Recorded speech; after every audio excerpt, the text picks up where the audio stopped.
Day 57 in Ukraine as the situation in Mariupol grows dire, the death toll rising. President Biden set to address the nation in just a few hours. The CDC requests a Department of Justice appeal over a Trump-appointed judge's striking down of the federal mask mandate. We'll tell you what it means for you. Florida's governor digs in over the battle with Disney as the Mouse House speaks out against the state's so-called Don't Say Gay law. Then to an NBC News exclusive, our Stephanie Goss gets an inside look at a unique team working to solve cold cases that often gets personal. And we'll introduce you to the inspiring 10-year-old whose cancer diagnosis isn't stopping him from fulfilling his dream of becoming a police officer. It's Thursday, April 21st. Early Today starts right now. Good morning. I'm Corey Coffin. Glad you could be with us. I'm Frances Rivera. We begin with day 57 of Russia's relentless war on Ukraine. President Biden is expected to speak after his daily briefing this morning about the conflict. 5 officials have told NBC News the White House is preparing to announce another large military aid package for Ukraine. This is a senior defense official says Ukraine has been able to add 20 operational aircraft to its force thanks to shipments of spare plane parts. This includes fighters and bombers. NBC's Raf Sanchez joins us now live from Lviv. And Raf, good morning. What do we know about how Ukraine's front lines are holding up in the east?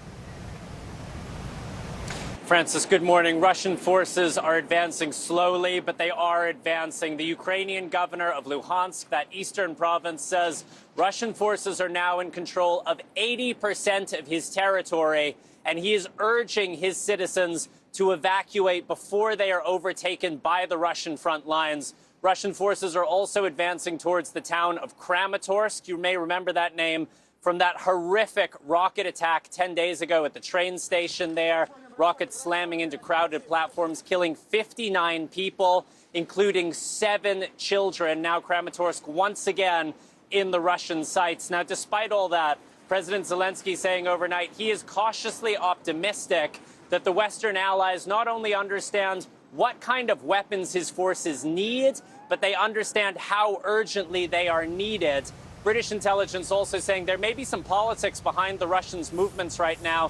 Francis, they are under a lot of pressure, according to the British, to deliver something that Vladimir Putin can call a victory ahead of May 9th, when Russia holds those massive military parades in Moscow. Francis? And Raf, every day we hear of the situation in Mariupol being described as critical, being described as dire. What do we know about any evacuations being successful there? Yeah, every day seems worse than the day before. We know that 4 busloads of civilians were able to get out of Mariupol yesterday. That is something, but the Deputy Prime Minister of Ukraine says it is a disappointing result. The Auschwitz Memorial is saying a 91-year-old Holocaust survivor who lived through the horrors of the Second World War has now died in a basement in Mariupol, one of the thousands and thousands of civilians to lose their lives inside that besieged city. Russia's leaders are sounding ever more confident that they will soon take the city. The leader of Chechnya, who is a close ally of Vladimir Putin, he's a man known for his brutality, is predicting that Ukrainian forces will be defeated by lunchtime. But, Francis, we have seen predictions like this before, and Ukrainian troops continue to hold on. Francis? I hope that continues to be the case. Raf, thank you. This morning, the battle over masks after the DOJ filed an appeal against the ruling that lifted the transportation mask mandate is heating up. Now that appeal that does not change the ruling, but it does start a long legal battle. So joining us from D.C. is Bree Jackson to kind of help break all of this down for us, because Bree, people have been confused by the developments. Good morning, Corey. And after the celebrations that people had of the lifting of the mask mandate in the sky and in airports, the DOJ is saying not so fast. The Department of Justice has appealed a Florida federal judge's ruling that overturned mask mandates on planes and trains. In a brief statement, the DOJ said, in light of today's assessment by the CDC that an order requiring masking in the transportation corridor remains necessary to protect the public health, the department has filed a notice of appeal. White House Press Secretary Jen Psaki said this was important to preserve the CDC's authority.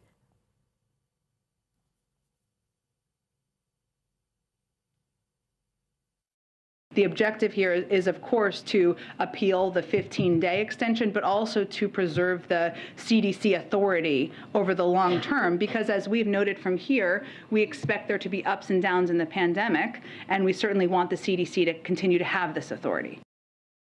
The ruling left many Americans confused with a variety of different masking regulations. While masks are not required on planes, Amtrak, Uber, Lyft, and in most states, cities like New York with higher COVID cases are still requiring masks in mass transit settings.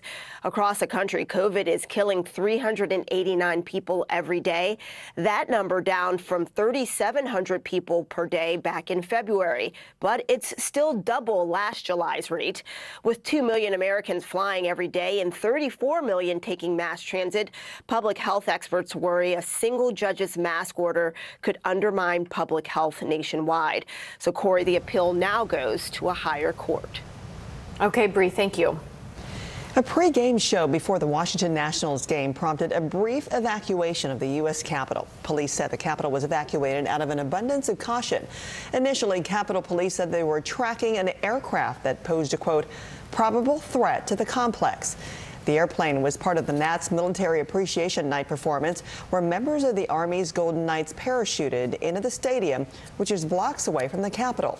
An Army spokesperson says it is reviewing whether the flight was coordinated properly. In a statement, Speaker Nancy Pelosi said the FAA's failure to notify Capitol Police of the flyover was outrageous. The FAA said it will conduct a thorough review of the incident.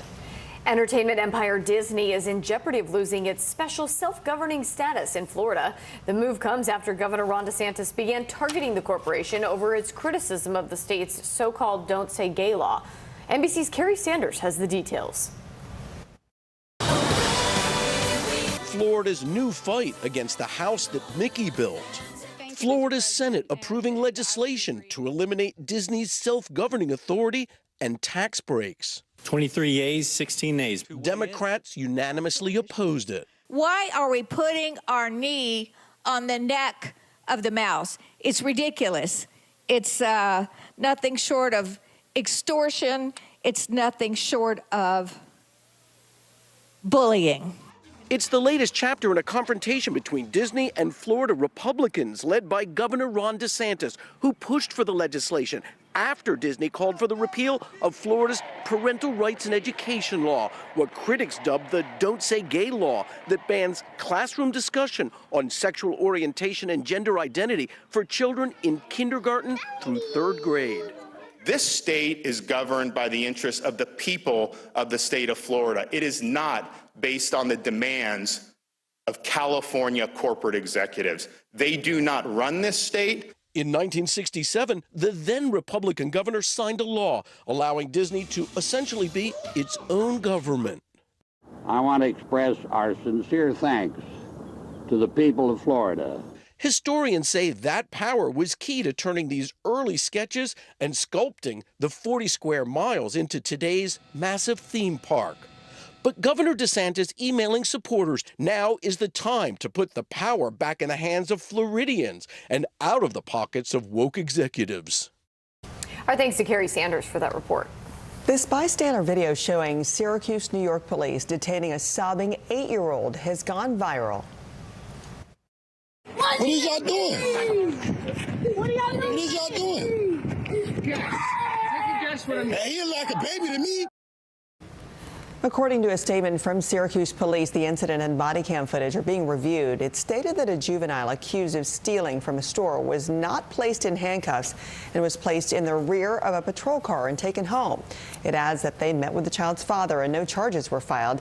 Police declined to respond to additional requests for comment, instead responding with statements from the city's mayor. It said in part that what happened demonstrates the continued need to support children and families while investing in alternatives to support officers.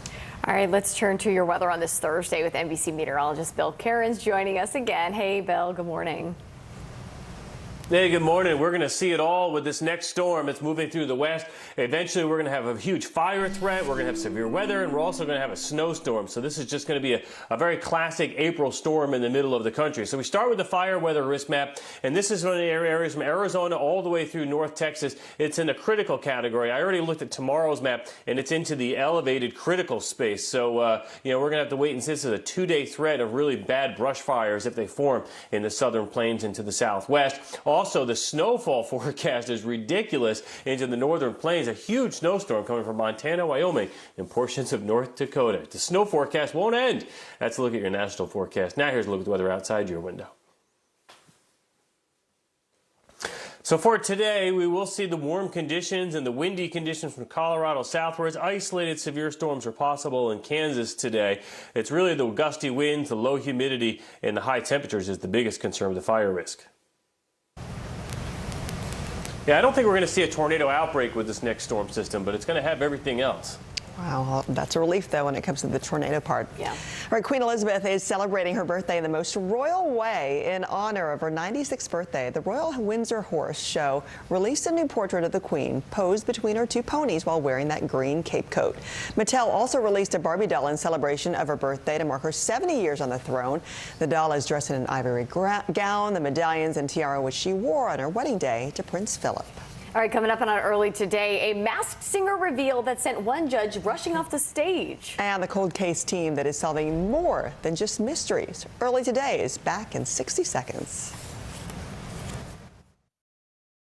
Good morning, everybody. Welcome to Today. Future's looking bright. Time to give yourself an entire body reset. Let's go. The new approach to saving our planet. Simple life swaps, great for the environment. We're celebrating greatness, redefining what it means to be a family. They say it takes a village, and you guys actually have created your own village. We are ready, ready, ready.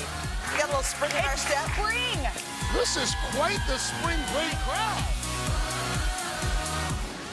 The fire has grown leaps and bounds. What you see behind me is typical. How you doing? Pretty bad. All this month. How urgent is our position as far as our climate's concerned? Exploring innovative new steps to save our wildlife. We're going to go find some bison and protect our planet. Only on Today. We'll meet Ukrainians who are defending their country one block at a time. When you were still in Kiev, could you hear the bombing? My name is Lester. Who's this?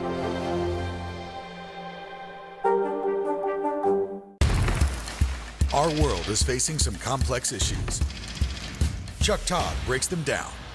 Every Thursday, a deep dive into a new subject. Instead of trying to cover a lot of topics in one episode, we're going to focus on one and take a deeper look at how it impacts America. Exploring and explaining the critical stories that affect our future. Meet the Press Reports. Thursdays at 10:30 p.m. Streaming on NBC News Now and on demand next day on Peacock. NBC News, streaming free now. Now Tonight with Joshua Johnson, streaming weeknights at 8 on NBC News Now. Top Story with Tom Llamas, weeknights at 7 on NBC News Now. Hallie Jackson Now, weekdays at 5 on NBC News Now. New on NBCNews.com, an elite team of women are cracking cold cases by identifying the bodies found. NBC's Stephanie Gosk sat down with them at the New York Medical Examiner's office. In the winter of 2016, a young man's body was found behind a building in Brooklyn with a T-shirt on and a backpack filled with kid stuff, a novel, a notebook, some art supplies. And we have no leads on his name. We don't know who he is. We don't know very much about him, but I know he was reading that comic. I mean, it's haunting. Yeah, I think about him all the time. It's cold cases like this one motivating the all-women team in the New York City Medical Examiner's office. Aiden Naka, Siobhan Hudson, Dr. Angela Soler. Going back to, the 1990s, we're currently managing about 1,300 cases of unidentified individuals. The vast majority of cases these women investigate involve people whose identities are known. But when they have time, they turn to the mysteries. You start to wonder, like, do they have a family member out there? I wonder if they had kids. Is there someone looking for them? You can't help to think about that stuff. It becomes deeply personal, doesn't it? It does. And we all have unidentified individuals that we just constantly think about. In the last 2 years, they have solved 20 cold cases. New technology, together with good old-fashioned detective instincts, can paint a remarkably vivid picture. A woman found in Brooklyn in 2011 tells a whole story just with her teeth, including this denture. And this is quite typical in Central American and Mexican communities. Isotopes in the teeth she still has reveal even more. Everything that you ingest, the water you drink, the food you eat, gets incorporated into your living tissue. Bone is living tissue. So you literally are what you eat. As a child, she frequently traveled from the coast to the mountains. And some regions where that might be occurring are actually in Central America. We're seeing the signatures overlap over Honduras. The team also reconstructs faces when all they have is a skull. A 3D printer creates the model. Art students apply the clay. Nothing replaces seeing that person's face, and so it's been a really useful tool. And how accurate is it? It's variable. So it's based on science in terms of the depth of tissue, the shape of your features, the features of your face. But there's a lot of artistic license involved. Always in the back of their minds, they say, is the anguish families are feeling. There's nobody to go home to. She's not there. Aaliyah Boomer was 27 when she went missing in 2015. Her mother says she loved to write and was outgoing. The family has no idea what happened. It's painful. It's very painful. Not knowing where your child is at, and she's a baby. The medical examiners urged families to search the government database Name Us, which is also used by law enforcement, and to consider, as painful as it may be, that medical examiners can help. A cold case that may be years and years old, why does it matter so much? For me, it's just heartbreaking to know that somebody is still unidentified because somebody loved them, somebody cared for them. And we should too. It really matters to me that that person gets their name back and goes back to their home and their family. Stephanie Gosk, NBC News, New York. A fascinating report. Still to come, from Mayor of New York City to Jack in the Box, Rudy Giuliani sparking controversy on the Masked Singer stage. Plus, Toby Keith making headlines. No, not the country singer. This Chihuahua. We'll tell you why next. We'll meet Ukrainians who are defending their country one block at a time. When you were still in Kiev, could you hear the bombing? My name is Lester. And who's this?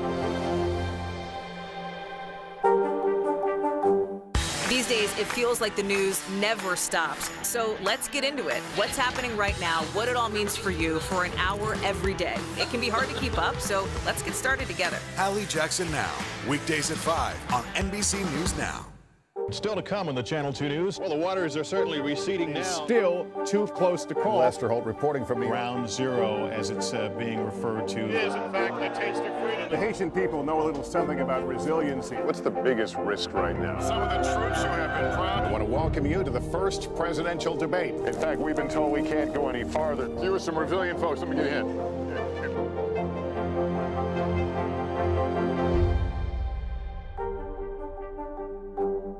Top Story with Tom Llamas, weeknights at 7 on NBC News Now. NBC News, streaming free now. Hold on to your seats. The Thing About Pam is the chart-topping podcast series from Dateline and Keith Morrison. A strange story and a career of strange stories. All episodes are available now, wherever you get your podcasts. Top Story with Tom Llamas, weeknights at 7 on NBC News Now. We'll meet Ukrainians who are defending their country one block at a time. When you were still in Kiev, could you hear the bombing? My name is Lester. And who's this? News is happening now. Look at what's making headlines around the world. We're coming on the air with breaking news. This is a significant moment. Whenever it happens, wherever you are, NBC News, streaming free now. To cover the news, you have to be in it. This is how so many towns and cities are protecting themselves. You can actually see they're pushing the gates open every night. It's your news playlist. Top Story with Tom Llamas, weeknights at 7 on NBC News Now. She was a nurse who got the COVID vaccine on TV. Then she fainted, and a conspiracy theory was born. This is how one person's life became a weapon in an information war. Tiffany Dover is dead. An NBC News podcast. Listen now. Now Tonight with Joshua Johnson. Streaming weeknights at 8 on NBC News Now. NBC News, streaming free now. Now Tonight with Joshua Johnson. Streaming weeknights at 8 on NBC News Now. Before I met you, I'm done. I'll break 1,000 more, baby. Before I am through, I want to be yours, pretty baby. Yours. Masked Singer judge Ken Jeong excused himself from the stage after a contestant was revealed to be none other than Rudy Giuliani. Jeong said simply, "I'm done." The former New York City mayor remains a controversial figure because of his attempts to help former President Trump overturn the results of the 2020 election. The episode of The Masked Singer was taped in February, but it aired last night. That is insane. Have you ever watched this show? It is so out there. You try to guess who it is. Truly. I would never in a gazillion years think there would be somebody. Yep. Absolutely. So you can see, and it's so much drama when they have the judges' reactions. Yeah. So you can see how Ken probably just like up and left. It was very authentic. I mean, it's must-watch TV no matter how you feel. Toby Keith is 21 years old. No, we're not talking about the country singer. It is the world's oldest Chihuahua who just broke a Guinness World Record for the world's oldest living dog. He was adopted from a shelter when he was just a puppy in 2001. Toby Keith, the artist, took to Twitter to express his excitement, saying, quote, "Now there's a big dog daddy and a little dog daddy." All right, music superstar Bad Bunny is getting not one, but two wax figures from Madame Tussauds. The artist who's in the middle there was on hand for the unveiling. The silver outfit is from his 2020 Super Bowl halftime appearance and will be at Madame Tussauds in New York. And the all-black look is from WWE's WrestleMania. It will be displayed in Orlando, and those are pretty good. Wow, you know, we yes, always they report are. sometimes they're off. Those are pretty much right on. Yeah, they are. All right, Bill's got an early read on your weekend weather. That's next. And the shocking caught-on-camera moment when a woman falls into a moving train. Her dramatic rescue just ahead. Now Tonight with Joshua Johnson. Streaming weeknights at 8 on NBC News Now. News is happening now. Look at what's making headlines around the world. Whenever it happens, wherever you are, it's here now. Top Story with Tom Llamas. Weeknights at 7 on NBC News Now. Our world is facing some complex issues. Chuck Todd breaks them down. Every Thursday, a deep dive into a new subject. Instead of trying to cover a lot of topics in one episode, we're going to focus on one and take a deeper look at how it impacts America. Exploring and explaining the critical stories that affect our future. Meet the Press Reports. Thursdays at 10:30 p.m. Streaming on NBC News Now and on demand next day on Peacock. Now Tonight with Joshua Johnson. Streaming weeknights at 8 on NBC News Now. Can this still end diplomatically with Vladimir Putin in charge of Russia? Our promise to take in 100,000 Ukrainian refugees. Is that enough? The circus-like stuff that the hearings turned into. This system seems broken. What do we do? If it's Sunday, it's Meet the Press. Hallie Jackson Now. Weekdays at 5 on NBC News Now. Sometimes the news can be difficult and overwhelming for kids to understand, so we've created a newscast just for them. We hope your family will watch Nightly News Kids Edition.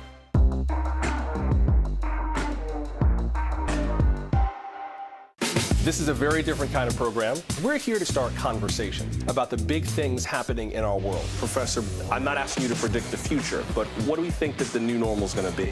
Is part of this that everyone's rethinking their jobs during this pandemic and their relationship to their employers? What is your biggest tip for any parent who's concerned about this? It's not my job to tell you what to think. My job is to think about what you tell me. Now Tonight with Joshua Johnson. Streaming weeknights at 8 on NBC News Now. To cover the news, you have to be in it. These are families trying to board those trains to Poland. I also want to get home. You'll get home. Every night, it's your news playlist. Top Story with Tom Llamas. Weeknights at 7 on NBC News Now. The fire has grown leaps and bounds. What you see behind me is typical. How you doing? Pretty bad.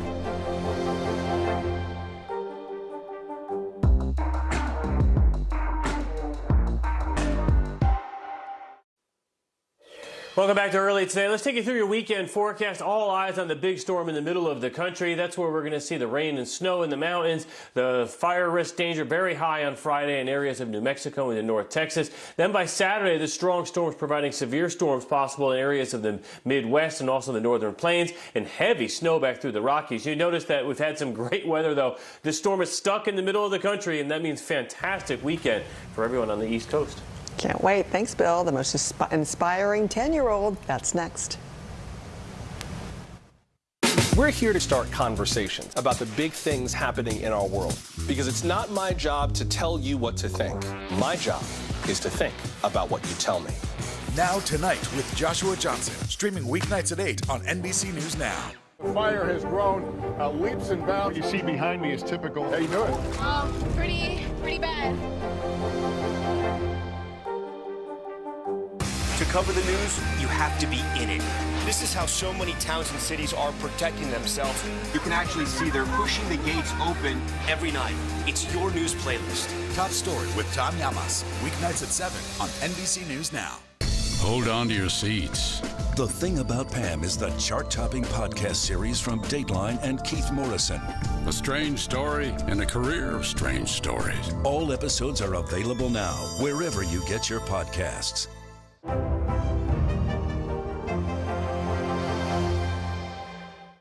News is happening now. Look at what's making headlines around the world. We're coming on the air with breaking news. This is a significant moment. Whenever it happens, wherever you are.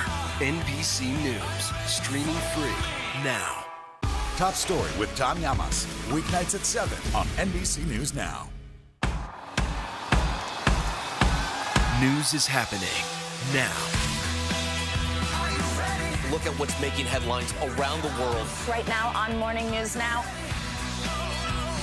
We're coming on the air with breaking news. And this is a significant moment. Whenever it happens, wherever you are. NBC News, streaming free now. Top Story with Tom Llamas is your news playlist on NBC News Now. And now, you can listen to it as a podcast. Available anytime and anywhere. A 24-year-old woman from Argentina is recovering after suffering multiple injuries when she appears to have fainted and fallen under a train as it was arriving at a station. Look at this video here. This shocking incident caught on camera happened not far from the country's capital, Buenos Aires. After falling, the woman disappeared in the gap there you see between the train and the platform. Onlookers did help her and pulled her back onto the surface. It is unbelievable that she was able to survive that. Wow. Now to the story of how a 10-year-old boy from Texas became one of New York's finest. NBC's Tom Llamas has more on tiny honorary police officer and his inspirational mission. For years, 10-year-old DeVarjay Daniel has dreamed of working in law enforcement. Of the office of police officer. A police officer. His father says that dream was inspired by the kindness of officers to his family when Hurricane Harvey hit their Houston home in 2017. And so 3 officers brought him over there to us, and we thought, they were in trouble. But these 3 officers asked me if they can adopt the kids until they left the shelter because they couldn't get home to their own children and their families. And we said, okay. But unlike most 10-year-olds, DeVarjay can't wait until he grows up to join the force. In 2018, doctors told the family DeVarjay's brain and spinal cancer was terminal. Ever since he was diagnosed with his cancer, it's been a rough road. Through it all, DeVarjay has stayed strong, taking on his own mission to raise awareness for childhood cancer by becoming an honorary officer for as many law enforcement agencies as he can, a mission that involves a lot of hugs.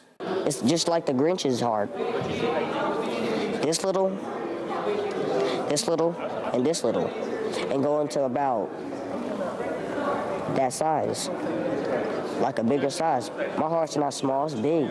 And just like after Hurricane Harvey, it was police officers who stepped up and have taken care of DeVarjay. You're an inspiration for us, and you're showing us a better way to live and to live to the fullest. Hundreds of departments, from the Dallas Police to the DEA, have proudly sworn in DeVarge as an honorary officer, deputy, or special agent. This young man right here, DJ, we're going to show him a lot of love. And the NYPD joining that list, becoming the 387th law enforcement agency to add DeVarge to their ranks. A 10-year-old from Texas, now the newest member of New York's finest. I'm about to be on duty. Nah, I'm just messing with you. Oh my God, that kid is adorable, and our hearts are bigger because of DeVarge. Wow, to get that kind of diagnosis and have to grow up so fast, but still be so have so much passion in your life. Yeah. This is Early Today.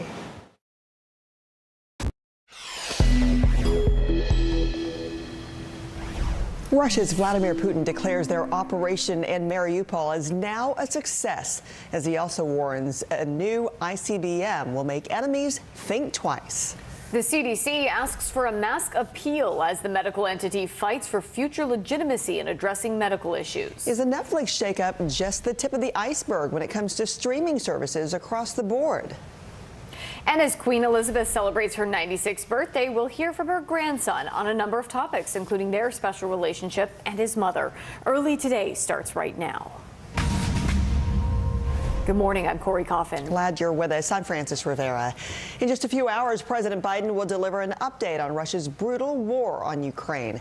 After a meeting with top generals, the White House is expected to announce another large shipment of military aid to Ukraine. This comes as Russia intensifies its attacks on Ukraine's eastern cities. Ukraine's president says the situation in Mariupol is extremely severe. Let's get a live update now from NBC's Raf Sanchez in Lviv. And Raf, we are seeing reports Vladimir Putin is declaring success now in Mariupol.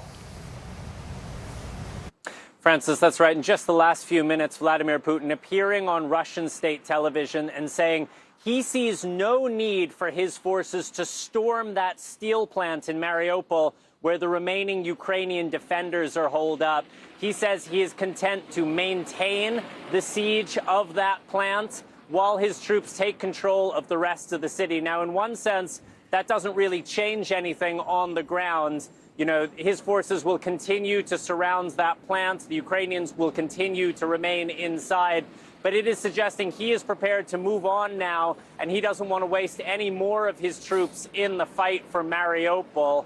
Now, the situation for civilians inside remains absolutely dire. The Auschwitz Memorial says a 91-year-old Holocaust survivor who lived through the horrors of the Second World War has died in a basement in Mariupol, one of the thousands and thousands of civilians to lose their lives during the course of this siege. There was a humanitarian corridor out of the city yesterday, but the Deputy Prime Minister of Ukraine says only 4 busloads of civilians were able to get out, and that she wants to see a lot more of those trapped people find a way to safety. Yeah, just horror story after horror story every day out of there. Raf, what more do we know about Russia's advances as it attacks the east now? So they are advancing, but they are advancing slowly. The Ukrainian governor of Luhansk says 80% of his territory is now in Russian hands.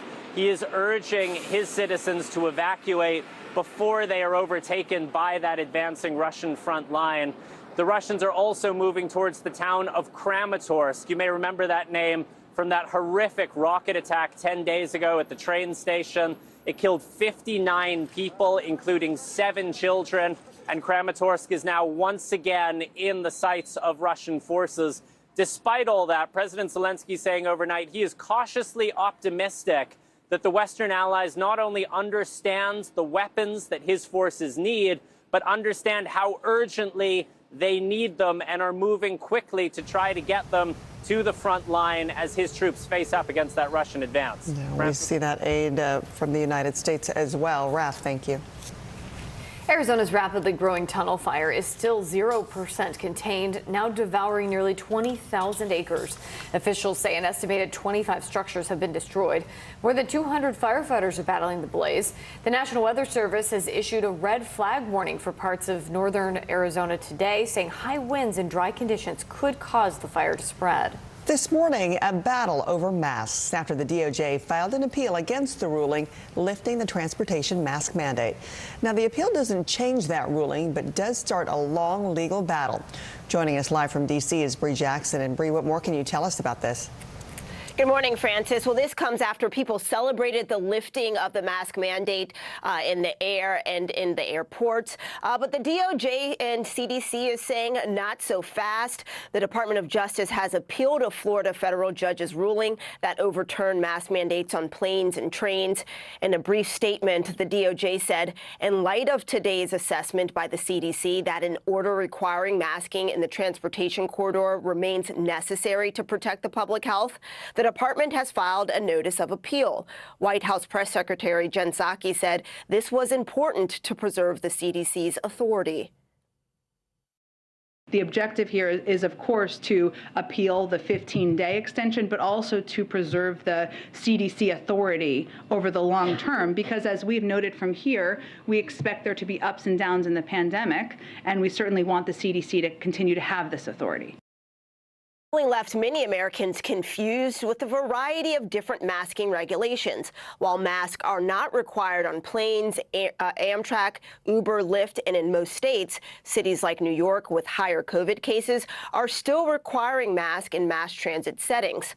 Across the country, COVID is killing 389 people every day. That number down from 3,700 people per day back in February, but it's still double last July's rate. With 2 million Americans flying every day and 34 million taking mass transit, public health experts worry a single judge's mask order could undermine public health nationwide. Francis, the appeal now goes to a high court.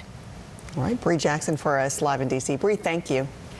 Some new developments in the defamation trial between Johnny Depp and ex-wife Amber Heard as it continues into its 10th day of proceedings. NBC's Jay Gray breaking down Depp's second day on the witness stand. And so just a reminder that you're still under oath, Mr. Depp, okay?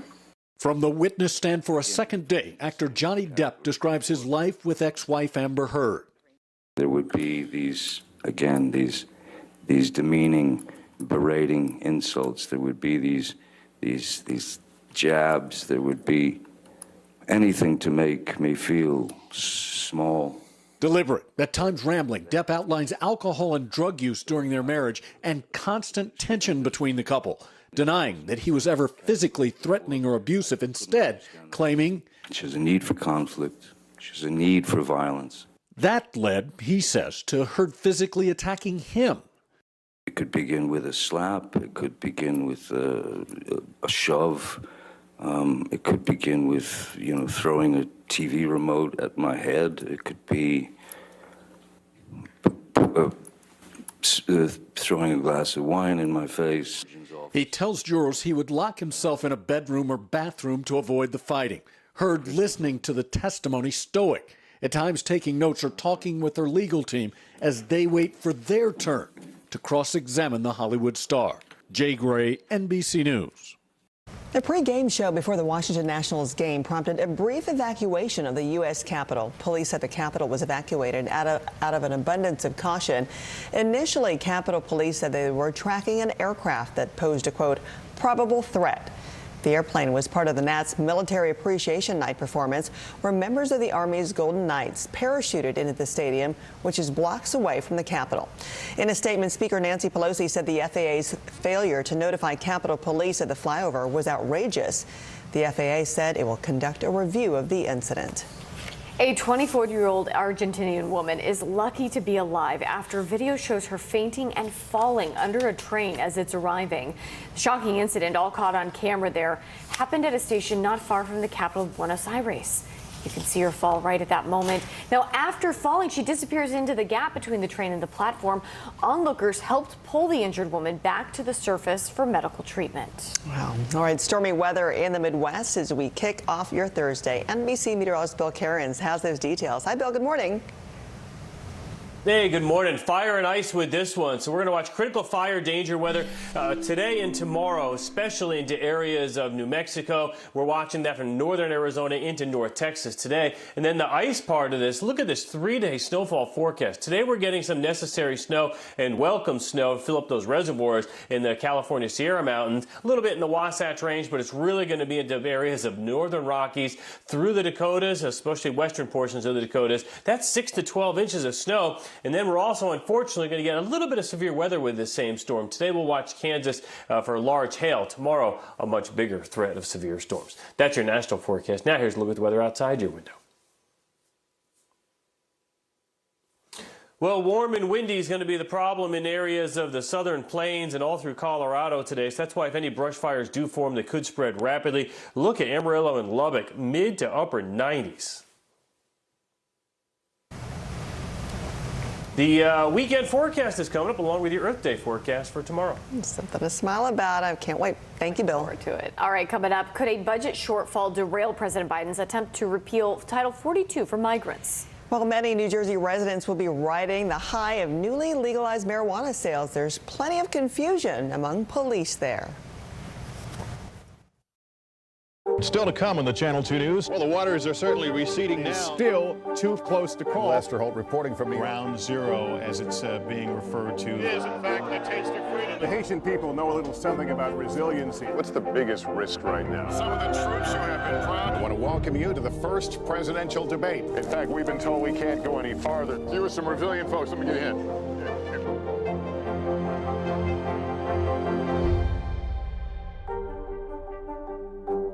Can this still end diplomatically with Vladimir Putin in charge of Russia? Our promise to take in 100,000 Ukrainian refugees. Is that enough? The circus-like stuff that the hearings turned into. This system seems broken. What do we do? If it's Sunday, it's Meet the Press. We're here to start conversations about the big things happening in our world. Because it's not my job to tell you what to think. My job is to think about what you tell me. Now Tonight with Joshua Johnson, streaming weeknights at 8 on NBC News Now. Can this still end diplomatically with Vladimir Putin in charge of Russia? Our promise to take in 100,000 Ukrainian refugees. Is that enough? The circus-like stuff that the hearings turned into. This system seems broken. What do we do? If it's Sunday, it's Meet the Press. Still to come on the Channel 2 News. Well, the waters are certainly receding now. Still too close to call. Lester Holt reporting from Ground Zero, as it's being referred to. It is, in fact, the taste of freedom. The Haitian people know a little something about resiliency. What's the biggest risk right now? Some of the troops who have been proud. I want to welcome you to the first presidential debate. In fact, we've been told we can't go any farther. You with some resilient folks, let me get in.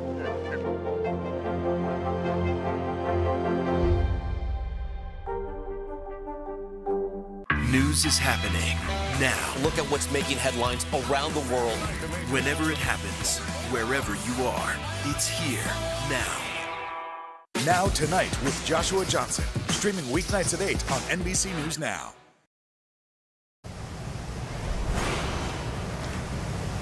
Leading the news, the Biden administration might have to ask Congress for money to handle an anticipated influx of migrants at the southern border. On May 23rd, the administration is scheduled to lift a Trump-era COVID rule called Title 42 that barred entry for many migrants. Authorities predict that as many as 14,000 people will then cross the border daily. If that happens, hundreds of millions of dollars will be needed for transportation, medical care, and housing. New Jersey marijuana enthusiasts are celebrating today as the state begins selling legal weed. Anyone over 21 years old can now purchase up to 1 ounce of marijuana and other related products for recreational use without a medical marijuana card. Meanwhile, there is still confusion over how the new law will apply to Jersey cops. Last week, the state's acting state attorney general said in a memo that off-duty police can consume cannabis. But Jersey City's mayor said in a tweet that city cops who do so will be fired, citing federal government policies. And in Denver, a new business license is giving the green light to new opportunities to those with previous marijuana convictions. NBC's Maura Barrett has that story. 20 years ago, Dwayne Benjamin got caught smoking pot. Those marijuana charges from back then now are giving him and his business a lift. Who else paid? He's the founder of Tetra Lounge, a social club of sorts. It's the first of its kind, at least legally. This is in Colorado for the last 10 plus years. You've been able to purchase marijuana as a visitor, as a tourist. and there's never been a safe place or legal space for you to consume cannabis. A new Denver business license lets customers actually light up and smoke on site, sparking new opportunity in this big industry. But this license came with a catch. The social equity license gives people with opportunity that have been affected by the war on drugs and been pretty much shut out of the industry for so many years, the opportunity to build. In an effort to right the wrongs of the past, for the first 5 years, the city of Denver is only accepting applicants whose families have faced marijuana-related convictions or who live in low-income neighborhoods.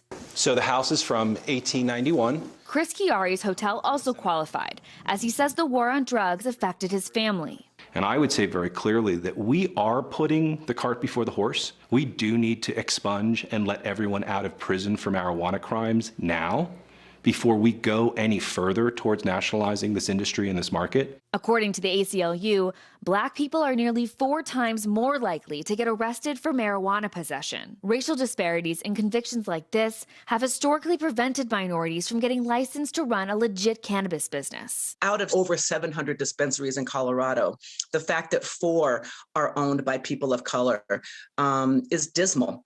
Social equity was put into place to be able to balance the idea that we have 1,667 white owners, and at the time, maybe 10 Black owners, maybe 15 Latino owners. Benjamin predicts he'll make at least $600,000 this year, while Chiari plans to increase his daily rate at the hotel by 40%, all because of this new license. This being a social equity push, you see this as a good first step? I do. I think it's not a good first step. I think it's necessary to really rectify some of the things that the war on drugs caused.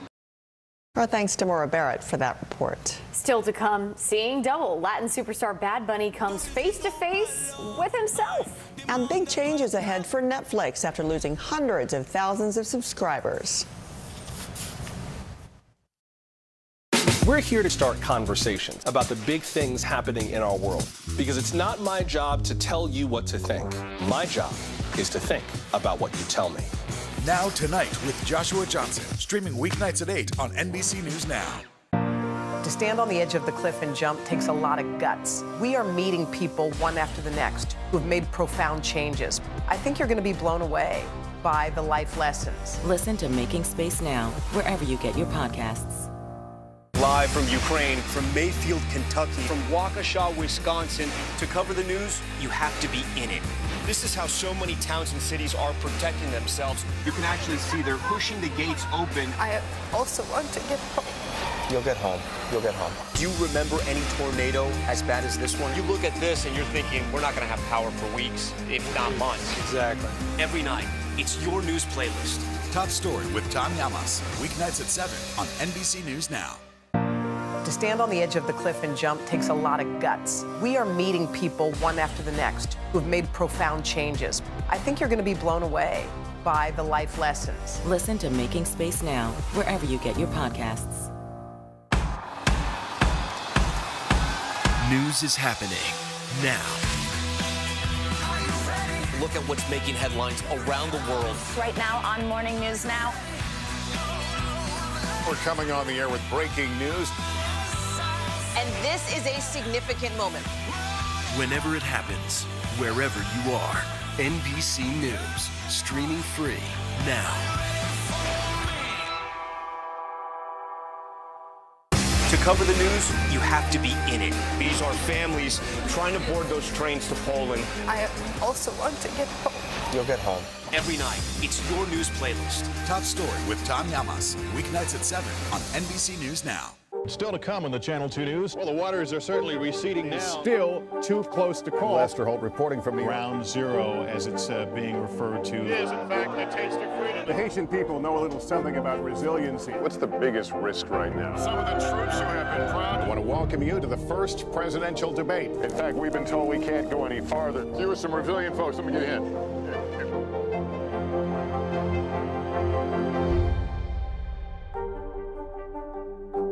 Sometimes the news can be difficult and overwhelming for kids to understand, so we've created a newscast just for them. We hope your family will watch Nightly News Kids Edition. NBC News, streaming free now.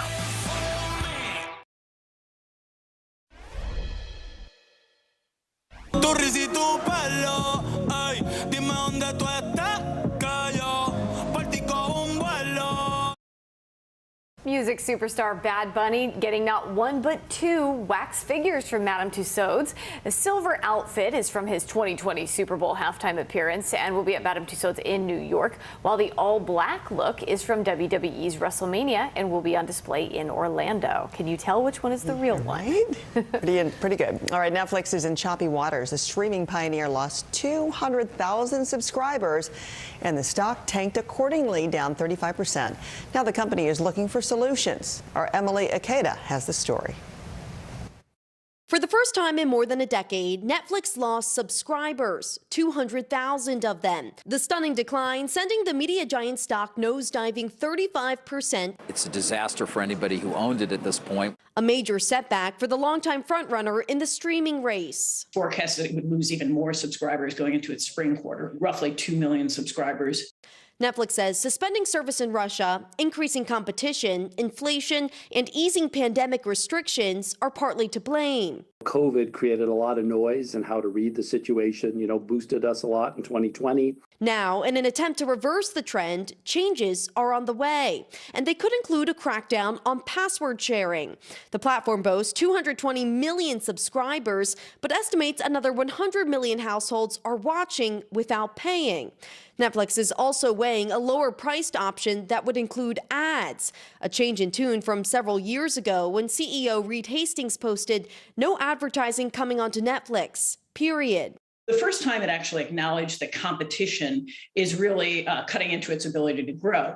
Netflix's loss has sent shockwaves across the streaming industry, with other media stocks also falling. Suddenly, the market has begun to reassess what the potential is for streaming. A warning experts say that streaming has limits. Emily Ikeda, NBC News, New York. Right up next, Bill Cairns is here with a look at your weekend weather. And still to come, guests at one Florida wedding say they were unknowingly drugged with cannabis. Right now on NBC News Now. Got all the angles covered tonight. You're watching NBC News Now. Here's what's happening. Look at what's making headlines around the world. We begin this hour with the military invasion that's currently unfolding. Right now, the attacks from Russia are coming in from every angle. Our NBC News crew heard explosions in the capital city of Kyiv. Live from Ukraine, where a fierce battle is raging on. We've heard a number of explosions. Russia is picking off Ukraine's military facilities one after another. This factory has gone from making kitchen pots to lethal items that'll ruin tires, ruin the bottom of the car. This is what it looks and feels like to try to escape Ukraine. I don't want to say goodbye. The battle for Congress and the fight for control of state housing. In our special County to County series, we're checking out key battlegrounds ahead of the midterms. We are talking elections in a battleground state. What does President Biden need to do tonight? He needs to speak to heads and hearts. A lot to break down, Chuck, so let's dive right in. Judge Ketanji Brown Jackson now elevated to the Supreme Court. Let's zoom out a bit to our changing climate. What do we think that the new normal is going to be? We have some stunning new findings about COVID-19. This new variant is more contagious. Have you seen a demand for mental health services increase among Latinos? The people of the Chamizal neighborhood aren't the only ones experiencing what they call environmental injustice. We're here to try to start conversation. A lot to talk about as we continue our rolling coverage. We're coming on the air with the news NBC Scoop. Bringing the news to you is not only a job, it's an honor. Top Story with Tom Llamas, weeknights at 7 on NBC News Now. These days, it feels like the news never stops. So let's get into it. What's happening right now, what it all means for you for an hour every day. It can be hard to keep up, so let's get started together. Hallie Jackson Now, weekdays at 5 on NBC News Now. Top Story with Tom Llamas is your news playlist on NBC News Now. And now, you can listen to it as a podcast, available anytime and anywhere. To stand on the edge of the cliff and jump takes a lot of guts. We are meeting people one after the next who have made profound changes. I think you're going to be blown away by the life lessons. Listen to Making Space Now, wherever you get your podcasts. She was a nurse who got the COVID vaccine on TV. Then she fainted, and a conspiracy theory was born. This is how one person's life became a weapon in an information war. Tiffany Dover is dead. An NBC News podcast. Listen now.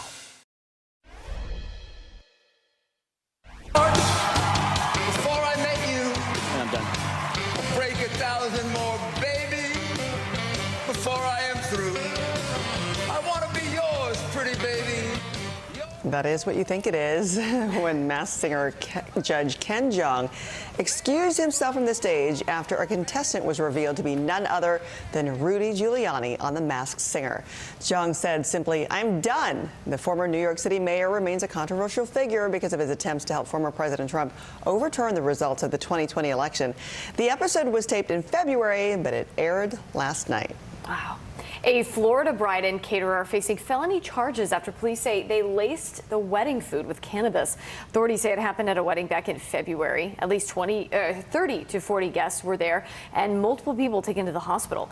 Detectives tested food from the wedding and 2 months later arrested the bride, Danya Shea Glennie and Jocelyn Bryant. The bride denied any involvement. All right, let's get an early check of your weekend weather with NBC meteorologist Bill Cairns. Hi, Bill.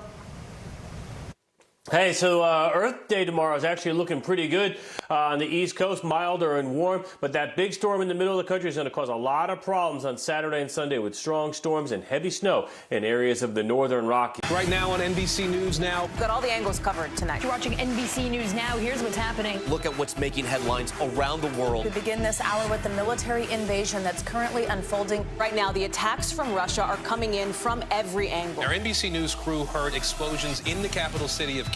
Live from Ukraine, where a fierce battle is raging on. We've heard a number of explosions. Russia is picking off Ukraine's military facilities one after another.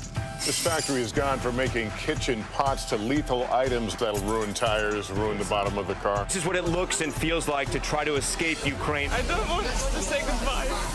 The battle for Congress and the fight for control of state housing. In our special County to County series, we're checking out key battlegrounds ahead of the midterms. We are talking elections in a battleground state. What does President Biden need to do tonight? He needs to speak to heads and hearts. A lot to break down, Chuck, so let's dive right in. Judge Ketanji Brown Jackson now elevated to the Supreme Court.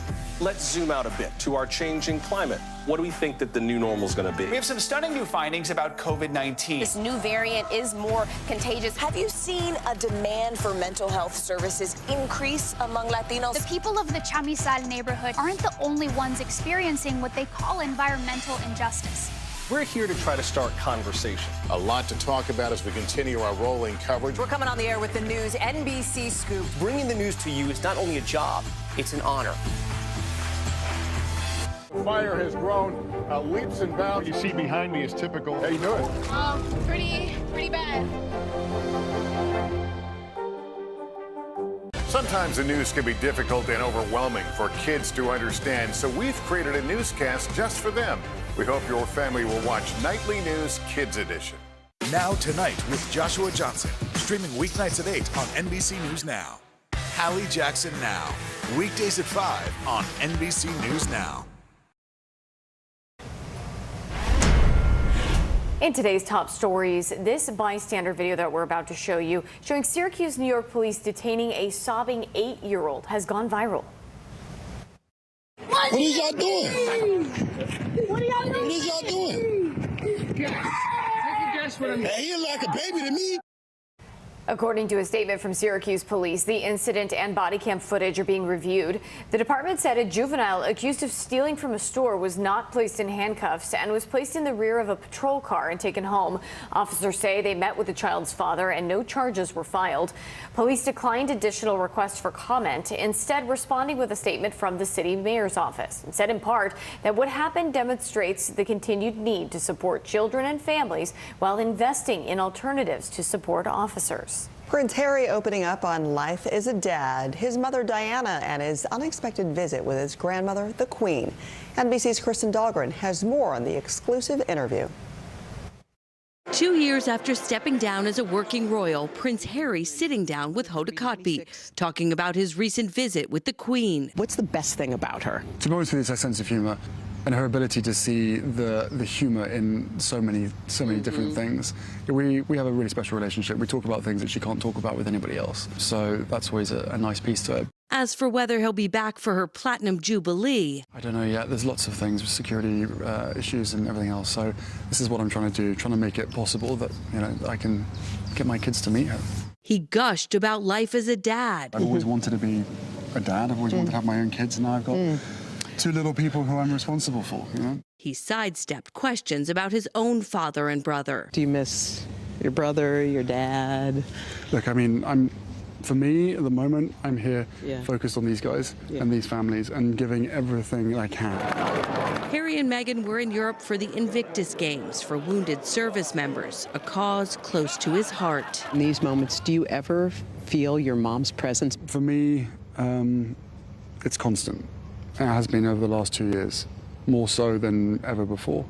It's almost as though she's done her bit with my brother, and now she's very much like helping me. He got him set up. Now she's helping me set up. I feel her presence in almost everything that I do now.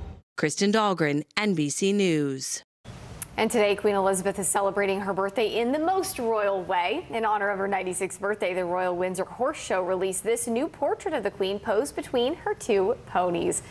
Just fantastic there to see the updates from the royal family. So many celebrations to come, I'm sure, when it comes to hers. Thanks for starting your morning with Early Today. I'm Corey Coffin. I'm Frances Rivera. Have a great Thursday. You'll see you back here for Friday.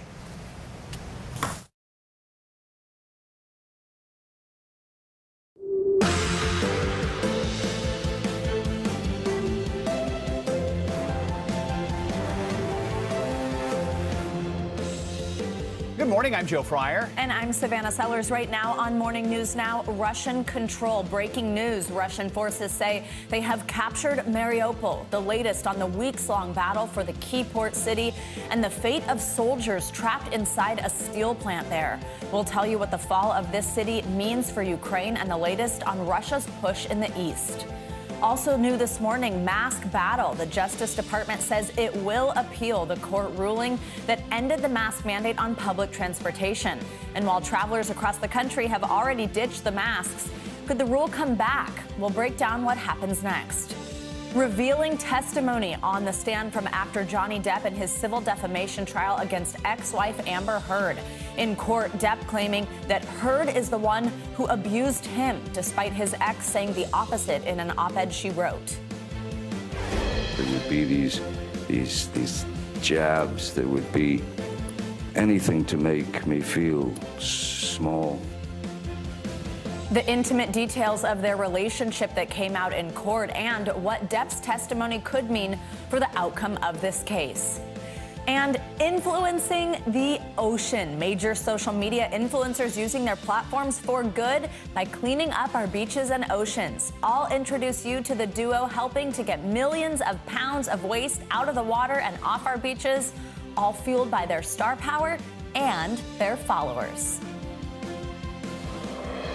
That's in addition to our climate challenge this week that's going on, as well as next week here at NBC News. We'll bring you that later in the hour, that we begin our show with that breaking news out of Ukraine and the besieged southern city of Mariupol. This morning, Russia's defense minister told President Putin that Russian forces have fully captured the city, except for that steel plant where about 2,000 Ukrainian troops are said to be holed up. Putin has canceled plans to storm the plant. Instead, he ordered his troops to keep up the blockade on that facility so that, quote, a fly cannot pass through.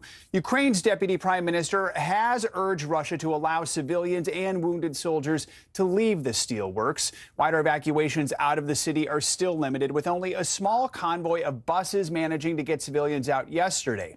And later today, U.S. officials tell NBC News President Biden is expected to announce a new military aid package. In a meeting with military leaders yesterday, the president hailed NATO's response to the conflict. I've never seen NATO as united. And I'm confident, in my view, this is Biden speaking, that I don't think that Putin counted on being able to hold us together. NBC News global correspondent Raf Sanchez joins us now from Lviv. So, Raf, let's start with that breaking news this morning out of Mariupol. What is the latest on the standoff at that steel plant and Putin's decision to not storm the facility? Joe, Vladimir Putin saying on Russian state television that his forces have successfully, quote, liberated the city of Mariupol. That is one way to describe what they've done there. He says he sees no need at this point for them to storm the steel plant where those Ukrainian fighters are holed up. Instead, he is content for them to maintain the siege around the perimeter and then continue on with their activities inside Mariupol. Now, there are two ways of looking at this. On the one hand, you could see this as a sign of Russian success, that they have so comprehensively surrounded that steel plant that the Ukrainian soldiers inside are really no longer a threat to their activities in Mariupol. But, Joe, another way of looking at this is that Putin is admitting he is unable to take that plant by force. And so he is going to have his troops camped out along the perimeter there for as long as they need to. These are troops who are needed elsewhere on the Eastern Front, and he is just going to have to wait because he cannot outfight these Ukrainian troops. Now, you and I have been marveling for days now at how these Ukrainians have continued to fight. They seem prepared to fight to the death rather than lay down their weapons and survive.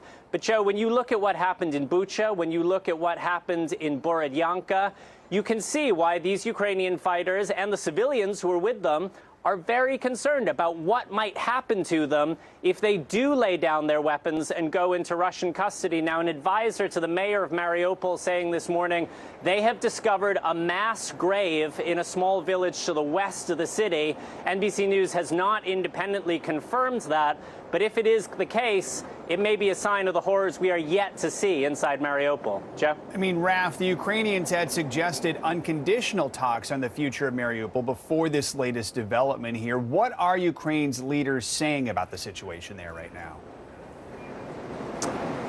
They are saying that they are prepared to send a special team of negotiators to Mariupol to talk not about peace across the whole country, but about the very specific situation inside this steel plant. One of President Zelensky's advisors earlier today putting out a pretty emotional tweet.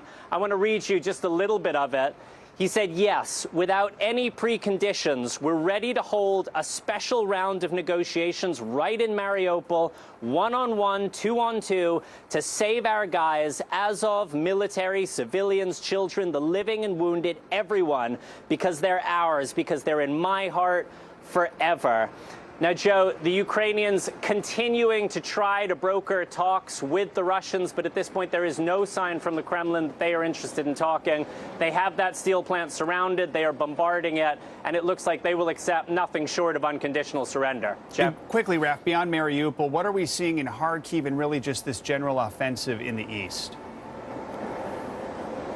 We're seeing the Russians advancing, but they're advancing slowly. In that key province of Luhansk, the Ukrainian governor says 80% of his territory is now in Russian hands. He's advising his citizens to get out before they're overtaken by Russian forces. Joe, you remember the town of Kramatorsk where that train station was hit by Russian rocket fire.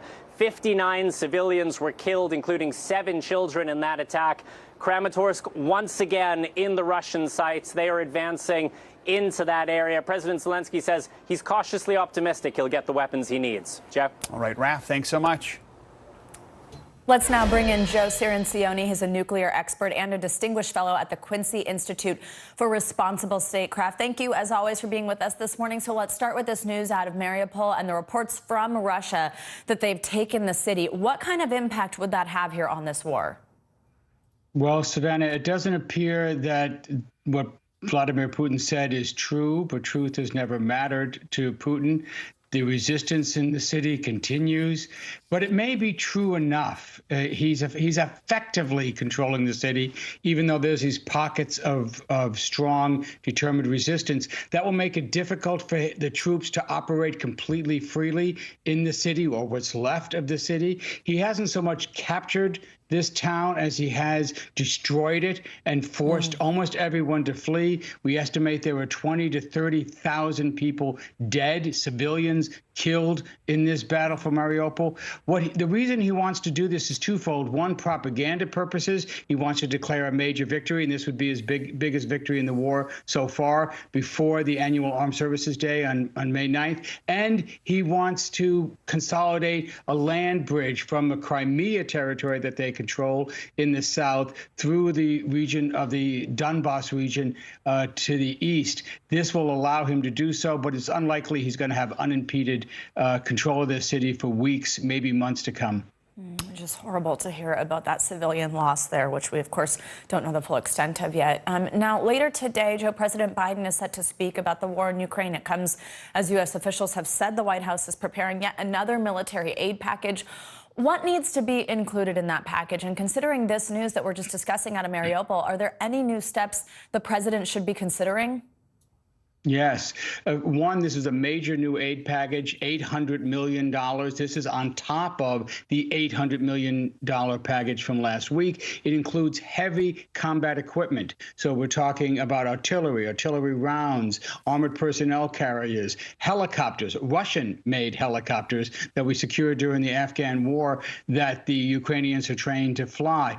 We should note the trend here. We're moving towards heavier and heavier equipment. There'd been some concerns that giving this kind of equipment could prolong the war, perhaps escalate the war, but Biden appears willing to do it. The other steps he might take are things that people are now recommending to declare that Russia is a state sponsor of terrorism. This would significantly increase the sanctions and international pressure on Russia. I wouldn't be surprised to see that kind of declaration in the week ahead. Joe Cirincione, as always, thank you so much for your time this morning. Thank you, sir. Now to the battle over mask mandates on public transportation. The Department of Justice says it is appealing a federal judge's ruling which brought a halt to the CDC's mask mandate for travelers on most planes, trains, and buses. The DOJ says the decision to appeal was made in part to preserve that authority for the CDC to have in the future. CDC believes the mandate is still necessary for overall public health. The agency originally extended the mandate to May 3rd as it continued to look at data from the most recent BA.2 subvariant. Former FDA Commissioner Scott Gottlieb says we may be close to seeing the BA.2 wave slow down. At this point, I think we can lift the mandate. I'm not surprised they extended it out a couple of weeks. We're in the setting of a surge of B2 infection right now. It's regionalized. It's mostly in the Northeast and Mid-Atlantic, some parts of Florida. I suspect we're much deeper into that surge than we know because we're not measuring all the actual infections that are occurring. I suspect we're only capturing 1 in 7 or 1 in 8 infections because a lot of people are either testing at home or not testing at all. And I think this is going to be over sooner than we think. I think we're much deeper into this surge. So 2 more weeks, things may look much different in terms of the pace of the infection here in the U.S. The mask mandate will not be enforced as the DOJ moves forward with its appeal, but new polling suggests 56% of people are in favor of the mask requirements on public transportation. Many of those people plan to keep wearing those masks despite the ruling. Dr. Tina Carroll Scott joins us now with more. She is the medical director at South Miami Children's Clinic. Good to have you with us. So that poll tells us a majority of people think we should keep the mask mandates, but many also celebrated the decision to drop the masks, saying it was a long time coming. How difficult do you believe it's going to be to have people put masks on if, say, that decision is reversed or they need to come back for any reason? So I think it's actually going to be very difficult. You know, it's sort of like trying to put the genie back in the bottle. And, you know, I think the debate around the mask has been one of the most disappointing aspects of this pandemic and how it's become so politicized. And masks really have been an important part of our mitigation efforts over the last 2 years and helped to drastically reduce the spread of this virus. And, you know, regarding airplanes, although planes actually have a great filtration system and more people are vaccinated now, no mitigation measure by itself is perfect. And so the more layers that we add, this Swiss cheese approach that we've talked about throughout the pandemic, will add an extra layer of protection when it comes to reducing transmission, especially on an airplane. And, you know, we also need to remember that we still have lots of people in our community who are high risk for a variety of reasons and remain vulnerable, you know, even if they're fully vaccinated and boosted. And we still have a huge subset of kids under the age of 5 who aren't even eligible yet. And so, you know, I think it's easy to only consider our individual risk when deciding whether to wear a mask. But I think we have a responsibility to protect all of those around us as a member of a society. You know, I remember 2 years ago, early in the pandemic, when we were wearing masks, we were told, my mask protects you, your mask protects me. So I still have that on my mind when we think about people who are not comfortable traveling without a mask. I mean, how much does my mask for me, how much protection does that offer against COVID if no one else around me is wearing one? So I think masks still provide protection, even if others around you are not masked. And definitely wearing a high quality mask, such as an N95 or KN95, provides substantially more protection. So I think something is better than nothing. But the ideal situation is if others around you are masking as well. If we have, two-way masking, especially in enclosed spaces, without the ability to social distance. And finally, doctor, among those who are most worried, you mentioned it. It's parents with kids under 5 and immunocompromised people and their families. Do you think we are doing enough to protect vulnerable people, especially those who are immunocompromised? No, I actually don't. And, as I stated before, we have a huge subset of children under the age of 5 who aren't even eligible to be vaccinated yet. 18 million children actually under the age of 5. And as a pediatrician, it saddens me that it seems like we've just forgotten this population as we go back to life as normal. And although children have fared well throughout this pandemic, when it comes to not getting severely ill or dying, we've had 400 children younger than age 5 who have died from COVID since the start of this pandemic. And, and I think we've yet to see what the long-term effects of this virus will have on our kids. So although I know in many areas across the US, it looks like this pandemic is over, it really is not. And, and it's not over, especially until we get the youngest of kids the opportunity to be vaccinated, and really the rest of the world. Dr. Tina Carroll Scott, thanks so much for joining us this morning. We appreciate it. Thank you. Now, after 2 years of the COVID pandemic, a growing number of U.S. airlines are ending those mask requirements on flights. Yeah, it comes after a federal judge struck down the Biden administration's policy that mandated masks on public transportation. And now we're joined by Scott Kirby. He's the CEO of United Airlines. Thank you so much for being with us this morning, Mr. Kirby. Thanks for your time. So there are a lot of topics we want to get to you. But first, let's start with what we were just talking about with the doctor there and what we just mentioned, these masks on flight, especially as we head into this busy summer travel season. I want to get your reaction to the news this morning that the Department of Justice will appeal that decision to end that mask mandate on airlines. So if the mandate were to go back into place, how do you handle that? What do you think of this appeal, especially since it sort of seems the genie's already out of the bottle? Yeah, so I think the most important point on masks is, it was 2 years ago today that we became the first airline to require masks on airplanes. And what we've learned since then is that an airplane is really the safest place you can be indoors with anyone because of the airflow. It's literally 10 times more airflow than in a hospital ICU. So it is the safest place you can be. And we're really confident that an aircraft in particular is safe for our customers and our employees to be on. With regard to the judge's ruling and the appeal, I think the administration is mostly filing this appeal as a jurisdictional claim to preserve their right to require masks in the future. I think it's very unlikely that you're going to see a mask requirement come back on to aircraft anytime in the foreseeable future. And so as the doctor was just mentioning a moment ago, what would you say to an immunocompromised person or a parent of a child who hasn't been able to be vaccinated in terms of the safety on your flights? Well, I'm a father of 7 and have 2 children under 5 who haven't been able to be vaccinated yet. And I'm really confident in their safety on board airplanes. They've been flying. The 1-year-old has never worn a mask because she's been a baby. And I'm really confident of their safety on board airplanes. And the combination of so much of the society being vaccinated, the treatments that are available. I think the doctor mentioned that the incident, the level of severity for children has been low. I feel really good about it. But for those customers who feel uncomfortable that are immunocompromised, we're working with them if they contact us to push their flights off, give them credits, or if they really want and think they're never going to fly again, to even be willing to give them a refund. So we're trying to work with any customers, and of course our customers are all welcome and free to wear a mask, as are our employees if they choose to. I want to ask actually about your employees, about your staff, and first what the reaction's been like from your flight attendants and pilots on dropping masks. I think a lot of people have seen these videos circulating on social media, people celebrating, things like that, but also about the potential for staffing shortages. I mean, I know United saw some 3,000 employees test positive during the Omicron surge, and that led to cancellations and a lot of chaos at airports. Are you worried about something similar happening with the lack of masks and how that would impact the busy summer travel season? Well, I'll start with, well, it's not 100%. I think the overwhelming majority of our employees are excited to have the mask mandate removed. They're excited to be welcoming customers back. They're excited to be back to uniting people and connecting the world and seeing full airplanes. And there's just a sense of excitement around the whole airline.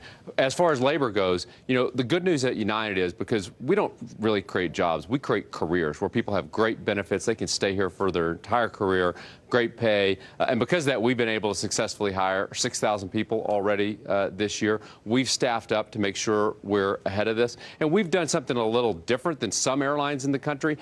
We're gradually adding our schedule back because we know there are these stresses and strains. It's not just our own employees, it's all the fuel vendors and the TSA and FAA all have strains, and we're putting our highest priority on operational reliability. We're #1 so far this month in the industry in on-time performance and the lowest cancellation rate. But we're willing to sacrifice short-term profits to make sure that we can fly a reliable schedule for our customers, and we're going to gradually build it back as all the infrastructure builds back up. I mean, Mr. Kirby, you're going to need every employee you can because your latest earnings report does paint an optimistic picture, record high demand for travel. But we've been seeing recently some airlines are having to cancel and reschedule flights for a variety of reasons. It's not just COVID right now, but also labor shortages, which you're well aware of. How confident are you United is prepared for this busy summer travel season? Can you tell customers that, hey, your vacation is not going to be impacted? Yeah, look, you can book with confidence at United. It is different at United. You know, I already said we're #1 in on-time performance this month and the lowest cancellation rate of any airline in the country. What we've done different is we're gradually bringing the schedule back. We're still 13% smaller than we were in 2019. The airlines that are having problems are trying to grow. Frankly, they're trying to grow too fast. They don't have the people and the infrastructure to support it. They're trying to get back to bigger than 2019, and they just don't have the people to fly their schedules. And so they're running into really big problems, and their customers and their employees are paying the price. But we're gradually bringing in the capacity. That's why we're 13%. We'd like to be bigger right now because demand is really robust, but we don't think we can do it and be really confident that we can operate reliability. We're putting the customer first and operational reliability first. You're still forecasting United's going to turn a profit this year for the first time since before the pandemic. At the same time, consumers have noticed ticket prices are skyrocketing. Many travelers want to know, are we going to see prices go down at some point this year, or could they keep going up? Yeah, prices are going up relative to where they were, certainly in the pandemic lows. But air travel remains a great bargain. And really what's driving air prices is the rapid increase in oil prices. You know, at one point, our fuel bill over a couple of weeks went up by $5 billion for a single year, and particularly coming out of COVID. We and all airlines are really having to pass that on. And so prices are going up, but air travel remains a great value. My guess is you often will pay less for your air ticket than you pay for your car rental or a single night at the hotel wherever you're going. So air travel is a great value still, but it is coming up from the pandemic lows where, you know, it got to in the last couple of years. Scott, thank you so much for joining us. We so appreciate your time this morning on all this news. Thanks for having me. Time to get a check on your morning News Now weather. Which means Bill Cairns joins us now. Hi, Bill. Good morning. Good morning. We're still recovering from that snowstorm 2 days ago in areas of New York and Pennsylvania. I was just looking. I still can't believe it. We're still at 65,000 people without power, and that's what happens when you get this heavy, wet snow in areas of the Northeast. The other storm that we're still monitoring, what happened was the blizzard that happened last weekend in the Dakotas. They are saying that this one killed thousands of cattle. You can see that they were trying to bring food out to the cattle, but it looks like it was been pretty devastating, especially in North Dakota. And why that's also interesting is because there's another storm heading out that way. So very sad scene there in the Dakotas from that blizzard. All right, so let's get into this next storm that we're dealing with. This one is going to have it all. We're going to call this one fire, ice, and severe weather. We're dealing first with the fire problems. We have low humidity, we have gusty winds, and all the dry brush from last winter. So we're going from New Mexico to Texas, and this is going to be a 2-day threat. And tomorrow it goes up to extreme category. So if any fires form, they will quickly spread. And how about this snow forecast? Today, we love it. We're getting about 6 to 12 inches in the mountains of California. Fill up those reservoirs, beautiful.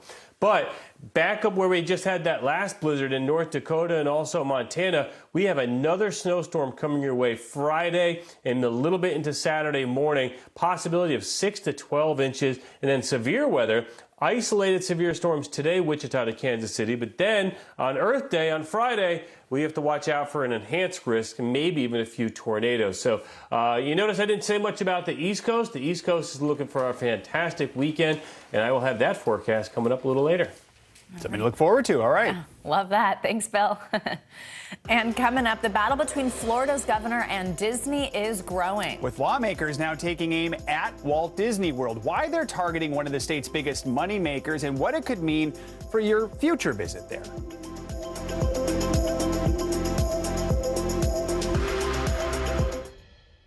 Sometimes the news can be difficult and overwhelming for kids to understand, so we've created a newscast just for them. We hope your family will watch Nightly News Kids Edition. The fire has grown leaps and bounds. You see behind me is typical. How you doing? Pretty bad. Sometimes the news can be difficult and overwhelming for kids to understand, so we've created a newscast just for them. We hope your family will watch Nightly News Kids Edition.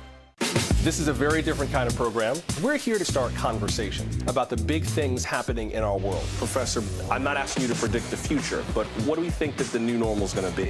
Is part of this that everyone's rethinking their jobs during this pandemic and their relationship to their employers? What is your biggest tip for any parent who's concerned about this? It's not my job to tell you what to think. My job is to think about what you tell me. Now Tonight with Joshua Johnson, streaming weeknights at 8 on NBC News Now. To cover the news, you have to be in it. This is how so many towns and cities are protecting themselves. You can actually see they're pushing the gates open every night. It's your news playlist. Top Story with Tom Llamas, weeknights at 7 on NBC News Now. News is happening now. Look at what's making headlines around the world. Right now on Morning News Now. We're coming on the air with breaking news. And this is a significant moment. Whenever it happens, wherever you are, NBC News, streaming free now. Top Story with Tom Llamas, weeknights at 7 on NBC News Now. News is happening now. Look at what's making headlines around the world. Whenever it happens, wherever you are, it's here now.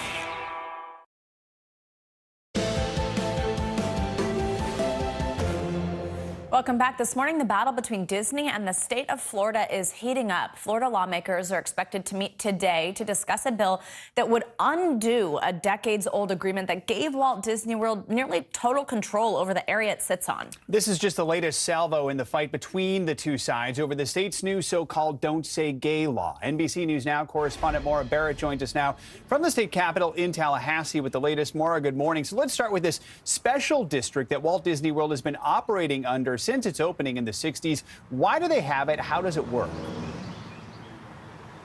Well, Joe, for anyone that's been to Walt Disney World, it can feel like its own city, and that's because it basically is. It's 40 square miles, the size of San Francisco. And back in 1967, before Disney World opened, it came to an agreement with Florida, with the state of Florida, to create the Reedy Creek Improvement Project. And that gives it a special district of privileges because it can operate as its own city without having to report to a local council. So that means its own water, emergency services, utilities, fire department, roadways, infrastructures. They can do all of that on their own. And right now, conservative lawmakers here in Florida are pushing back against Disney after that so-called Don't Say Gay bill because Disney spoke out against it. And they said that they're going to work to try to get it appealed. And the lawmakers here have been pushing for that, don't like that. And Governor DeSantis here saying that he's not happy that a company this large gets special privileges. And so to note, this has been moving extremely fast through the State House. It passed through the State Senate today and is likely to pass through the House.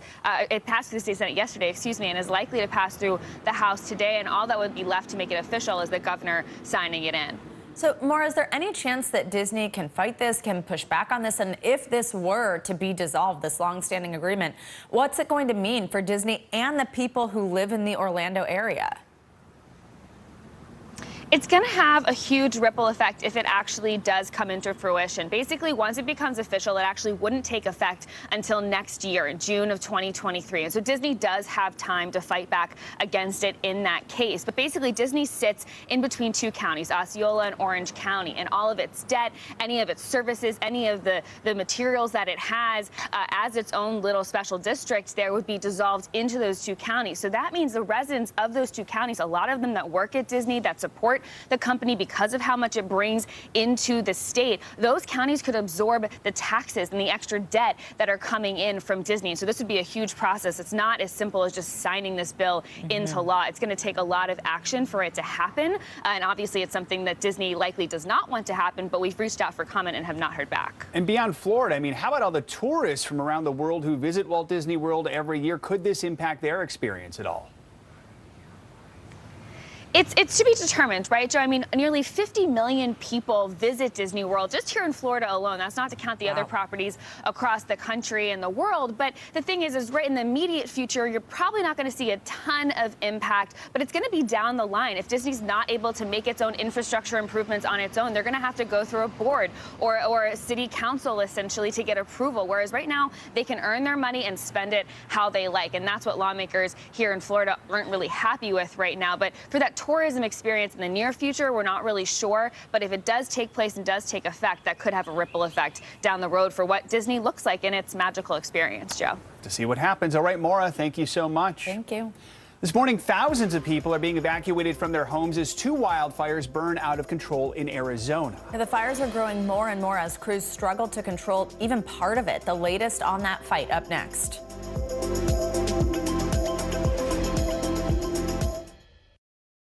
Can this still end diplomatically with Vladimir Putin in charge of Russia?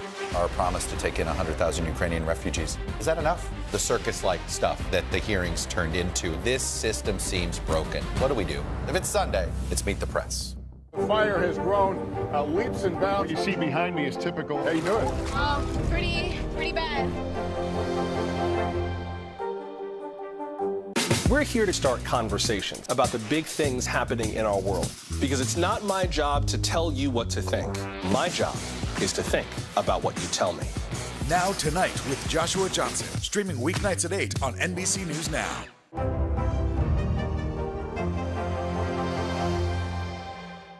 This is a very different kind of program. We're here to start conversations about the big things happening in our world. Professor, I'm not asking you to predict the future, but what do we think that the new normal is going to be? Is part of this that everyone's rethinking their jobs during this pandemic and their relationship to their employers? What is your biggest tip for any parent who's concerned about this? It's not my job to tell you what to think. My job is to think about what you tell me. Now Tonight with Joshua Johnson, streaming weeknights at 8 on NBC News Now. To cover the news, you have to be in it. These are families trying to board those trains to Poland. I also want to get home. You'll get home. Every night, it's your news playlist. Top Story with Tom Llamas, weeknights at 7 on NBC News Now. Our world is facing some complex issues. Chuck Todd breaks them down. Every Thursday, a deep dive into a new subject. Instead of trying to cover a lot of topics in one episode, we're going to focus on one and take a deeper look at how it impacts America. Exploring and explaining the critical stories that affect our future. Meet the Press Reports. Thursdays at 10:30 p.m. Streaming on NBC News Now and on demand next day on Peacock. Welcome back. Actor Johnny Depp has been testifying in the high-profile defamation trial against his ex-wife, actress Amber Heard. Depp is suing her for $50 million for an essay she wrote in the Washington Post in 2018, where she detailed domestic abuse. Depp was never mentioned by name, but his attorneys claim it was clear he was the subject. NBC News correspondent Steve Patterson has the latest here. Your Honor, we call Mr. John C. Depp. One of the biggest stars in Hollywood fighting to defend his name in court, fiercely denying accusations of domestic abuse from his ex-wife. I felt it my responsibility to stand up not only for myself in that instance, but stand up for my children. Actor Johnny Depp suing Amber Heard for defamation years after their short-lived marriage ended, laying out shocking accusations of violence in their relationship from the witness stand. It could begin with a slap. It could begin with a shove. It could begin with, throwing a TV remote at my head. It could be throwing a glass of wine in my face. The Pirates of the Caribbean star admitting the couple often fought, but repeatedly denying he was physically abusive. I've never struck Miss Heard. I've never struck a woman in my life. Depp suing Heard for $50 million over this 2018 Washington Post op-ed in which she describes herself as a public figure representing domestic abuse. The article never mentions Depp by name, but his lawyers argue it was a clear reference to the couple's marriage and a major blow to Depp's career. Her accusations had sort of permeated the industry and then made its way through media and social media, became quite a global, let's say, quote-unquote, fact, if you will. The high-profile couple's private quarrels once again dragged into the public eye. Depp drawing parallels between his relationships with Heard. You start to slowly realize that you are in a relationship with your mother. To the one with his mother, who he says was verbally and physically abusive. Though there was physical abuse, certainly, which could be in the form of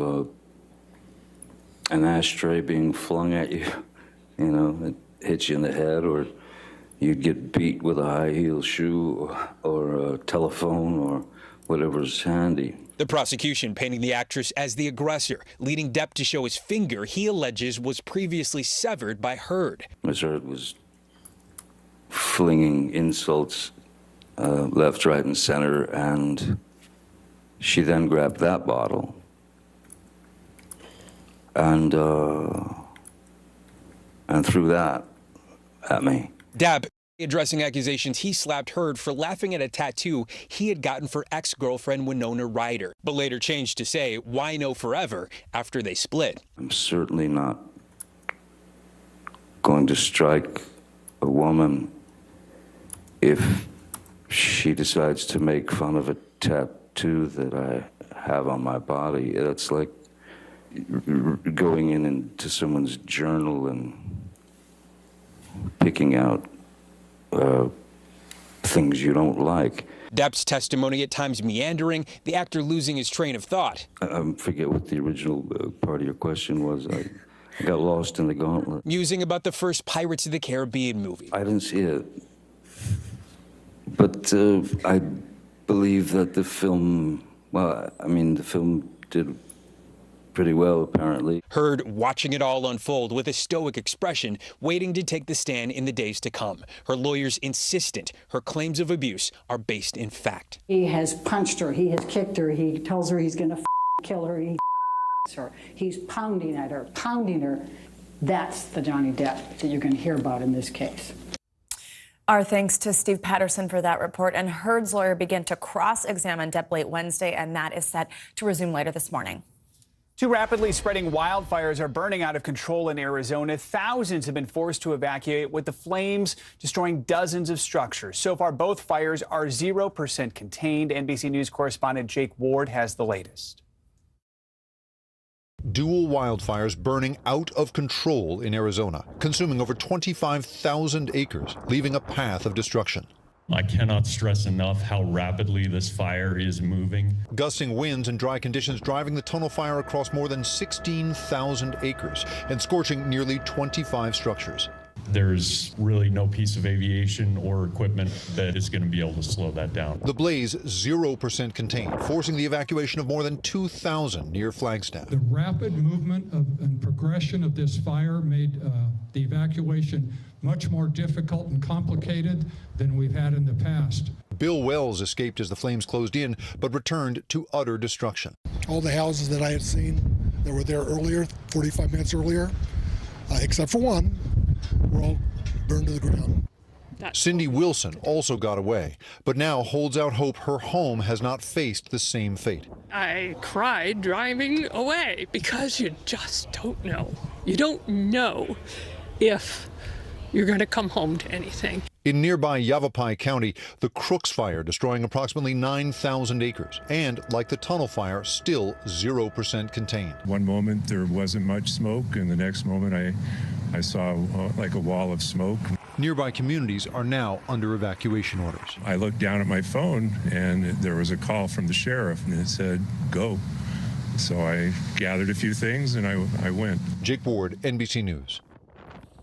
Coming up, cracking the case. Yeah, a group of women working to solve the thousands of unsolved cases in New York City. We'll introduce you to the team next.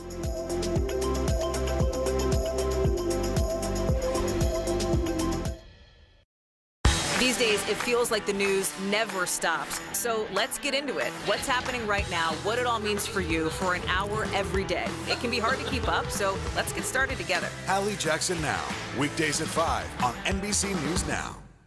Hold on to your seats. The Thing About Pam is the chart-topping podcast series from Dateline and Keith Morrison. A strange story and a career of strange stories. All episodes are available now, wherever you get your podcasts. News is happening now. Look at what's making headlines around the world. Right now on Morning News Now. We're coming on the air with breaking news. And this is a significant moment. Whenever it happens, wherever you are, NBC News, streaming free now. Sometimes the news can be difficult and overwhelming for kids to understand, so we've created a newscast just for them. We hope your family will watch Nightly News Kids Edition. Can this still end diplomatically with Vladimir Putin in charge of Russia? Our promise to take in 100,000 Ukrainian refugees. Is that enough? The circus-like stuff that the hearings turned into. This system seems broken. What do we do? If it's Sunday, it's Meet the Press. The fire has grown leaps and bounds. What you see behind me is typical. How you doing? Pretty bad. All this month, how urgent is our position as far as our climate's concerned? Exploring innovative new steps to save our wildlife. We're going to go find some bison and protect our planet. Only on Today. Live from Ukraine, from Mayfield, Kentucky, from Waukesha, Wisconsin. To cover the news, you have to be in it. This is how so many towns and cities are protecting themselves. You can actually see they're pushing the gates open. I also want to get home. You'll get home. You'll get home. Do you remember any tornado as bad as this one? You look at this and you're thinking, we're not going to have power for weeks, if not months. Exactly. Every night, it's your news playlist. Top Story with Tom Llamas, weeknights at 7 on NBC News Now. Hold on to your seats. The Thing About Pam is the chart-topping podcast series from Dateline and Keith Morrison. A strange story and a career of strange stories. All episodes are available now, wherever you get your podcasts. Can this still end diplomatically with Vladimir Putin in charge of Russia? Our promise to take in 100,000 Ukrainian refugees. Is that enough? The circus-like stuff that the hearings turned into. This system seems broken. What do we do? If it's Sunday, it's Meet the Press. News is happening now. Look at what's making headlines around the world. Whenever it happens, wherever you are, it's here now. Right now, hundreds of cold cases in New York City remain unsolved. And at the city's medical examiner's office, an all-female team is hard at work looking to crack some of those cases. NBC News correspondent Stephanie Goss gives us an inside exclusive look. 600,000 people go missing every year in the United States, but what you may not realize is that at medical examiners' offices across the country, there are bodies that also go unidentified. We sat down with a team here at the medical examiner's office in New York City to talk about their important work in bringing names back to people. In the winter of 2016, a young man's body was found behind a building in Brooklyn with a T-shirt on and a backpack filled with kid stuff, a novel, a notebook, some art supplies. And we have no leads on his name. We don't know who he is. We don't know very much about him, but I know he was reading that comic. I mean, it's haunting. Yeah, I think about him all the time. It's cold cases like this one motivating the all-women team in the New York City Medical Examiner's Office. Aiden Naka, Siobhan Hudson, Dr. Angela Soler. Going back to, the 1990s, we're currently managing about 1,300 cases of unidentified individuals. The vast majority of cases these women investigate involve people whose identities are known. But when they have time, they turn to the mysteries. You start to wonder, do they have a family member out there? I wonder if they had kids. Is there someone looking for them? You can't help to think about that stuff. It becomes deeply personal, doesn't it? It does. And we all have unidentified individuals that we just constantly think about. In the last 2 years, they have solved 20 cold cases. New technology, together with good old-fashioned detective instincts, can paint a remarkably vivid picture. A woman found in Brooklyn in 2011 tells a whole story just with her teeth, including this denture. And this is quite typical in Central American and Mexican communities. Isotopes in the teeth she still has reveal even more. Everything that you ingest, the water you drink, the food you eat, gets incorporated into your living tissue. Bone is living tissue. So you literally are what you eat. As a child, she frequently traveled from the coast to the mountains. And some regions where that might be occurring are actually in Central America. We're seeing the signatures overlap over Honduras. The team also reconstructs faces when all they have is a skull. A 3D printer creates the model. Art students apply the clay. Nothing replaces seeing that person's face, and so it's been a really useful tool. And how accurate is it? It's variable. So it's based on science in terms of the depth of tissue, the shape of your features, the features of your face. But there's a lot of artistic license involved. Always in the back of their minds, they say, is the anguish families are feeling. There's nobody to go home to. She's not there. Aaliyah Boomer was 27 when she went missing in 2015. Her mother says she loved to write and was outgoing. The family has no idea what happened. It's painful. It's very painful. Not knowing where your child is at, and she's a baby. The medical examiners urged families to search the government database Name Us, which is also used by law enforcement, and to consider, as painful as it may be, that medical examiners can help. A cold case that may be years and years old, why does it matter so much? For me, it's just heartbreaking to know that somebody is still unidentified because somebody loved them, somebody cared for them, and we should too. It really matters to me that that person gets their name back and goes back to their home and their family. The medical examiners say these cases don't fit any particular profile. They are as diverse as New York City, people from all socioeconomic and cultural backgrounds. One of the medical examiners said to me that if she's learned anything from her work here in New York is that you cannot make any assumptions. Back to you. Fascinating story. Stephanie, thank you so much. It's time now for Climate Control, our weekly series on climate headlines and solutions. Yeah, this morning we're looking at deadly air pollution and its relationship to climate change, plus an electric aircraft that could be the future of aviation, which is pretty neat. NBC News meteorologist Bill Cairns, as you can see, is back with us. Hey, Bill, all right, let's start with that air quality. So a new study looks at the levels of pollution in our air and how they compare to what the World Health Organization guidelines are. What did it find?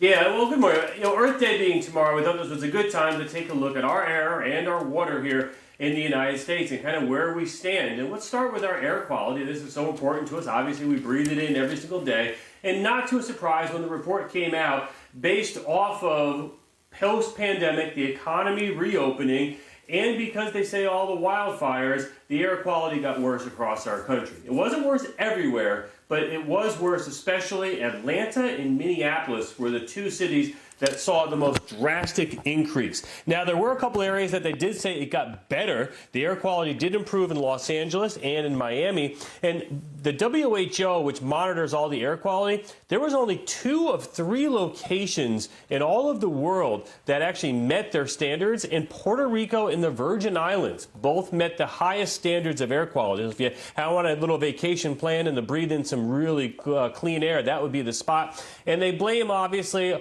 our reliance on fossil fuels and the increase in wildfires. And they said that there was 230,000 premature deaths in our country because of air pollution last year. So that, the opening of the economy, the fossil fuel usage, it's all understandable. Absolutely. Air quality. And for a moment there, Bill was giving us a lesson in sound quality. Yeah. All right. So, Bill, we've been seeing this dire drought out west that just doesn't seem to end. As long as I worked in the West Coast nearly a decade ago, it's been an issue there. Now the Colorado River has reached perilously low levels. So low the federal government's considering emergency actions. What should we know? Well, the river report came out saying what our most endangered rivers were in the country. And if you've been watching our show or really any news program, the Colorado River is, that's the focus point. That is the river that we're most concerned with because of overuse of the water and because of climate change. It was, by far the biggest concern. They're saying it's ground zero for the climate and water crisis. The Colorado River, by the way, it supplies water to 40 million people. So it's a huge ordeal.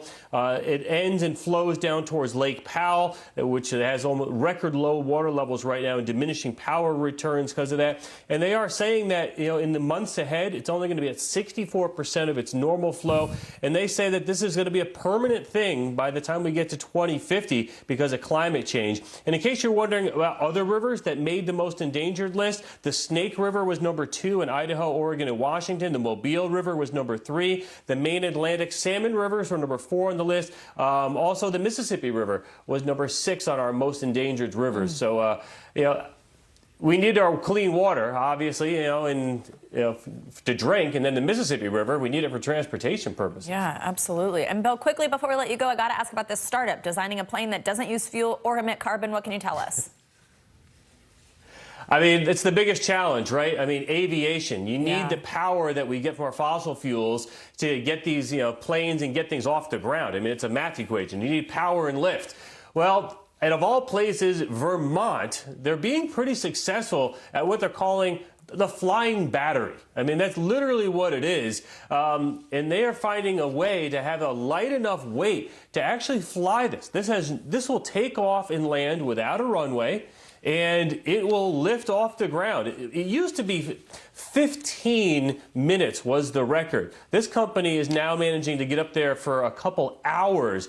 Again, this is a startup called, the plane itself is called Ally, and the startup is in Vermont, of all places. The company is called Beta, which is a great name for a startup company. This is the brainchild of SiriusXM founder Maritime Roblat. So they say the biggest challenge is getting people to want to commit to be in it. Being in a flying battery is still a mental difficulty for a lot of people. Yeah, I get that. All right, but very cool, though. Bill, thank you so much. Love this segment. All right.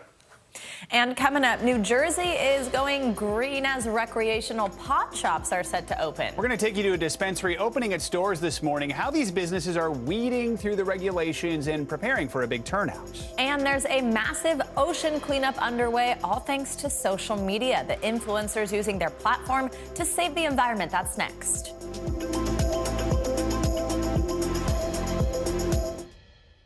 Sometimes the news can be difficult and overwhelming for kids to understand, so we've created a newscast just for them. We hope your family will watch Nightly News Kids Edition. Can this still end diplomatically with Vladimir Putin in charge of Russia? Our promise to take in 100,000 Ukrainian refugees. Is that enough? The circus-like stuff that the hearings turned into. This system seems broken. What do we do? If it's Sunday, it's Meet the Press. Good morning, everybody. Welcome to Today. Future's looking bright. Time to give yourself an entire body reset. Let's go. The new approach to saving our planet. Simple life swaps, great for the environment. We're celebrating greatness, redefining what it means to be a family. They say it takes a village, and you guys actually have created your own village. We are ready, ready, ready. We got a little spring in our step. Spring! This is quite the spring break crowd. cover the news, you have to be in it. This is how so many towns and cities are protecting themselves. You can actually see they're pushing the gates open every night. It's your news playlist. Top Story with Tom Llamas, weeknights at 7 on NBC News Now. This is a very different kind of program. We're here to start conversation about the big things happening in our world. Professor, I'm not asking you to predict the future, but what do we think that the new normal is going to be? Is part of this that everyone's rethinking their jobs during this pandemic and their relationship to their employers? What is your biggest tip for any parent who's concerned about this? It's not my job to tell you what to think. My job is to think about what you tell me. Now Tonight with Joshua Johnson, streaming weeknights at 8 on NBC News Now. Top Story with Tom Llamas, weeknights at 7 on NBC News Now. Nearly a year and a half after voting to legalize recreational marijuana, New Jersey residents can purchase it beginning today, and turnout is expected to be high for the first day of sales. NBC News correspondent Antonia Hilton joins us now from one of the locations where pod sales will get underway this morning. Antonia, good morning. So tell us how New Jersey got to this point and how people there are going to be able to buy it. Good morning, Joe. Well, this has really been in the works for years. But back in 2020, voters here in New Jersey were asked a question about the support for recreational marijuana sales and the creation of a regulatory commission to oversee it. And it passed with more than 67% of people in support of that measure. That is the largest margin of victory for a marijuana question or measure in United States history. As you can see here, a lot of folks already lined up for this site here in Maplewood. The first person got in line around 6:45 a.m. and this place was not set to open until 9. To give you a sense of how things are working here, there are police blocking up parts of the sidewalk across the street there. There's an entire parking lot devoted to folks who are going to wait around or even smoke outside after they go shopping here today. And so in terms of the excitement and support here on the ground, as you can see, people have been waiting for this day, frankly, Joe. And, you know, this is right on the heels of New Mexico legalizing recreational marijuana sales, you know, and now New Jersey is going to be servicing not just people here in this state, but people, frankly, in the tri-state area. There are people coming from New York to take part in this today as well, Joe. Antonia, very quickly here, state leaders promised that the marijuana industry would be diverse and equitable. What are they doing to ensure that? Well, that has been at the forefront of the conversation the entire time, and black business leaders here in the state have really put pressure on state leaders, on the regulatory commission, to make sure that this industry is diverse and equitable. In terms of how it's going so far, frankly, of the 13 sites that have gotten started today, none of them are minority owned, but 37 of the 68 people who have been awarded conditional licenses are diverse owners. So that means that within a few weeks or months' time, the industry here should really reflect the rest of the state of New Jersey. Take a listen to some of my conversation with John Harmon. He's the CEO and founder of the African American Chamber of Commerce here in the state. Take a listen. New Jersey, from a business perspective, is heavily regulated. And so there's a lot of hurdles that you have to get over in order just to get in the process. And then the perception. Unfortunately, given that, 1% of public contracts heretofore have gone to black businesses in the state. So the perception is that although the invitation was extended, you're not necessarily going to be invited to dine, if you will. And for Mr. Harmon there, diversity in this industry is not just about who owns the shops like the one behind me here. It's also about who's in front of the counter. It's also about the contractors who are going to get hired to work on these sites, who's going to do the marketing. And there are lots of folks, all kinds of companies that can take part in what's expected to now be an industry that has $2 billion of revenue within a couple years. And so he wants to see diverse people, women-led businesses get a piece of that in every single part of the industry. Joe. All right, Antonia, thank you so much. Now, as part of our network-wide series, The Climate Challenge, we're highlighting some of the most creative and inspiring solutions to saving our planet. One of the most popular solutions is beach cleanups, but we're not talking about just any beach cleanup. This is the largest global crowdsourced ocean cleanup campaign in history. I spoke to the founders of the campaign who used some social media star power to get the job done. We are currently surrounded by countless sharks. I'm gonna count to 100. Go high. Jimmy Donaldson, aka Mr. Beast, and Mark Rober are two of the biggest YouTubers, currently with more than 100 million subscribers combined. They've racked up views and millions of dollars by playing pranks, doing science experiments, and breaking world records. Now the pair have harnessed their social power for a purpose. The goal of Team Seas is to remove 30 million pounds of trash from the ocean. Probably the craziest thing we've ever attempted. The idea came after the duo had success with what they called Team Trees. 2,600 trees are being planted every single day with TeamTrees.org. Planting more than 20 million trees over the last 2 years, and now turning their attention to our beaches. The idea here was to crowdsource the biggest ocean cleanup ever. And you went about it first by sort of targeting other influencers to kind of get them on Team C. We made like a pitch video, 1 minute, really tight. It doesn't really matter what you do, as long as you direct your viewers to TeamSeas.org and let them know that $1 means 1 less pound of trash in the freaking ocean. And I feel like almost everyone said yes in some capacity. Go Team Seas! Let's do this. Let's go Team Seas! The campaign was an immediate success, raising more than $30 million in less than 2 months. The influencers then worked alongside nonprofit organizations who've been doing this for decades to take action, and we got to tag along. We're here in Gringo Beach, Haina, and we're expecting around 300 volunteers. Team Sea's partner, Ocean Conservancy, focuses their efforts on shorelines around the globe. And as their senior director, Nick Malice, told us, this beach in the town of Haina, Dominican Republic, is one of the most polluted on the planet. 11 million metric tons of plastics enters the ocean every year, and that's more than a garbage truck worth of plastics every minute. And so the result is these items wash out into rivers, out into the ocean, and unfortunately end up on beautiful beaches like this around the world. How cool is it to be part of the largest crowdsourced cleanup of the ocean and beaches? It's pretty freaking awesome. We have many people in the ocean conservation community say, I've been trying for 20 years to get my kid to care about what I do, and Mr. Beast and Mark put out one tweet, and all of a sudden I got to empty my piggy bank to contribute. So it's been truly transformative. Emmy Oviedo is a volunteer and an avid Mr. Beast fan. It was really amazing how two people can make a big difference of how you see trash in the beaches, how dirty they are. You think they can make a big difference? They can make a difference. The real power behind Team Seas and Team Trees isn't that it's like you have some really rich person come and donating all this money.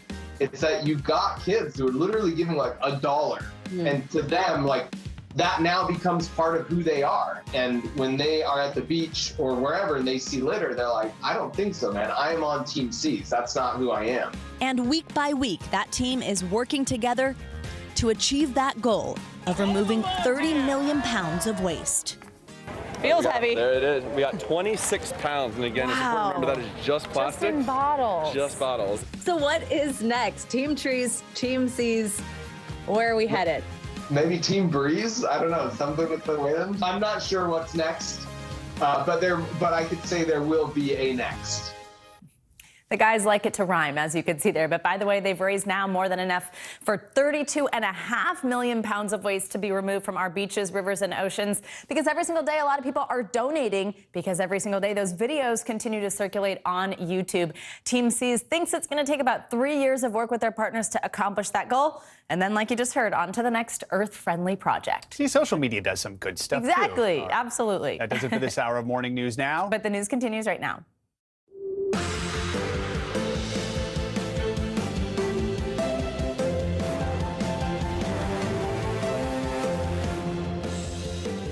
Good morning, I'm Savannah Sellers. I'm Joe Fryer. Right now on Morning News Now, the fall of Mariupol. Breaking news this morning out of Ukraine, where Russia's Vladimir Putin has declared success against the strategically vital port city under siege for weeks. The efforts now to evacuate thousands of citizens still trapped there. Plus, President Biden set to speak about the situation in Ukraine later today and the latest round of military aid that is expected to be announced. Clearing the air, the battle over mask mandates for travelers heating up. The Justice Department will appeal the decision, striking it down. We'll bring you the CDC's response, plus what the challenge means for your next vacation. Also this morning, joint opportunity. A new state-sanctioned campaign is on the rise in Colorado. It's giving those affected by the war on drugs unprecedented access to pot's big-time profits. Now, the state is looking to right the wrongs of the past with a new type of social experience.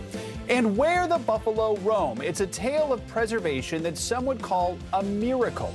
The American bison brought back from the brink of extinction a little more than a century ago. Now how climate change is posing a new growing threat. Good to have you with us on this Thursday. We begin with growing confusion over masking policies on public transportation. The Department of Justice is now appealing a federal judge's ruling to halt mask mandates on most planes, trains, and buses. Yeah, but while the Department of Justice moves ahead with the appeal process, masks will not be required for some of that travel. NBC News correspondent Tom Costello has more on the uncertain future here. Yeah, good day. To be clear here, what the DOJ is doing is appealing this lone federal judge's decision that wiped out the mask mandate for the whole country. But DOJ is not requesting a stay. The mask mandate unlikely to come back anytime soon. DOJ is really trying to preserve the integrity and the authority of the CDC to act in a public health emergency. Bottom line, if you're confused by the mask mandate and what's up and what's down, you're not alone. Even as travelers are starting to lower their masks in some modes of public transportation. We can breathe. The Justice Department is appealing the ruling by a federal judge who found the mandate exceeded the CDC's authority. Just hours before DOJ filed, the White House said any appeal would be about preserving the CDC's ability to respond to health crises. We expect there to be ups and downs in the pandemic, and we certainly want the CDC to continue to have this authority. Public health experts say that authority is critical to keeping the public safe. When we underpower public health decision-making, we put ourselves at risk, our families, our communities at risk in the long term. But the DOJ's move follows days of confusion for passengers nationwide, as the TSA and most local transit systems made masks optional. 1 minute wear them, 1 minute don't wear them, so hey, I'm keeping mine on. Complicating things, some local jurisdictions have their own rules, like Philadelphia, San Francisco, and New York, where masks are still required in some but not all settings. Amtrak, you don't have to wear a mask, but you have to wear a mask on the bus. MTA, you got to wear a mask. What's going on? I mean, what is it? Do you wear one or you don't wear one? While average daily COVID deaths have been trending down since a spike in February, we are still losing nearly 400 people a day. That's why some travelers say they'll keep masking up. Girja Mahajan in North Carolina says it's frustrating for parents like her with kids under 5 who can't yet get vaccinated. We can continue to mask, but it also makes us very nervous to travel with individuals who may not be vaccinated and who are additionally not required to wear a mask. For now, in most places, the decision to mask up is up to each individual passenger. Yeah, I'm comfortable with that one, so I choose not to wear one, but it's completely up to you as you want to move forward. Okay, so let's assume you bought an airline ticket for the next few weeks or months, assuming the mask mandate would stay in effect. Can you get your money back for that ticket? Bottom line is no, unless the airlines cancel that flight, but you can get a credit for that flight or change flights, and the credit usually is good for about a year or so. Back to you. All right, Tom Costello, thank you so much. And now early this morning, we actually spoke to United Airlines CEO Scott Kirby about the mask mandate decision and how the company is handling the sudden policy change. Take a listen to some of that interview. If the mandate were to go back into place, how do you handle that? What do you think of this appeal, especially since it sort of seems the genie's already out of the bottle? Yeah, so I think the most important point on masks is, you know, it was 2 years ago today that we became the first airline to require masks on airplanes. And what we've learned since then is that an airplane is really the safest place you can be indoors with anyone because of the airflow. It's literally 10 times more airflow than in a hospital ICU. So it is the safest place you can be. And we're really confident that an aircraft in particular is safe for our customers and our employees to be on. With regard to the judge's ruling and the appeal, I think the administration is mostly filing this appeal as a jurisdictional claim to preserve their right to require masks in the future. I think it's very unlikely that you're going to see a mask requirement come back on to aircraft anytime in the foreseeable future. And so as the doctor was just mentioning a moment ago, what would you say to an immunocompromised person or a parent of a child who hasn't been able to be vaccinated in terms of the safety on your flights? Well, I'm a father of 7 and have 2 children under 5 who haven't been able to be vaccinated yet. And I'm really confident in their safety on board airplanes. They've been flying. The 1-year-old has never worn a mask because she's been a baby. And I'm really confident of their safety on board airplanes. And the combination of so much of the society being vaccinated, the treatments that are available.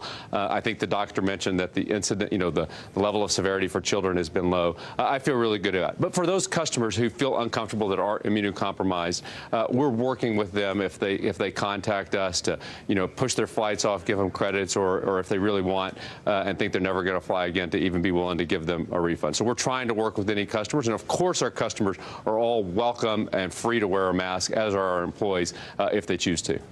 I want to ask actually about your employees, about your staff, and first what the reaction's been like from your flight attendants and pilots on dropping masks. I think a lot of people have seen these videos circulating on social media, people celebrating, things like that, but also about the potential for staffing shortages. I mean, I know United saw some 3,000 employees test positive during the Omicron surge, and that led to cancellations and a lot of chaos at airports. Are you worried about something similar happening with the lack of masks and how that would impact the busy summer travel season? Well, I'll start with, while it's not 100%, I think the overwhelming majority of our employees are excited to have the mask mandate removed. They're excited to be welcoming customers back. They're excited to be back to uniting people and connecting the world and seeing full airplanes. And there's just a sense of excitement around the whole airline. As far as labor goes, the good news at United is, because we don't really create jobs, we create careers where people have great benefits. They can stay here for their entire career, great pay. And because of that, we've been able to successfully hire 6,000 people already this year. We've staffed up to make sure we're ahead of this. And we've done something a little different than some airlines in the country. We're gradually adding our schedule back because we know there are these stresses and strains. It's not just our own employees. It's all the fuel vendors and the TSA and FAA all have strains, and we're putting our highest priority on operational reliability. We're #1 so far this month in the industry in on-time performance and the lowest cancellation rate.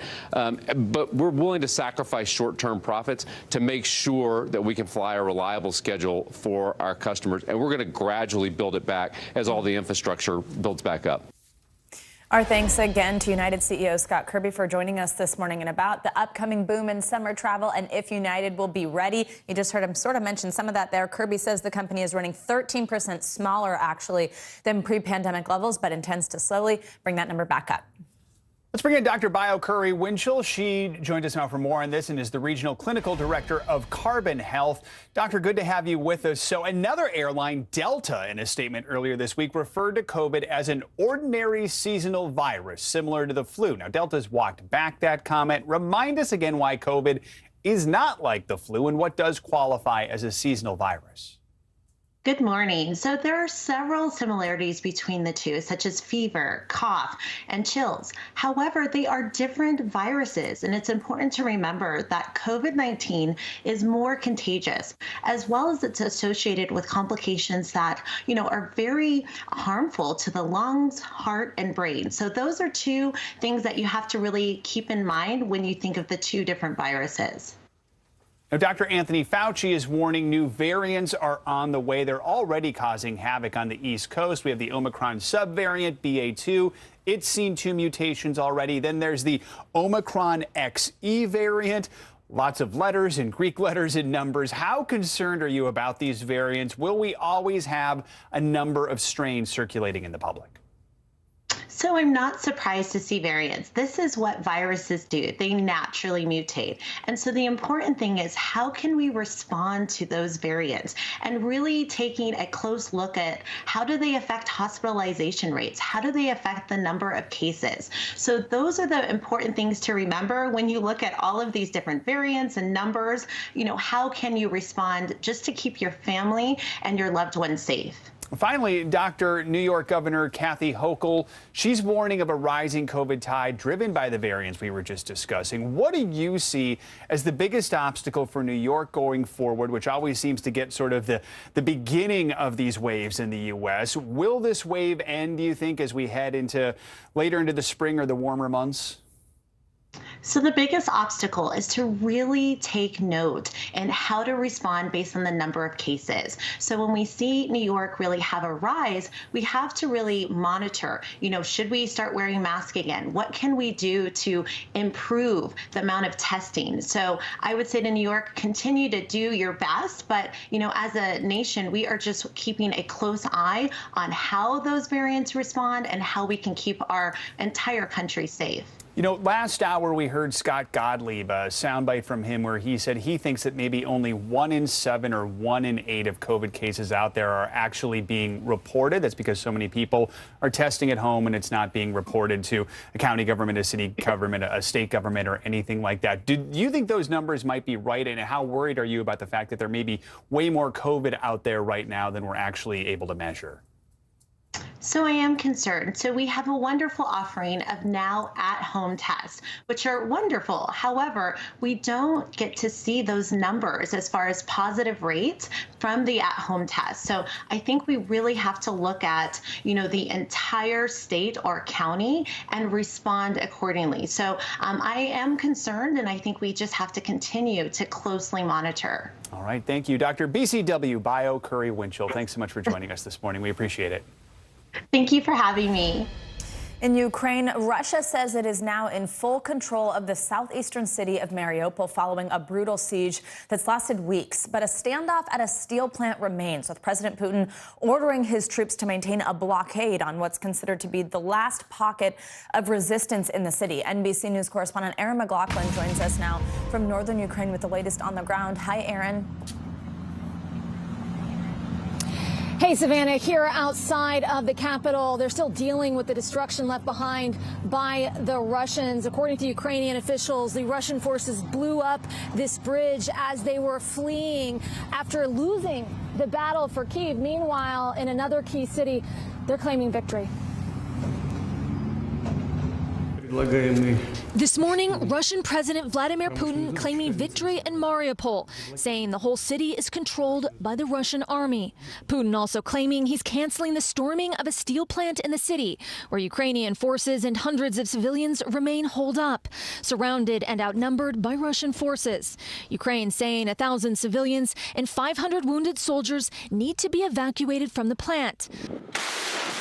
But Ukrainian and Russian forces are still battling it out along the 300-mile stretch of Ukraine's industrial heartland, a fight that could determine the outcome of this war.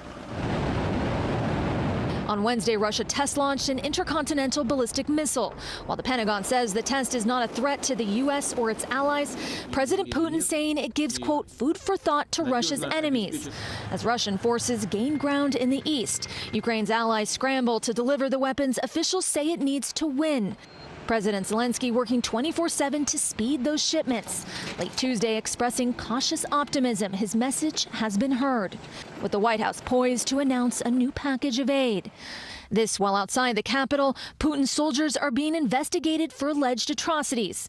Escorted by the military, we follow Ukraine's war crimes prosecutor into a now abandoned Russian camp, where they believe the bodies of Ukrainian civilians could be buried. Fearing booby traps and mines left by the Russians, we carefully make our way through the woods. This was once a Russian camp. Now it's been cleared and they're working to demine this area. They're also searching for bodies, with 16 people missing in this area. They thought they had found one.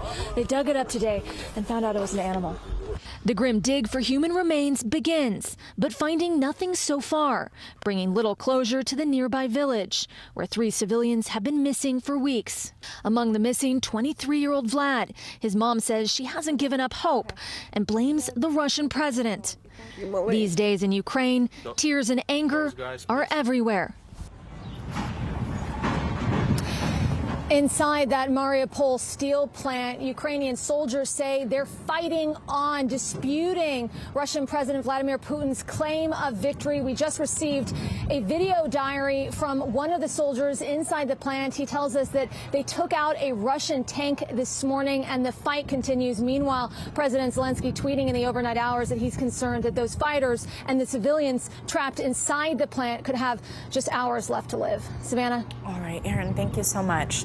Let's get more on this situation in Ukraine with John Herbst. He's the former U.S. ambassador to Ukraine and a senior director of the Atlantic Council's Eurasia Center. Ambassador, thanks for your time this morning. So first, let's, of course, start in Mariupol. The Russians say they've captured the city despite this ongoing standoff that's happening at a steel plant there.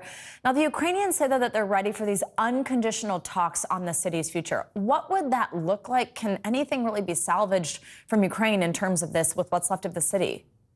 Well, first, it's clear the Russians have not captured the city. They have large control, but they don't capture the city until they've captured the steelworks, and they have those Ukrainian soldiers under control, which they don't. So this is a little bit of Putin's propaganda because his campaign is not doing so well. The Ukrainians, of course, would like to evacuate everyone from Mariupol, but the Russians have consistently denied the establishment of humanitarian corridors, which get even civilians out, never mind soldiers. So I think the stalemate in Mariupol continues, with Russia in effective control, but not actually controlling the entire city, and not able to do certain things because they do have to worry about those soldiers holed up in that steel complex. Yeah. I want to ask you about these next few weeks. Now, Britain's Ministry of Defense says Russia will want to demonstrate significant successes in Ukraine ahead of next month's Victory Day celebrations. That's on May 9th. That commemorates Russia's triumph over Nazi Germany in World War II. Do you agree with that assessment? And if so, do you think that that means it could impact Russia's military strategy over the next few weeks? I think that assessment is absolutely right. May 9th celebration of Victory Day in World War II was a huge public holiday for all the authoritarians in Russia, and so they want to be able to wave a trophy. Whether or not they'll be successful, I think, is another question. I think we may have seen in Putin's statement today that they've effectively captured Mariupol as an indication that they're not so confident they're going to be able to have a real major victory by then.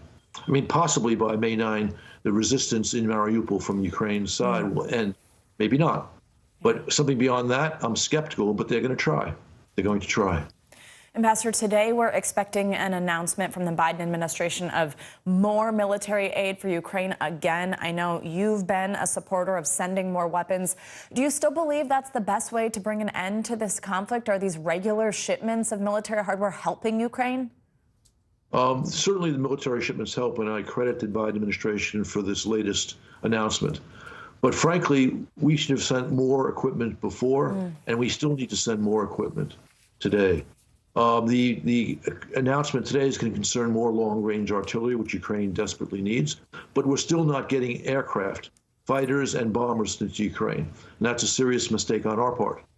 Ukraine needs that to deal with that Russian offensive in the east, because they have large numbers of aircraft, they have large numbers of tanks, and Ukraine needs additional weapons to meet that. If we provide those weapons, Ukraine will win. Ambassador, as always, we appreciate your time. Thank you so much for joining us. Thank you. Time to get a check on your morning news now weather. Which, of course, means Bill Cairns is back. Hello, Bill. Hello again, and we mentioned last hour that we still have about 50 to 60,000 people without power in northern Pennsylvania and southern New York from that snowstorm that occurred earlier this week, and they're still doing their best to get the power on there with the power crews. There was just so much tree damage from that heavy, wet snow that it's a lot of work. Even though the snow is gone in many areas, or just some piles are left, it melts fast this time of year, but you know, it left its mark and did its damage there. This video coming to you from the Capital District area of New York, the Albany, Schenectady, Troy area. So let's go into our next storm and take you through the upcoming weekend and kind of let you know what we're going to be dealing with. I think the biggest headline we're going to have over the next couple of days is the fires, if any fires form. We do have that one big one in northern Arizona that has been spreading rapidly because of the fuel and also the high winds. So we have 13 million people that are under red flag warnings. A red flag warning is like the fire department's way of saying this could be very dangerous if a fire forms because the conditions are very rapid for fire spreads. And one of the reasons is because it's so warm and the humidity is so low when it's this warm this time of year. Lubbock, 95 degrees today. Even Denver up near 80. Albuquerque, all of New Mexico in the 80s and 90s. And that warming trend is going to continue through the central plains. Central Nebraska could be approaching mid-90s tomorrow. That's why tomorrow is going to be extreme fire danger in areas of the northern plains from Amarillo northwards up through western Kansas. Some of this warmth will try to spread to the east as we head through the weekend. Notice that Richmond gets up into the mid-80s by the end of the weekend. We're going to be 80 Saturday, Sunday in Kentucky. Also, Pittsburgh hits 81. Philly, it looks like the warmest day for you up to New York City will be Sunday when near 77 degrees. So as far as the forecast for today goes, windy, warm, and dry across the plains. We have a little bit of wet weather we're dealing with and snow in areas of the west, depending on your elevation. Then as we head through the weekend forecast, notice the East Coast, how gorgeous of a weekend it's going to be. Congratulations to you. You're the big winner along with the Southeast. But that stormy weather will be in the middle of the country. Kansas City will have a couple days dealing with storms. And my apologies, another snowstorm for areas of Wyoming, eastern Montana, and western North Dakota. Finally, by Sunday, that begins to end. But you notice this is about as good as it's going to get for the eastern seaboard for your April weekend. So make your plans now and enjoy. Will do. Ooh, we have official orders to do so. Yeah. Right. All right. Thanks, Bill. And coming up, get ready because Morning News Now is once again on Royal Watch, and it's a big one today, the Queen's birthday. Yeah, that's right. As she turns 96 officially, we've got the latest read on whether Harry and Meghan will cross the pond again for her Platinum Jubilee in just a few months. That's up next. These days, it feels like the news never stops. So let's get into it. What's happening right now, what it all means for you for an hour every day. It can be hard to keep up, so let's get started together. Hallie Jackson Now, weekdays at 5 on NBC News Now. To cover the news, you have to be in it. These are families trying to board those trains to Poland. I also want to get home. You'll get home. Every night, it's your news playlist. Top Story with Tom Llamas, weeknights at 7 on NBC News Now. The fire has grown leaps and bounds. What you see behind me is typical. How you doing? Pretty bad. She was a nurse who got the COVID vaccine on TV. Then she fainted, and a conspiracy theory was born. This is how one person's life became a weapon in an information war. Tiffany Dover is dead. An NBC News podcast. Listen now. We'll meet Ukrainians who are defending their country one block at a time. When you were still in Kiev, could you hear the bombing? My name is Lester. Who's this? Top Story with Tom Llamas is your news playlist on NBC News Now. And now, you can listen to it as a podcast. Available anytime and anywhere.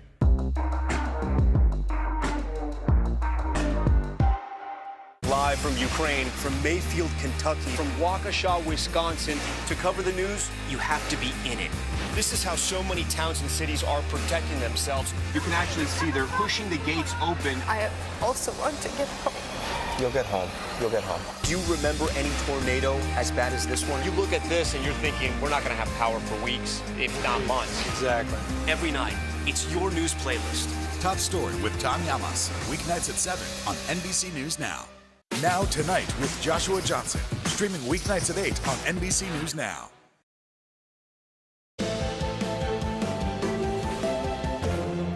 Queen Elizabeth turns 96 today, and as she discreetly celebrates with her family, the UK is reacting loudly to comments made by Prince Harry during that exclusive interview with Hoda on the Today Show. With more on that, we're joined by NBC News correspondent Sam Brock. Hey, Sam, good morning. Joe, good morning. Definitely some royal family drama continuing here. In that interview, Prince Harry said the Queen was in, quote, great form after suffering a series of health setbacks, including a case of COVID. That was back in February. But he also raised eyebrows around the globe when he told Hoda that she's making sure that the Queen is protected and surrounded by the right people. As the Queen quietly celebrates turning 96, a new photo to mark the occasion showing her taking the reins of two majestic horses. But the ride to try and unite her somewhat divided family has been long and bumpy. In an interview with Hoda, Prince Harry appeared hopeful, but not certain that he and his wife Meghan Markle and their two kids would be at Buckingham Palace in June. That's when the Queen's historic 70th year on the throne will be honored. Do you think you'll come for the Diamond Jubilee? I don't know yet. There's lots of things with security issues and everything else. So this is what I'm trying to do, trying to make it possible that, you know, I can get my kids to meet her. There are reports Harry and Meghan have been invited to appear on the balcony with the Queen more than 2 years after the pair officially resigned from their official royal duties and moved to the U.S. When Hoda asked about the Queen's health after a recent visit, Harry responded with this. Being with her, it was great. It was just so nice to see her. You know, she's on great form. She's always got a great sense of humour with me, and I'm just making sure that she's, you know, protected and got the right people around her. Prince Harry also notably sidestepping a question about his father, Prince Charles, and older brother, Prince William. But do you miss your brother, your dad? Look, I mean, for me, at the moment, I'm here focused on these guys and these families and giving everything I can. Those comments, combined with Harry's admission that home, for now, is the U.S., led to a wave of reaction in the British tabloids. One calling his words the ultimate royal snub. Following a series of health setbacks, including a bout with COVID, the Queen recently handing over more of her royal duties to her family, with Prince Charles and Camilla recently stepping in at the traditional Easter service. It remains to be seen if she can repair the royal rifts straining her family before the Queen celebrates 70 years on the throne just a few months from now. And Joe and Savannah, after Harry and Meghan's visit with the Queen last week, there was definitely some optimism the two would return with their children for the historic Jubilee celebration in June, but that very much remains unclear at this point. Certainly, though, on the 96th birthday of Queen Elizabeth, an unlikely set of circumstances that brought her here to this day. It is the longest reigning monarch right now in the world, guys. Back to you. All right. Sam Brock, thank you so much. You got it. And here to talk all things royal is Erin Hill. She's the senior news editor at People magazine. Erin, good morning. Thanks for being with us. So let's start with the Queen's birthday. She's reportedly spending it at one of her late husband's favorite estates. Do we know anything about how she'll celebrate? She is, yes. So she's spending it privately at Sandringham, specifically at Wood Farm, which is where Prince Philip spent the bulk of his retirement. So it's a very special place to him. And so we're hearing reports that she's having a tea party with a close group of friends, but spending the day privately and certainly reflecting on a lot going on right now. Oh, I love thinking about her just at a tea party with friends. Right. Also, as we just saw a minute ago in Sam's story, there's this new picture of the Queen. She's holding the reins of two of her ponies. Of course, we've all been a little bit worried about her health and everything recently. What message do you take from this picture, from how she looks there? I mean, this is one of the most majestic photos I've seen of the Queen, right? It's just an incredible photo. And, she looks very strong. And I think, we know that she's been dealing with some mobility issues lately. It's part of the reason why she's backed out of some appearances. So I think this photo really shows that she's standing strong and she's ready to go into her Jubilee year. Now, in Hoda's interview, Prince Harry talked about this special relationship that he has with his grandmother and seeing her recently with his wife, Meghan. What do you think about their relationship at this point, especially given the scope of it with the rest of the royal family, and what's kept them so close? And yeah, the Queen has always said historically, even though there have been issues within the family, that Meghan and Harry remain beloved members of her family. So first and foremost, that's where it stands. When it comes to all the other issues, hopefully those can be ironed out before the big Jubilee in June. Of course, the Queen would love to have them there, would love to have Lily and Archie there to see them. She hasn't seen Archie since he was a baby. He's about to be 3, and of course hasn't met Lily. And I think what we've heard from Harry is that when he's with the Queen, they're very much grandson and grandmother. They've got the same sense of humor. We hear that the Queen has a wicked sense of humor behind the scenes. That's definitely something that she shares with Harry. So it was likely a very lighthearted conversation, talking about the Queen's birthday, talking about the Invictus Games, which is something that Harry has been really focused on. And so he definitely seemed to steer the conversation towards that. Well, let's talk about the strain in the rest of the family, though. As you just heard there, Harry had a lot less to say about his relationship with his father and brother, really avoiding the question altogether. Given all the history there, what do you think the future could hold? Is there a way that the relationships are repaired and we see Harry back in the UK more, doing more with the royal family? We know there's tension within the family between Charles and Harry and William and Harry, and those are complicated issues that need to be worked out. But at the core of it, we have heard them say, he's my brother, he'll always be my brother. Harry said that, and William as well. They came together for the unveiling of a statue for their mother last summer, and of course the whole family came together for Prince Philip's funeral last year. So it remains to be seen if they can come together again for this special occasion for the Queen, but definitely complicated issues at play within the family, and it's going to take some time for them to be worked out. All right, Erin, thank you so much for your time this morning. Thank you. Now to a flare-up between Israel and Gaza following a rise in tensions over holy places in Jerusalem. Claudio Luvanga joins us now from Rome with that and what else is making news around the world this morning. Hey, Claudio.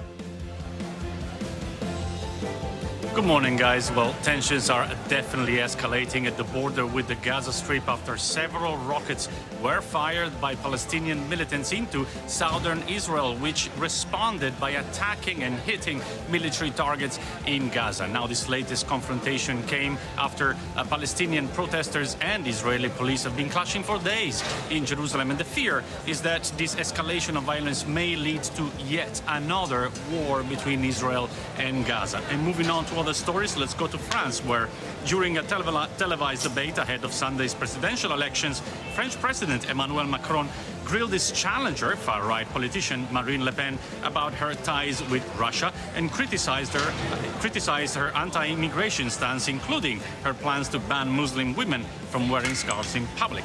Now, Le Pen, in turn, attacked Macron's policies, but polls suggest today the president won the debate last night.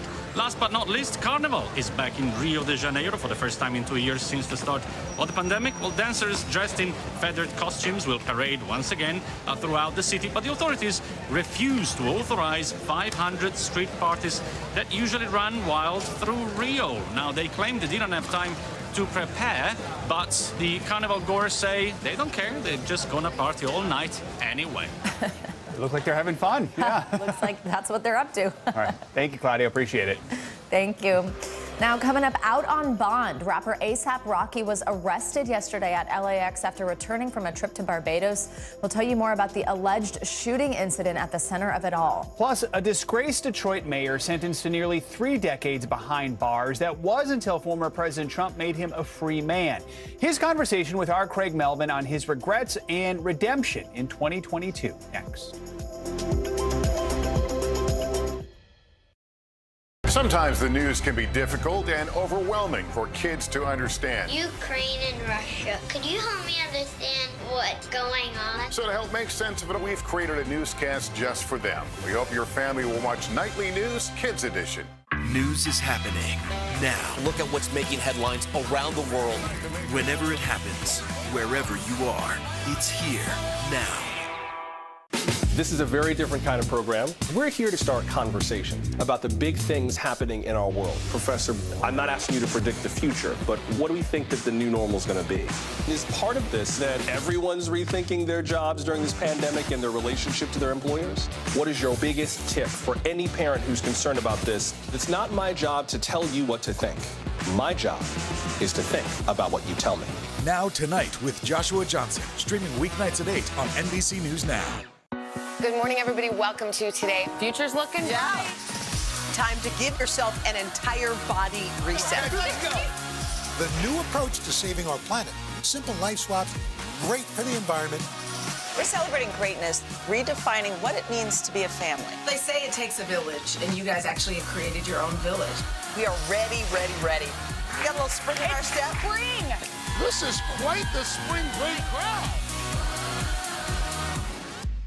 These days, it feels like the news never stops. So let's get into it. What's happening right now, what it all means for you for an hour every day. It can be hard to keep up, so let's get started together. Hallie Jackson Now, weekdays at 5 on NBC News Now.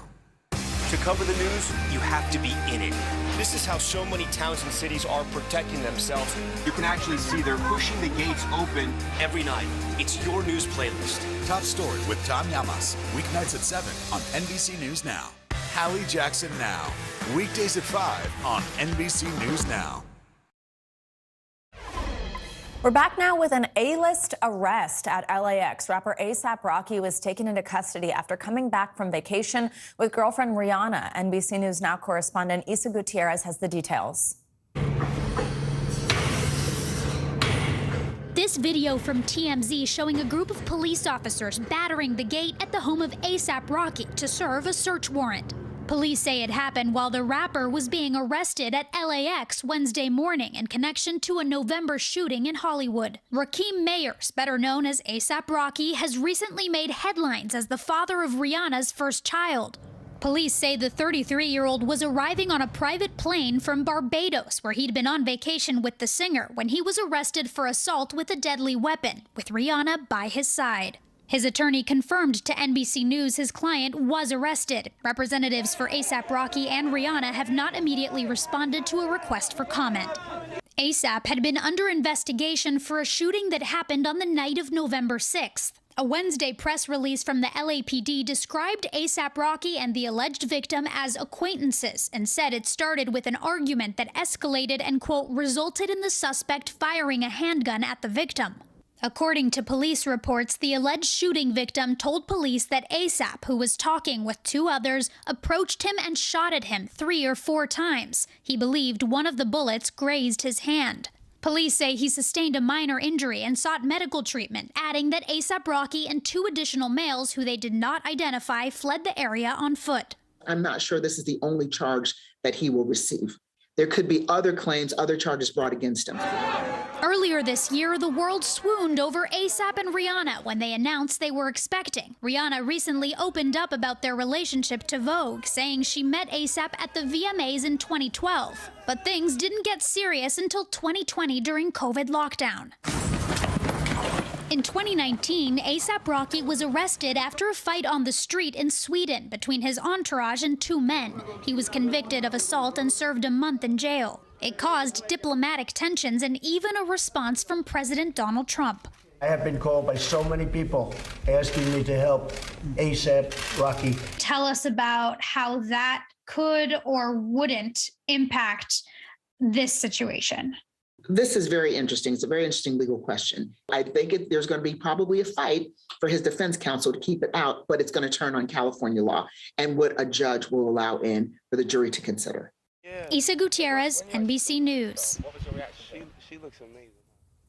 Now to a network exclusive. Today Show co-host Craig Melvin sat down with disgraced former Detroit Mayor Kwame Kilpatrick. He had been serving a 28-year prison sentence for corruption-related crimes. That is until 2021, when former President Trump commuted his sentence. Craig spoke with Kilpatrick about his regrets and redemption. When Kwame Kilpatrick was sworn in as mayor of Detroit in 2002 at the age of 31, he was the youngest person to ever hold the office. Described as brash and larger than life, he seemed to embody the big-shouldered strength of the Motor City. All right? Yeah. Good. How you? Then the wheels fell off. A series of wrongdoing, including lying about an affair with his chief of staff, led to criminal charges, forcing him to resign in 2008 and serve time in state prison. In 2013, he was convicted of 24 federal corruption-related crimes and sentenced to 28 years in prison. Not at this time. I don't have any comment. Kilpatrick was set to stay in prison until at least 2037. But on his final day in office, President Trump commuted Kilpatrick's sentence. He was a free man. Have you met President Trump since you've been out? I have not. I'm looking forward to meeting him one day, though. What are you going to say to him? Thank you. Thank you. Absolutely, thank you. I'm going to give him £1. Listen, thank you, Mr. President. Now, 51, Kilpatrick is reflective and facing his regrets. When did you realize that things had gone off the tracks? It was actually quick. 2008, it was revealed that my tremendous character flaw and lying and manipulating of my own wife and family with having an adulterous relationship was put out in the public. And I had to protect my family and my then wife. It was tough. Things got a lot tougher after his conviction on the federal charges. Many of the crimes he still denies committing. Did you do it? The mail fraud, the wire fraud, the perjury. I did the perjury, But all of this mail fraud, wire fraud, anybody Conspiracy. Conspiracies, absolutely not. 24 counts. 24 counts of federal charges. And you still maintain that you were innocent of the overwhelming majority of those charges? Absolutely. Absolutely. Talk to me about the Kwame Kilpatrick before prison and the Kwame Kilpatrick that sits here now. The Kwame Kilpatrick before prison really thought he had it all figured out. Going into that prison was like a womb for me. I literally was in darkness. I was broken to the point of even having thoughts about not being here anymore. But out of that womb came a totally new understanding because I was broken enough to receive the spirit of humility. Although Kilpatrick resists saying he found God in prison, his faith has become the focal point of his life. I was broken enough and all out of options and in a position where I just don't know what else to do. I've come to the end of myself. And I accepted Christ as my Lord and Savior, and everything in my life changed from the moment I got up off my knees to now. He's got a new purpose now, remarried with a baby due in June, and as an ordained pastor, he started an online ministry. Suddenly, the Holy Spirit showed up. I have a mission, and that mission, I'm on borrowed time. You know, I'm still serving a 28-year sentence. I just feel like I have a different warden in a different place. I really do. Part of the Christian faith is atonement for wrongdoings. Do you feel like you've done that with the people of Detroit, with friends, with family? I apologize to the people of Detroit so many times. They stopped telling me to apologize. Don't you apologize? Oh, we got it. We're clear. I've asked for forgiveness from this city, and it's been accepted. The people who are willing to accept. There are some people, you know, they'll never accept. But in this town, I believe they have. Our thanks to Craig Melvin for that report. While Kilpatrick is a free man, he did not give a clear answer on how he expects to pay a reported $4.7 million in restitution, money that he still owes. And now coming up, a joint opportunity between the state of Colorado and business owners who were affected by the war on drugs, working to right the wrongs of the past with a new social experience. Plus, a Texas 10-year-old with dreams of being part of New York's finest, now inspiring those on and off the force. Those stories and more next.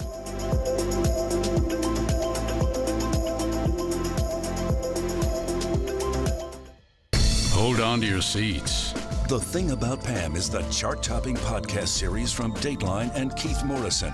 A strange story and a career of strange stories. All episodes are available now, wherever you get your podcasts. News is happening now. Look at what's making headlines around the world. Whenever it happens, wherever you are, it's here now.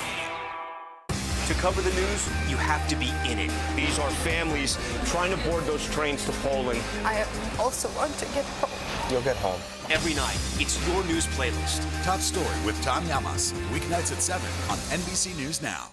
Still to come on the Channel 2 News. Well, the waters are certainly receding now. Still too close to call. Lester Holt reporting from New York. Ground zero, as it's being referred to. It is, in fact, a taste of freedom. The Haitian people know a little something about resiliency. What's the biggest risk right now? Some of the troops who have been proud. I want to welcome you to the first presidential debate. In fact, we've been told we can't go any farther. You are some resilient folks. Let me get in.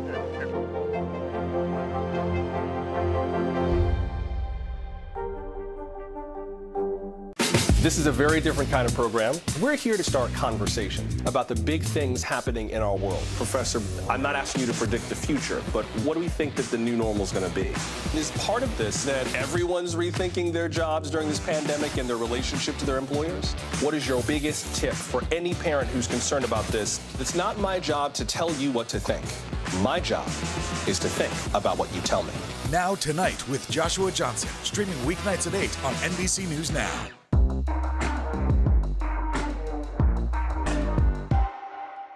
These days, it feels like the news never stops. So let's get into it. What's happening right now, what it all means for you for an hour every day. It can be hard to keep up, so let's get started together. Hallie Jackson Now, weekdays at 5 on NBC News Now. Let's go. This is a critical choke point for this fire.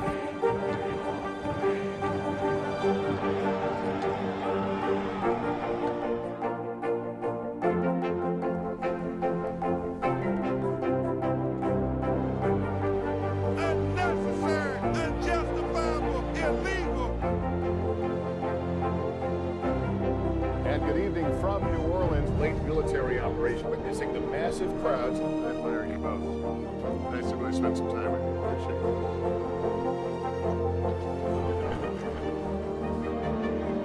At any moment now.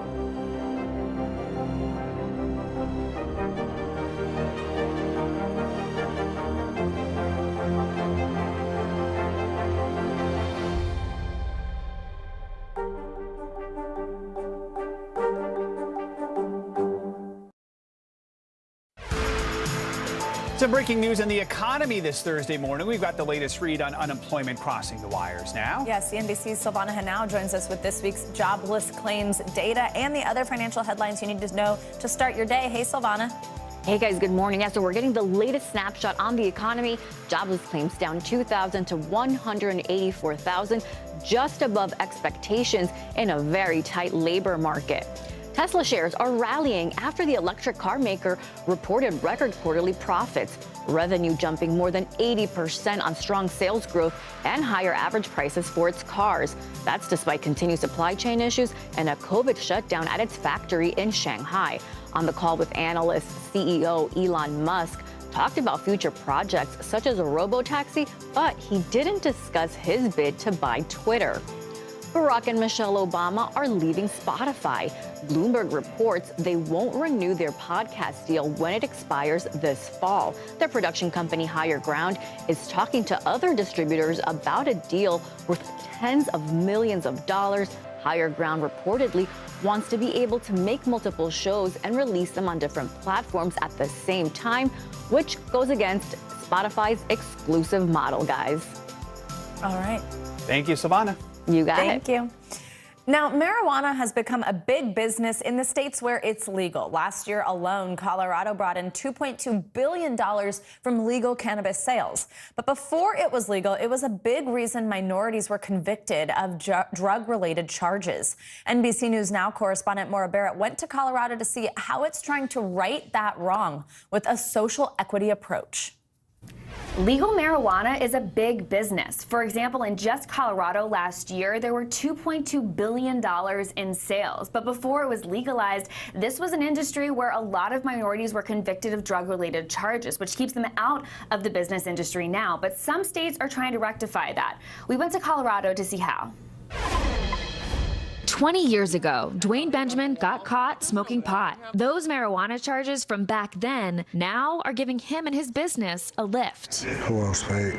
He's the founder of Tetra Lounge, a social club of sorts. It's the first of its kind, at least legally. In Colorado, for the last 10 plus years, you've been able to purchase marijuana as a visitor, as a tourist, and there's never been a safe place or legal space for you to consume cannabis. A new Denver business license lets customers actually light up and smoke on site, sparking new opportunity in this big industry. But this license came with a catch. The social equity license gives people with the opportunity that have been affected by the war on drugs and been pretty much shut out of the industry for so many years, the opportunity to build. In an effort to right the wrongs of the past, for the first 5 years, the city of Denver is only accepting applicants whose families have faced marijuana-related convictions or who live in low-income neighborhoods. So the house is from 1891. Chris Chiari's hotel also qualified, as he says the war on drugs affected his family. And I would say very clearly that we are putting the cart before the horse. We do need to expunge and let everyone out of prison for marijuana crimes now, before we go any further towards nationalizing this industry and this market. According to the ACLU, Black people are nearly 4 times more likely to get arrested for marijuana possession. Racial disparities in convictions like this have historically prevented minorities from getting licensed to run a legit cannabis business. Out of over 700 dispensaries in Colorado, the fact that 4 are owned by people of color is dismal.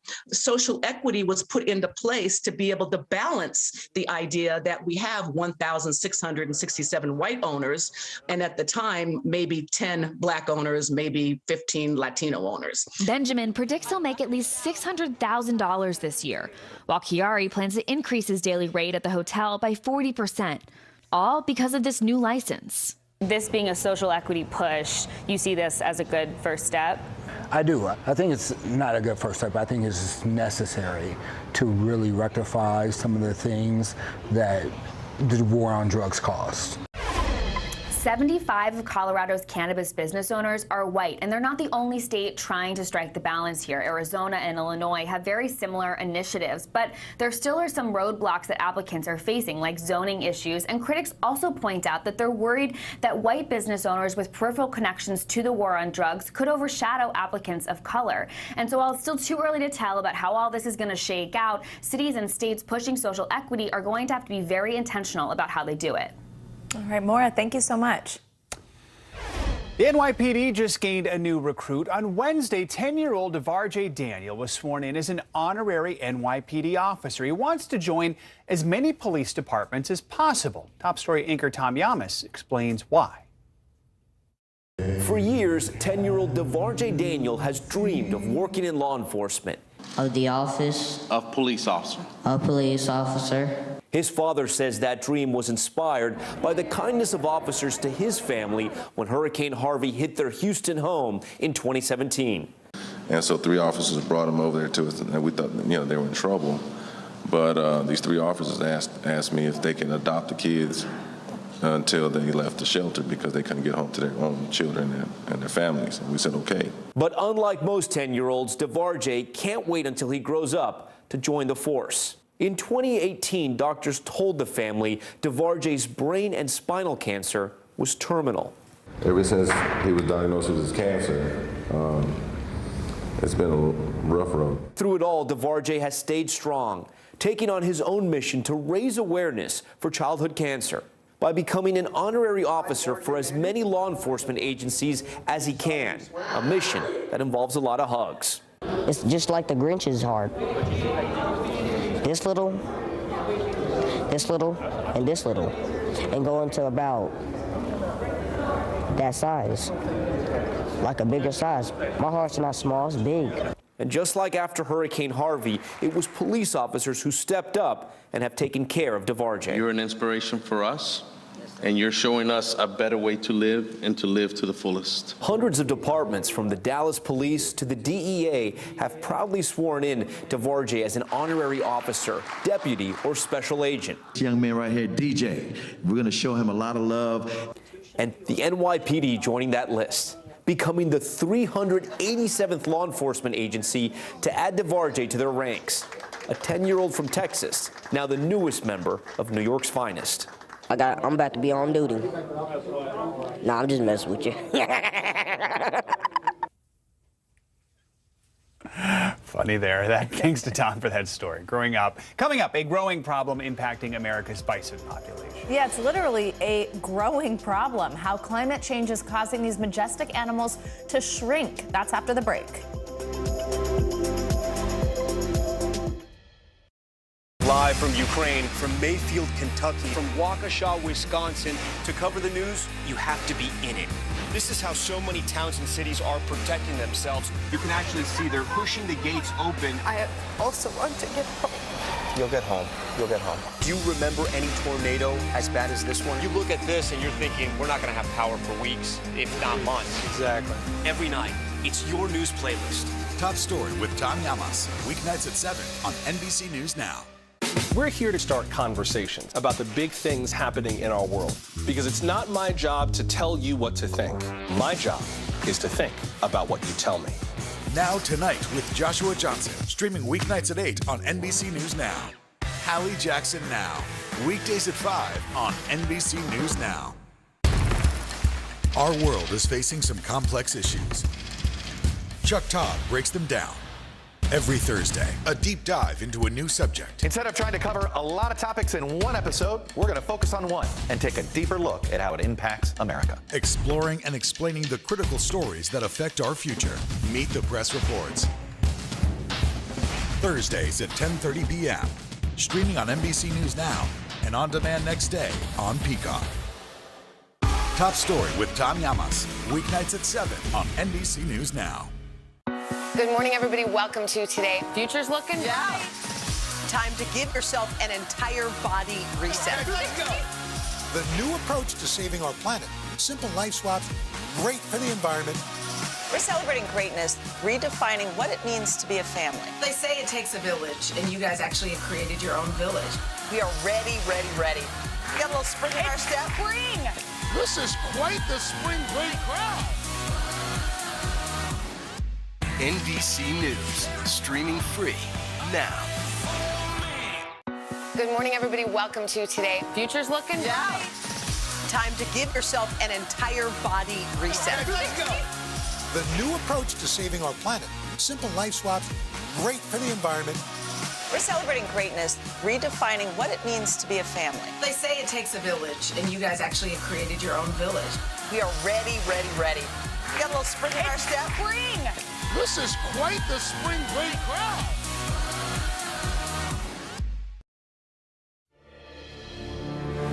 Welcome back now to our series on the climate challenge. In Montana, home to many of this country's buffalo, temperatures have gone up steadily over the years, and scientists say this is damaging their habitat, making it hard for them to survive. As NBC News senior national correspondent Carrie Sanders explains, local ranchers are now working to save the American bison from extinction. Good morning, guys. I'm on horseback on the Flying D Ranch. This is Ted Turner's ranch in Montana, 113,000 acres, home to bison. But unfortunately, buffalo are facing a new challenge: climate change. The mighty buffalo, also called bison, up to 60 million, once roamed North America. Almost hunted to extinction in the late 1800s, bison numbered then fewer than 1,000.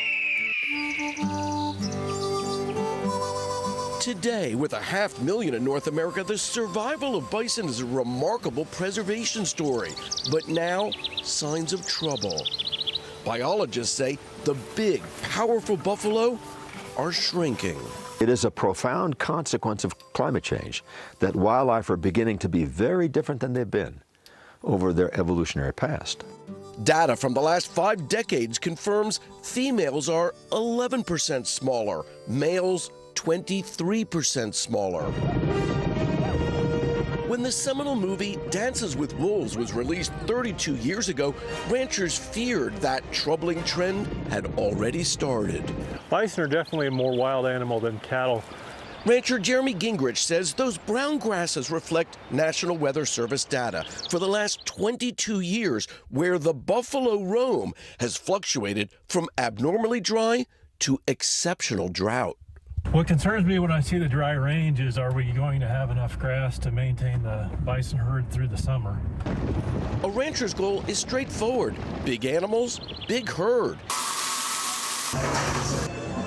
Here, their meat, low in fat, high in iron, ends up at one of Ted's Montana Grill restaurants. Without the financial incentive, there was no reason for anybody in the private sector to have a herd of bison. The chain started 20 years ago by media mogul and conservationist Ted Turner. Raising buffalo to eat buffalo has worked to save buffalo. It is a little bit counterintuitive that we need to eat bison to save them, but what that does is creates a market that incentivizes more ranchers to raise bison, so we have more bison. And if we didn't have that market? Bison might be just relegated to being in zoos. Saved, but now climate change. Records in Montana show in just one generation, temperatures have risen 2.7 degrees. Bison can't sweat like we do. What they have to do instead is pump their blood faster and harder. That takes energy. Energy that saps their iconic bulk. Ted Turner's ranches once supported more than 55,000 bison. Now it's down to 45,000. Bison are just one of many saying to us, we need to change our ways. We need to address climate change as the real and pressing problem that it is. Buffalo, in no danger today of extinction, but now shape-shifting before our very eyes. It's not just the bison. Biologists say other animals are telling us the same thing. The question is, are we listening? Guys? Carrie Sanders, incredible story. Thank you so much. That does it for this hour of Morning News Now. But the news continues right now.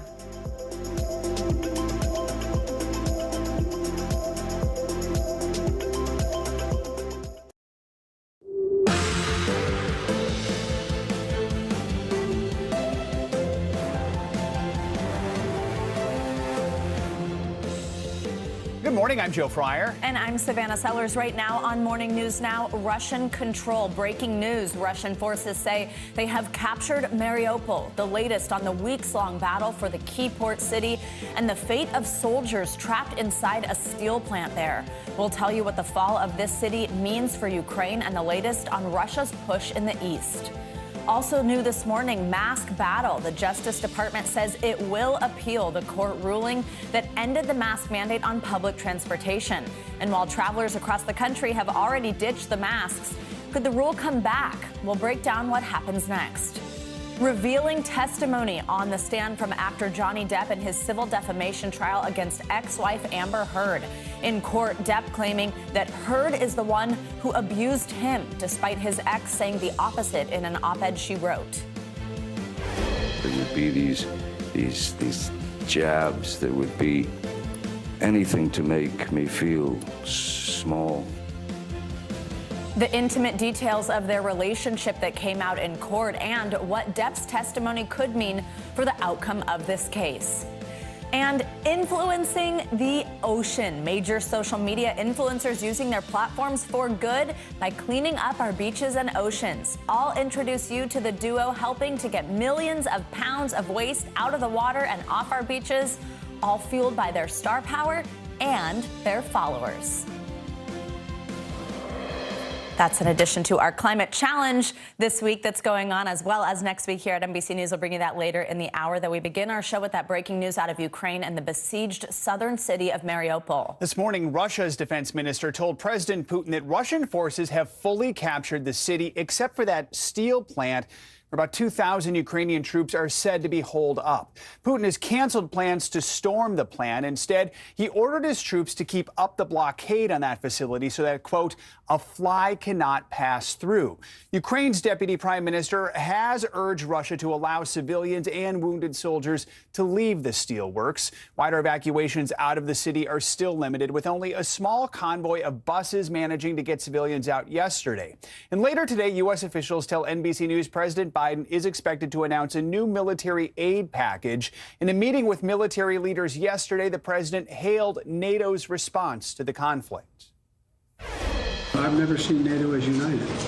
And I'm confident, in my view, this is Biden speaking, that I don't think that Putin counted on being able to hold us together. NBC News global correspondent Raf Sanchez joins us now from Lviv. So, Raf, let's start with that breaking news this morning out of Mariupol. What is the latest on the standoff at that steel plant and Putin's decision to not storm the facility? Joe, Vladimir Putin saying on Russian state television that his forces have successfully, quote, liberated the city of Mariupol. That is one way to describe what they've done there. He says he sees no need at this point for them to storm the steel plant where those Ukrainian fighters are holed up. Instead, he is content for them to maintain the siege around the perimeter and then continue on with their activities inside Mariupol. Now, there are two ways of looking at this. On the one hand, you could see this as a sign of Russian success, that they have so comprehensively surrounded that steel plant that the Ukrainian soldiers inside are really no longer a threat to their activities in Mariupol. But, Joe, another way of looking at this is that Putin is admitting he is unable to take that plant by force. And so he is going to have his troops camped out along the perimeter there for as long as they need to. These are troops who are needed elsewhere on the Eastern Front, and he is just going to have to wait because he cannot outfight these Ukrainian troops. Now, you and I have been marveling for days now at how these Ukrainians have continued to fight. They seem prepared to fight to the death rather than lay down their weapons and survive.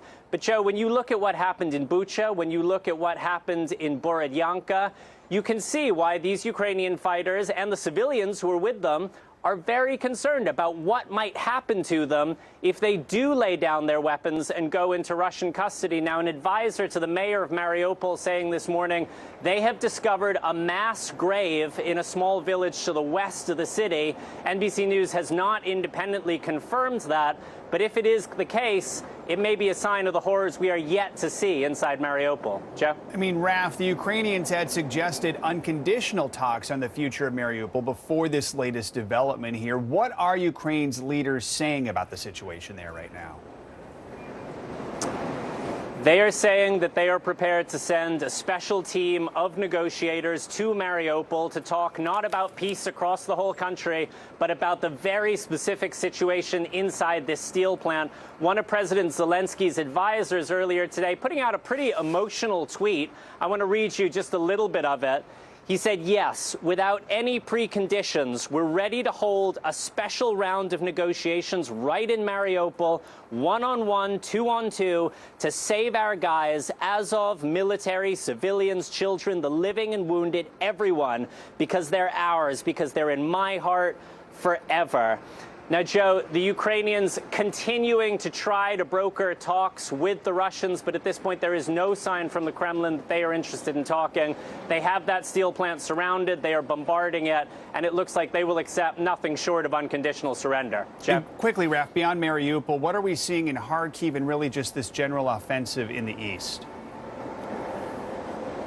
We're seeing the Russians advancing, but they're advancing slowly. In that key province of Luhansk, the Ukrainian governor says 80% of his territory is now in Russian hands. He's advising his citizens to get out before they're overtaken by Russian forces. Joe, you remember the town of Kramatorsk, where that train station was hit by Russian rocket fire.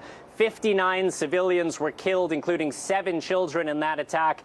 Kramatorsk once again in the Russian sights. They are advancing into that area. President Zelensky says he's cautiously optimistic he'll get the weapons he needs. Jeff? All right, Raf, thanks so much. Let's now bring in Joe Cirincione. He's a nuclear expert and a distinguished fellow at the Quincy Institute for Responsible Statecraft. Thank you, as always, for being with us this morning. So let's start with this news out of Mariupol and the reports from Russia that they've taken the city. What kind of impact would that have here on this war? Well, Savannah, it doesn't appear that what Vladimir Putin said is true, but truth has never mattered to Putin. The resistance in the city continues, but it may be true enough. He's effectively controlling the city, even though there's these pockets of strong, determined resistance. That will make it difficult for the troops to operate completely freely in the city, or what's left of the city. He hasn't so much captured this town as he has destroyed it and forced almost everyone to flee. We estimate there were 20 to 30,000 people dead, civilians killed in this battle for Mariupol. The reason he wants to do this is twofold. One, propaganda purposes. He wants to declare a major victory, and this would be his biggest victory in the war so far before the annual Armed Services Day on May 9th. And he wants to consolidate a land bridge from the Crimea territory that they control in the south through the region of the Donbas region to the east. This will allow him to do so, but it's unlikely he's going to have unimpeded control of the city for weeks, maybe months to come. Just horrible to hear about that civilian loss there, which we, of course, don't know the full extent of yet. Now, later today, Joe, President Biden is set to speak about the war in Ukraine. It comes as U.S. officials have said the White House is preparing yet another military aid package. What needs to be included in that package? And considering this news that we're just discussing out of Mariupol, are there any new steps the president should be considering? Yes.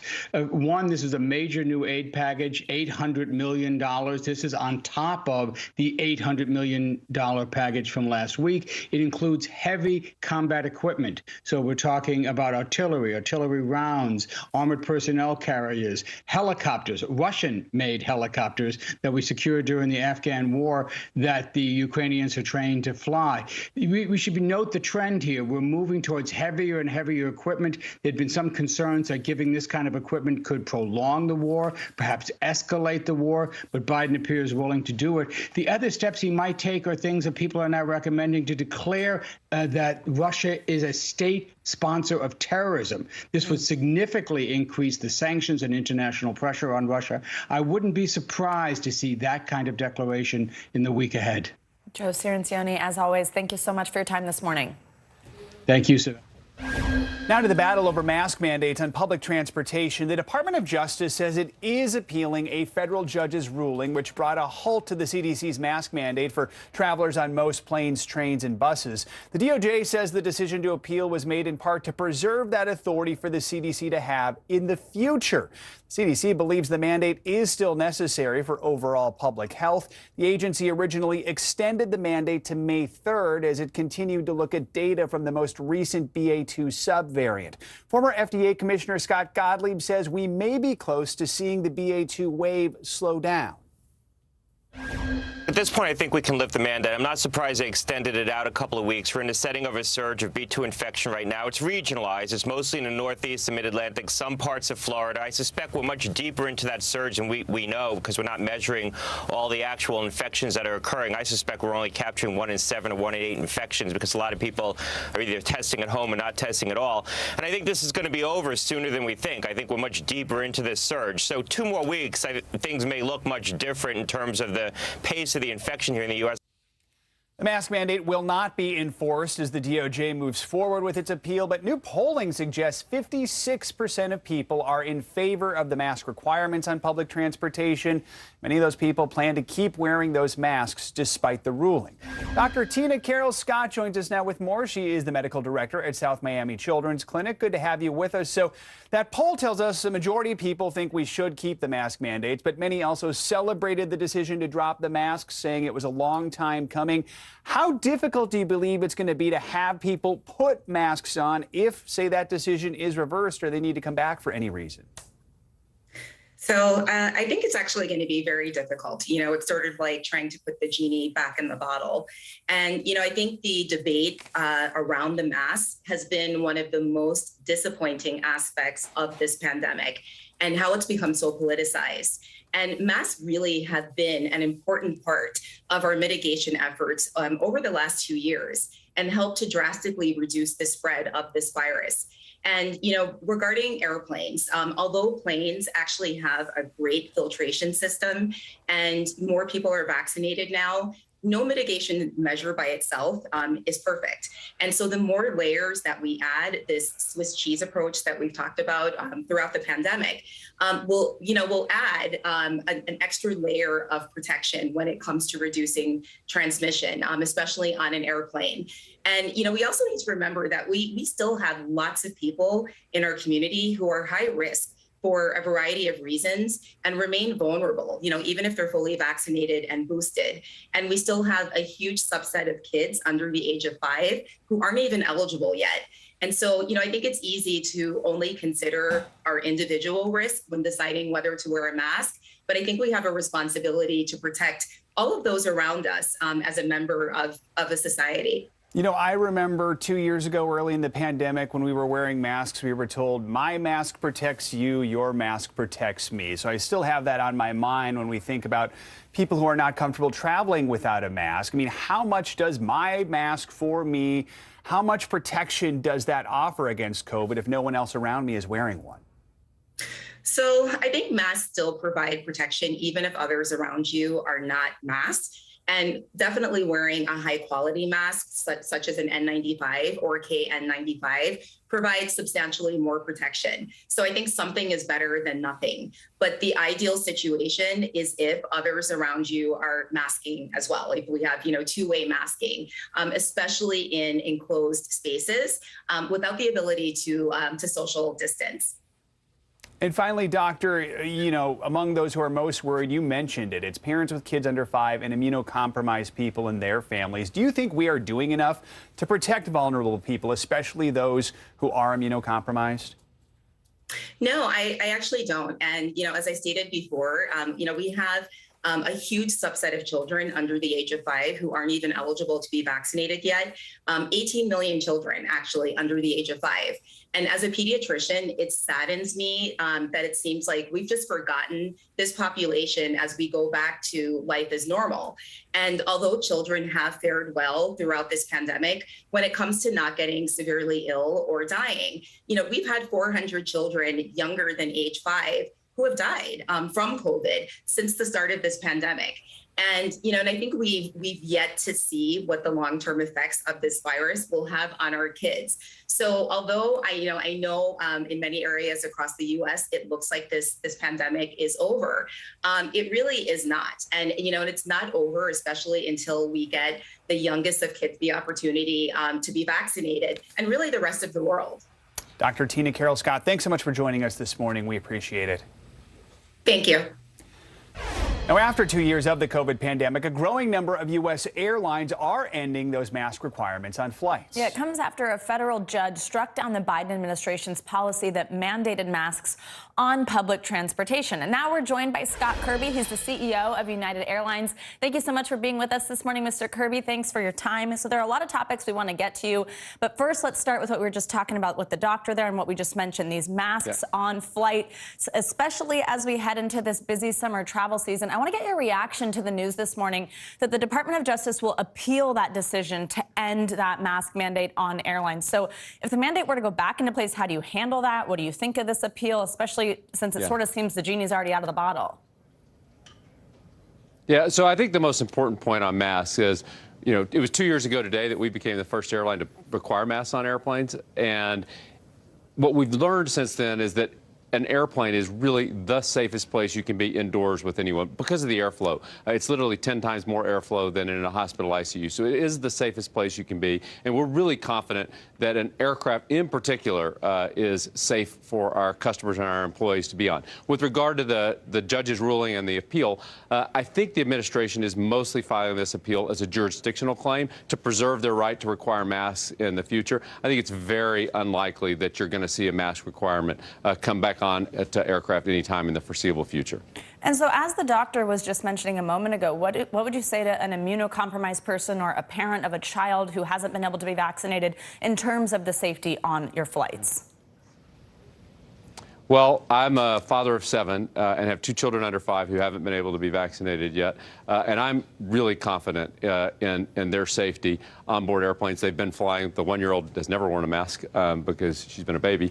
And I'm really confident of their safety on board airplanes. And the combination of so much of the society being vaccinated, the treatments that are available. I think the doctor mentioned that the incident, you know, the level of severity for children has been low. I feel really good about it. But for those customers who feel uncomfortable that are immunocompromised, we're working with them if they contact us to, you know, push their flights off, give them credits, or if they really want and think they're never going to fly again, to even be willing to give them a refund. So we're trying to work with any customers, and of course our customers are all welcome and free to wear a mask, as are our employees if they choose to.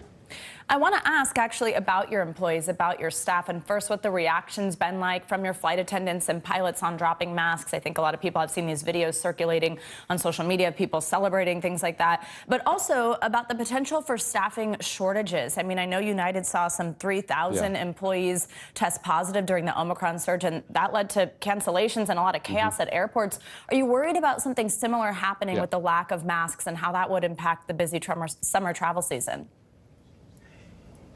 Well, I'll start with, well, it's not 100%. I think the overwhelming majority of our employees are excited to have the mask mandate removed. They're excited to be welcoming customers back. They're excited to be back to uniting people and connecting the world and seeing full airplanes. And there's just a sense of excitement around the whole airline. As far as labor goes, you know, the good news at United is because we don't really create jobs, we create careers where people have great benefits. They can stay here for their entire career, great pay. And because of that, we've been able to successfully hire 6,000 people already this year. We've staffed up to make sure we're ahead of this. And we've done something a little different than some airlines in the country. We're gradually adding our schedule back because we know there are these stresses and strains. It's not just our own employees, it's all the fuel vendors and the TSA and FAA all have strains. And we're putting our highest priority on operational reliability. We're #1 so far this month in the industry in on-time performance and the lowest cancellation rate. But we're willing to sacrifice short-term profits to make sure that we can fly a reliable schedule for our customers. And we're going to gradually build it back as all the infrastructure builds back up. I mean, Mr. Kirby, you're going to need every employee you can because your latest earnings report does paint an optimistic picture, record high demand for travel. But we've been seeing recently some airlines are having to cancel and reschedule flights for a variety of reasons. It's not just COVID right now, but also labor shortages, which you're well aware of. How confident are you United is prepared for this busy summer travel season? Can you tell customers that, hey, your vacation is not going to be impacted? Yeah, look, you can book with confidence at United. It is different at United. You know, I already said we're #1 in on-time performance this month and the lowest cancellation rate of any airline in the country. What we've done different is we're gradually bringing the schedule back. We're still 13% smaller than we were in 2019. The airlines that are having problems are trying to grow frankly, they're trying to grow too fast. They don't have the people and the infrastructure to support it. They're trying to get back to bigger than 2019, and they just don't have the people to fly their schedules. And so they're running into really big problems, and their customers and their employees are paying the price. But we're gradually bringing in the capacity. That's why we're 13%. We'd like to be bigger right now because demand is really robust, but we don't think we can do it and be really confident that we can operate reliability. We're putting the customer first and operational reliability first. You're still forecasting United's going to turn a profit this year for the first time since before the pandemic. At the same time, consumers have noticed ticket prices are skyrocketing. Many travelers want to know, are we going to see prices go down at some point this year, or could they keep going up? Yeah, prices are going up relative to where they were, certainly in the pandemic lows. But air travel remains a great bargain. And really what's driving air prices is the rapid increase in oil prices. You know, at one point, our fuel bill over a couple of weeks went up by $5 billion for a single year, and particularly coming out of COVID. We and all airlines are really having to pass that on. And so prices are going up, but air travel remains a great value. My guess is you often will pay less for your air ticket than you pay for your car rental or a single night at the hotel wherever you're going. So air travel is a great value still, but it is coming up from the pandemic lows where, you know, it got to in the last couple of years. Scott, thank you so much for joining us. We so appreciate your time this morning on all this news. Thanks for having me. Time to get a check on your morning News Now weather. Which means Bill Cairns joins us now. Hi, Bill. Good morning. Good morning. We're still recovering from that snowstorm 2 days ago in areas of New York and Pennsylvania. I was just looking. I still can't believe it. We're still at 65,000 people without power, and that's what happens when you get this heavy, wet snow in areas of the Northeast. The other storm that we're still monitoring what happened was the blizzard that happened last weekend in the Dakotas. They are saying that this one killed thousands of cattle. You can see that they were trying to bring food out to the cattle, but it looks like it was been pretty devastating, especially in North Dakota. And why that's also interesting is because there's another storm heading out that way. So very sad scene there in the Dakotas from that blizzard. All right, so let's get into this next storm that we're dealing with. This one is going to have it all. We're going to call this one fire, ice, and severe weather. We're dealing first with the fire problems. We have low humidity, we have gusty winds, and all the dry brush from last winter. So we're going from New Mexico to Texas, and this is going to be a 2-day threat. And tomorrow it goes up to extreme category. So if any fires form, they will quickly spread. And how about this snow forecast? Today, we love it. We're getting about 6 to 12 inches in the mountains of California. Fill up those reservoirs, beautiful. But back up where we just had that last blizzard in North Dakota and also Montana, we have another snowstorm coming your way Friday and a little bit into Saturday morning. Possibility of 6 to 12 inches. And then severe weather. Isolated severe storms today, Wichita to Kansas City. But then on Earth Day, on Friday, we have to watch out for an enhanced risk, maybe even a few tornadoes. So you notice I didn't say much about the East Coast. The East Coast is looking for a fantastic weekend, and I will have that forecast coming up a little later. Something to look forward to. All right. Love that. Thanks, Bill. And coming up, the battle between Florida's governor and Disney is growing. With lawmakers now taking aim at Walt Disney World, why they're targeting one of the state's biggest money makers, and what it could mean for your future visit there.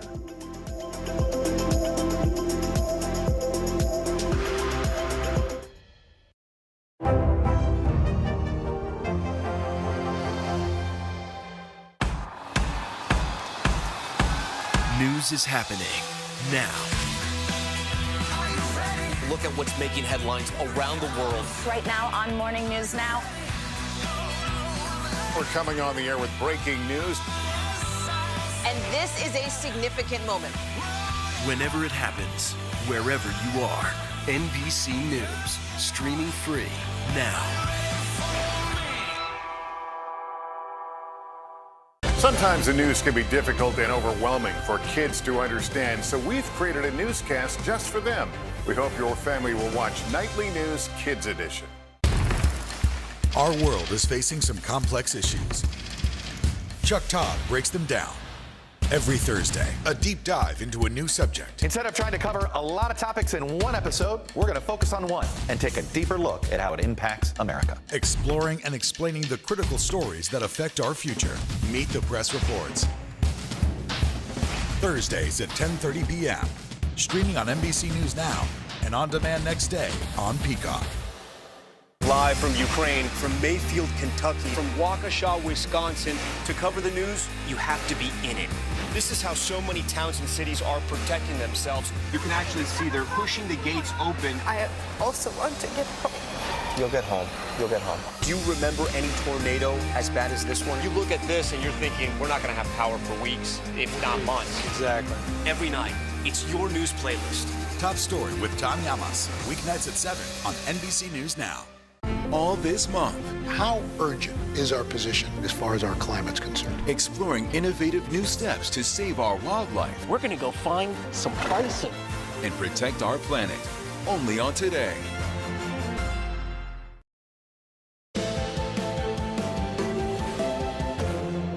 Welcome back. This morning, the battle between Disney and the state of Florida is heating up. Florida lawmakers are expected to meet today to discuss a bill that would undo a decades-old agreement that gave Walt Disney World nearly total control over the area it sits on. This is just the latest salvo in the fight between the two sides over the state's new so-called Don't Say Gay law. NBC News Now correspondent Maura Barrett joins us now from the state capitol in Tallahassee with the latest. Maura, good morning. So let's start with this special district that Walt Disney World has been operating under since its opening in the 60s. Why do they have it? How does it work? Well, Joe, for anyone that's been to Walt Disney World, it can feel like its own city, and that's because it basically is. It's 40 square miles, the size of San Francisco. And back in 1967, before Disney World opened, it came to an agreement with Florida, with the state of Florida, to create the Reedy Creek Improvement Project. And that gives it a special district of privileges because it can operate as its own city without having to report to a local council. So that means its own water, emergency services, utilities, fire department, roadways, infrastructures. They can do all of that on their own. And right now, conservative lawmakers here in Florida are pushing back against Disney after that so-called Don't Say Gay bill because Disney spoke out against it. And they said that they're going to work to try to get it appealed. And the lawmakers here have been pushing for that, don't like that. And Governor DeSantis here saying that he's not happy that a company this large gets special privileges. And so to note, this has been moving extremely fast through the State House. It passed through the State Senate today and is likely to pass through the House. It passed through the State Senate yesterday, and is likely to pass through the House today. And all that would be left to make it official is the governor signing it in. So, Maura, is there any chance that Disney can fight this, can push back on this? And if this were to be dissolved, this longstanding agreement, what's it going to mean for Disney and the people who live in the Orlando area? It's going to have a huge ripple effect if it actually does come into fruition. Basically, once it becomes official, it actually wouldn't take effect until next year, in June of 2023. And so Disney does have time to fight back against it in that case. But basically, Disney sits in between two counties, Osceola and Orange County, and all of its debt, any of its services, any of the materials that it has as its own little special district there would be dissolved into those two counties. So that means the residents of those two counties, a lot of them that work at Disney, that support the company because of how much it brings into the state, those counties could absorb the taxes and the extra debt that are coming in from Disney. So this would be a huge process. It's not as simple as just signing this bill into law. It's going to take a lot of action for it to happen. And obviously, it's something that Disney likely does not want to happen, but we've reached out for comment and have not heard back. And beyond Florida, I mean, how about all the tourists from around the world who visit Walt Disney World every year? Could this impact their experience at all? It's to be determined, right, Joe? I mean, nearly 50 million people visit Disney World just here in Florida alone. That's not to count the other properties across the country and the world. But the thing is right in the immediate future, you're probably not going to see a ton of impact, but it's going to be down the line. If Disney's not able to make its own infrastructure improvements on its own, they're going to have to go through a board or a city council, essentially, to get approval. Whereas right now, they can earn their money and spend it how they like. And that's what lawmakers here in Florida aren't really happy with right now. But for that tourism experience in the near future, we're not really sure. But if it does take place and does take effect, that could have a ripple effect down the road for what Disney looks like in its magical experience, Joe. To see what happens. All right, Maura, thank you so much. Thank you. This morning, thousands of people are being evacuated from their homes as two wildfires burn out of control in Arizona. The fires are growing more and more as crews struggle to control even part of it. The latest on that fight up next.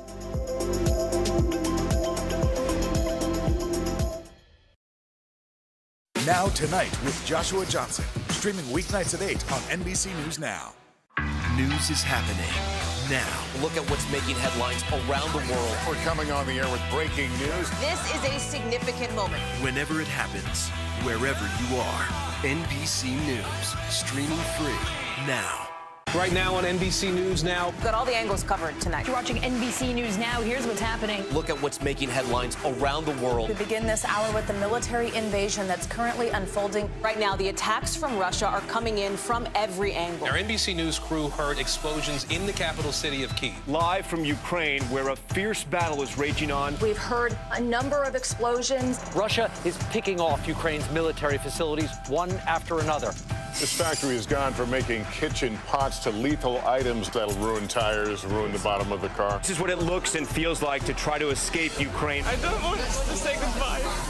The battle for Congress and the fight for control of state housing. In our special County to County series, we're checking out key battlegrounds ahead of the midterms. We are talking elections in a battleground state. What does President Biden need to do tonight? He needs to speak to heads and hearts. A lot to break down, Chuck, so let's dive right in. Judge Ketanji Brown Jackson now elevated to the Supreme Court.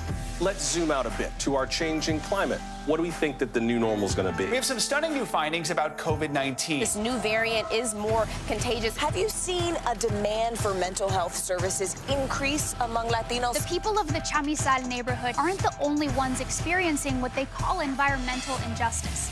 We're here to try to start conversation. A lot to talk about as we continue our rolling coverage. We're coming on the air with the news NBC Scoop. Bringing the news to you is not only a job, it's an honor. Top Story with Tom Llamas, weeknights at 7 on NBC News Now. Hallie Jackson Now, weekdays at 5 on NBC News Now. Welcome back. Actor Johnny Depp has been testifying in the high-profile defamation trial against his ex-wife, actress Amber Heard. Depp is suing her for $50 million for an essay she wrote in the Washington Post in 2018, where she detailed domestic abuse. Depp was never mentioned by name, but his attorneys claim it was clear he was the subject. NBC News correspondent Steve Patterson has the latest here. Your Honor, we call Mr. John C. Depp. One of the biggest stars in Hollywood fighting to defend his name in court, fiercely denying accusations of domestic abuse from his ex-wife. I felt it my responsibility to stand up not only for myself in that instance, but stand up for my children. Actor Johnny Depp suing Amber Heard for defamation years after their short-lived marriage ended, laying out shocking accusations of violence in their relationship from the witness stand. It could begin with a slap. It could begin with a shove. It could begin with, throwing a TV remote at my head. It could be throwing a glass of wine in my face. The Pirates of the Caribbean star admitting the couple often fought, but repeatedly denying he was physically abusive. I've never struck Miss Heard. I've never struck a woman in my life. Depp suing Heard for $50 million over this 2018 Washington Post op-ed in which she describes herself as a public figure representing domestic abuse. The article never mentions Depp by name, but his lawyers argue it was a clear reference to the couple's marriage and a major blow to Depp's career. Her accusations had sort of permeated the industry and then made its way through media and social media, became quite a global, let's say, quote-unquote, fact, if you will. The high-profile couple's private quarrels once again dragged into the public eye. Depp drawing parallels between his relationships with Heard. You start to slowly realize that you are in a relationship with your mother. To the one with his mother, who he says was verbally and physically abusive. Though there was physical abuse, certainly, which could be in the form of an ashtray being flung at you, it hits you in the head, or you'd get beat with a high-heel shoe or a telephone or whatever's handy. The prosecution painting the actress as the aggressor, leading Depp to show his finger he alleges was previously severed by Heard. Ms. Heard was flinging insults left, right, and center, and she then grabbed that bottle and threw that at me. Depp Addressing accusations he slapped Heard for laughing at a tattoo he had gotten for ex-girlfriend Winona Ryder, but later changed to say, why no forever, after they split. I'm certainly not going to strike a woman if she decides to make fun of a tattoo that I have on my body. That's like someone's journal and picking out things you don't like. Depp's testimony at times meandering, the actor losing his train of thought. I forget what the original part of your question was. I got lost in the gauntlet. Musing about the first Pirates of the Caribbean movie. I didn't see it.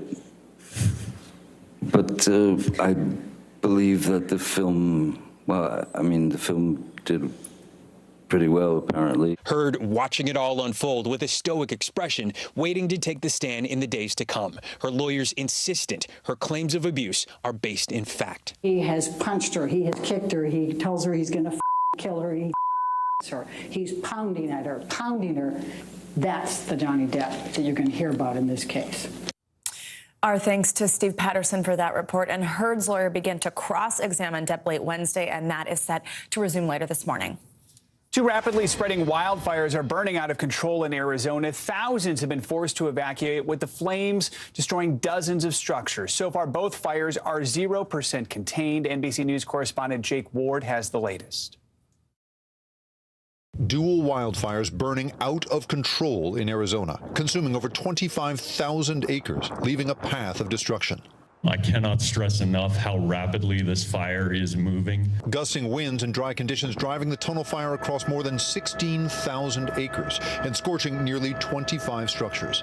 There's really no piece of aviation or equipment that is going to be able to slow that down. The blaze 0% contained, forcing the evacuation of more than 2,000 near Flagstaff. The rapid movement and progression of this fire made the evacuation much more difficult and complicated than we've had in the past. Bill Wells escaped as the flames closed in, but returned to utter destruction. All the houses that I had seen that were there earlier, 45 minutes earlier, except for one, were all burned to the ground. Cindy Wilson also got away, but now holds out hope her home has not faced the same fate. I cried driving away because you just don't know. You don't know if you're going to come home to anything. In nearby Yavapai County, the Crooks Fire destroying approximately 9,000 acres, and like the tunnel fire, still 0% contained. One moment there wasn't much smoke, and the next moment I saw like a wall of smoke. Nearby communities are now under evacuation orders. I looked down at my phone, and there was a call from the sheriff, and it said, go. So I gathered a few things, and I went. Jake Ward, NBC News. Coming up, cracking the case. Yeah, a group of women working to solve the thousands of unsolved cases in New York City. We'll introduce you to the team next.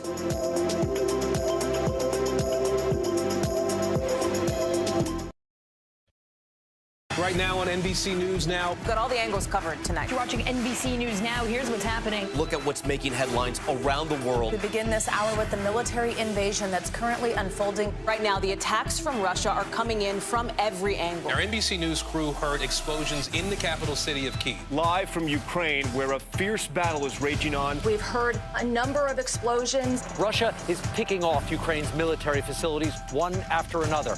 This factory has gone from making kitchen pots to lethal items that'll ruin tires, ruin the bottom of the car. This is what it looks and feels like to try to escape Ukraine. I don't want to say goodbye.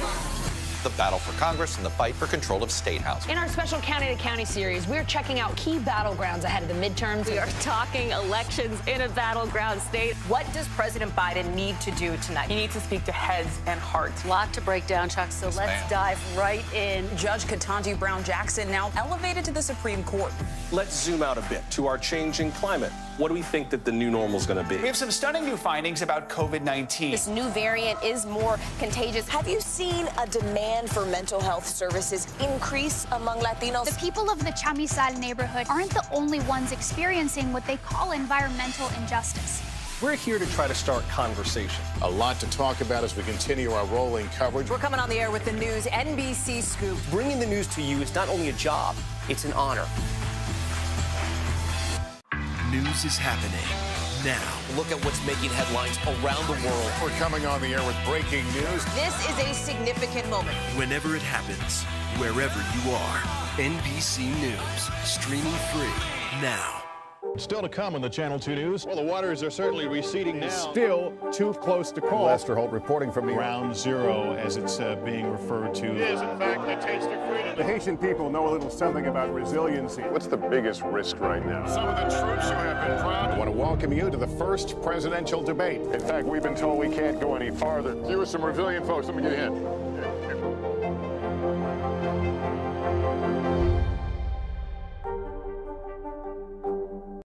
Good morning, everybody. Welcome to Today. Future's looking bright. Time to give yourself an entire body reset. Let's go. The new approach to saving our planet. Simple life swaps, great for the environment. We're celebrating greatness, redefining what it means to be a family. They say it takes a village, and you guys actually have created your own village. We are ready, ready, ready. We got a little spring in our step. Spring! This is quite the spring break crowd. Hallie Jackson Now, weekdays at 5 on NBC News Now. Top Story with Tom Llamas is your news playlist on NBC News Now. And now, you can listen to it as a podcast, available anytime and anywhere. Right now, hundreds of cold cases in New York City remain unsolved. And at the city's medical examiner's office, an all-female team is hard at work looking to crack some of those cases. NBC News correspondent Stephanie Goss gives us an inside exclusive look. 600,000 people go missing in the United States, but what you may not realize is that at medical examiners' offices across the country, there are bodies that also go unidentified. We sat down with a team here at the medical examiner's office in New York City to talk about their important work in bringing names back to people. In the winter of 2016, a young man's body was found behind a building in Brooklyn with a T-shirt on and a backpack filled with kid stuff, a novel, a notebook, some art supplies. And we have no leads on his name. We don't know who he is. We don't know very much about him, but I know he was reading that comic. I mean, it's haunting. Yeah, I think about him all the time. It's cold cases like this one motivating the all-women team in the New York City Medical Examiner's Office. Aiden Naka, Siobhan Hudson, Dr. Angela Soler. Going back to, the 1990s, we're currently managing about 1,300 cases of unidentified individuals. The vast majority of cases these women investigate involve people whose identities are known. But when they have time, they turn to the mysteries. You start to wonder, do they have a family member out there? I wonder if they had kids. Is there someone looking for them?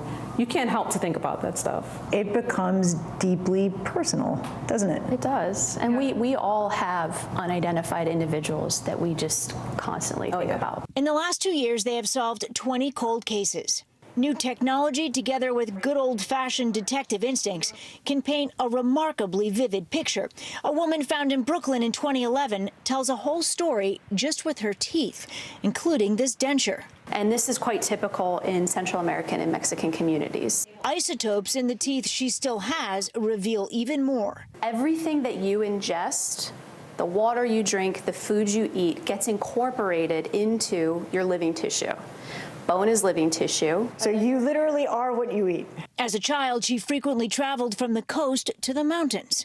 And some regions where that might be occurring are actually in Central America. We're seeing the signatures overlap over Honduras. The team also reconstructs faces when all they have is a skull. A 3D printer creates the model. Art students apply the clay. Nothing replaces seeing that person's face. And so it's been a really useful tool. And how accurate is it? It's variable.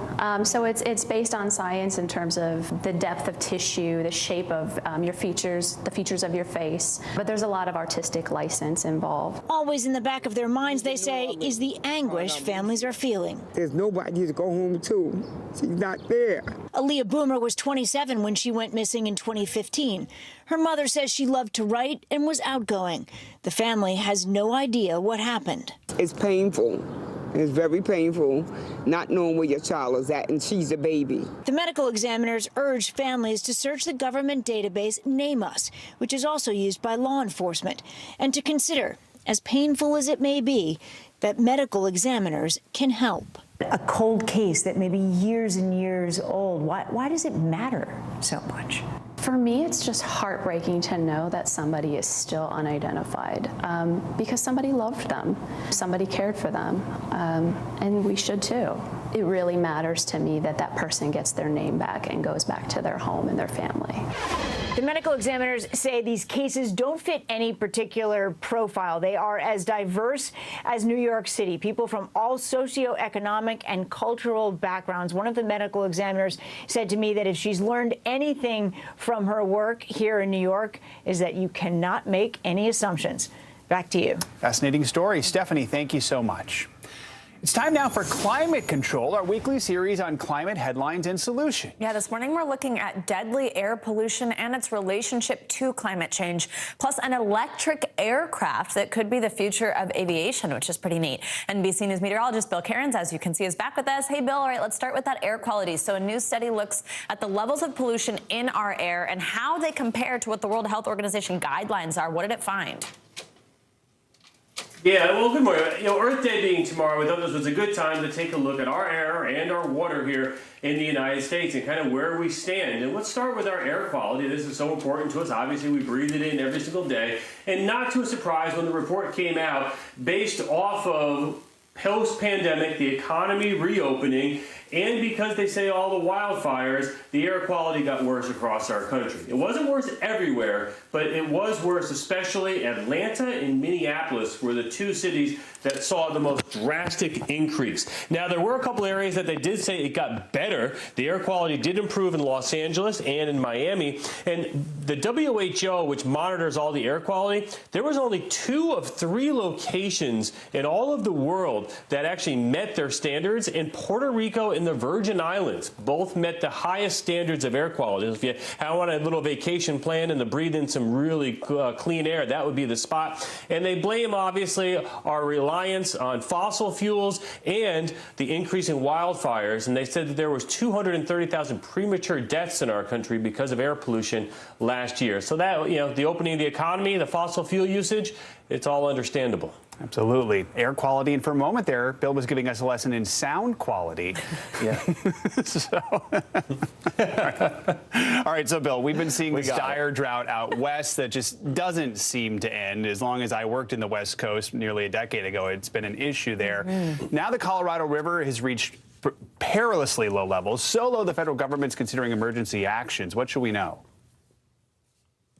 Well, the river report came out saying what our most endangered rivers were in the country. And if you've been watching our show or really any news program, the Colorado River is, that's the focus point. That is the river that we're most concerned with because of overuse of the water and because of climate change. It was, by far the biggest concern. They're saying it's ground zero for the climate water crisis. The Colorado River, by the way, it supplies water to 40 million people. So it's a huge ordeal.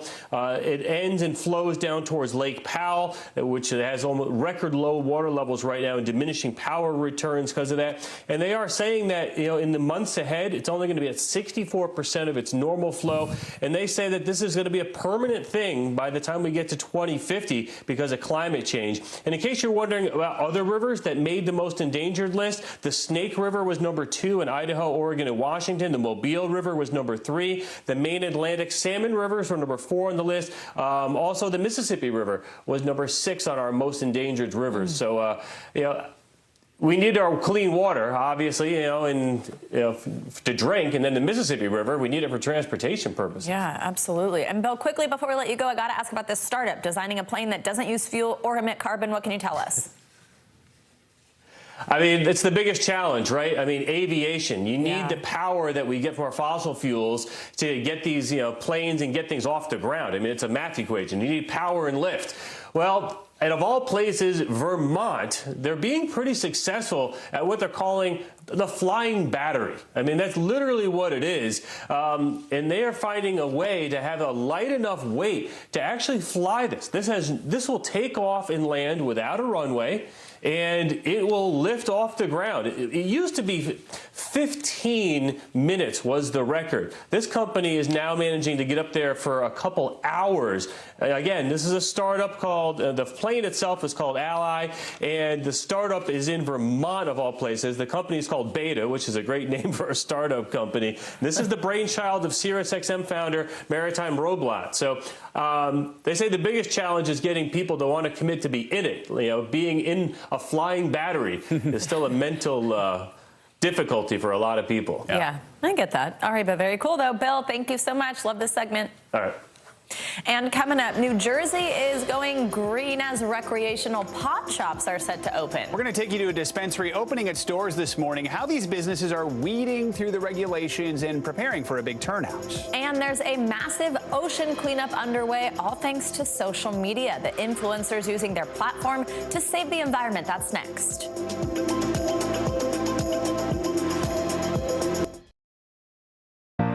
To stand on the edge of the cliff and jump takes a lot of guts. We are meeting people one after the next who have made profound changes. I think you're going to be blown away by the life lessons. Listen to Making Space Now, wherever you get your podcasts. News is happening now. Look at what's making headlines around the world. Right now on Morning News Now. We're coming on the air with breaking news. And this is a significant moment. Whenever it happens, wherever you are, NBC News, streaming free now. To cover the news, you have to be in it. This is how so many towns and cities are protecting themselves. You can actually see they're pushing the gates open every night. It's your news playlist. Top Story with Tom Llamas, weeknights at 7 on NBC News Now. The fire has grown leaps and bounds. You see behind me is typical. How you doing? Pretty bad. This is a very different kind of program. We're here to start conversation about the big things happening in our world. Professor, I'm not asking you to predict the future, but what do we think that the new normal is going to be? Is part of this that everyone's rethinking their jobs during this pandemic and their relationship to their employers? What is your biggest tip for any parent who's concerned about this? It's not my job to tell you what to think. My job is to think about what you tell me. Now Tonight with Joshua Johnson, streaming weeknights at 8 on NBC News Now. Top Story with Tom Llamas, weeknights at 7 on NBC News Now. Nearly a year and a half after voting to legalize recreational marijuana, New Jersey residents can purchase it beginning today, and turnout is expected to be high for the first day of sales. NBC News correspondent Antonia Hilton joins us now from one of the locations where pod sales will get underway this morning. Antonia, good morning. So tell us how New Jersey got to this point and how people there are going to be able to buy it. Good morning, Joe. Well, this has really been in the works for years. But back in 2020, voters here in New Jersey were asked a question about the support for recreational marijuana sales and the creation of a regulatory commission to oversee it. And it passed with more than 67% of people in support of that measure. That is the largest margin of victory for a marijuana question or measure in United States history. As you can see here, a lot of folks already lined up for this site here in Maplewood. The first person got in line around 6:45 a.m., and this place was not set to open until 9. To give you a sense of how things are working here, there are police blocking up parts of the sidewalk. Across the street there's an entire parking lot devoted to folks who are going to wait around or even smoke outside after they go shopping here today. And so in terms of the excitement and support here on the ground, as you can see, people have been waiting for this day, frankly, Joe. And, you know, this is right on the heels of New Mexico legalizing recreational marijuana sales, you know, and now New Jersey is going to be servicing not just people here in this state, but people, frankly, in the tri-state area. There are people coming from New York to take part in this today as well, Joe. Antonia, very quickly here, state leaders promised that the marijuana industry would be diverse and equitable. What are they doing to ensure that? Well, that has been at the forefront of the conversation the entire time, and black business leaders here in the state have really put pressure on state leaders, on the regulatory commission, to make sure that this industry is diverse and equitable. In terms of how it's going so far, frankly, of the 13 sites that have gotten started today, none of them are minority owned, but 37 of these 68 people who have been awarded conditional licenses are diverse owners. So that means that within a few weeks or months' time, the industry here should really reflect the rest of the state of New Jersey. Take a listen to some of my conversation with John Harmon. He's the CEO and founder of the African American Chamber of Commerce here in the state. Take a listen. New Jersey, from a business perspective, is heavily regulated. And so there's a lot of hurdles that you have to get over in order just to get in the process. And then the perception. Unfortunately, given that 1% of public contracts heretofore have gone to Black businesses in the state. So the perception is that although the invitation was extended, you're not necessarily going to be invited to dine, if you will. And for Mr. Harmon there, diversity in this industry is not just about who owns the shops like the one behind me here. It's also about who's in front of the counter. It's also about the contractors who are going to get hired to work on these sites, who's going to do the marketing. And there are lots of folks, all kinds of companies that can take part in what's expected to now be an industry that has $2 billion of revenue within a couple years. And so he wants to see diverse people, women-led businesses get a piece of that in every single part of the industry. Joe. All right, Antonia, thank you so much. Now, as part of our network-wide series, The Climate Challenge, we're highlighting some of the most creative and inspiring solutions to saving our planet. One of the most popular solutions is beach cleanups, but we're not talking about just any beach cleanup. This is the largest global crowdsourced ocean cleanup campaign in history. I spoke to the founders of the campaign who used some social media star power to get the job done. We are currently surrounded by countless sharks. I'm gonna count to 100. Go high. Jimmy Donaldson, a.k.a. Mr. Beast, and Mark Rober are two of the biggest YouTubers, currently with more than 100 million subscribers combined. They've racked up views and millions of dollars by playing pranks, doing science experiments, and breaking world records. Now the pair have harnessed their social power for a purpose. The goal of Team Seas is to remove 30 million pounds of trash from the ocean. Probably the craziest thing we've ever attempted. The idea came after the duo had success with what they called Team Trees. 2,600 trees are being planted every single day with TeamTrees.org. Planting more than 20 million trees over the last 2 years, and now turning their attention to our beaches. The idea here was to crowdsource the biggest ocean cleanup ever. And you went about it first by sort of targeting other influencers to kind of get them on Team C. We made like a pitch video, 1 minute, really tight. It doesn't really matter what you do, as long as you direct your viewers to TeamSeas.org and let them know that $1 means one less pound of trash in the freaking ocean. And I feel like almost everyone said yes in some capacity. Go Team Seas! Let's do this. Let's go Team Seas! The campaign was an immediate success, raising more than $30 million in less than 2 months. The influencers then worked alongside nonprofit organizations who've been doing this for decades to take action, and we got to tag along. We're here in Gringo Beach, Haina, and we're expecting around 300 volunteers. Team C's partner, Ocean Conservancy, focuses their efforts on shorelines around the globe.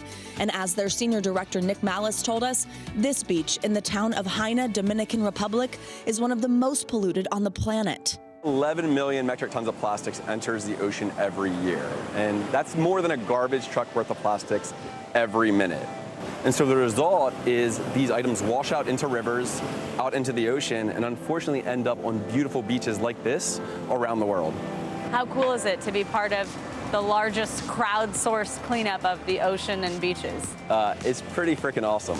We have many people in the ocean conservation community say, I've been trying for 20 years to get my kid to care about what I do, and Mr. Beast and Mark put out one tweet, and all of a sudden I got to empty my piggy bank to contribute. So it's been truly transformative. Emmy Oviedo is a volunteer and an avid Mr. Beast fan. It's really amazing how two people can make a big difference of how you see trash in the beaches, how dirty they are. You think they can make a big difference? They can make a difference. The real power behind Team Seas and Team Trees isn't that it's you have some really rich person coming and donating all this money. It's that you got kids who are literally giving like $1. And to them, like, that now becomes part of who they are. And when they are at the beach or wherever and they see litter, they're like, I don't think so, man. I am on Team C's. That's not who I am. And week by week, that team is working together to achieve that goal of removing 30 million pounds of waste. Feels heavy. There it is. We got 26 pounds. And again, it's important to remember that is just plastic. Just in bottles. Just bottles. So what is next? Team Trees, Team C's, where are we headed? Maybe Team Breeze? I don't know, something with the wind? I'm not sure what's next, but I could say there will be a next. The guys like it to rhyme, as you can see there. But by the way, they've raised now more than enough for 32.5 million pounds of waste to be removed from our beaches, rivers, and oceans. Because every single day, a lot of people are donating, because every single day, those videos continue to circulate on YouTube. Team C's thinks it's going to take about 3 years of work with their partners to accomplish that goal. And then, like you just heard, on to the next Earth-friendly project. See, social media does some good stuff, Exactly. too. Absolutely. That does it for this hour of Morning News Now. But the news continues right now.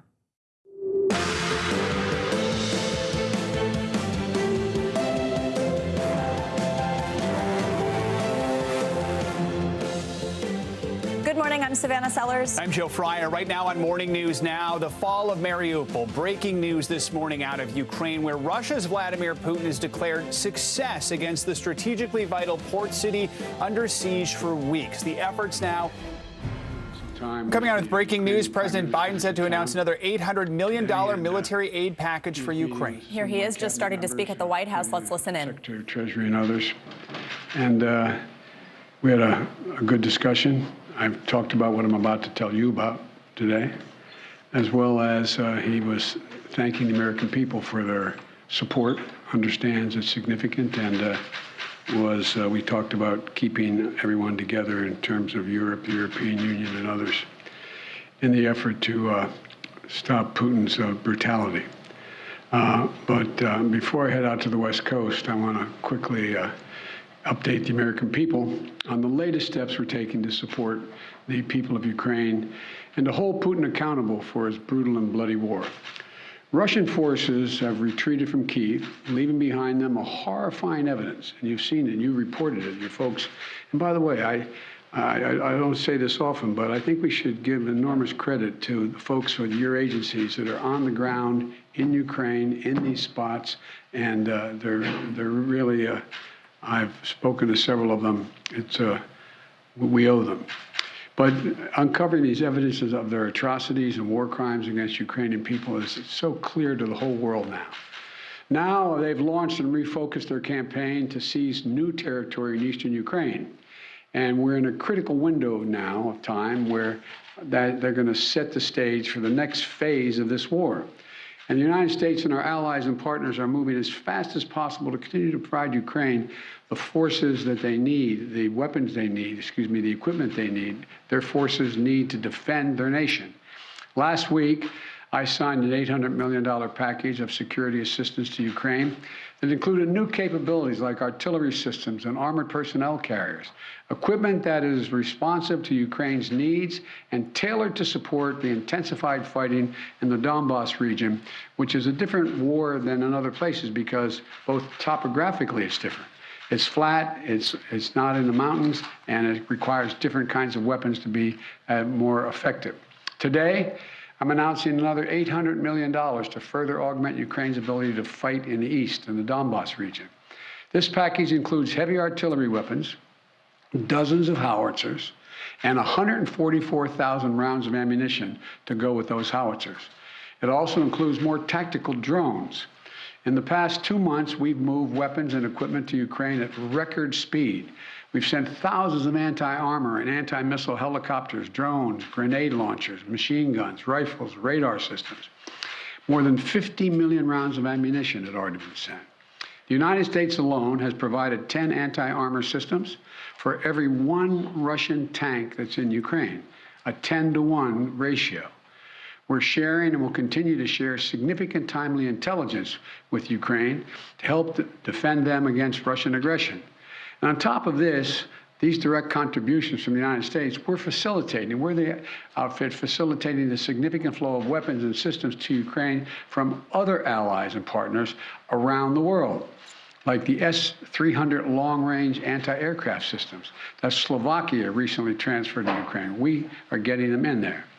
We won't always be able to advertise everything that our partners are doing to support Ukraine and fight for freedom, but to modernize Teddy Roosevelt's famous advice, sometimes we will speak softly and carry a large javelin, because we're sending a lot of those in as well.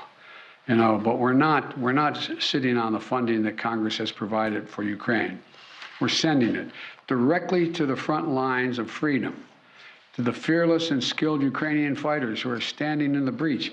You got to admit, must be amazed at the courage of this country, the resolve that they're showing, not just their military, but the average citizen, men and women, young men, young women as well.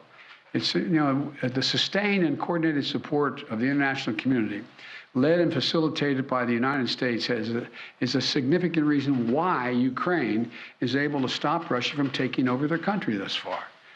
Every American taxpayer, every member of our armed forces can be proud of the fact that our country's generosity and the skill and service of our military helped arm and repel Russia's aggression in Ukraine, to beat back Putin's savagery that tried to seize Ukraine's capital and wipe out Ukraine's government. The Battle of Kyiv was a historic victory for the Ukrainians. It was a victory for freedom, won by the Ukrainian people with unprecedented assistance by the United States and our allies and our partners. Now we have to accelerate that assistance package to help prepare Ukraine for Russia's offensive that's going to be more limited in terms of geography, but not in terms of brutality. Not in terms of brutality. Combined with our recent drawdowns, it will ensure a steady flow of weapons and equipment into Ukraine over the next few weeks. However, with this latest disbursement, I've almost exhausted the drawdown authority I have that Congress authorized for Ukraine in a bipartisan spending bill last month. In order to sustain Ukraine for the duration of this fight, next week I'm going to have to be sending to Congress a supplemental budget request to keep weapons and ammunition flowing without interruption to the brave Ukrainian fighters and continue to deliver economic assistance to the Ukrainian people. My hope is, and my expectation is, Congress would move and act quickly. And I want to thank the Congress, Democrats and Republicans, for their support for the people of Ukraine.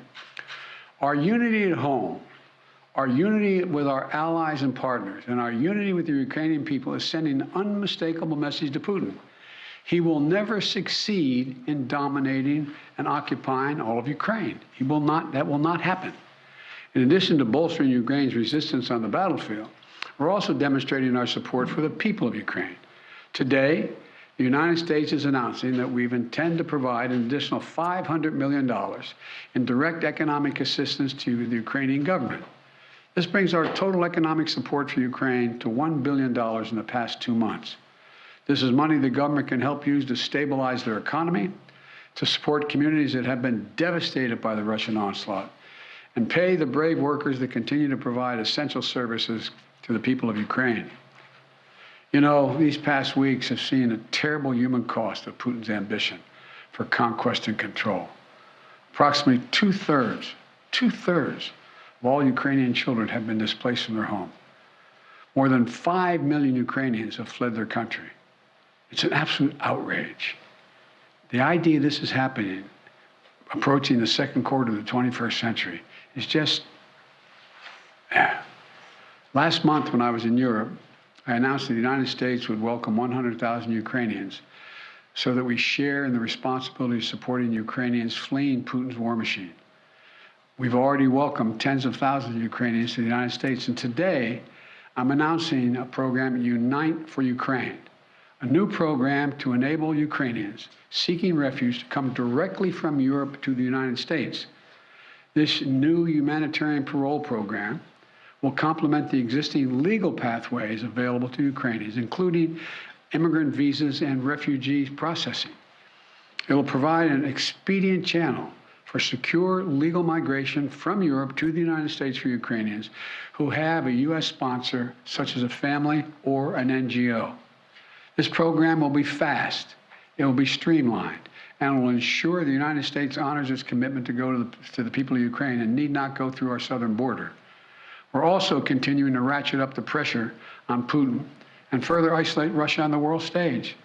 Yesterday, the Treasury Department rolled out additional measures to crack down on the entities and individuals attempting to evade our unprecedented sanctions, not just ours, but throughout the West. Today, I'm announcing that the United States will ban Russian-affiliated ships from our ports, as they did in Europe. That means no ship that sails under the Russian flag or that is owned or operated by a Russian interest will be allowed to dock in a United States port or access our shores. None. None. This is yet another critical step we're taking in concert with our partners in the European Union, the United Kingdom, Canada, and further to deny Russia the benefits of international economic system that they so enjoyed in the past. We don't know how long this war will last, but as we approach the 2-month mark, here's what we do know. Putin has failed to achieve his grand ambitions on the battlefield. After weeks of shelling Kyiv, Kyiv still stands. President Zelensky and his democratically elected government still remain in power. And the Ukrainian armed forces, joined by many brave Ukrainian civilians, have thwarted Russia's conquest of their country. They've been bolstered from day one by an unstinting supply of weapons, ammunition, armor, intelligence from the nations of the free world, led by us, the United States. As Russia continues to grind out the military advances and their military advances and the brutalities against Ukraine, Putin is banking on us losing interest. That's been my view. You heard me say this from the beginning. He was counting on NATO, European Union, our allies in Asia, cracking, moving away. He's betting on Western unity will crack. He's still betting on that. And once again, we're going to prove him wrong. We will not lessen our resolve. We're going to continue to stand with the brave and proud people of Ukraine. We will never fail in our determination to defend freedom and oppose tyranny. It's as simple as that. So again, I want to thank the American people. Thank the American people for their support of the Ukrainian people. This is our responsibility, it seems to me, and we've been able to hold the whole world together in this effort. So thank you very much. Thank you. I'm going to take just one or two questions. I got a plane to catch. What does Putin claiming control over Mariupol mean? How significant is that? Well, first of all, it's questionable whether he does control Mariupol. One thing for sure we know about Mariupol, he should allow humanitarian corridors to let people on that steel mill and other places that are buried under rubble to get out, That's what any head of state would do in such a circumstance. And so there is no evidence yet that Mariupol is completely fallen. Mr. President, on Title 42, sir, are you considering delaying lifting Title 42? No, what I'm considering is continuing to hear from well, first of all, there's going to be an appeal by the Justice Department, because as a matter of principle, we want to be able to be in a position where if in fact it is strongly concluded by the scientists that we need Title 42, that we be able to do that. But there has been no decision on extending Title 42. Thank you. Mr. President, how long can the U.S. maintain the level and pace of this military support for Ukraine? Well, we have the capacity to do this for a long time. The question is, are we going to continue to maintain the support of the international community and keep the pressure on Putin to prevent him from overrunning the country, number one, and number two, make sure we continue to maintain the economic sanctions, which over time, and we're beginning to see it, are devastating their economy and their ability to move forward. So the most important thing right now is maintain the unity. So far, so good. Thank you very much. Mr. President, what are you going to ask for in the supplemental? How much money in the supplemental? President Biden taking a few questions there at the end of his announcement, saying that he's going to give another $800 million in military aid to Ukraine, money that will help dozens of howitzers, lots of ammo, and tactical drones as well, Savannah. Yes, also calling out that the Battle of Kyiv was a victory for the Ukrainian people, saying that Putin has failed at his goals thus far, 2 months into this war.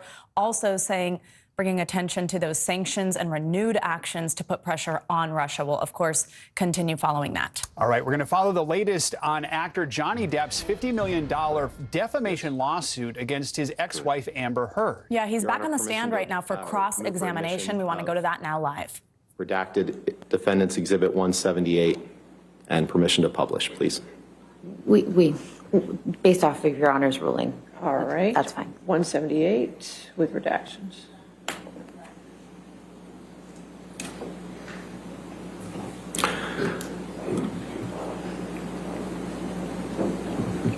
Michelle, could you please blow up the first text at the top? Okay. In this text, Mr. Depp, you text Mr. Bettany, "Let's burn Amber," 3 exclamation points, right? You see that? I do see that. And at this time, June 11, 2013, Amber is your girlfriend or perhaps even your fiance at this point, correct?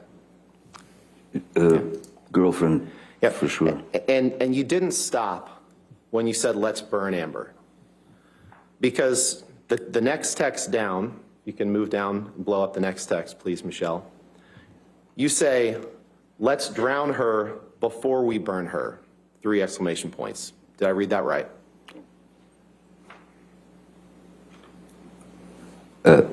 Yes, it's referring to the and text prior to. You didn't stop when you said, "Let's drown her before we burn her." After that, you made another comment, and I'd like to apologize to the court and to the jury for some of the language that I'm going to have to use today, but unfortunately, you're going to see a lot of documents with language like this. After you said, "Let's drown her before we burn her," Mr. Depp, you said, "I will fuck her burnt corpse afterwards to make sure she is dead." That's what you said that you would do after you burned her and after you drowned her. Did I read that right? You certainly did, yes. And you wrote that about the woman who would later become your wife? Yes, I did. Okay. Can you pull up Exhibit 245, please?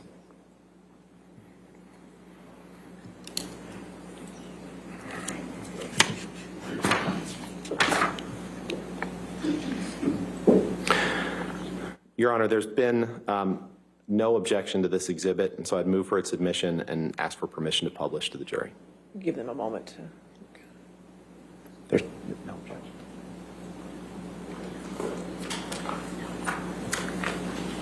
objection. Your Honor, we have no objection to the portions that have Mr. Depp's text messages, but at the bottom portion, there is some from his daughter that we would ask be redacted. Okay, the last 2. And Your Honor, that's okay, but there was no objection to this on the exhibit list. But they don't appear to be relevant, which. That's fine. We're happy to redact those. Okay.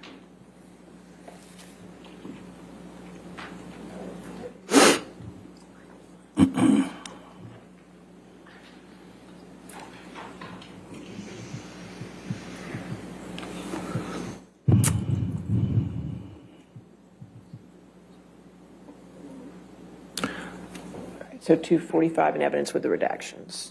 Okay. Yes, Your Honor. Yes, Your Honor. Okay. Thank you. Mr. Depp, the top text message, we're going to focus on a couple of these, but the top text message is a text from you to Paul Bettany on May 30th, 2014, correct? Might need to scroll over, Michelle. May 30th, 2014, yes. And you recall that you testified yesterday about the flight that you took from Boston to Los Angeles on May 24th, 2014, right? Yes. You remember that? Okay. Yes, I did. And you testified yesterday that you didn't have any drinks before that flight, or maybe you had a glass of champagne or something. Remember giving that testimony? Yes, I believe I said I had a glass of champagne on the plane. Right. So in this text, if you could blow up, Michelle, please, that top text. On May 30th, 2014, you texted Mr. Bettany, just a little bit smaller. You texted Mr. Bettany, "I'm going to properly stop the booze thing, darling. Drank all night before I picked Amber up to fly to LA this past Sunday. Ugly, mate. No food for days. Powders. Half a bottle of whiskey. 1,000 Red Bull and vodkas. Pills. 2 bottles of champers on plane. And what do you get? An angry aggro engine in a fucking blackout, screaming obscenities and insulting any fuck who got near. I'm done. I'm admittedly too fucked in the head to spray my rage at the one I love." Read that again. "I'm admittedly too fucked in the head to spray my rage at the one I love. For little reason as well. I'm too old to be that guy, but pills are fine." Did I read that right? Yes, you did. And when you said pills are fine, this was when you were just starting treatment with Dr. Kipper to try to get off of the pills that you testified about yesterday, right?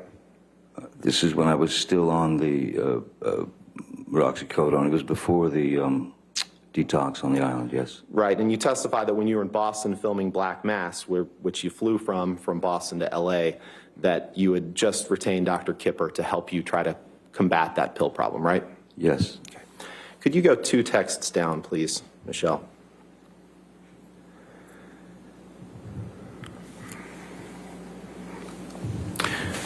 And this is a text that you sent on June 8th, 2014, just scroll over, to Patty Smith. You see that? Yes, I do.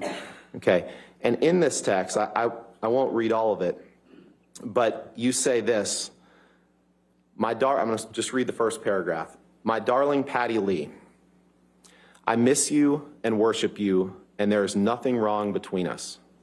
Never, ever could that happen. I've just been so beyond busy with film here in Boston and then back to LA for kiddies. When I was in NYC, they were brief visits and fucked and charged by horrific fights with Amber.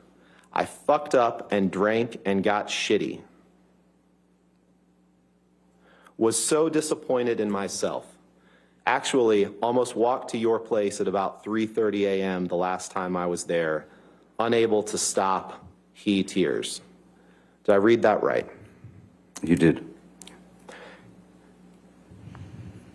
Michelle, can you please take that down and let's pull up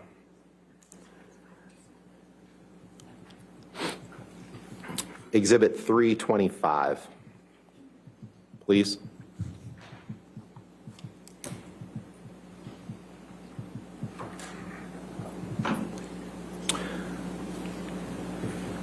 Mr. Depp, is this a text message exchange that you had with Ms. Heard on December 18th, 2014? I see that. Your Honor, I would move for admission of this exhibit and ask for permission to publish. All right, any objection? May I have a look at the... Of course. You can look at the Your bottom. Honor, may we approach real quick? Okay, sure.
And Michelle, if you could just scroll down so the court and Mr. Depp's counsel and Mr. Depp can see it all.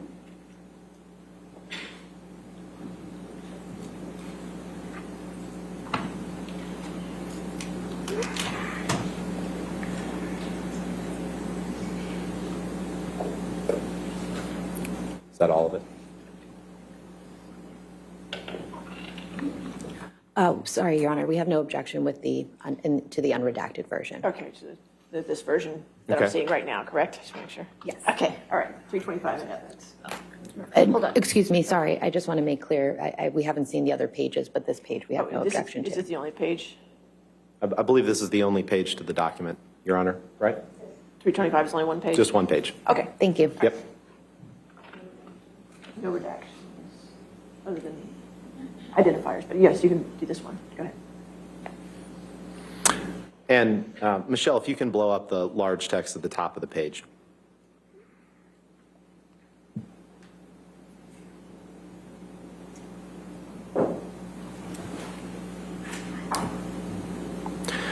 Mr. Depp, on December 18th, 2014, you sent this text to Ms. Heard, and I'm going to read it. And it says, "It's away. I've let it go. Went too far. We/I tend to do that. I always regret it when I jump, or worse, when you jump. I don't want to be conditioned to continue that behavior. Therefore, I'll put in heavy work with Shrank. I'm sorry for being less, for your disappointment in me, for my behavior. I'm a fucking savage. Gotta lose that.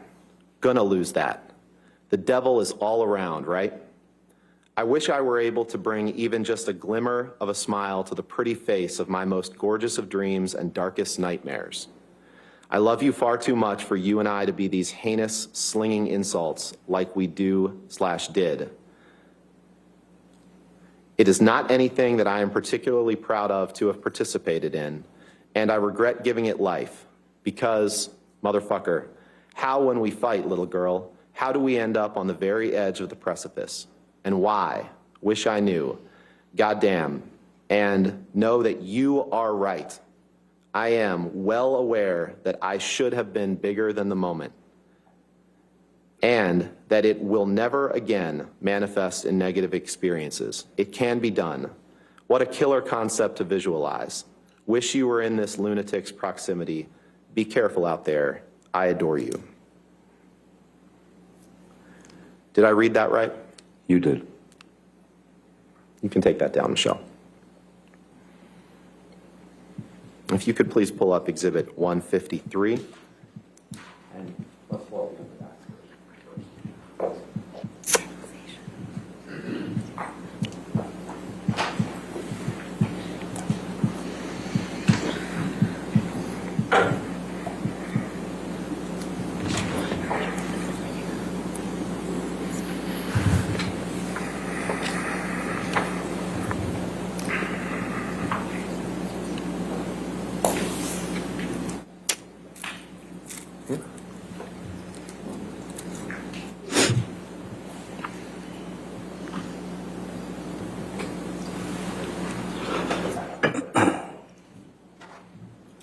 And Your Honor, we have a redacted version of this, but we'll put up the fully unredacted right now. All right, just give counsel a moment to review. Of course. Your Honor, this has phone numbers in it, so. I know. it shouldn't be- Yeah, I know. Understood. Just so you can see it first. Okay.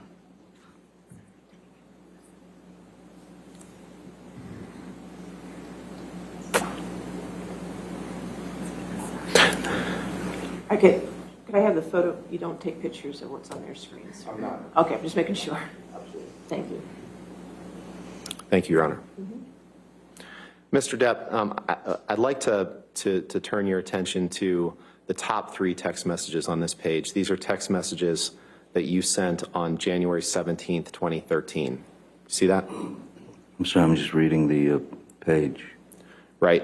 And the way these text messages are produced, sometimes there's big date skips and they're kind of jumbled in. So they're not all on the same chain. No, so of course. What I'm asking you about is just the top 3. Certainly.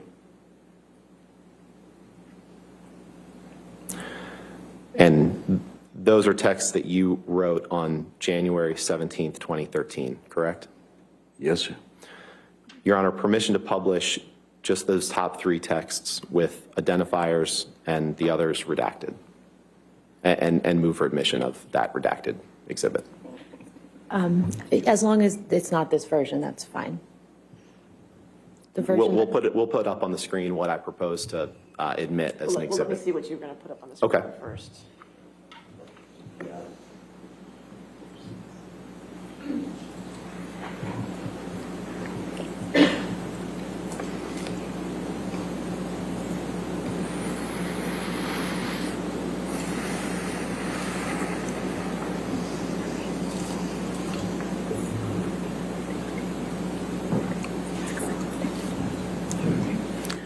We have no objection to this version, Your Honor. All right, we'll see it as redacted. Okay.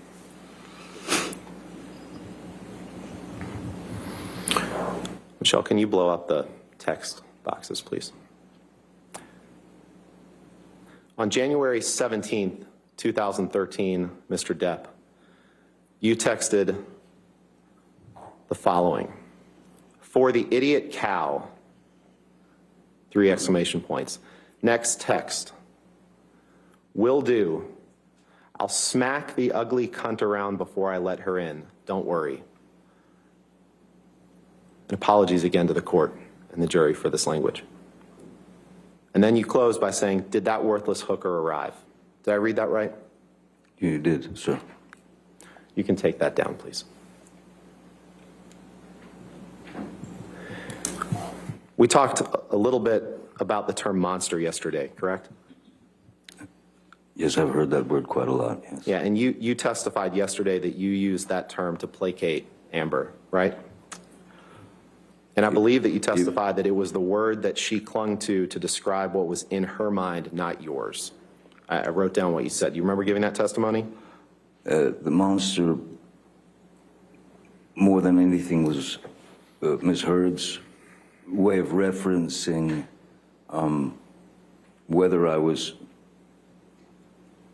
whether she perceived that I was on substances or taking substances. So the word monster became, it represented for her the consumption of alcohol or any other substances, whether it was actually happening or not, her perception. And so monster became her click word, right, if you will. But actually the term monster to describe yourself came from you. Well, initially, Ms. Heard, I believe she started out with demons. She started out with, saying that I had demons. And then when monster was put into a conversation, which, again, I have a particular way of using words, vocabulary in my vernacular. So monster was something that which she stuck with, tried and true. I mean, she just stayed with that. Right, but you'd have to accept it came from you. The term unless came you from wanted you. to argue. The term came from you, didn't it? It's very probable. It's possible. It's probable that I might have used that word. Certainly. Right, and in 2012, in fact, Elton John was one of your friends who was trying to help you get sober, correct? Yes, sir. And you sent him a message in 2012 where you thanked him for his help, and you said, quote, "I would have been swallowed up by the monster were it not for you. That is a simple fact." Isn't that true? Yes. Again, the monster referring to alcohol and substances. Correct. And you didn't send that message to Miss Heard. You sent that to Elton John. "I would have been swallowed up by the monster were it not for you." Correct? Elton. Can you pull up exhibit 408, please? Was a dear friend who has been sober for 40 years, 30 years. So he was. We'd had discussions, and he wanted me to get clean, sober. So Elton actually sent a fellow called Charlie Dunnett, who worked with Elton for years and years. And Mr. Depp, I appreciate that. My only question was just to confirm that you had sent that message to Elton John, nothing else. Thank you. So I'll just stop talking. Thank you. I appreciate it. I want to be respectful of the court's time and the jury's time. Sorry? I just said I want to be respectful of the court's time and the jury's time, and I trust that you do too. So, well, I don't feel that I'm wasting anyone's time, sir. Could you pull up Exhibit 408, please?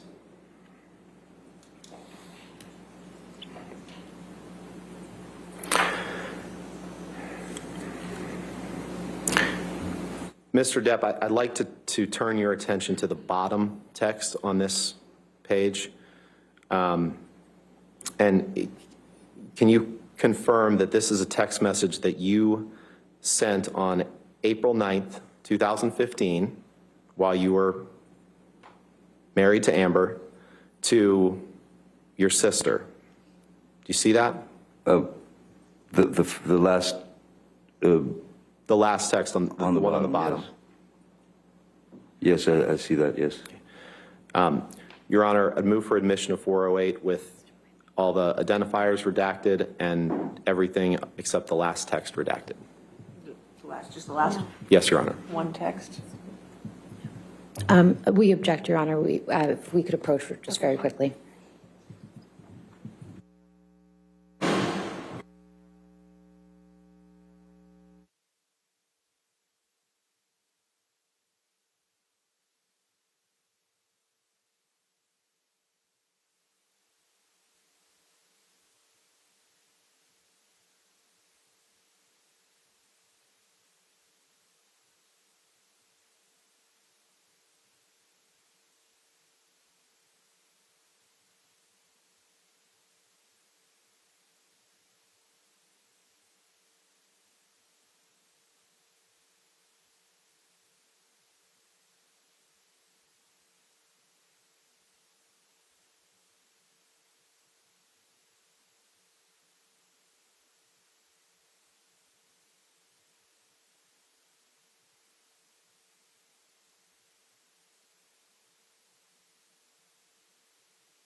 One I had and the one above it. Okay. And Mr. Depp, to clarify, is Sis in those texts, is that your sister, or it could be Amber's sister too, right? One or the other? Sis, I was referring to Whitney. Whitney, okay, so Amber's sister. Okay. Yes, Amber's sister.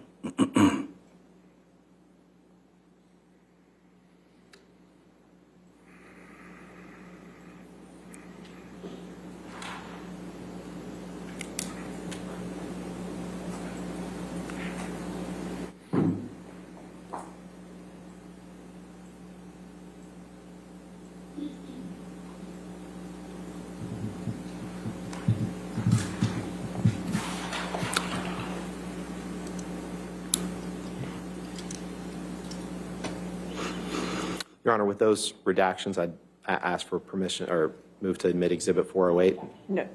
No objection? Yes. Okay. All right, 408 with redactions as it.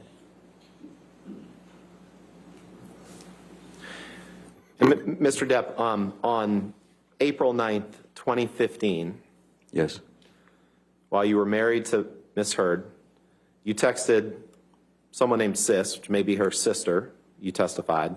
Yes. You said, I'm all right. Though I never, ever want to lay eyes on that filthy whore, Amber A., most embarrassing. Did I read that right? Yes, you did. And when you called Amber that filthy whore, she was your wife at the time, correct? Yes, sir. Let's pull up Exhibit 427, unredacted, please.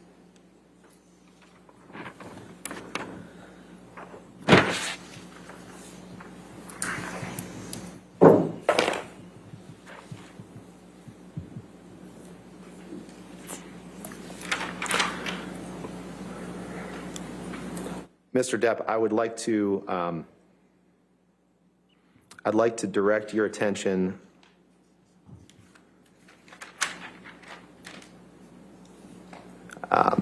Okay. Is there another? Let's see. I'd like to direct your attention to the fourth text up from the bottom. Chat number 1616. You see that? Yes, I do.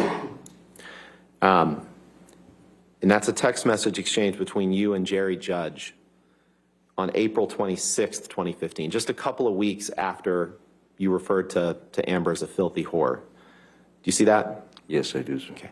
Your Honor, permission and move for admission of this exhibit with the two text exchanges in that chat between him and Jerry Judge.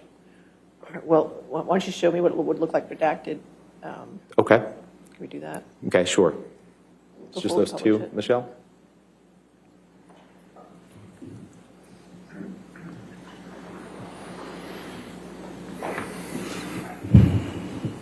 He's having trouble with the sound. The sound.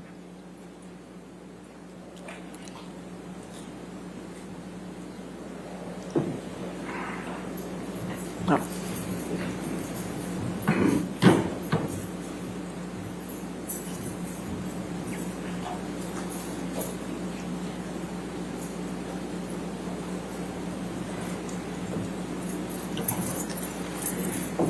All right. Any objection to 427? No objection, With Your Honor. redactions? Okay. 427 with redactions. Thank you, Your Honor. If you can just blow the text up, Michelle, of both of those. Mr. Depp, on April 26th, 2015, Jerry Judge is your former security guy who passed away a couple years ago, right? That's correct. And he writes you and says, "Hi, boss. Just wanted to say if you and Amber need anything, just let me know. I will be there in 20 minutes. Johnny, it is lovely to see how you and Amber are so happy. The other day, watching the two of you sitting on the bench by the sea was fantastic. The two of you need happiness, and it is really great to see that. Love to you and Amber. XOXO, Jerry." Did I read that right? You did. And beneath that, you texted him back and you said, "Thank you, my dear Jerry. Very, very kind, mate. We've been perfect. All I had to do was send the monster away and lock him up. We've been happier than ever." All caps. "Love you, brother. JD." Did I read that right? You did, sir.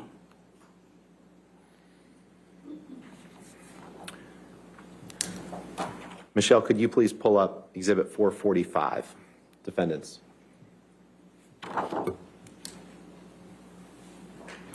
And in the text that we just saw, when you used the word monster, that Miss Heard wasn't on that text message, was she? No, that was between Jerry and myself. Okay. Thank you.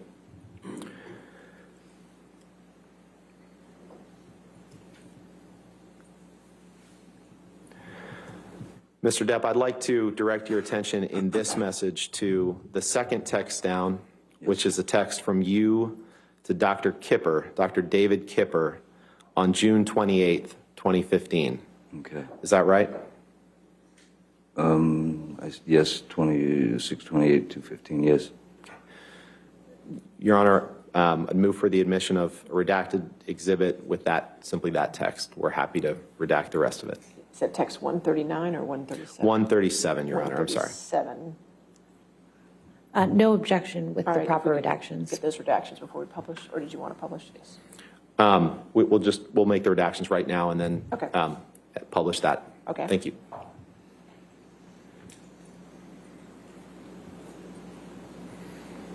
All right, 445 as redacted.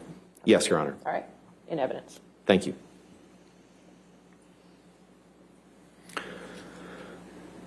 And you sent this text on June 28th, 2015, and it said, you can blow up the text, Michelle, please.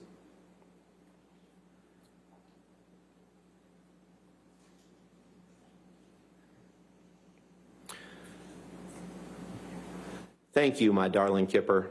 All those technical abbreviations left me flummoxed and in the dark. Soon, I must see you and just hang out. My deformed finger and I have no friends. By the way, Amber and I have been absolutely perfect for 3 fucking months solid. I've locked my monster child away in a cage deep within, and it has fucking worked. We're goddamn best friends now. Amazing. Big love to you, my brother. JD. Did I read that right? Yes, you did. And Amber wasn't on that text when you told Dr. Kipper that you had locked your monster child away in a cage deep within, was she? No. Can we pull up Exhibit 435, please, unredacted?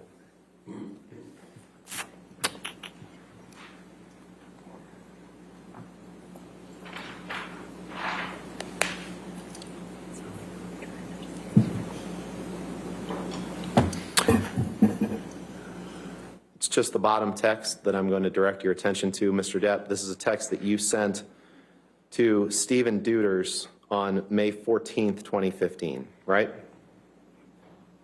The last one? Yep. May 14th. And Stephen Deuters is your personal assistant, or was your personal assistant at the time you were with Ms. Heard, right? Yes, he's now my partner. Okay. Now he's the president of the European branch of Infinitum Nihil, right? IN2, yes, sir. Okay. Move for admission of a redacted version of this document with just the bottom text, Your Honor. No objection. All right, if you could just redact it just to the bottom text. Thank you, Judge.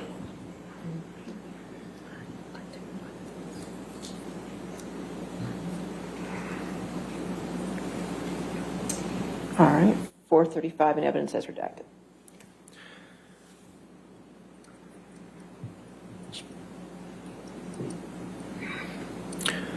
And on May 14th, 2015, you blow up that text, Michelle, please.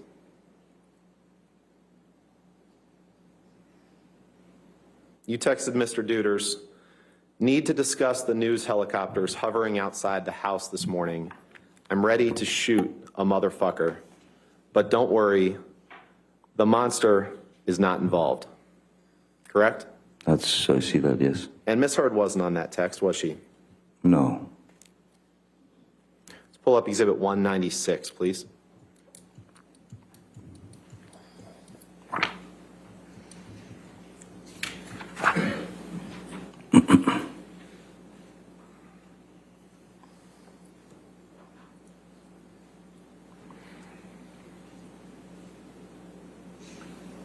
This is on page 2, please.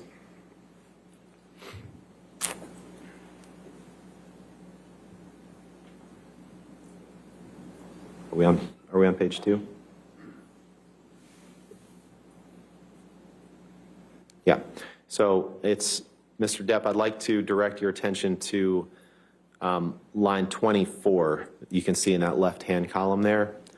And this is a text message from you to Stephen Deuters, your personal assistant at the time, on October 31st, 2013, correct?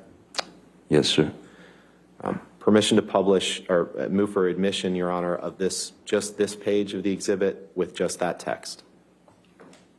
With the phone numbers redacted, we have no objection. Of course. You could do those redactions, so it would just be page 2 of Exhibit 196. Yes, Your Honor. Are you ever going to enter any other pages of this exhibit into evidence? I'd like to reserve the right to Then we'll call this do that. 196A. Okay, thank you. This makes it easier for the record. All right, thank you. Okay.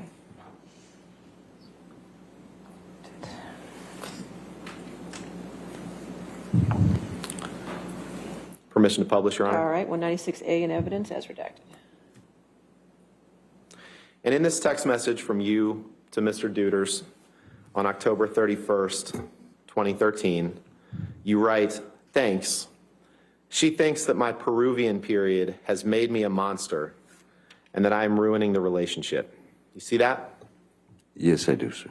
The Peruvian period is a reference to cocaine, is it not? Yes, it is. I'm sorry, you said yes, it is? Yes, it is, yeah. Okay. Let's go to Exhibit 293, please.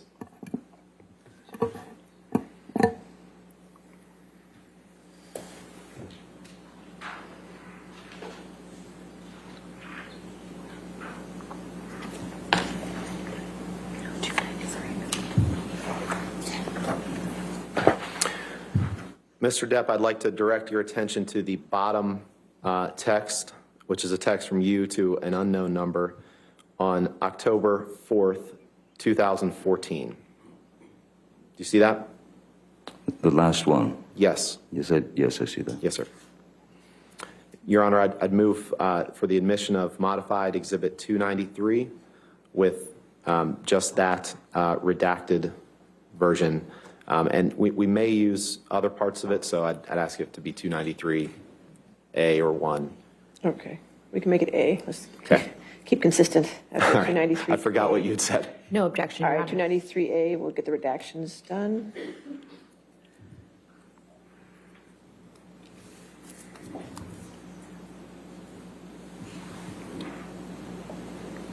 All right, 293, maybe. There we go. All right.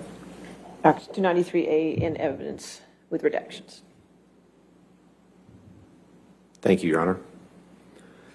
And in this text message on October 4th, 2014, you text someone, it's unclear who, you say, I am going to quite gracefully glide into a massage of my broken back and neck. I shall exit in 1 hour, a monster. Shall we each swallow an E each, parentheses, or perhaps it's MDMA, at around 8 p.m. and go to dinner with a few of my wee team at a wonderful Peruvian spot. Let us enjoy this night, my brother. Let us reward ourselves for the hard work and misery of the heat that we push ourselves to conquer every goddamn day. The Shatter. Did I read that right? You did. And E here, that's a reference to ecstasy, correct? It is. You can take that down, Michelle, please. You would agree that you found drugs and alcohol at an early stage in your life, right? I've certainly, yes, I did. And you testified a couple days ago that you had done just about every kind of drug there was by age 13 or 14, right? 15. 15. And you found that drugs are the only way to numb your pain, right? They have always been a medicine for me, yes, a numbing agent. And you said yesterday that, in fact, I think you said you take drugs to numb the demons, right? I don't know that I said to numb the demons, but I have, well, if I did say demons, it is to numb the residual pain that I carry from my youth. Right. And one of your good friends that you've taken drugs with before is Marilyn Manson, right? Yes, we've taken, we've drank together. We've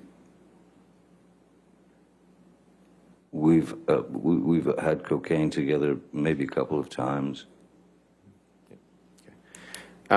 Pills, right? With Marilyn Manson? I once gave Marilyn Manson a pill so that he would stop talking so much. Sorry. All right. I get it. You employ a lot of people that work for you, right? I employ a lot of people that You work employ a for lot of people that serve various roles in your life, right? Yes, yes. And at least some of those people will do anything you ask, including some of them supplying controlled drugs to you, correct? I would not characterize those people as doing anything I want or anything I said. They're not the yes men that you'd like them to be.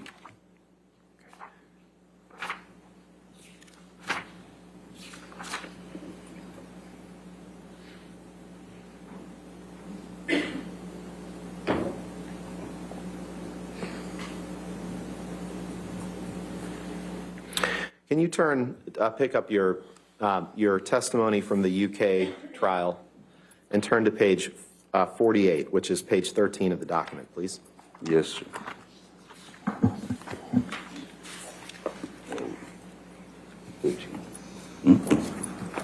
Sorry. 11, 12.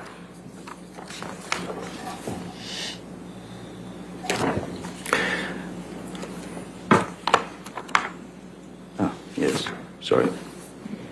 Yes, I've got it. You got it? Okay. Yes, sir. And if you could please take a look at page 48, line 15. Page 48, line 15. You just testified that they're not yes men, right? That was the testimony you just gave, correct? Yes. Okay. On page 48, line 15 of your testimony in the UK, you were asked a question, they are people who will do what you ask. They will do anything you ask, including some of them supplying drugs to you, controlled drugs to you. Your answer was, there are people who work for me, work with me, who, yes, in the past, have been asked to provide whatever I have felt was necessary at the time. Question.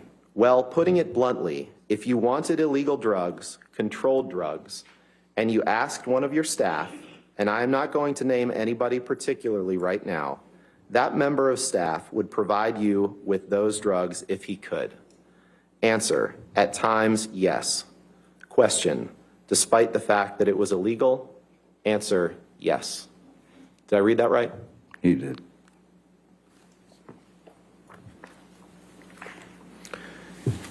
Can we pull up Exhibit 1085, please?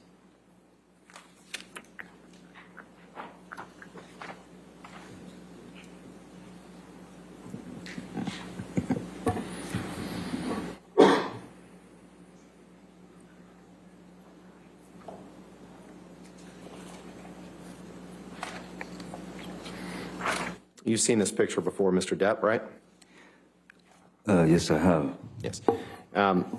And this is a picture that was taken in Miss Heard's former house or apartment on Orange Avenue after you two began dating, correct?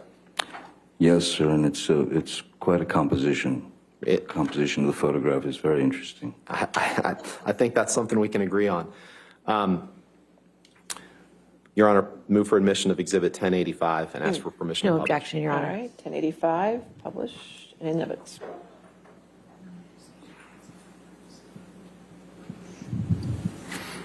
This picture, you recall, Mr. Depp, was taken in or around March of 2013, after you had fallen off the wagon, right? I'm sorry, what date? March of 2013, I believe, March right? 2013. Does that ring a bell? If March 23rd, I had fallen off the wagon from when I was doing Lone Ranger, when Mr. was with me when I was sober.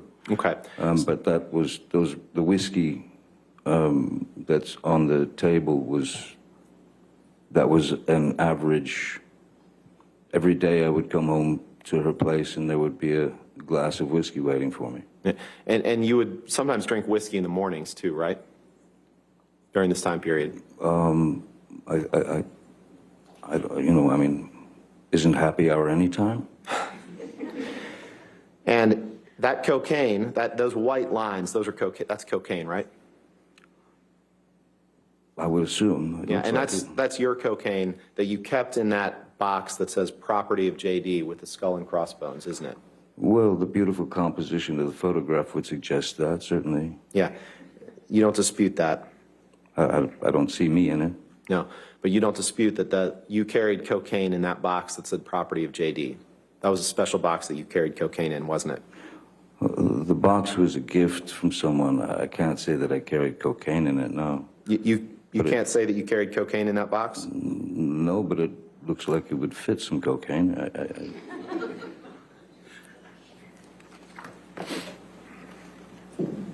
Cocaine is, in my experience, normally given in plastic bags. When you put it in a box like that, chances are very good you'll leave a trail of a long line of cocaine behind you, walking down the street. So, Why don't you go ahead and pull up your UK testimony, please?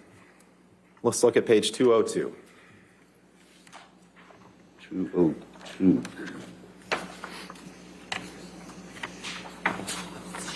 Oh boy.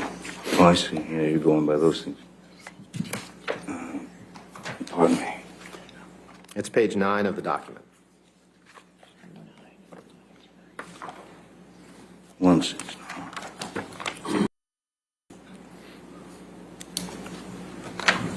I'm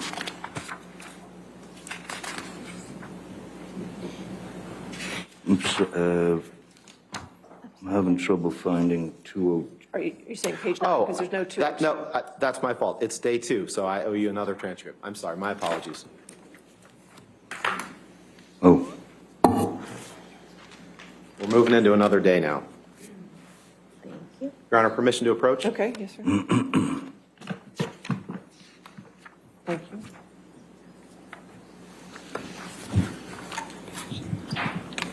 Thank you. So 202.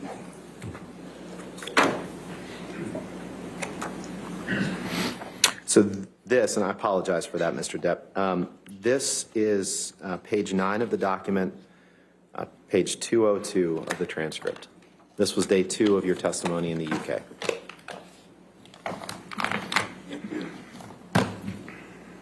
Yes, I see it.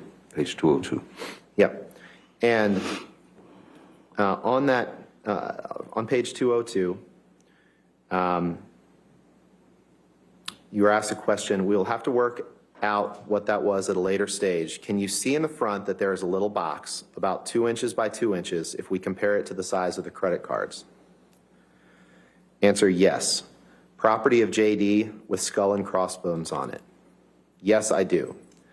That, I suggest, this is a question. That, I suggest, is your cocaine box. That is where you would keep your cocaine, a special box that you had. Answer, I do remember the box. Question, do you remember it now? Answer, yes. I did not remember the property of JD. Yes, that is a box. It was carrying cocaine in it. I would say I probably was then. You see that? Did I read that right? Yes, you did.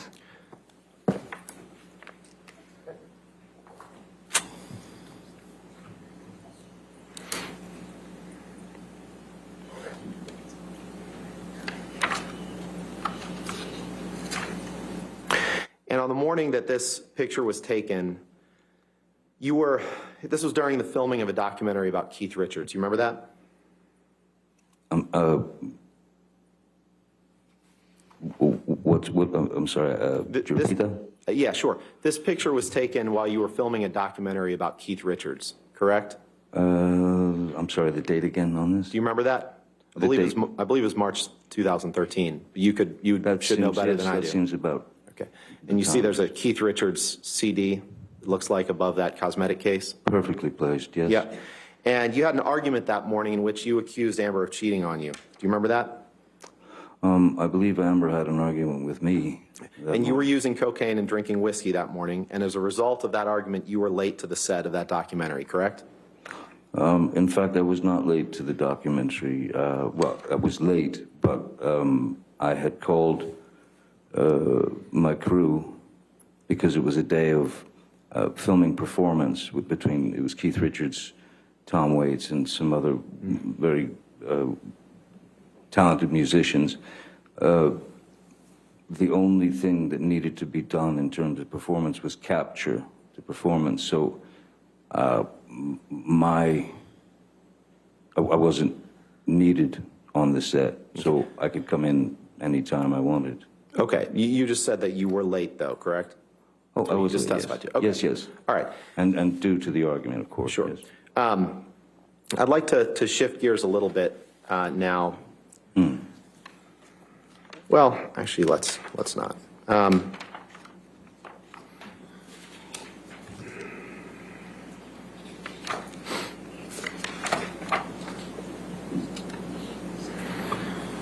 Michelle, could you please pull up Exhibit 152?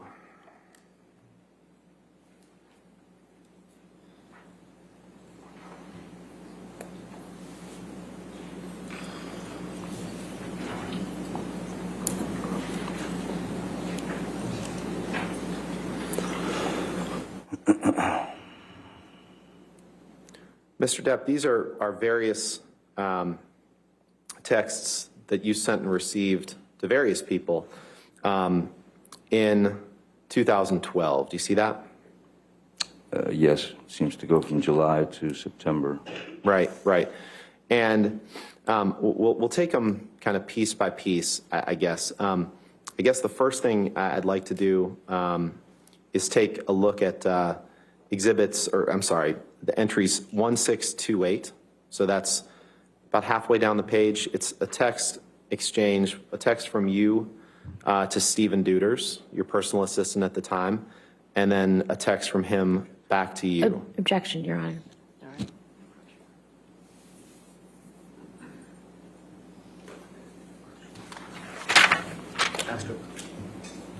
Are they?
Agree with that? That's fine, Your Honor. Thank you. 152 with redactions and evidence.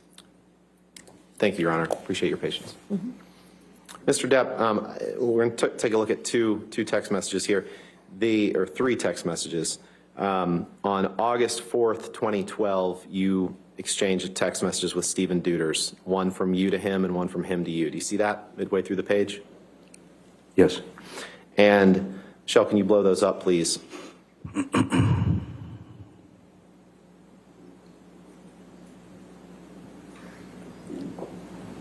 In those text messages, you write to Mr. Deuters, your personal assistant, "Yay, where is the little baggie you built in LA?"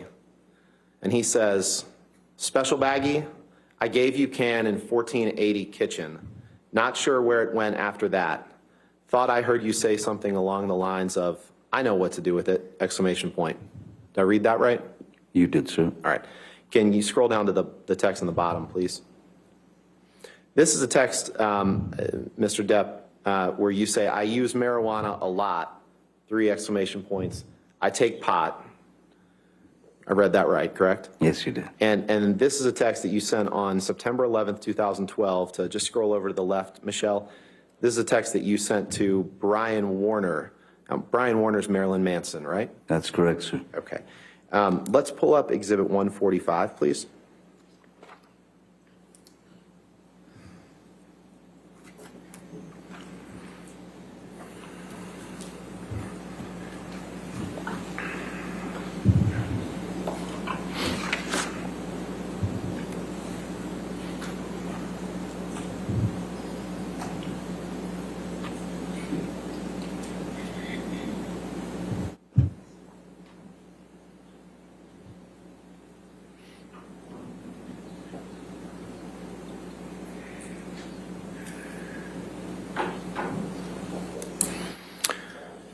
Mr. Depp, this is a series of text messages from you to and from various people in 2012, right? Yes, sir. And, Your Honor, the text messages that I'd like to ask the witness about are the first 2. And then the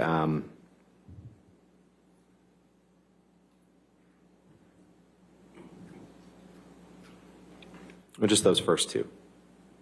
All right. We have no objection to the omission with proper redactions. Okay, you could redact just those first 2. And then move for the admission of that document as redacted. Sure, as soon as we get it redacted.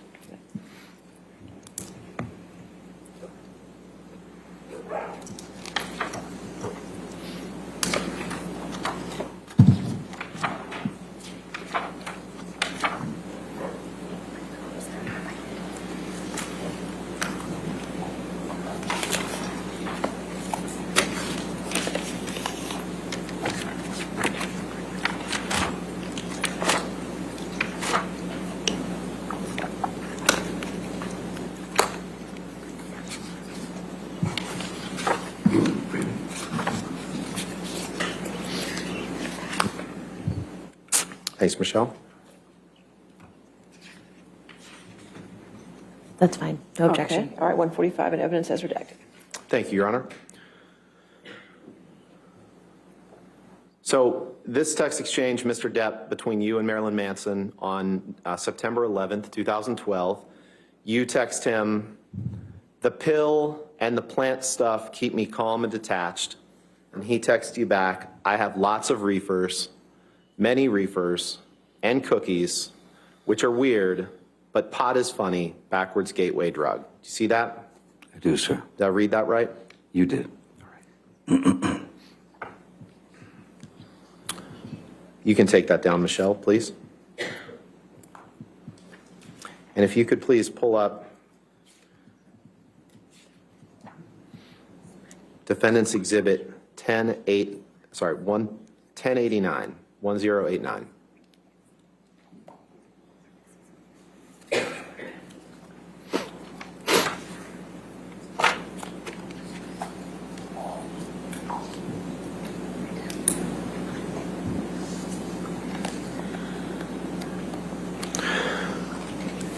Mr. Depp, I'd like to ask you about this photo. This is a photo of 4 pretty huge bags of marijuana, correct? Yes, sir. That is a lot of marijuana. A lot of marijuana. Yes, sir. And the coffee cup that's right next to that, that's a coffee cup for your company, Infinitum Nile, right? That's correct. And the furniture, this is taken in one of your residences?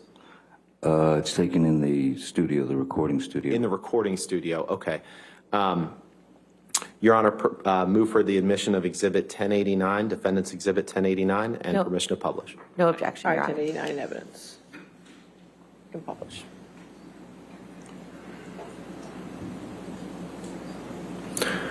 So this picture of these 4 giant bags of pot, at least 4, was taken in your recording studio. Is that right? Yes, sir. Okay. You can take that down, Michelle.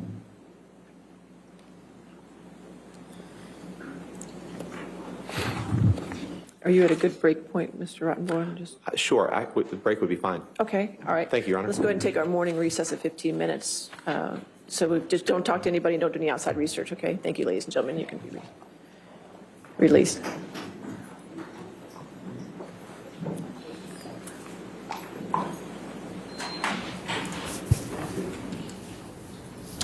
All right, you've been watching NBC News Now live coverage of the Johnny Depp trial, the defamation trial here. I'm Aaron Gilchrist. The Hollywood star brought this case against his ex-wife, Amber Heard. Heard's lawyers have been cross-examining him since yesterday. It looks as though we're in a bit of a pause here now. Let's bring in one of our legal analysts who's been watching along with us through the day now. Barbara McQuaid is joining us. Barbara, I just want to get your impressions first of what we've been hearing today at this point during this cross-examination by the attorneys for Amber Heard. Well, I think we have been seeing the main reason that so few people bring defamation cases when they are public figures, because truth is a defense. And so everything about Johnny Depp's past becomes fair game and becomes relevant. And so they are going through every piece of information they have to cast him in a bad light, especially as a drug abuser.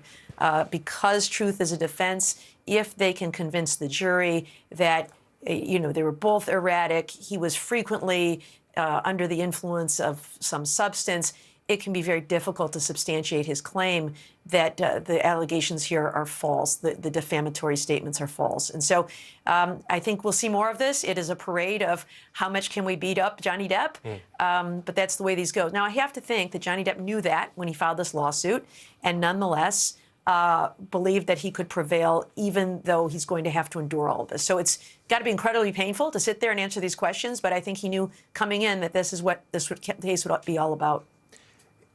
Am I oversimplifying to ask if this sort of ends up being just a he said, she said, and who the judge finds more credible in the end? Is it that simple? I think it is to some extent. And of course, it's going to be the jury. I don't know to what extent this jury is influenced by the star power of Johnny Depp. You know, these people were selected based on their answers to questions, that they can be fair under the circumstances. But for a defamation claim to prevail, he must prove, and he has the burden of proving, that the statement was false. And the statement was a vague allegation that his ex-wife, was a victim of sexual abuse. So that's a pretty broad term. And in fact, I think it was domestic abuse, not even sexual abuse, domestic abuse. Domestic abuse can be a lot of things. It can be emotional abuse. It can be mental abuse in addition to physical abuse. And so I think that in the end, it could be very difficult for him to carry his burden of proof that that statement was false. So, Barbara, you mentioned the fact that we're talking about celebrities here. Does that factor into this, do you think, to the extent that it would impact the jury one way or the other? I mean, obviously, it's not a reality that can be avoided. It's something that people are aware of. It's interesting. I think it has a pro and a con effect for Johnny Depp here. The con is that the legal standard for a public figure to prove defamation is much higher than it is for an ordinary person. And so not only would he have to prove that the statement was false, but that it was made with actual malice. That is, knowing that it was false or acting with reckless disregard as to whether it was false. Now, when it comes from his ex-wife, she either knows or doesn't know whether this is true or false. So maybe that's more academic in this sense. But I still think that there is a certain luster to movie stars that makes people, ordinary people, feel a little bit in awe. And that is part of the power structure that has allowed powerful men to evade accountability for abuse, because there is this star power that people are invested in. So I think that despite the obstacles here that raise the stakes for the defamation standard legally, I still think the star power can sometimes help someone who is as famous as Johnny Depp is, to prove a case. It's, no doubt he has suffered consequences as a result of these allegations. I think that part is proved. You have to show that you suffered damages as a result, harms to your reputation. And that does seem to be very true.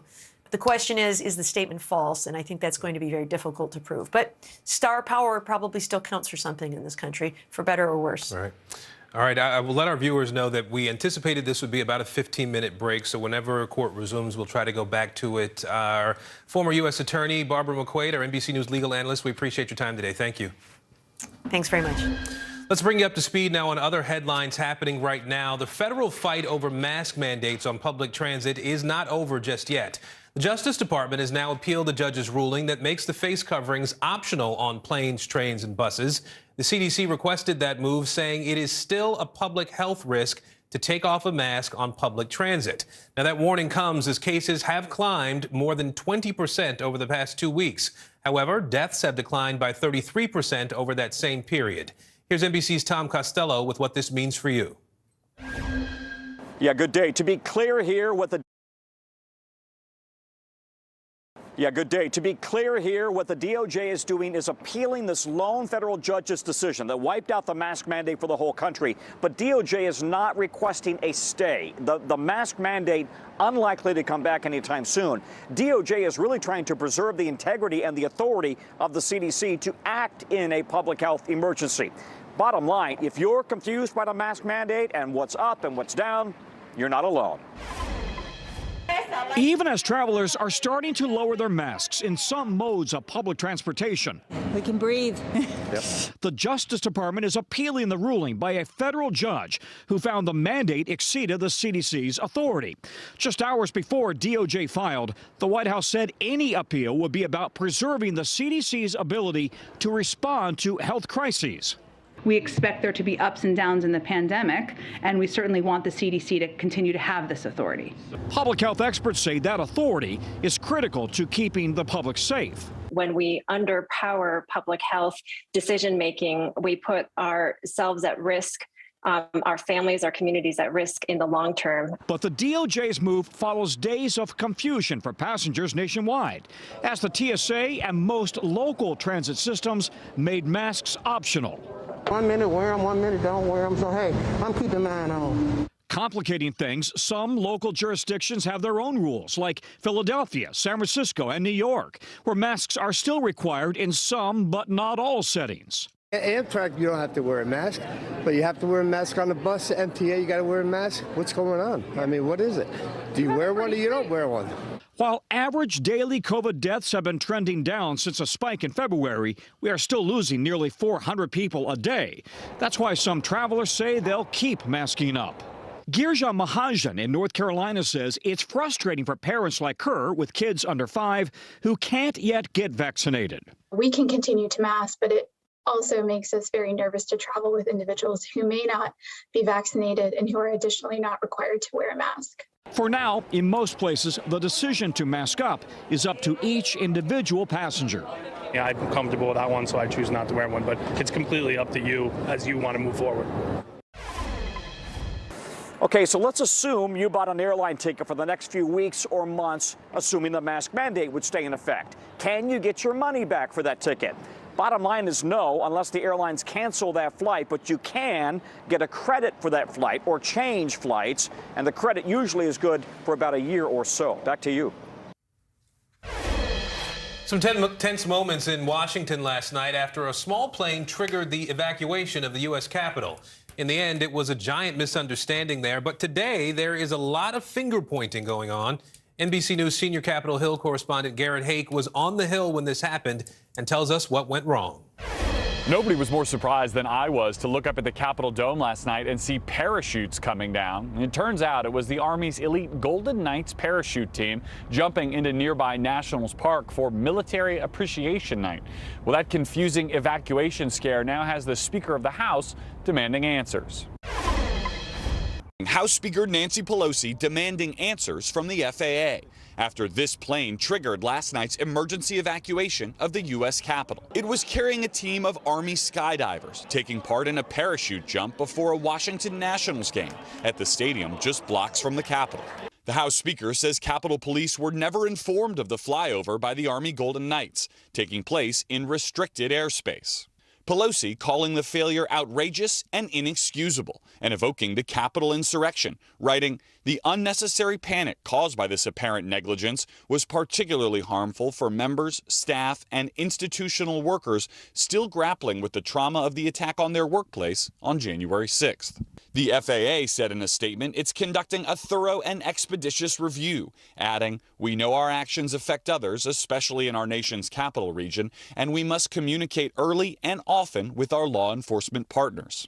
Asked about Wednesday's flyover, an Army spokesperson tells NBC News, "We are reviewing all aspects of the event to ensure all procedures were followed appropriately to coordinate both the flight and the parachute demonstration." The small plane carrying the Golden Knights circled the Capitol area for several minutes as the parachute team jumped out.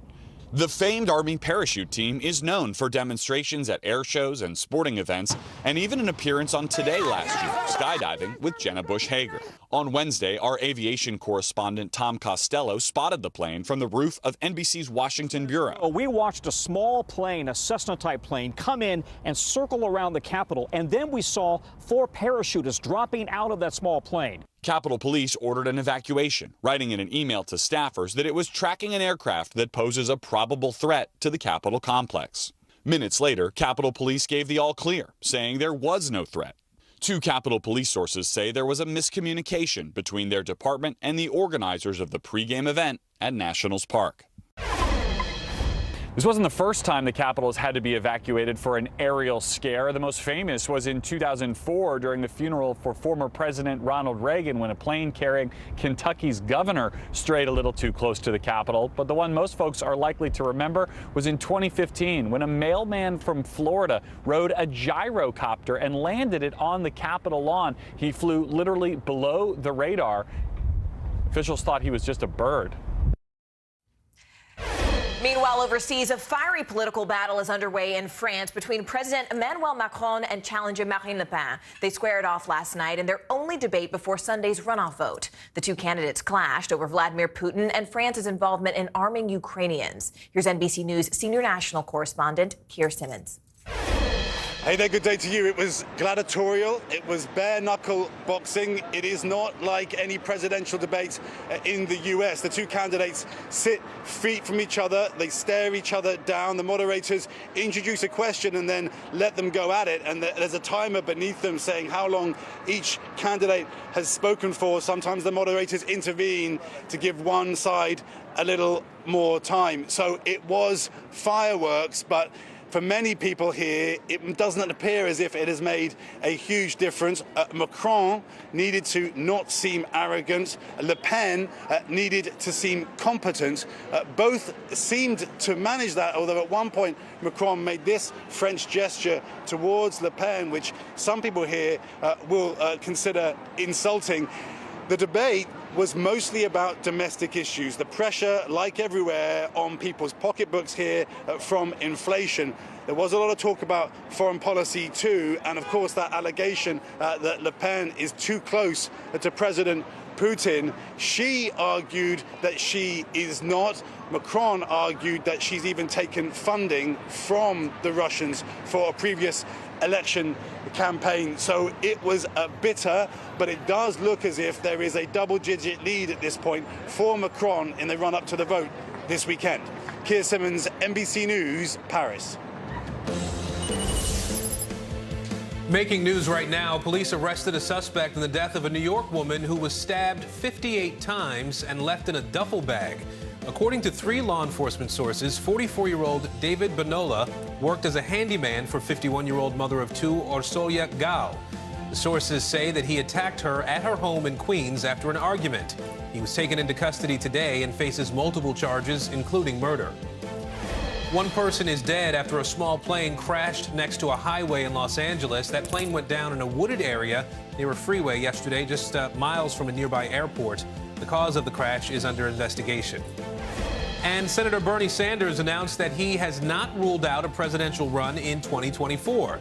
His staff released a memo yesterday saying that the senator would consider a bid if President Biden chooses not to seek re-election. Sanders previously lost bids for the Democratic nomination in 2016 and 2020. It's the bottom of the hour now, and here are the latest headlines coming out of Ukraine. Just overnight, Russian President Vladimir Putin ordered Russian forces not to storm the Mariupol steel plant where Ukrainian troops are currently holed up. Instead, he's ordering a blockade. Putin also claimed victory in the besieged southern city. 4 busloads of civilians were able to leave Mariupol on Wednesday. It was the first significant evacuation from that city in nearly 2 weeks. Meanwhile, Russian forces expanded their assault across the Donbas region in eastern Ukraine. The regional governor there now says that 80% of Luhansk is occupied by Russia. Now, the eastern Ukrainian city of Kramatorsk was devastated earlier this month when Russian missiles struck its train station. Dozens of civilians were killed, and now Kramatorsk is once again on the front lines of Russia's battle to take Ukraine's Donbas region. Joining us now is Alexander Goncharenko. He is the mayor of Kramatorsk. Mayor, I want to thank you first for taking time to be with us during what is, we understand, of course, a very difficult period. Can you tell us first off what you're seeing in your city right now?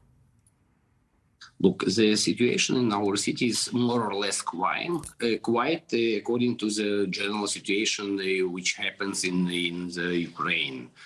But we expecting the escalation of the war because the most fighting is happening now in distance of 40-45 kilometers from us to north direction. Mayor, sorry, it sounds like we cut out for a minute, but I think you're still with us. We understand that Russia is pouring so much of its efforts into eastern Ukraine. I mean, that's what we've been watching as we've been following these troop movements. But how outnumbered are Ukrainian forces in your city? And really, how long do you think they can fend off these Russian troops? Look, we have quite a strong army, and we have quite enough of militaries in our region. And we expect this escalation of because the Russian troops are trying to get to us every day, and our army is fighting every evening, every morning. What we the demand, what we have really now, it's a demand on rockets and missiles to shoot up, to help us to shooting the aircrafts and missiles of Russians. So, but I think that our army is strong enough to protect us, and we hope that this war, this stupid war against Ukraine, will be stopped in next 2 or 3 weeks. So we hope that.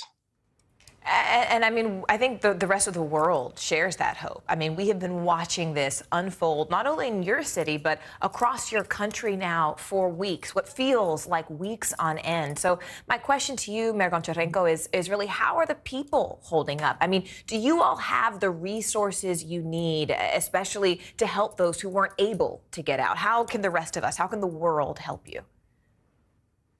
Look, we prepare ourselves and our people, citizens. We are trying to make enough storage of medicine, of food, of water, for the worst case to be getting in cycle. And what can be the help of the whole world for Kramatorsk, for example? So what our army needs really, it's the weapons for air defense, because on the ground, if you see, and everybody can see and read in the newspapers, that the Russians they do not have any chance on ground, but they are strong enough in the air. And the only what we need from the whole world, we understand that nobody can close the air. Because of the risk to be involved in the war against Russians. But what can be as help for us, there are weapons for air defense. And as Mayor City, we prepare ourselves, and we do everything what is possible to make the possible storage on water, medicine, food. For the worst case, we could be encircled by the Russians. But I think, and my opinion is, it will be not the case, like in Mariupol. But for the worst case, we prepare ourselves. Preparing yourselves for the worst. Mayor, I have to tell you, it's a pleasure to speak to you because we hear a lot from national figures, but it is really important that we hear from people like you, mayors of cities who are interacting with people every single day on the ground. So thank you so much. Mayor Goncharenko, thank you for being with us. We appreciate it. Thank you for your job you're doing, because you're helping us in this information war as well. We appreciate that. Thank you. Thank you very much. And coming back here to the United States, rapper A$AP Rocky is out of jail, but not out of trouble today. The rapper was taken into custody at LAX after coming back from a Barbados vacation with his pregnant girlfriend, Rihanna. And it all has to do with a November 2021 shooting. NBC News Now correspondent Isa Gutierrez joins us with the moment the police stormed the rapper's LA mansion. Take a look. This video from TMZ showing a group of police officers battering the gate at the home of A$AP Rocky to serve a search warrant. Police say it happened while the rapper was being arrested at LAX Wednesday morning in connection to a November shooting in Hollywood. Rakeem Mayers, better known as A$AP Rocky, has recently made headlines as the father of Rihanna's first child. Police say the 33-year-old was arriving on a private plane from Barbados, where he'd been on vacation with the singer, when he was arrested for assault with a deadly weapon, with Rihanna by his side. His attorney confirmed to NBC News his client was arrested. Representatives for A$AP Rocky and Rihanna have not immediately responded to a request for comment. A$AP had been under investigation for a shooting that happened on the night of November 6th. A Wednesday press release from the LAPD described A$AP Rocky and the alleged victim as acquaintances and said it started with an argument that escalated and, quote, resulted in the suspect firing a handgun at the victim. According to police reports, the alleged shooting victim told police that A$AP, who was talking with two others, approached him and shot at him 3 or 4 times. He believed one of the bullets grazed his hand. Police say he sustained a minor injury and sought medical treatment, adding that A$AP Rocky and 2 additional males who they did not identify fled the area on foot. I'm not sure this is the only charge that he will receive. There could be other claims, other charges brought against him.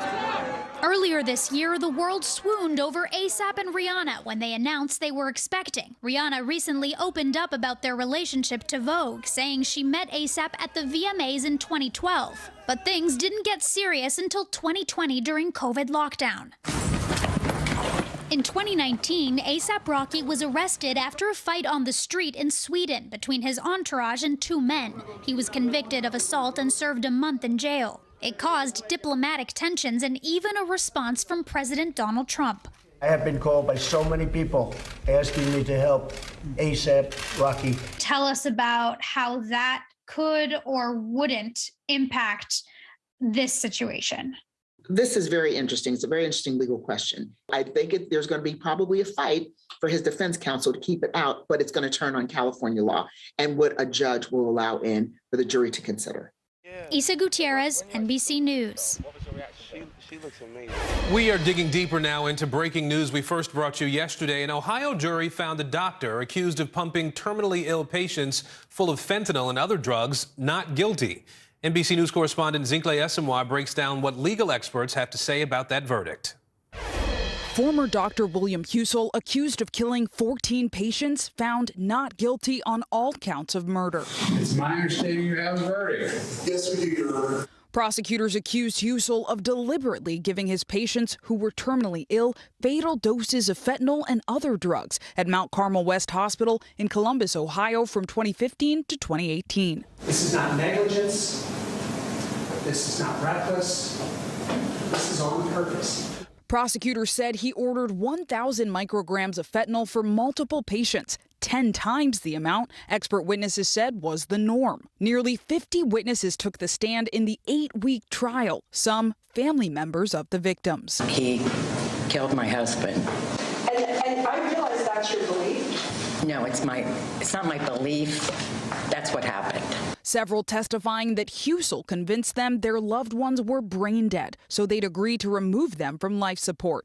But defense witness Dr. Joel Zivat, a Georgia anesthesiologist, testified that giving patients fentanyl would not make sense if they were brain dead. I don't know why anyone would give fentanyl to someone that is dead. Husel's defense team arguing he was providing compassionate care to severely ill patients, many of whom were in their 70s and 80s. These folks were dying, actively dying, even on life support. What exactly did the defense have to prove to consider Husel not guilty?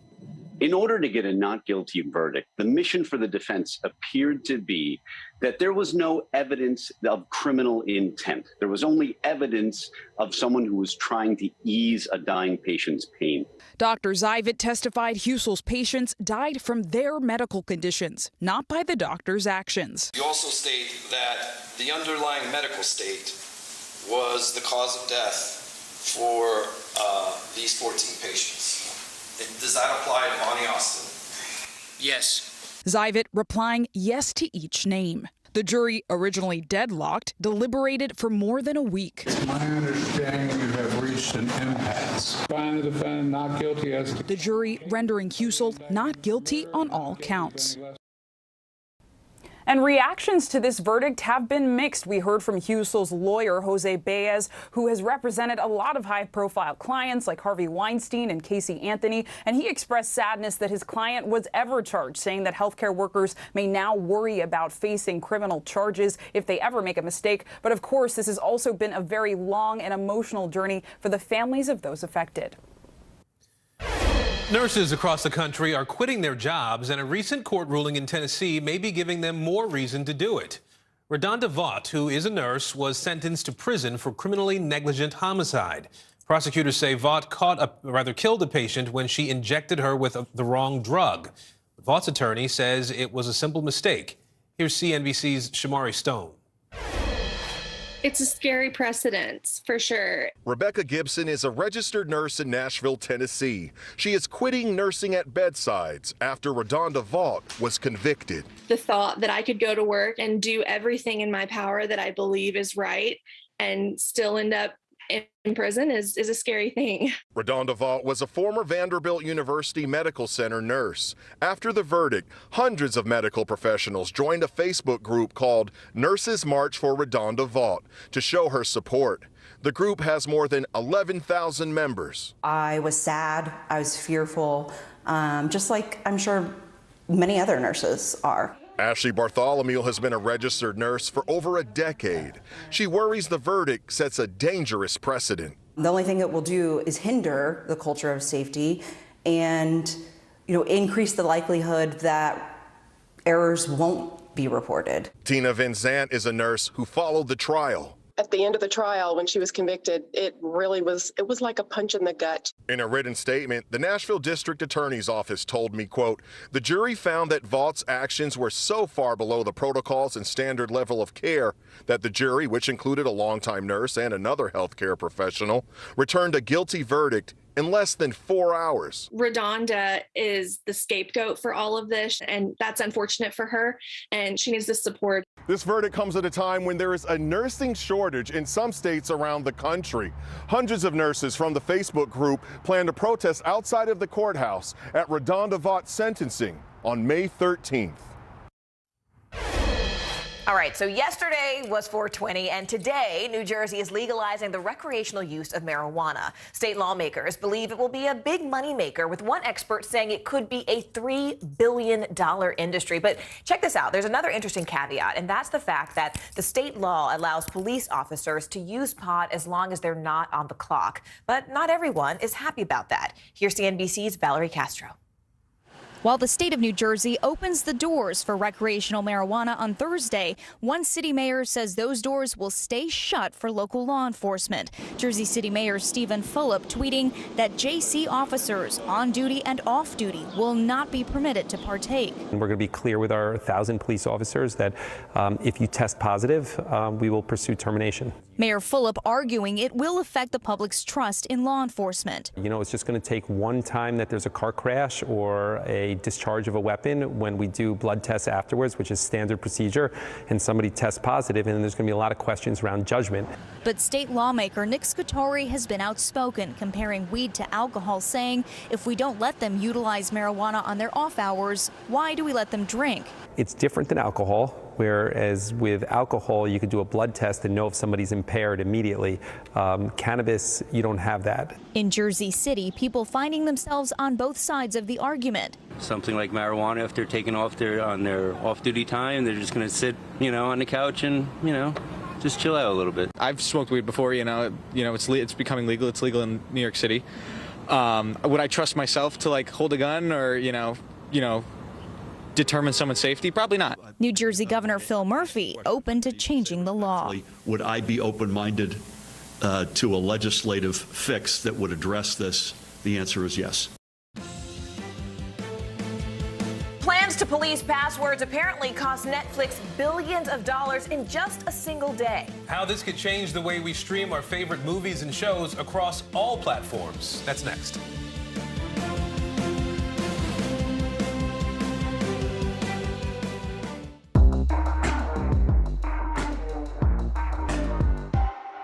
Live from Ukraine, from Mayfield, Kentucky, from Waukesha, Wisconsin. To cover the news, you have to be in it. This is how so many towns and cities are protecting themselves. You can actually see they're pushing the gates open. I also want to get home. You'll get home. You'll get home. Do you remember any tornado as bad as this one? You look at this and you're thinking, we're not going to have power for weeks, if not months. Exactly. Every night, it's your news playlist. Top Story with Tom Yamas, weeknights at 7 on NBC News Now. We'll meet Ukrainians who are defending their country one block at a time. When you were still in Kiev, could you hear the bombing? My name is Lester. Who's this?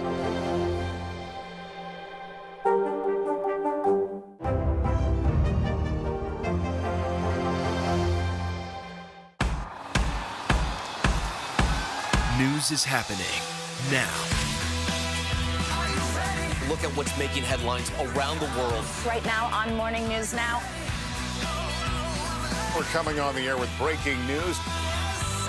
And this is a significant moment. Whenever it happens, wherever you are, NBC News, streaming free now. Now Tonight with Joshua Johnson, streaming weeknights at 8 on NBC News Now. News is happening now. Look at what's making headlines around the world. Right now on Morning News Now. We're coming on the air with breaking news. And this is a significant moment. Whenever it happens, wherever you are, NBC News, streaming free now. Hold on to your seats. The Thing About Pam is the chart-topping podcast series from Dateline and Keith Morrison. A strange story and a career of strange stories. All episodes are available now, wherever you get your podcasts. Top Story with Tom Yamas is your news playlist on NBC News Now. And now, you can listen to it as a podcast. Available anytime and anywhere. Still to come on the Channel 2 News. Well, the waters are certainly receding now. Still too close to call. Lester Holt reporting from the Ground Zero, as it's being referred to. It is, in fact, a taste of freedom. The Haitian people know a little something about resiliency. What's the biggest risk right now? Some of the troops who have been proud. I want to welcome you to the first presidential debate. In fact, we've been told we can't go any farther. You are some resilient folks. Let me get in.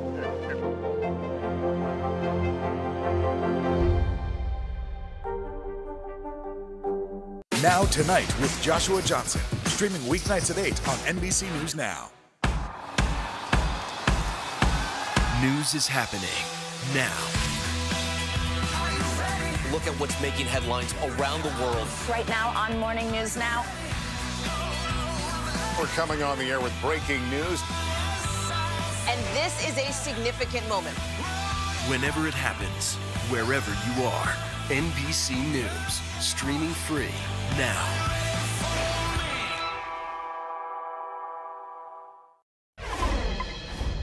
Netflix stocks are trying to rebound after wiping out billions of dollars of value in just a single day. It's a 1-2 punch for the streaming giant. The 200,000 subscribers that Netflix lost in the first quarter of this year could be just a fraction of what's still ahead. NBC News correspondent Emily Ikeda takes a closer look. For the first time in more than a decade, Netflix lost subscribers, 200,000 of them. The stunning decline sending the media giant stock nosediving. It's a disaster for anybody who owned it at this point. A major setback for the longtime frontrunner in the streaming race. Forecast that it would lose even more subscribers going into its spring quarter, roughly 2 million subscribers.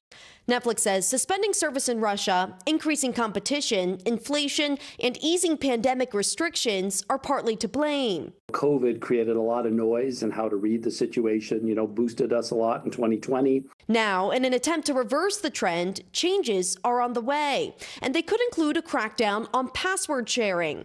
The platform boasts 220 million subscribers, but estimates another 100 million households are watching without paying. Netflix is also weighing a lower-priced option that would include ads, a change in tune from several years ago when CEO Reed Hastings posted, "No advertising coming onto Netflix, period." The first time it actually acknowledged that competition is really cutting into its ability to grow. Netflix's loss has sent shockwaves across the streaming industry, with other media stocks also falling. Suddenly, the market has begun to reassess what the potential is for streaming. A warning experts say that streaming has limits. Emily Ikeda, NBC News, New York. The UK's Queen Elizabeth is marking a major milestone today. The monarch is celebrating her 96th birthday. She's planning a private celebration with her family, but right now the rest of the UK is reacting to comments made by Prince Harry in his recent interview with NBC's Hoda Kotb. Here's NBC News correspondent Sam Brock. In an interview with Hoda, Prince Harry said that the Queen is in, quote, great form after suffering a series of health setbacks and, of course, COVID earlier this year in February. But he also raised some eyebrows when he said she needs to be protected and surrounded by the right people. As the Queen quietly celebrates turning 96, a new photo to mark the occasion showing her taking the reins of 2 majestic horses. But the ride to try and unite her somewhat divided family has been long and bumpy. In an interview with Hoda, Prince Harry appeared hopeful, but not certain that he and his wife Meghan Markle and their 2 kids would be at Buckingham Palace in June. That's when the Queen's historic 70th year on the throne will be honored. Do you think you'll come for the Diamond Jubilee? I don't know yet. There's lots of things with security issues and everything else. So this is what I'm trying to do, trying to make it possible that I can get my kids to meet her. There are reports Harry and Meghan have been invited to appear on the balcony with the Queen more than 2 years after the pair officially resigned from their official royal duties and moved to the U.S. When Hoda asked about the Queen's health after a recent visit, Harry responded with this. Being with her, it was great. It was just so nice to see her. She's on great form. She's always got a great sense of humour with me, and I'm just making sure that she's, protected and got the right people around her. Prince Harry also notably sidestepping a question about his father, Prince Charles, and older brother, Prince William. But do you miss your brother, your dad? Look, for me, at the moment, I'm here focused on these guys and these families and giving everything I can. Those comments, combined with Harry's admission that home, for now, is the U.S., led to a wave of reaction in the British tabloids. One calling his words the ultimate royal snub. Following a series of health setbacks, including a bout with COVID, the Queen recently handing over more of her royal duties to her family, with Prince Charles and Camilla recently stepping in at the traditional Easter service. It remains to be seen if she can repair the royal rifts straining her family before the Queen celebrates 70 years on the throne just a few months from now. After Harry and Meghan's visit with the Queen last week, following their arrival in the Netherlands, they went to Windsor Castle and spent some time with her. There was optimism that the pair might be there for the June Jubilee celebration, but that right now remains very much unclear. Sam Brock, NBC News. Back to you. All right, so our country's national mammal is under threat. Up next, we're going to tell you how climate change is impacting the American bison population.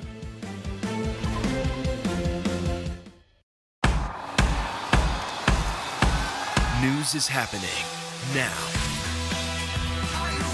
Look at what's making headlines around the world. Right now on Morning News Now. We're coming on the air with breaking news. And this is a significant moment.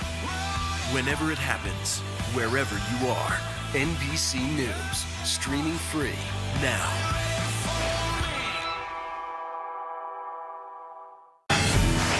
Look at what's making headlines around the world. We begin with breaking news. The attacks from Russia are coming in from every angle. Live from Ukraine, where a fierce battle is raging on. We've heard a number of explosions. Russia is picking off Ukraine's military facility. This factory has gone from making kitchen pots to lethal items that'll ruin tires, ruin the bottom of the car. This is what it looks and feels like to try to escape Ukraine. I don't want us to say goodbye. The battle for Congress and the fight for control of State House. In our special County to County series, we're checking out key battlegrounds. We are talking elections in a battleground state. What does President Biden need to do tonight? He needs to speak to heads and hearts. A lot to break down, Chuck, so let's dive right in. Official confirmation of Judge Ketanji Brown Jackson. Let's zoom out a bit to our changing climate. We have some stunning new findings about COVID-19. A lot to talk about as we continue our rolling coverage. We're coming on the air with the news NBC Scoop. Bringing the news to you is not only a job, it's an honor. Hallie Jackson Now, weekdays at 5 on NBC News Now. Can this still end diplomatically with Vladimir Putin in charge of Russia? Our promise to take in 100,000 Ukrainian refugees. Is that enough? The circus-like stuff that the hearings turned into. This system seems broken. What do we do? If it's Sunday, it's Meet the Press. Top Story with Tom Llamas is your news playlist on NBC News Now. And now, you can listen to it as a podcast. Available anytime and anywhere. Look at what's making headlines around the world. We begin with breaking news. The attacks from Russia are coming in from every angle. Live from Ukraine, where a fierce battle is raging on. We've heard a number of explosions. Russia is picking off Ukraine's military facility. This factory has gone from making kitchen pots to lethal items that'll ruin tires, ruin the bottom of the car. This is what it looks and feels like to try to escape Ukraine. I don't want us to say goodbye. The battle for Congress and the fight for control of State House. In our special County to County series, we're checking out key battlegrounds. We are talking elections in a battleground state. What does President Biden need to do tonight? He needs to speak to heads and hearts. A lot to break down, Chuck, so let's dive right in. Official confirmation of Judge Ketanji Brown Jackson. Let's zoom out a bit to our changing climate. We have some stunning new findings about COVID-19. A lot to talk about as we continue our rolling coverage. We're coming on the air with the news NBC Scoop. Bringing the news to you is not only a job, it's an honor.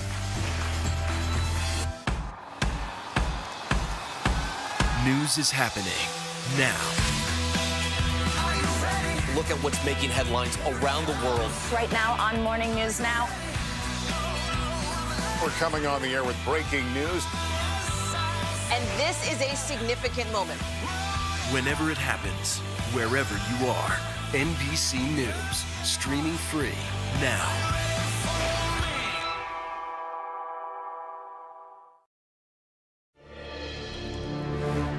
All this week, NBC News is bringing you stories about the climate challenge we're all facing, and it's an existential threat for both humans and animals. After nearing extinction almost 2 centuries ago, the world's buffalo population is shrinking once again. NBC News correspondent Carrie Sanders takes a closer look. The mighty buffalo, also called bison, up to 60 million once roamed North America. Almost hunted to extinction in the late 1800s, bison numbered then fewer than 1,000. Today, with 500,000 in North America, the survival of bison is a remarkable preservation story. But now, signs of trouble. Biologists say the big, powerful buffalo are shrinking. It is a profound consequence of climate change that wildlife are beginning to be very different than they've been over their evolutionary past. Data from the last 5 decades confirms females are 11% smaller, males 23% smaller.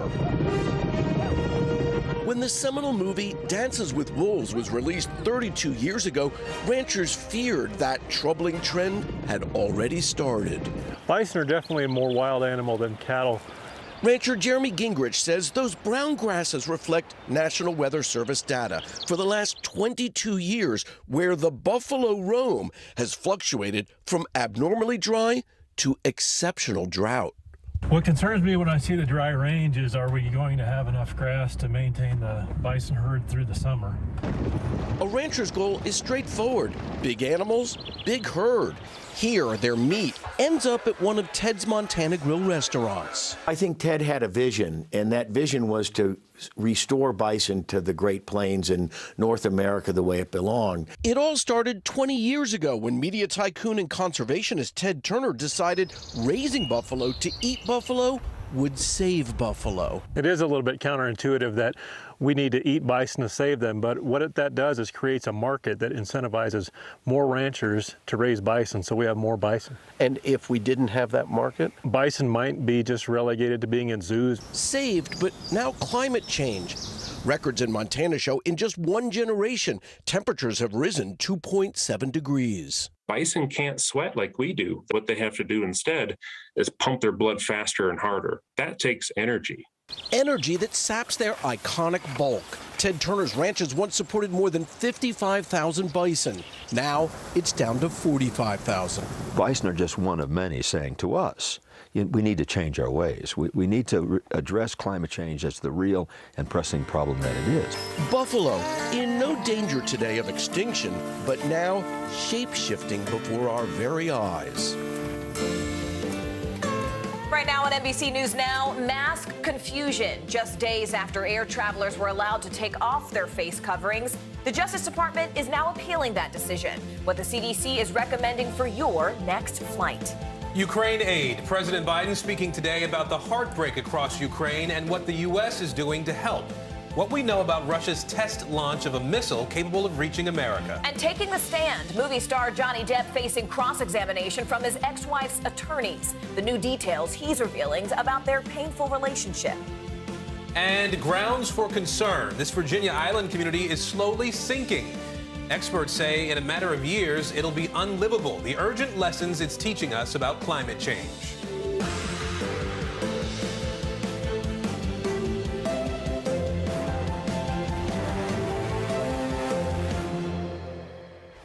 And good Thursday, everybody. I'm Aaron Gilchrist. And I'm Morgan Radford. Thank you so much for joining us. We begin this hour with the fight and some confusion over where you still need to mask up when it comes to public transportation. The Department of Justice is appealing a Florida judge's ruling that ended the federal mandate just earlier this week. Meanwhile, the Biden administration says it is extending vaccine requirements for non-U.S. travelers entering the country through land ports or ferry terminals.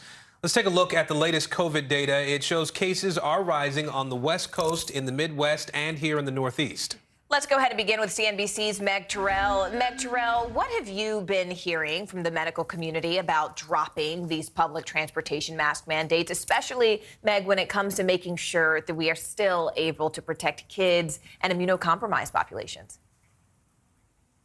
Well, that is the main concern. And of course, the CDC has said they still think you should wear masks on these planes, trains, and other forms of public transportation, because while the filtration systems on planes are very good, they're not so great on other enclosed spaces where you're sitting with a lot of people for a long period of time. And the worry, of course, is that there could be vulnerable populations, kids too young to get vaccinated, the immunocompromised, who depend on other people to protect them in these enclosed spaces, often when they don't have other options for how to get to work or to the doctor's appointment or something like that. And so you are hearing from folks not just at the CDC, but the Infectious Diseases Society of America also saying they recommend keeping masks on in those settings right now. But speaking of kids, Meg, I mean, Moderna is expected to ask for emergency use authorization for its vaccine for kids under 5, and that's expected to happen by the end of this month. But I guess, Meg, what we're all kind of wondering is why has it taken so long for this age group to get those shots approved? Yeah, parents in this category have just been feeling really strung along and kind of like the forgotten group where everybody else has the option to get vaccinated. Essentially, there have been some setbacks with the trials. We heard about Pfizer's not meeting the goals. Moderna now has presented results on 2 doses and is taking that to the FDA.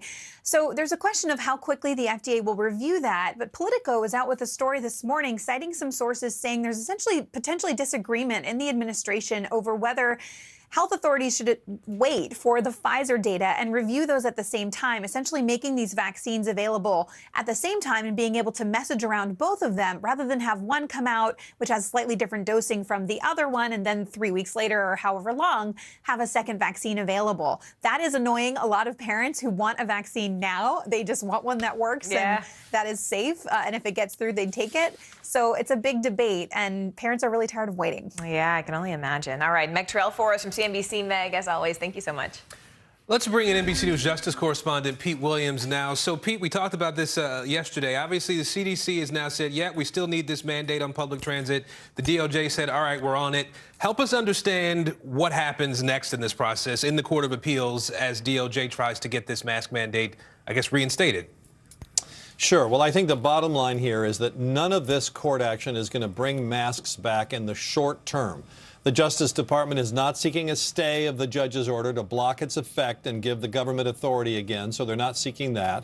So far, there's no indication that the government is going to ask for this case to be on a fast track.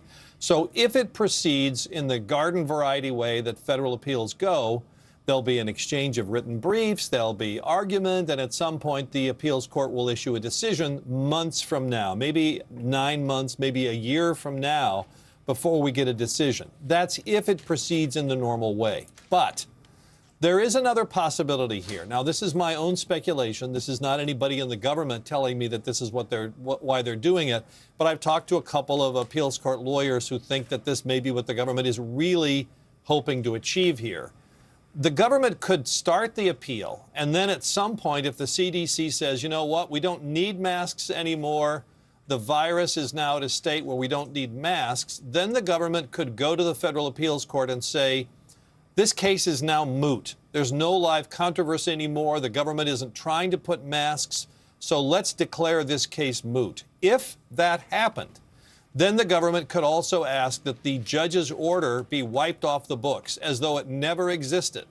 That would achieve what the government really wants, is to try to get rid of that precedent without there being a real decision on the merits. That's a real possibility here. That may be what the government is hoping. Again, that's just my speculation, but that's another possibility here. And so, Pete, would that then, in effect, yesterday we talked about the idea that there's a desire to make sure the CDC maintains the authority that it believes it has. So would that have the effect of helping the CDC keep that authority for the next pandemic or whatever may come?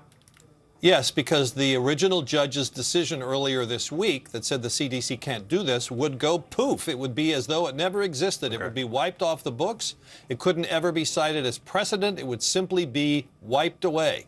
It would be vacated, and though it never happened, if that's how this ends up. And so if it doesn't go that way, if it goes the way that initially it could go, is there any precedent that supports this sort of action from a public health perspective for an entity like the CDC? Well, that's the problem here, is the CDC is trying to do something that the government has never done before. Now, the Supreme Court has said it could order vaccinations for public health workers. Remember, the Supreme Court said it couldn't do that for the large employers, so large private employers. So there are some cases on the CDC's authority here. This all gets down to a single word in the Public Health Act, sanitation. And the judge said wearing masks isn't sanitation. The government said, oh, yes, it is, because it keeps things clean. That's what it comes down to. Now, there's another issue here of whether the government followed the federal law that you have to go through when you try to shut something down. Right. And the judge said they didn't follow. That's a well-developed law, and there's no, that's just a question of whether they did or didn't do it. But, I mean, that's one of the problems here, is there isn't a lot of case law. And I think that's why the government wants to try to wipe the slate clean if they can. All right, Pete Williams, I always enjoy picking your brain. I appreciate you making some time for us. Thanks. Professor Pete. Yeah, you bet. Well, we are also following breaking news from Ukraine, where Russian President Vladimir Putin is now claiming success in war-torn Mariupol, ordering his forces not to storm the steel factory where the last Ukrainian resistance is currently holding out, but instead to continue their blockade of that plant. Hundreds of civilians and soldiers are reportedly sheltering inside there, and Ukraine's deputy prime minister is now urgently pleading for their safe evacuation. Meanwhile, Russia said on Wednesday that it successfully tested a new intercontinental ballistic missile that will make Moscow's enemies, according to Putin, think twice. And from the U.S., President Biden spoke about the war just a short time ago, announcing a new $800 million package specifically for Ukraine, and had a pretty clear message for his Russian counterpart. Our unity at home, our unity with our allies and partners, and our unity with the Ukrainian people is sending an unmistakable message to Putin. He will never succeed in dominating and occupying all of Ukraine. All right, so we are going to get a report from the ground with Matt Bradley, who's live for us in Ukraine in just a moment. But first, let's go ahead and begin with our White House correspondent, Carol Lee. Carol, can you just walk us through what other support President Biden really laid out today in order to sort of help Ukraine through these hours? Sure, Morgan. Well, there's the big highlight is this $800 million military aid package, and there's a number of things in the package. There's 72 howitzers, there's 144,000 artillery rounds, there's tactical vehicles to bring this equipment in. There's also drones, there is field equipment, spare parts, all those sorts of things. And so that's the military aid package. And then the president also announced a $500 million economic aid package for Ukraine. And so that's aimed at just helping Ukraine function, helping the government there in Kyiv function. We've already heard from President Zelensky thanking President Biden for the additional aid, saying that this is very badly needed, particularly at this time. And we also heard that from the president. He said we're in this critical window in the war in Ukraine where the Russians are laying the groundwork for this next phase. And he had a message for Russian President Vladimir Putin. Take a listen. He's betting on Western unity will crack. He's still betting on that. And once again, we're going to prove him wrong. We will not lessen our resolve. We're going to continue to stand with the brave and proud people of Ukraine. We will never fail in our determination to defend freedom and oppose tyranny. It's as simple as that. Now, the president said that his goal is to make sure there's a steady flow of military aid to Ukraine. And to do that, Morgan, he said he'd be asking Congress for more money. The administration has already supplied more than $3 billion since the war began, the president saying he needs more. Our foreign correspondent, Matt Bradley, is also live on the ground for us in Ukraine right now. Carol, I want to turn to him. Matt, how might this new aid that Carol just described really help Ukraine, especially as all of this fighting is intensifying now in the east? Yeah, I mean, the question is, there's a lot of aid, and there's been a lot of aid so far, a lot of it just coming in the form of actual weapons as opposed to money. Whether or not these weapons can make it into Ukraine and whether they can make it here to where I am. I'm in Dnipro in the east of the country. It's a long journey just to get here. It's about a 7-hour drive from Kyiv, which in itself is a 7-hour drive from Lviv, which is not so, it's close to the border of Poland and Hungary. So it will take a long, long time to get all of this material out to the east and then to get it into the hands of the soldiers who need it. And all of that, the time is going by very, very quickly. The clock is ticking, to coin a cliche. The fact of the matter is that we haven't seen the brunt of Vladimir Putin's proposed offensive in the east. We've started to see a lot of shelling along the eastern part of the country, sort of tenderizing the ground, getting ready for what a lot of military experts and Russia themselves and Ukrainian officials have said is going to be a blistering fight for the east of the country. So when it comes to getting this military aid in, that's not even really the real challenge. The real challenge is the logistical nightmare of getting it across the country and getting it into the right hands. Guys? Matt, I also want to bring in our Pentagon correspondent, Courtney Kube here. Courtney, these are big words coming from Putin. We mentioned about, how he's basically saying, given these intercontinental ballistic missiles, they will make the rest of the world think twice. How is the Pentagon reacting to that? So the Pentagon was very clear to say early on that Russia had notified the United States that this launch was coming, this test launch. This is an ICBM, and there's a couple of things that we should remember about it. It has the potential to fly very long distances, theoretically to hit the United States if directed to do so. It is nuclear capable. It has the ability to carry a nuclear warhead on it. That's very important. And also, it is one of these missiles that Vladimir Putin has been touting for several years now. It should have the ability to carry multiple warheads, up to 10. This is one of the new capabilities Vladimir Putin has talked about. He has highlighted it at some of his yearly launches of their military capabilities. But that being said, it was something that was supposed to be not only tested, but operationalized, fielded several years ago. It shows that the Russians are behind in some of their advanced missile capabilities, and the fact that it's just being tested now. From a U.S. perspective, though, the U.S. about a month ago announced that Secretary Austin, the Pentagon chief here, was going to delay a Minuteman III ICBM test because of the concern that it would look provocative to Russia. Several weeks later, he completely canceled that test. It's very telling, Morgan, that Vladimir Putin went forward with an ICBM test after the United States decided to cancel theirs. And the question now is, will the U.S. reschedule the ICBM test? At this point, that's not in the cards, Morgan. All right, Carol Lee, Matt Bradley on the ground for us in Ukraine. Courtney Cuby, thank you all so much for your reporting. We really appreciate it. President Biden is heading west today. His first stop, Portland, Oregon, to tout the administration's infrastructure plans. He'll then make his way to Seattle, Washington. NBC News correspondent Josh Letterman is joining us now. He's been tracking the president's movements today. So, Josh, what's the message the president is going to be giving us out west during this trip to those two states?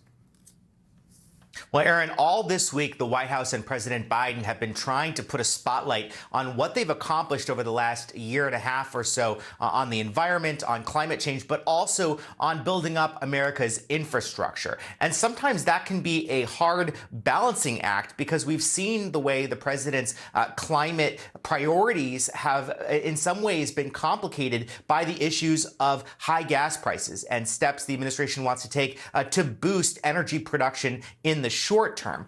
Today, the president will be in Portland, where the focus really is on the infrastructure component of this and what the administration sees as major accomplishments through the bipartisan infrastructure law in investing in resilient infrastructure in the long term. And so he will visit the International Airport in Portland, where they are currently in the middle of a major renovation that's really focused on resiliency of the tarmac to earthquakes, something that we don't get a whole lot of in D.C. or in New York, but is certainly a big concern on the West Coast. The president will be trying to show how the funding that Congress has passed at his request is really going to work right now to make our roads, bridges, and of course our airplanes safer, more resilient, and more positioned to help us economically in the future. And we'll be watching to hear more from the president on that later today. Josh Letterman for us. Josh, thank you. Johnny Depp taking the stand again today in his defamation case against his ex-wife Amber Heard. He's facing off with her attorneys in a cross-examination that so far has included very little questioning. Heard's legal team choosing instead to read a number of expletive-filled text messages from Depp. The Hollywood star is suing his ex-wife over a 2018 Washington Post op-ed that she wrote detailing her experience with domestic abuse. Now, Depp was not named in that article, but he still says that it hurt his career. Let's go ahead and bring in NBC News correspondent Steve Patterson, as well as NBC News legal analyst Barbara McQuaid. Steve, first, can you just talk us through that pretty tense cross-examination today? I mean, can you tell us the moments that really stood out to you? Yeah, I think it's a three-prong approach from the team in the cross-examination. One is to get under Johnny Depp's skin. When he was testifying with his own attorneys, it was, this is clearly a guy that likes to talk, likes to tell stories. The attorney for Heard is not allowing any of that to happen, which I think is allowing for some jibes between him and the attorney, which doesn't look good. It's also called for jokes from Johnny Depp, which I think any legal expert would tell him and advise him to remain stoic. He has not been able to do that. Second is this point-by-point refutation of everything, every allegation that Johnny Depp has made, mainly focusing on his drug use. And you may ask, why is that important? Why do we care that Johnny Depp has used drugs? Well, in his testimony with his attorneys, he was making allegations that Heard was blowing that drug use out of proportion, that there was, in essence, no monster that would have these tirades and rage moments. And so step by step, almost every single minute, there has been an audio file or, as you mentioned, a text message or a picture even of Johnny Depp passed out with ice cream on his lap. We just saw that a few minutes ago.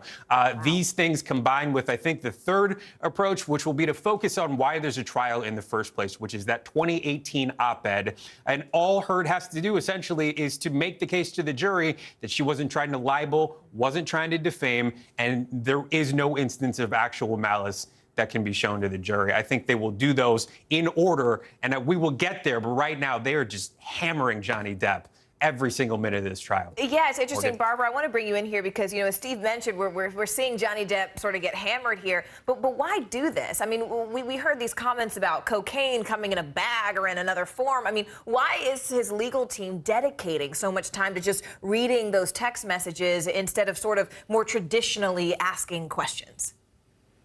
Well, oftentimes in cases, parties can get things like drug use and other things that could prejudice a jury excluded from the evidence as irrelevant. But here, actually, they are quite relevant. That's because in a defamation case in the United States, the standard is a burden of proof on the plaintiff, on Johnny Depp, to prove by a preponderance of the evidence that the claim was false. The claim of domestic abuse was false.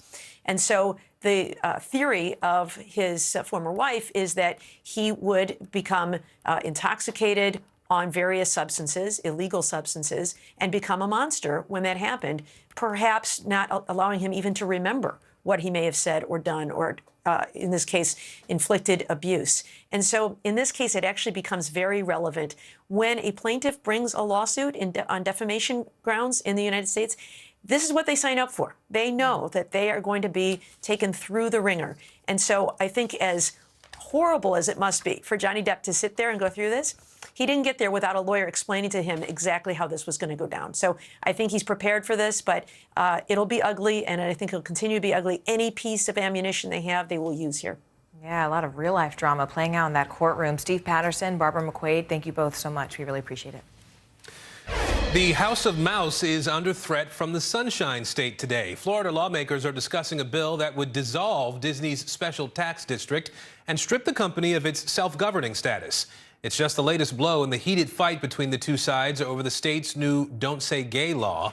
NBC News Now correspondent Maura Barrett joining us from Tallahassee, Florida today. So, Maura, tell us more about this special tax district and you know, how does it work and where does the bill stand right now?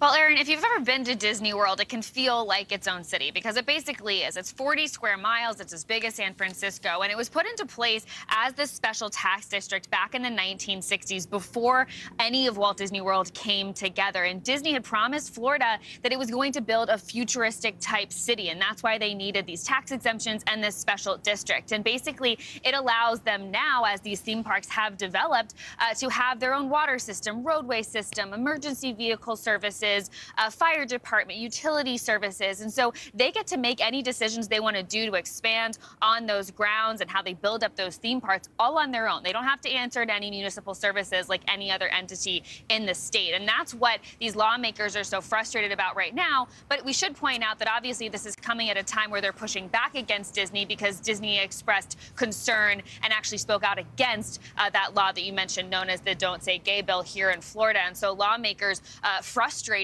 over the fact they're saying that the company has these special privileges that other companies in the state don't have. But we are seeing that direct correlation to Disney speaking out on this social political issue. And the lawmakers are pushing back against that.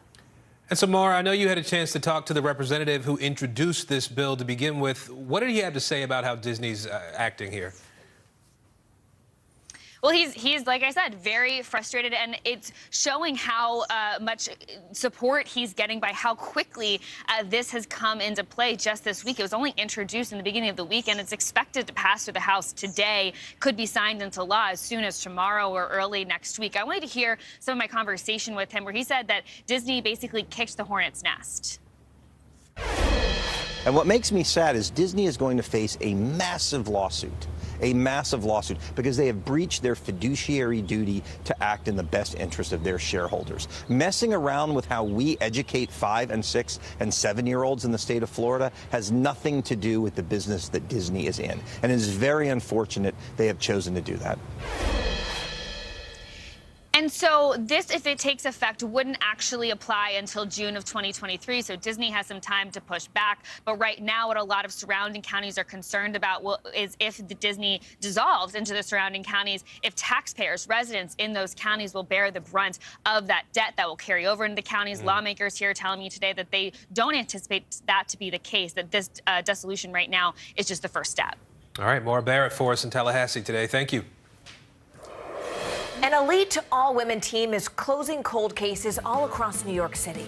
The new technology and detective work helping them unlock the mysteries of missing people. After the break.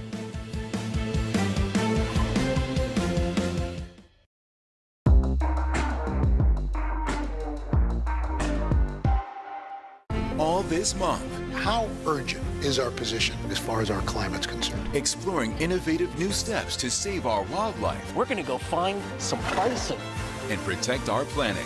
Only on Today. Sometimes the news can be difficult and overwhelming for kids to understand, so we've created a newscast just for them. We hope your family will watch Nightly News Kids Edition. Now Tonight with Joshua Johnson, streaming weeknights at 8 on NBC News Now. Hold on to your seats. The Thing About Pam is the chart-topping podcast series from Dateline and Keith Morrison.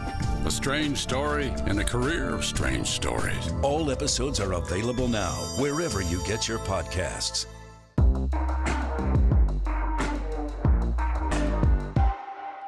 Hallie Jackson Now, weekdays at 5 on NBC News Now. There are thousands of bodies found in the United States that have never been identified. No name, no known family, and ultimately no justice. NBC's Stephanie Gosk joins us now with an exclusive look at the all-woman team that's working to identify some of those victims now. Stephanie, how are they doing it? I mean, I've never heard of this. Is it working?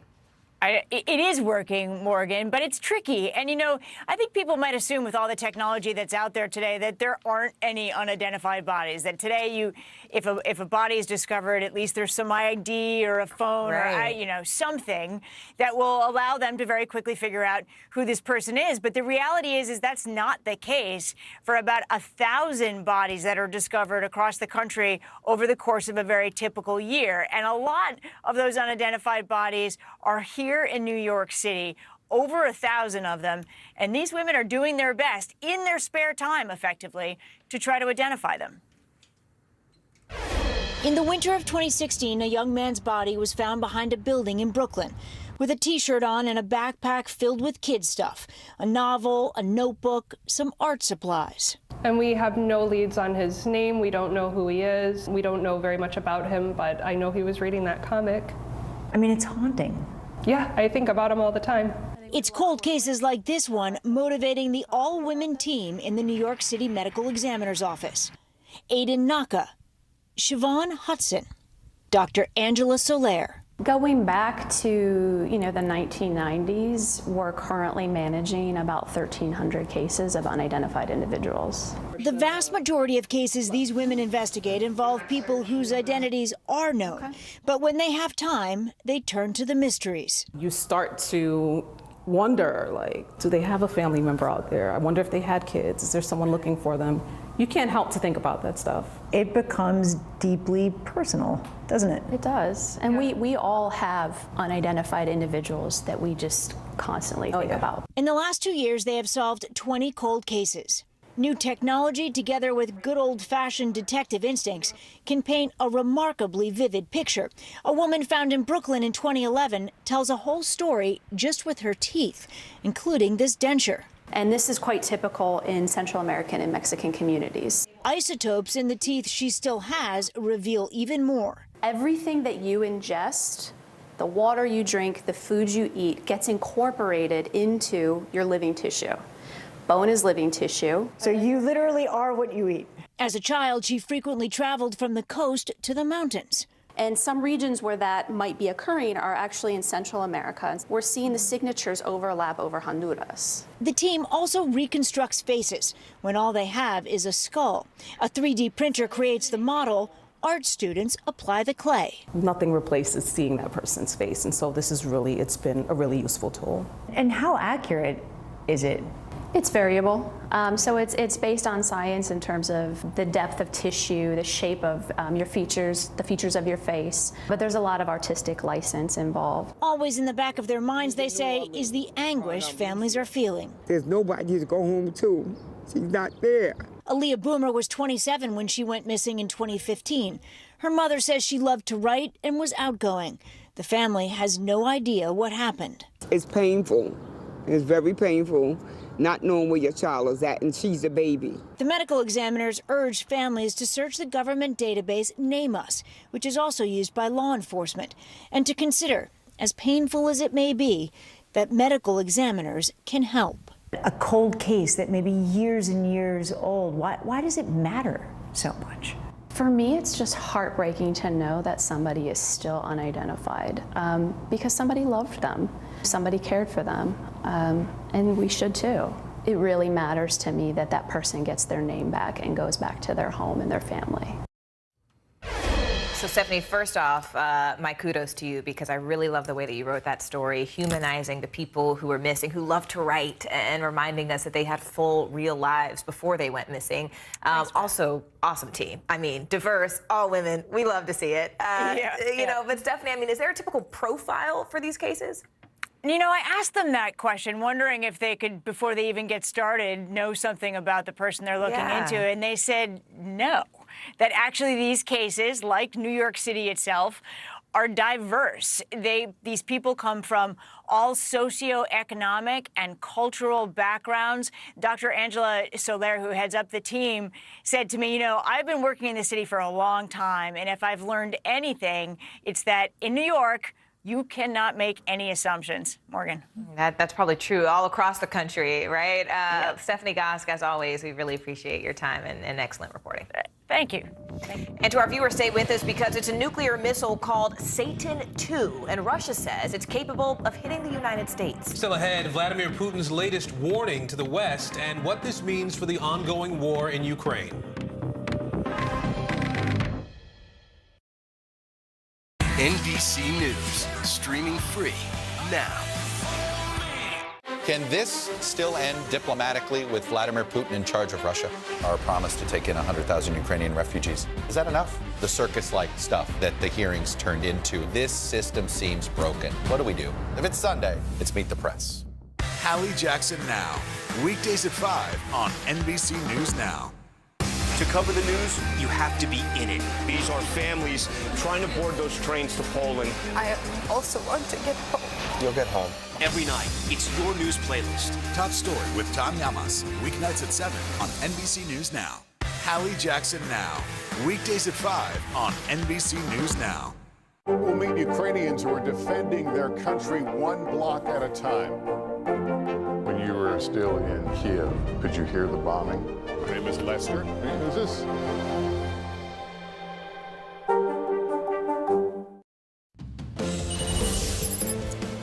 Breaking news right now, the bodies of 5 people and a dog were found in a Minnesota home on Wednesday after a standoff with police. Officers were notified of a person inside the house with access to weapons and later found the bodies when they went inside and searched the home.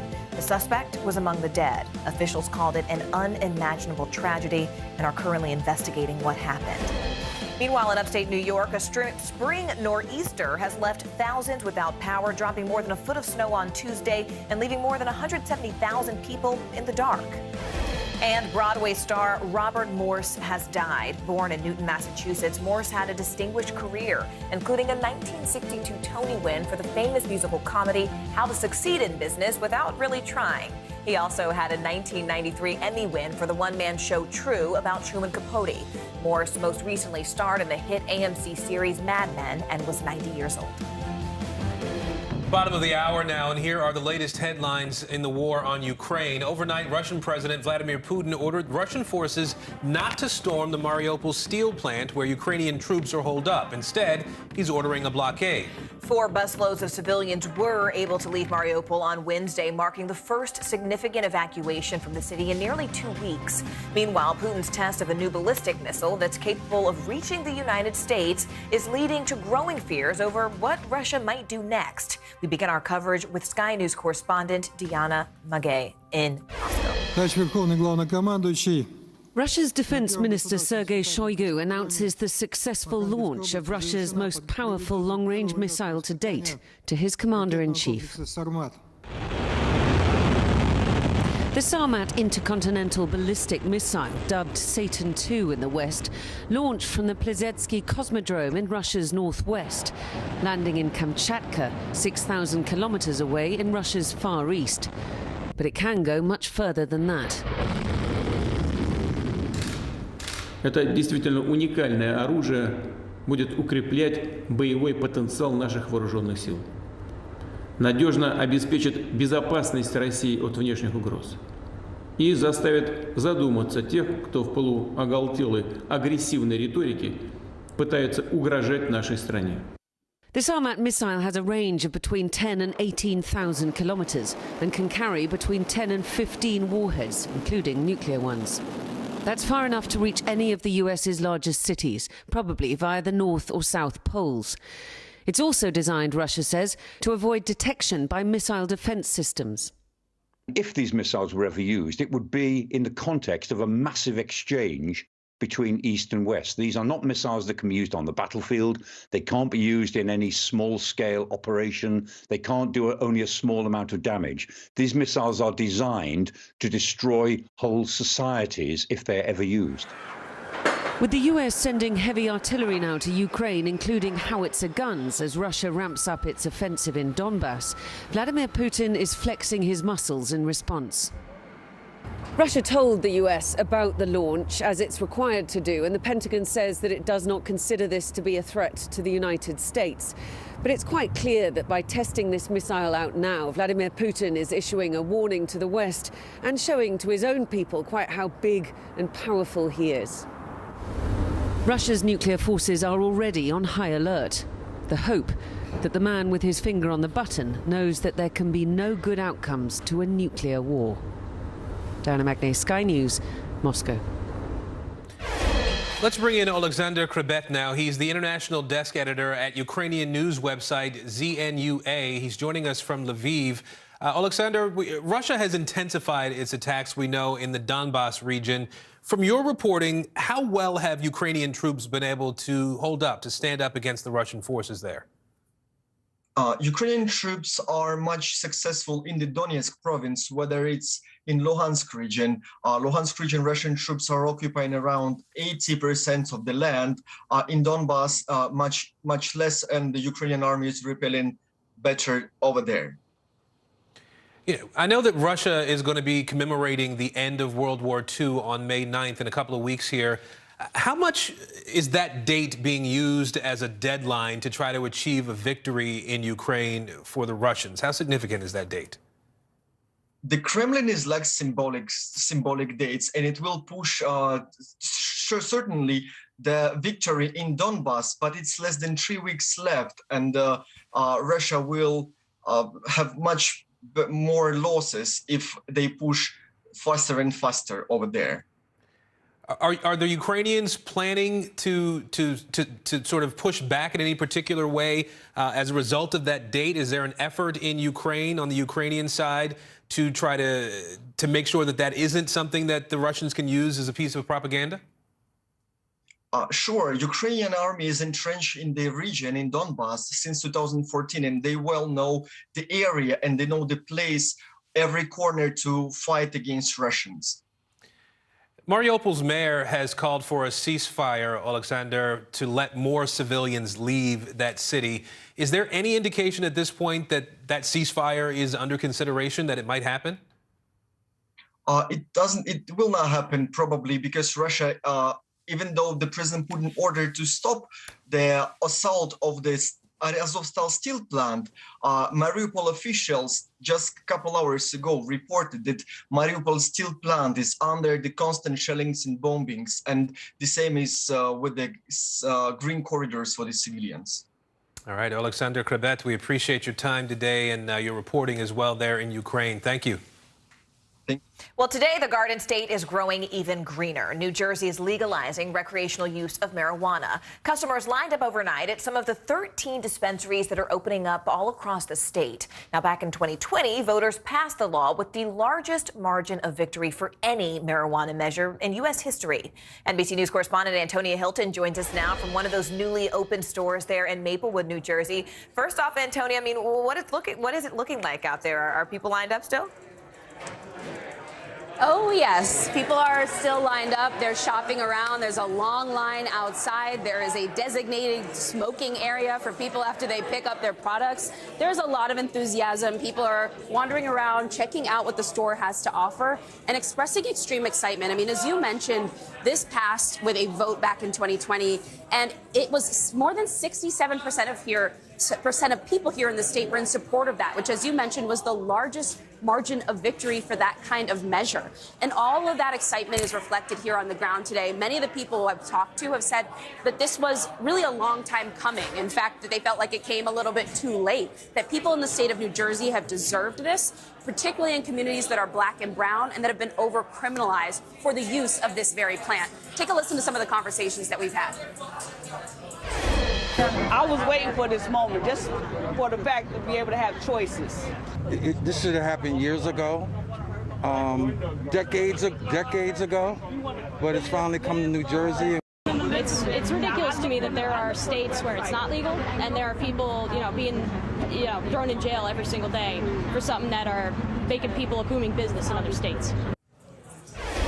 This is set to be a $2 billion industry within just a couple years. And so fairness, equity are at the forefront of people's minds. And they want it not just for people who live in New Jersey, but they want to see change at the federal level, Morgan.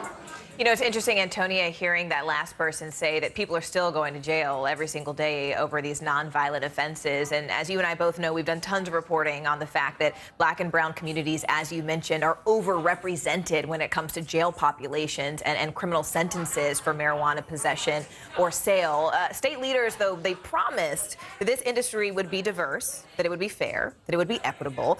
But more than half of the license winners are certified as diversely owned there. But not one of today's newly opened dispensaries are minority owned. So why the delta, Antonia? What's happening?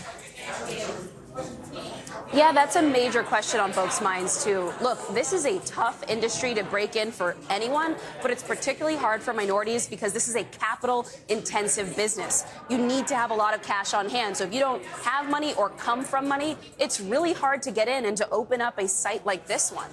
Look, the problem also is that we're still shut out of the federal banking system, so they have to do business with either debit cards or cash, which adds another layer of security costs, of protection for your business that is extremely costly for new or young entrepreneurs. And all of that means that those challenges are additionally hard for communities of color in the state of New Jersey. They're trying to address this by giving entrepreneurs in those groups financing options and by being really careful about who they give these licenses to. But it has meant that the first people able to get into the game don't really reflect the full fabric yet of the state of New Jersey. I talked to the CEO of the African American Chamber of Commerce about this. Take a listen to what he had to say. New Jersey, from a business perspective, is heavily regulated. And so there's a lot of hurdles that you have to get over in order just to get in the process. And then the perception. Unfortunately, given that 1% of public contracts heretofore have gone to black businesses in the state. So the perception is that although the invitation was extended, you're not necessarily going to be invited to dine, if you will.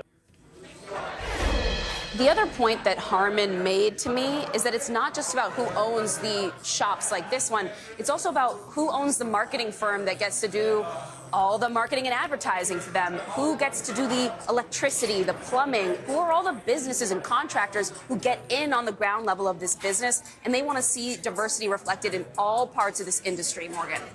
All right, Antonia Hilton reporting from the Garden State. Antonia, thank you so much.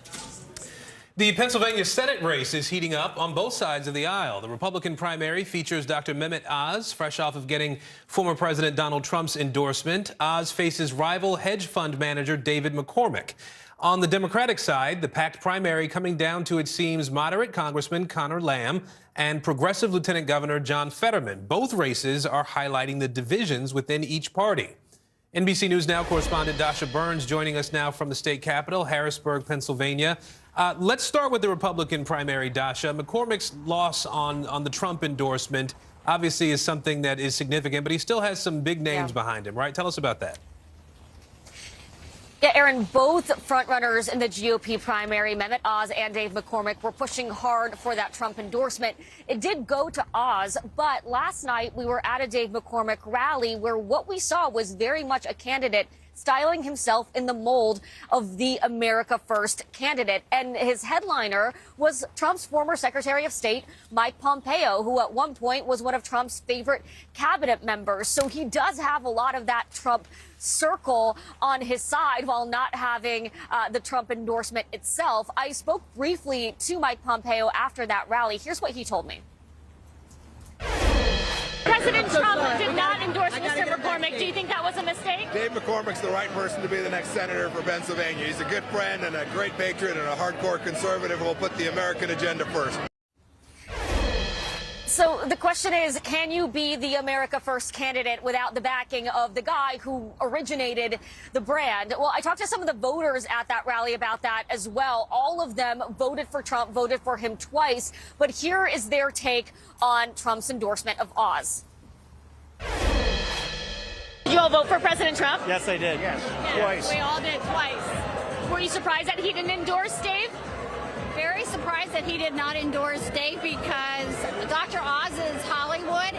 He only has an apartment in Philadelphia. He is a resident of a Turkey resident. So he doesn't represent Pennsylvania values. So the endorsement not changing any of your mind? Oh my goodness, no. Not at all. No, not at all. So, look, it might be the biggest test of the power of Trump's endorsement. This race is so tight, and we'll see how much of a leg up this gives Dr. Oz, Aaron.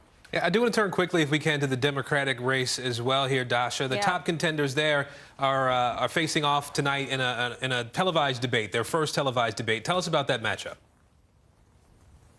Yeah, a big night for the Democrats tonight. It will be Lieutenant Governor John Fetterman's first time on the debate stage, face-to-face with his closest rival, Connor Lamb, who has been turning up the heat with attack ads. We're likely to see that tension play out on the stage tonight as Lamb tries to close the gap with Fetterman, who has very much been leading in the polls, leading in fundraising. And this is high stakes for the Democrats because this seat, the state of Pennsylvania, this is the most likely opportunity that Democrats have to gain a seat in the Senate, Aaron.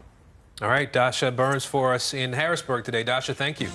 And within moments, it can turn a dream home into a nightmare. What you need to know about oil leaks under your home and the six-figure cost to clean up some of those issues. That's after the break. Sometimes the news can be difficult and overwhelming for kids to understand, so we've created a newscast just for them. We hope your family will watch Nightly News Kids Edition. Hold on to your seats. The Thing About Pam is the chart-topping podcast series from Dateline and Keith Morrison. A strange story and a career of strange stories. All episodes are available now, wherever you get your podcasts. Top Story with Tom Llamas, weeknights at 7 on NBC News Now. News is happening now. Look at what's making headlines around the world. Right now on Morning News Now. We're coming on the air with breaking news. And this is a significant moment. Whenever it happens, wherever you are, NBC News, streaming free now. To stand on the edge of the cliff and jump takes a lot of guts. We are meeting people one after the next who have made profound changes. I think you're going to be blown away by the life lessons. Listen to Making Space Now, wherever you get your podcasts. NBC News, streaming free now. Top Story with Tom Llamas is your news playlist on NBC News Now. And now, you can listen to it as a podcast. Available anytime and anywhere. Now Tonight with Joshua Johnson. Streaming weeknights at 8 on NBC News Now. These days, it feels like the news never stops. So let's get into it. What's happening right now, what it all means for you for an hour every day. It can be hard to keep up, so let's get started together. Hallie Jackson Now, weekdays at 5 on NBC News Now. Now Tonight with Joshua Johnson, streaming weeknights at 8 on NBC News Now.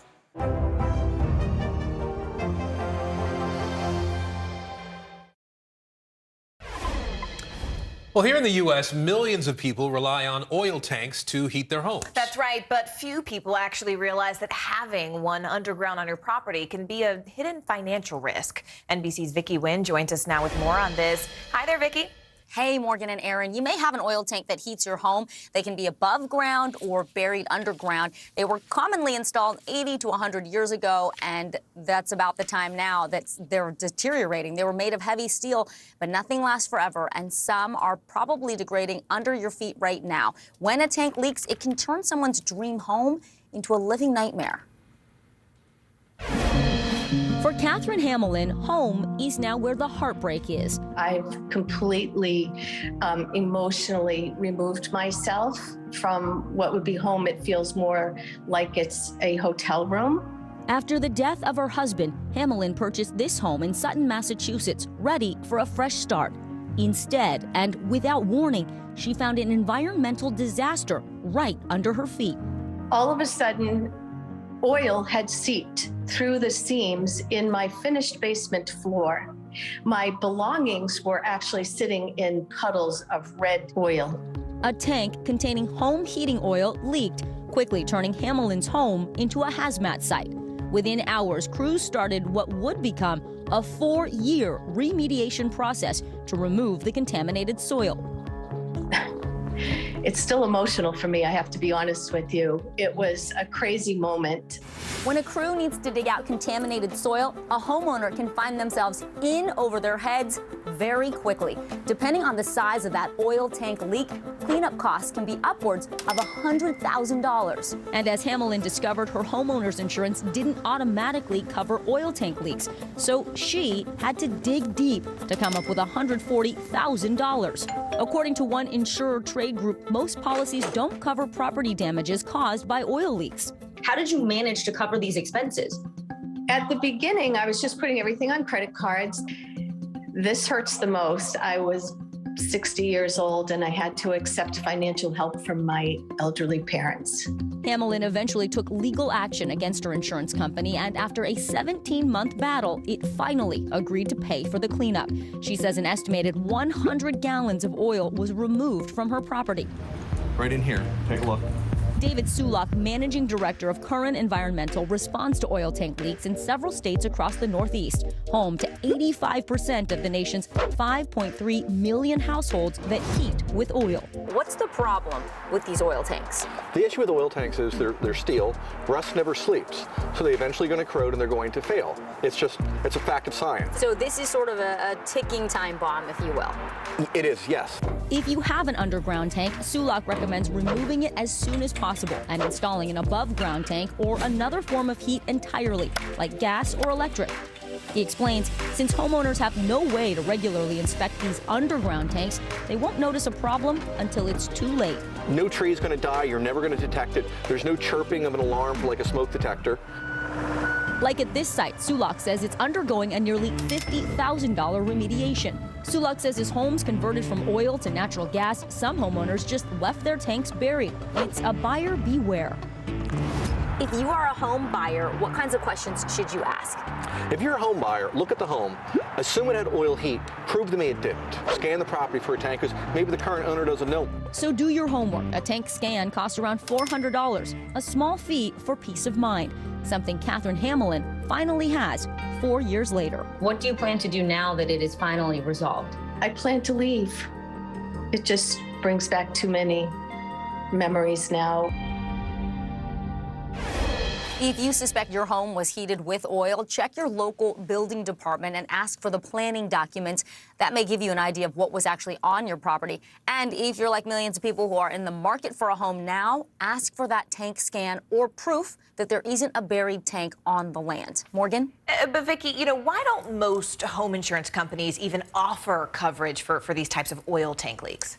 As you see there, they are a huge liability. Some home insurance companies do offer coverage for oil tank leaks, but legally, they don't have to tell you about it automatically. As a consumer, you have to know, you have to ask, and beware those premiums can be expensive. Wow, so it's incumbent on you as the consumer. Yeah. Really interesting report there, Vicki. Thank you so much. You're welcome.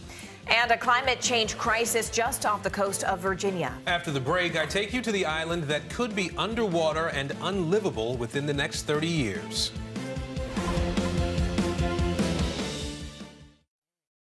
These days, it feels like the news never stops. So let's get into it. What's happening right now, what it all means for you for an hour every day. It can be hard to keep up, so let's get started together. Hallie Jackson Now, weekdays at 5 on NBC News Now. We're here to start conversations about the big things happening in our world, because it's not my job to tell you what to think. My job is to think about what you tell me. Now Tonight with Joshua Johnson, streaming weeknights at 8 on NBC News Now. Can this still end diplomatically with Vladimir Putin in charge of Russia?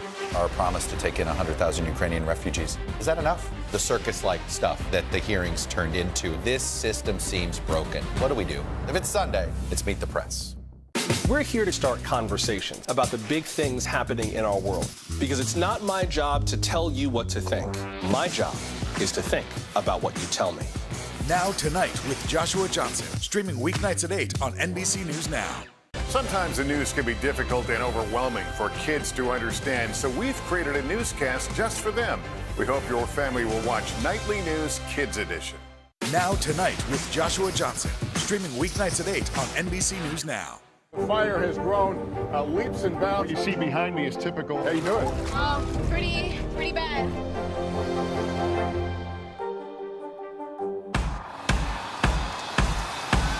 News is happening now.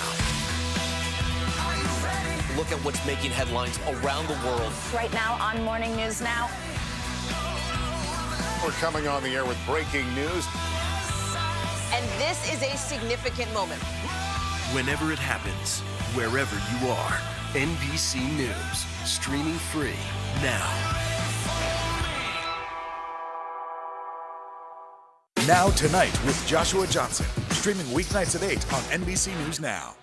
We're here to start conversations about the big things happening in our world, because it's not my job to tell you what to think. My job is to think about what you tell me. Now Tonight with Joshua Johnson, streaming weeknights at 8 on NBC News Now. All right, so this week, NBC News is taking an in-depth look at the climate challenge, and climate change is putting communities everywhere really at risk. Government scientists expect sea levels around the U.S. to rise just as much in the next 30 years as they did in all of the last century. Now, because of global warming, water is expanding, glaciers are melting. We traveled to a small island in Virginia where a recent study says sea level rise is an existential threat for an entire community. The Chesapeake Bay has provided a living for folks here for 200 years or so, and now it's the Chesapeake Bay that's threatening to take us away from here. James Eskridge knows his hometown is in trouble. The science is unquestionable, definitely climate change related. Welcome to Tangier Island, home to just under 400 people, a working-class town of fishermen and crabbers. Once an oasis teeming with farmland, now the small Virginia town in the middle of the Chesapeake Bay is sinking. Eskridge is the mayor of Tangier. He believes erosion is the primary threat, putting his community in danger. Our main concern is the erosion because it's taking place at such a rapid rate. I mean, I know you hear about sea level rise, and we'll deal with that later. This creek has gotten wider over time. You can see it on the satellite imagery. Marine biologist Dave Schulte has been studying the environmental decline of this island for years. He says erosion is a problem, but rising sea levels because of climate change is what's putting Tangier underwater. Because of sea level rise, the water comes up. It's just going to be more and more difficult for them to hang on. They know that they're on borrowed time. The clock is ticking for Tangier. The island is only about a third of the size it used to be, and Schulte believes that in another 30 years, people won't be able to live here.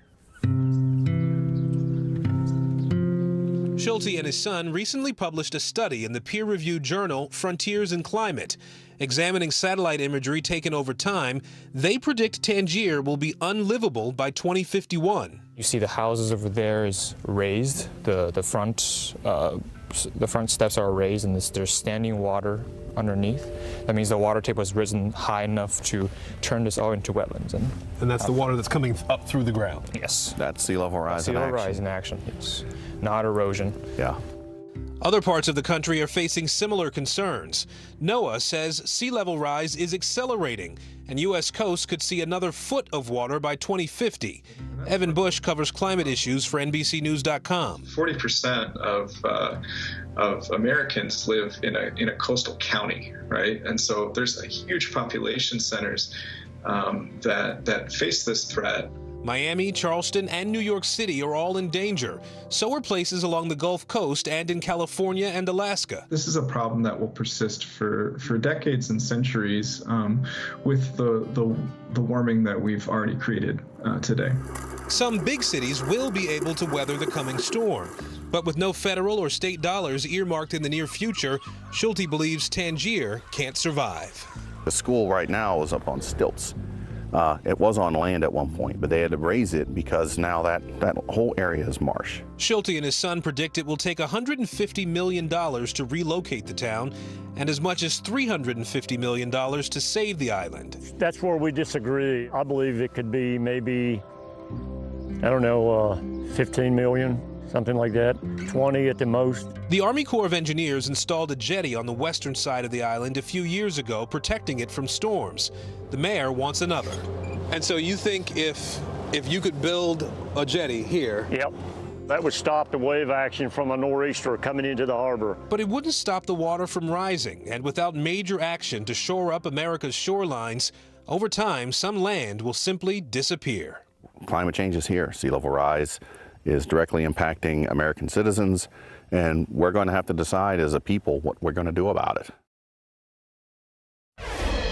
Now, we reached out to the Virginia Department of Conservation and Recreation, but never received a response to our questions about saving Tangier. The Army Corps of Engineers told us it's asking for funding to study whether it's in national interest to do a risk management and restoration project in Tangier. To date, the Corps says no one has been identified to share the costs.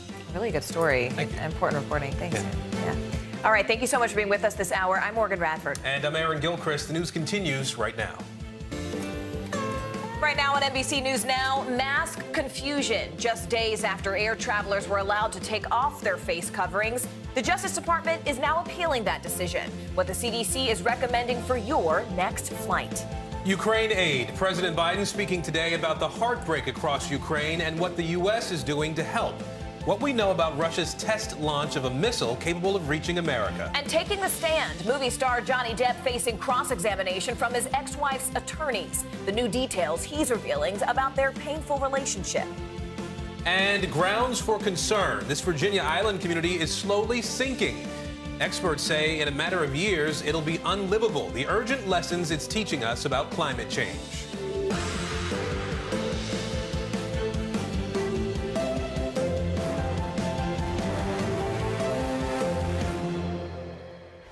And good Thursday, everybody. I'm Aaron Gilchrist. And I'm Morgan Radford. Thank you so much for joining us. We begin this hour with the fight and some confusion over where you still need to mask up when it comes to public transportation. The Department of Justice is appealing a Florida judge's ruling that ended the federal mandate just earlier this week. Meanwhile, the Biden administration says it is extending vaccine requirements for non-U.S. travelers entering the country through land ports or ferry terminals.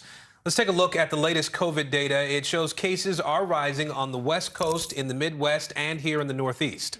Let's go ahead and begin with CNBC's Meg Terrell. Meg Terrell, what have you been hearing from the medical community about dropping these public transportation mask mandates, especially, Meg, when it comes to making sure that we are still able to protect kids and immunocompromised populations?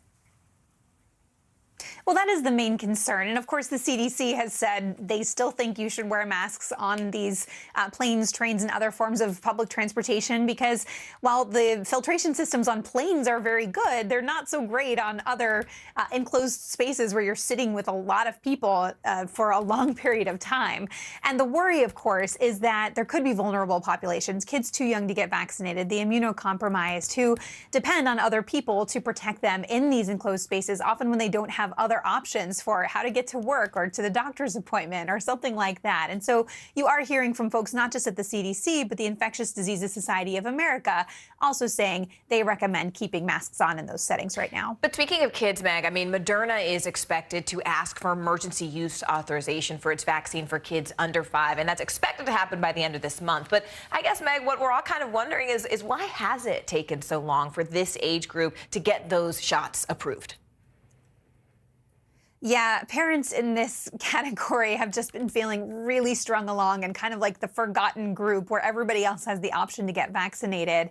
Essentially, there have been some setbacks with the trials. We heard about Pfizer's not meeting the goals. Moderna now has presented results on 2 doses and is taking that to the FDA. So there's a question of how quickly the FDA will review that. But Politico is out with a story this morning citing some sources saying there's essentially potentially disagreement in the administration over whether health authorities should wait for the Pfizer data and review those at the same time, essentially making these vaccines available at the same time and being able to message around both of them rather than have one come out, which has slightly different dosing from the other one, and then 3 weeks later or however long, have a second vaccine available. That is annoying a lot of parents who want a vaccine now. They just want one that works and that is safe. And if it gets through, they'd take it. So it's a big debate, and parents are really tired of waiting. Yeah, I can only imagine. All right, Meg Terrell for us from CNBC. Meg, as always, thank you so much. Let's bring in NBC News Justice correspondent Pete Williams now. So, Pete, we talked about this yesterday. Obviously, the CDC has now said, yeah, we still need this mandate on public transit. The DOJ said, all right, we're on it. Help us understand what happens next in this process in the Court of Appeals as DOJ tries to get this mask mandate, I guess, reinstated. Sure. Well, I think the bottom line here is that none of this court action is going to bring masks back in the short term. The Justice Department is not seeking a stay of the judge's order to block its effect and give the government authority again, so they're not seeking that. So far, there's no indication that the government is going to ask for this case to be on a fast track. So if it proceeds in the garden variety way that federal appeals go, there'll be an exchange of written briefs, there'll be argument, and at some point the appeals court will issue a decision months from now, maybe 9 months, maybe a year from now, before we get a decision. That's if it proceeds in the normal way. But there is another possibility here. Now, this is my own speculation. This is not anybody in the government telling me that this is why they're doing it. But I've talked to a couple of appeals court lawyers who think that this may be what the government is really hoping to achieve here. The government could start the appeal, and then at some point, if the CDC says, you know what, we don't need masks anymore, the virus is now at a state where we don't need masks, then the government could go to the federal appeals court and say, this case is now moot. There's no live controversy anymore. The government isn't trying to put masks, so let's declare this case moot. If that happened, then the government could also ask that the judge's order be wiped off the books as though it never existed. That would achieve what the government really wants, is to try to get rid of that precedent without there being a real decision on the merits. That's a real possibility here. That may be what the government is hoping. Again, that's just my speculation, but that's another possibility here. And so, Pete, would that then, in effect, you know, yesterday we talked about the idea that there's a desire to make sure the CDC maintains the authority that it believes it has. So would that have the effect of helping the CDC keep that authority for the next pandemic or whatever may come? Yes, because the original judge's decision earlier this week that said the CDC can't do this would go poof. It would be as though it never existed. It would be wiped off the books. It couldn't ever be cited as precedent. It would simply be wiped away. It would be vacated, and though it never happened, if that's how this ends up. And so if it doesn't go that way, if it goes the way that initially it could go, is there any precedent that supports this sort of action from a public health perspective for an entity like the CDC? Well, that's the problem here, is the CDC is trying to do something that the government has never done before. Now, the Supreme Court has said it could order vaccinations for public health workers. Remember, the Supreme Court said it couldn't do that for the large employers, so large private employers. So there are some cases on the CDC's authority here. This all gets down to a single word in the Public Health Act, sanitation. And the judge said wearing masks isn't sanitation. The government said, oh, yes, it is, because it keeps things clean. That's what it comes down to. Now, there's another issue here of whether the government followed the federal law that you have to go through when you try to shut something down. Right. And the judge said they didn't follow. That's well-developed law, and there's no, that's just a question of whether they did or didn't do it. But, I mean, that's one of the problems here, is there isn't a lot of case law. And I think that's why the government wants to try to wipe the slate clean if they can. All right, Pete Williams, I always enjoy picking your brain. I appreciate you making some time for us. Thanks. Professor Pete. Yeah. You bet. Well, we are also following breaking news from Ukraine, where Russian President Vladimir Putin is now claiming success in war-torn Mariupol, ordering his forces not to storm the steel factory where the last Ukrainian resistance is currently holding out, but instead to continue their blockade of that plant. Hundreds of civilians and soldiers are reported sheltering inside there, and Ukraine's deputy prime minister is now urgently pleading for their safe evacuation. Meanwhile, Russia said on Wednesday that it successfully tested a new intercontinental ballistic missile that will make Moscow's enemies, according to Putin, think twice. And from the U.S., President Biden spoke about the war just a short time ago, announcing a new $800 million military aid package specifically for Ukraine, and had a pretty clear message for his Russian counterpart. Our unity at home, our unity with our allies and partners, and our unity with the Ukrainian people is sending an unmistakable message to Putin. He will never succeed in dominating and occupying all of Ukraine. All right, so we are going to get a report from the ground with Matt Bradley, who's live for us in Ukraine in just a moment. But first, let's go ahead and begin with our White House correspondent, Carol Lee. Carol, can you just walk us through what other support President Biden really laid out today in order to sort of help Ukraine through these hours? Sure, Morgan. Well, there's the big highlight is this $800 million military aid package, and there's a number of things in the package. There's 72 howitzers, there's 144,000 artillery rounds, there's tactical vehicles to bring this equipment in. There's also drones, there is field equipment, spare parts, all those sorts of things. And so that's the military aid package. And then the president also announced a $500 million economic aid package for Ukraine. And so that's aimed at just helping Ukraine function, helping the government there in Kyiv function. We've already heard from President Zelensky thanking President Biden for the additional aid, saying that this is very badly needed, particularly at this time. And we also heard that from the president. He said we're in this critical window in the war in Ukraine where the Russians are laying the groundwork for this next phase. And he had a message for Russian President Vladimir Putin. Take a listen. He's betting on Western unity will crack. He's still betting on that. And once again, we're going to prove him wrong. We will not lessen our resolve. We're going to continue to stand with the brave and proud people of Ukraine. We will never fail in our determination to defend freedom and oppose tyranny. It's as simple as that. Now, the president said that his goal is to make sure there's a steady flow of military aid to Ukraine. And to do that, Morgan, he said he'd be asking Congress for more money. The administration has already supplied more than $3 billion since the war began, the president saying he needs more.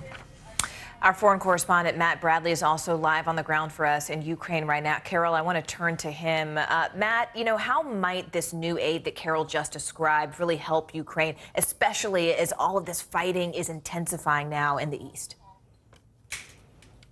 Yeah, I mean, the question is, there's a lot of aid, and there's been a lot of aid so far, a lot of it just coming in the form of actual weapons as opposed to money. Whether or not these weapons can make it into Ukraine and whether they can make it here to where I am. I'm in Dnipro in the east of the country. It's a long journey just to get here. It's about a 7-hour drive from Kyiv, which in itself is a 7-hour drive from Lviv, which is not so, it's close to the border of Poland and Hungary. So it will take a long, long time to get all of this material out to the east and then to get it into the hands of the soldiers who need it. And all of that, the time is going by very, very quickly. The clock is ticking, to coin a cliche. I mean, the fact of the matter is that we haven't seen the brunt of Vladimir Putin's proposed offensive in the east. We've started to see a lot of shelling along the eastern part of the country, sort of tenderizing the ground, getting ready for what a lot of military experts and Russia themselves and Ukrainian officials have said is going to be a blistering fight for the east of the country. So when it comes to getting this military aid in, that's not even really the real challenge. The real challenge is the logistical nightmare of getting it across the country and getting it into the right hands. Guys? Matt, I also want to bring in our Pentagon correspondent, Courtney Kube here. Courtney, these are big words coming from Putin. We mentioned about, how he's basically saying, given these intercontinental ballistic missiles, they will make the rest of the world think twice. How is the Pentagon reacting to that? So the Pentagon was very clear to say early on that Russia had notified the United States that this launch was coming, this test launch. This is an ICBM, and there's a couple of things that we should remember about it. It has the potential to fly very long distances, theoretically to hit the United States if directed to do so. It is nuclear capable. It has the ability to carry a nuclear warhead on it. That's very important. And also, it is one of these missiles that Vladimir Putin has been touting for several years now. It should have the ability to carry multiple warheads, up to 10. This is one of the new capabilities Vladimir Putin has talked about. He has highlighted it at some of his yearly launches of their military capabilities. But that being said, it was something that was supposed to be not only tested, but operationalized, fielded several years ago. It shows that the Russians are behind in some of their advanced missile capabilities, and the fact that it's just being tested now. From a U.S. perspective, though, the U.S. about a month ago announced that Secretary Austin, the Pentagon chief here, was going to delay a Minuteman III ICBM test because of the concern that it would look provocative to Russia. Several weeks later, he completely canceled that test. It's very telling, Morgan, that Vladimir Putin went forward with an ICBM test after the United States decided to cancel theirs. And the question now is, will the U.S. reschedule the ICBM test? At this point, that's not in the cards, Morgan. All right, Carol Lee, Matt Bradley on the ground for us in Ukraine. Courtney Kube, thank you all so much for your reporting. We really appreciate it. President Biden is heading west today, his first stop, Portland, Oregon, to tout the administration's infrastructure plans. He'll then make his way to Seattle, Washington. NBC News correspondent Josh Letterman is joining us now. He's been tracking the president's movements today. So, Josh, what's the message the president is going to be giving us out west during this trip to those two states? Well, Aaron, all this week, the White House and President Biden have been trying to put a spotlight on what they've accomplished over the last year and a half or so on the environment, on climate change, but also on building up America's infrastructure. And sometimes that can be a hard balancing act because we've seen the way the president's climate priorities have in some ways been complicated by the issues of high gas prices and steps the administration wants to take to boost energy production in the short term. Today, the president will be in Portland, where the focus really is on the infrastructure component of this and what the administration sees as major accomplishments through the bipartisan infrastructure law in investing in resilient infrastructure in the long term. And so he will visit the International Airport in Portland, where they are currently in the middle of a major renovation that's really focused on resiliency of the tarmac to earthquakes, something that we don't get a whole lot of in D.C. or in New York, but is certainly a big concern on the West Coast. The president will be trying to show how the funding that Congress has passed at his request is really going to work right now to make our roads, bridges, and of course our airplanes safer, more resilient, and more positioned to help us economically in the future. And we'll be watching to hear more from the president on that later today. Josh Letterman for us. Josh, thank you. Johnny Depp taking the stand again today in his defamation case against his ex-wife Amber Heard. He's facing off with her attorneys in a cross-examination that so far has included very little questioning. Heard's legal team choosing instead to read a number of expletive-filled text messages from Depp. The Hollywood star is suing his ex-wife over a 2018 Washington Post op-ed that she wrote detailing her experience with domestic abuse. Now, Depp was not named in that article, but he still says that it hurt his career. career. Let's go ahead and bring in NBC News correspondent Steve Patterson, as well as NBC News legal analyst Barbara McQuaid. Steve, first, can you just talk us through that pretty tense cross-examination today? I mean, can you tell us the moments that really stood out to you? Yeah, I think it's a three-prong approach from the team in the cross-examination. One is to get under Johnny Depp's skin. When he was testifying with his own attorneys, it was, this is clearly a guy that likes to talk, likes to tell stories. The attorney for Heard is not allowing any of that to happen, which I think is allowing for some jibes between him and the attorney, which doesn't look good. It's also called for jokes from Johnny Depp, which I think any legal expert would tell him and advise him to remain stoic. He has not been able to do that. Second is this point-by-point refutation of everything, every allegation that Johnny Depp has made, mainly focusing on his drug use. And you may ask, why is that important? Why do we care that Johnny Depp has used drugs? Well, in his testimony with his attorneys, he was making allegations that Heard was blowing that drug use out of proportion, that there was, in essence, no monster that would have these tirades and rage moments. And so, step by step, almost every single minute, there has been an audio file, or, as you mentioned, a text message, or a picture even of Johnny Depp passed out with ice cream on his lap. We just saw that a few minutes ago. These things combined with, I think, the third approach, which will be to focus on why there's a trial in the first place, which is that 2018 op-ed.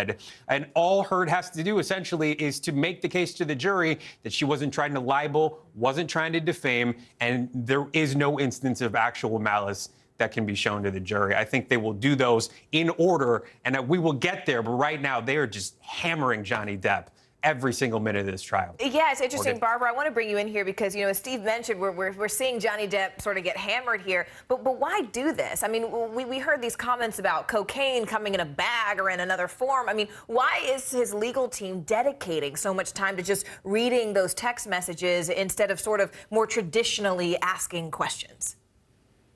Well, oftentimes in cases, parties can get things like drug use and other things that could prejudice a jury excluded from the evidence as irrelevant.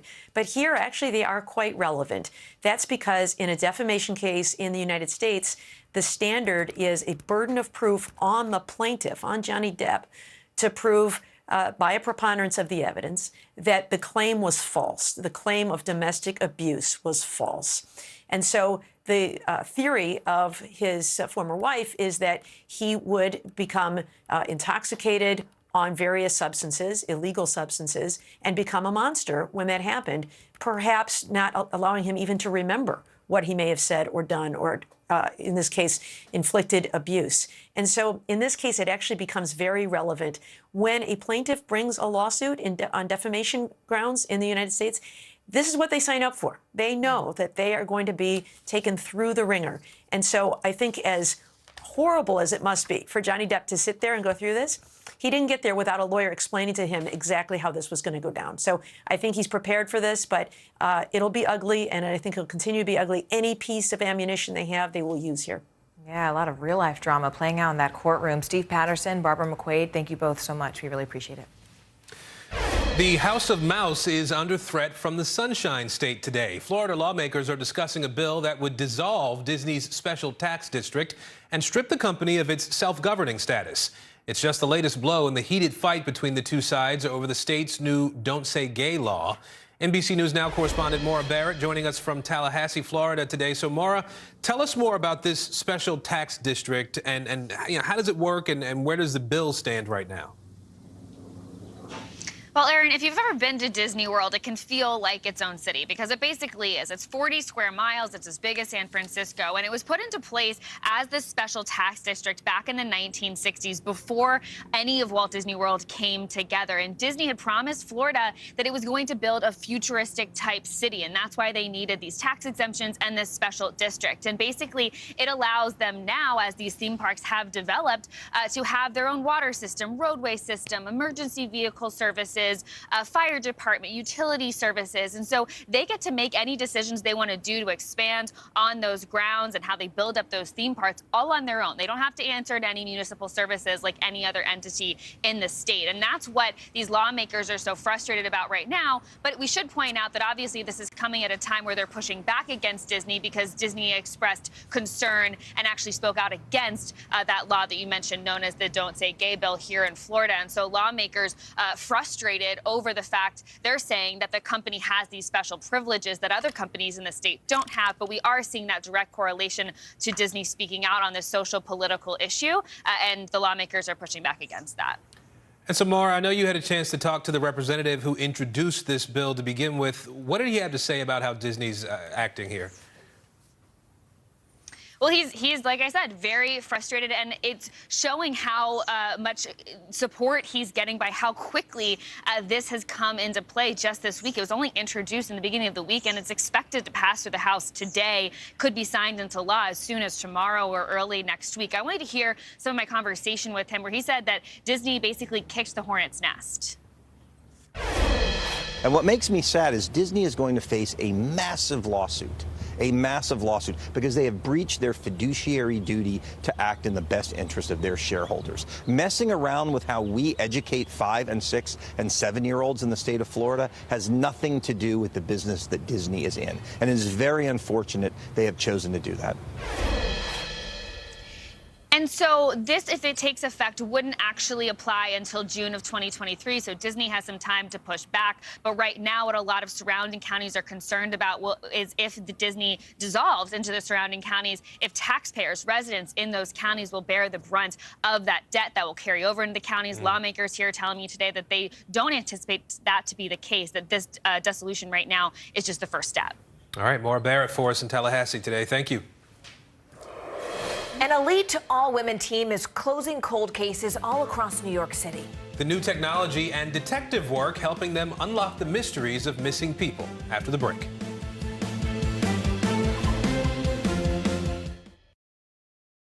These days, it feels like the news never stops. So let's get into it. What's happening right now, what it all means for you for an hour every day. It can be hard to keep up, so let's get started together. Hallie Jackson Now, weekdays at 5 on NBC News Now.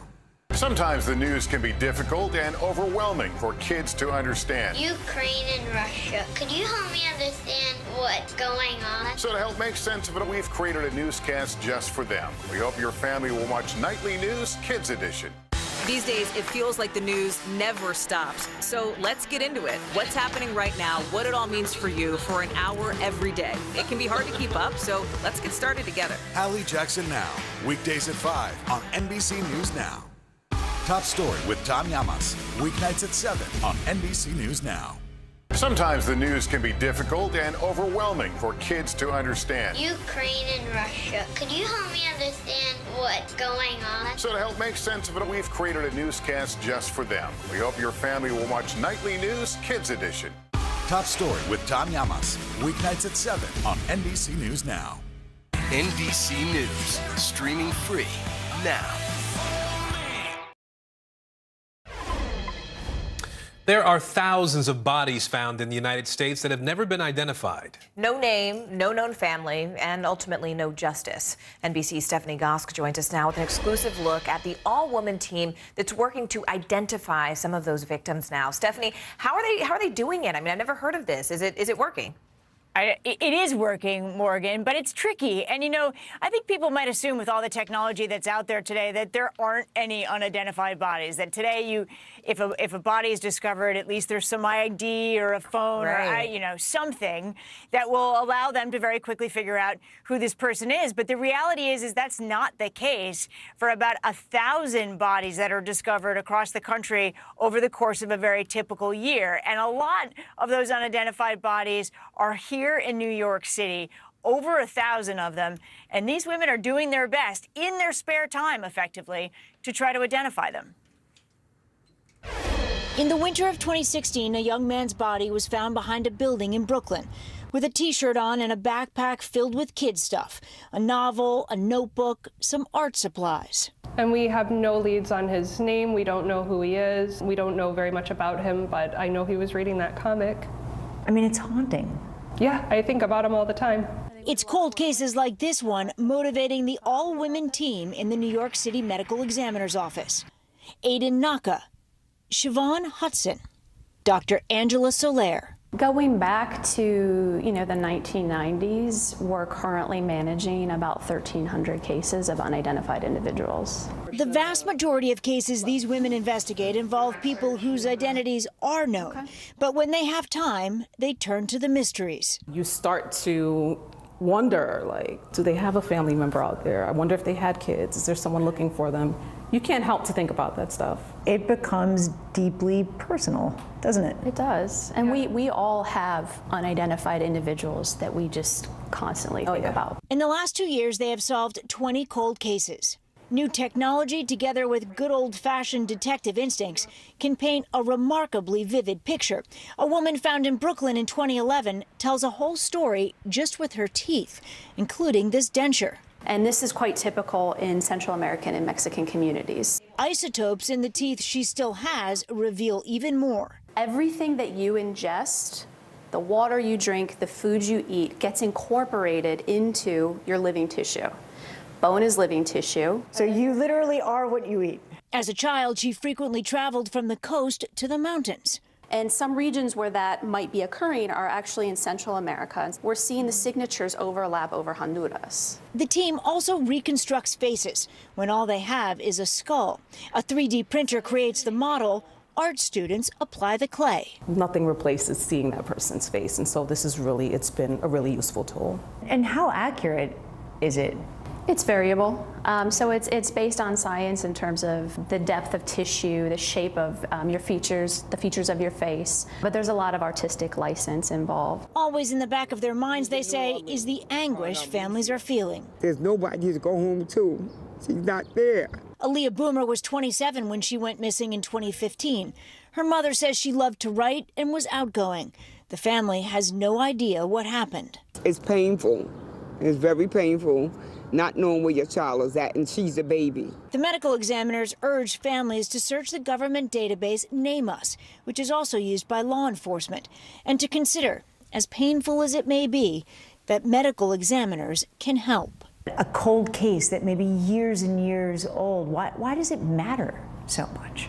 For me, it's just heartbreaking to know that somebody is still unidentified because somebody loved them, somebody cared for them, and we should too. It really matters to me that that person gets their name back and goes back to their home and their family. So, Stephanie, first off, my kudos to you, because I really love the way that you wrote that story, humanizing the people who were missing, who love to write, and reminding us that they had full, real lives before they went missing. Also, awesome team. I mean, diverse, all women. We love to see it. You know, but Stephanie, I mean, is there a typical profile for these cases? You know, I asked them that question, wondering if they could, before they even get started, know something about the person they're looking into, and they said no. That actually these cases, like New York City itself, are diverse. These people come from all socioeconomic and cultural backgrounds. Dr. Angela Soler, who heads up the team, said to me, you know, I've been working in the city for a long time, and if I've learned anything, it's that in New York, you cannot make any assumptions. Morgan. That's probably true all across the country, right? Stephanie Gosk, as always, we really appreciate your time and excellent reporting. Thank you. And to our viewers, stay with us, because it's a nuclear missile called Satan II, and Russia says it's capable of hitting the United States. Still ahead, Vladimir Putin's latest warning to the West and what this means for the ongoing war in Ukraine.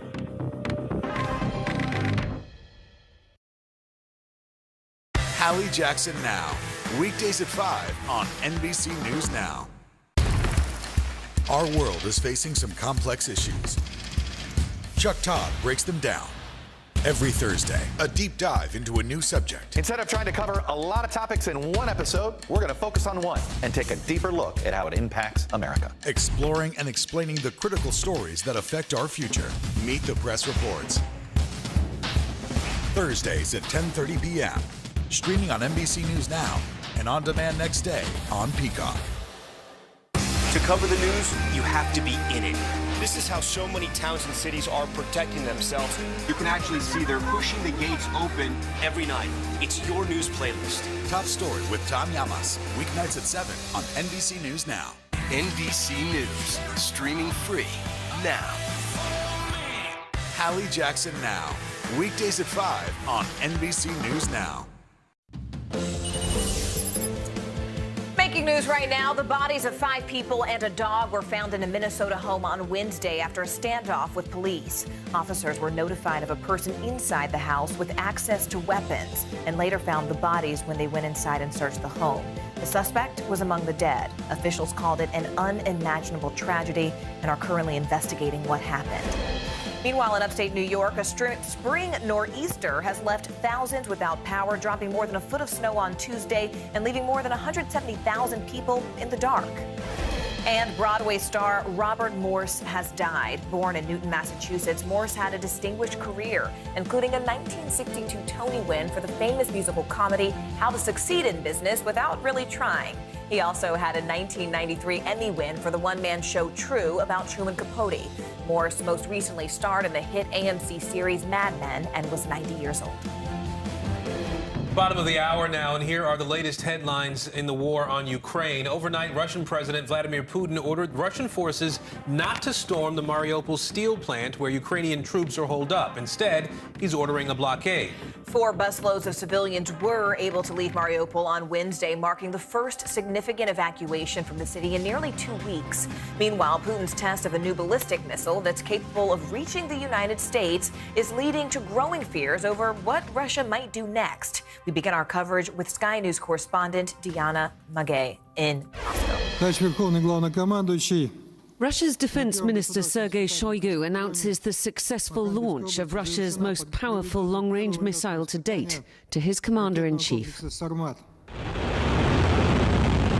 The Sarmat intercontinental ballistic missile, dubbed Satan II in the West, launched from the Plezhetsky Cosmodrome in Russia's northwest, landing in Kamchatka, 6,000 kilometers away in Russia's far east. But it can go much further than that. Это действительно уникальное оружие будет укреплять боевой потенциал наших вооруженных сил. Надежно обеспечит безопасность России от внешних угроз и заставит задуматься тех, кто в пылу оголтелой агрессивной риторики пытается угрожать нашей стране. The Sarmat missile has a range of between 10 and 18,000 kilometers and can carry between 10 and 15 warheads, including nuclear ones. That's far enough to reach any of the US's largest cities, probably via the North or South Poles. It's also designed, Russia says, to avoid detection by missile defense systems. If these missiles were ever used, it would be in the context of a massive exchange between East and West. These are not missiles that can be used on the battlefield. They can't be used in any small-scale operation. They can't do only a small amount of damage. These missiles are designed to destroy whole societies if they're ever used. With the US sending heavy artillery now to Ukraine, including howitzer guns, as Russia ramps up its offensive in Donbass, Vladimir Putin is flexing his muscles in response. Russia told the US about the launch, as it's required to do, and the Pentagon says that it does not consider this to be a threat to the United States. But it's quite clear that by testing this missile out now, Vladimir Putin is issuing a warning to the West and showing to his own people quite how big and powerful he is. Russia's nuclear forces are already on high alert. The hope that the man with his finger on the button knows that there can be no good outcomes to a nuclear war. Diana Magnay, Sky News, Moscow. Let's bring in Alexander Krebet now. He's the international desk editor at Ukrainian news website ZNUA. He's joining us from Lviv. Alexander, Russia has intensified its attacks, we know, in the Donbass region. From your reporting, how well have Ukrainian troops been able to hold up, to stand up against the Russian forces there? Ukrainian troops are much successful in the Donetsk province, whether it's in Luhansk region. Luhansk region, Russian troops are occupying around 80% of the land. In Donbass, much less, and the Ukrainian army is repelling better over there. You know, I know that Russia is going to be commemorating the end of World War II on May 9th in a couple of weeks here. How much is that date being used as a deadline to try to achieve a victory in Ukraine for the Russians? How significant is that date? The Kremlin is like symbolic dates, and it will push certainly the victory in Donbass, but it's less than 3 weeks left, and Russia will have much more losses if they push faster and faster over there. Are the Ukrainians planning to sort of push back in any particular way as a result of that date? Is there an effort in Ukraine on the Ukrainian side to try to make sure that that isn't something that the Russians can use as a piece of propaganda? Sure. Ukrainian army is entrenched in the region in Donbass since 2014, and they well know the area and they know the place, every corner to fight against Russians. Mariupol's mayor has called for a ceasefire, Alexander, to let more civilians leave that city. Is there any indication at this point that that ceasefire is under consideration, that it might happen? It will not happen probably because Russia, even though the president put an order to stop the assault of this Azovstal steel plant, Mariupol officials just a couple hours ago reported that Mariupol steel plant is under the constant shellings and bombings, and the same is with the green corridors for the civilians. All right, Alexander Krebet, we appreciate your time today and your reporting as well there in Ukraine. Thank you. Well, today the Garden State is growing even greener. New Jersey is legalizing recreational use of marijuana. Customers lined up overnight at some of the 13 dispensaries that are opening up all across the state. Now, back in 2020, voters passed the law with the largest margin of victory for any marijuana measure in U.S. history.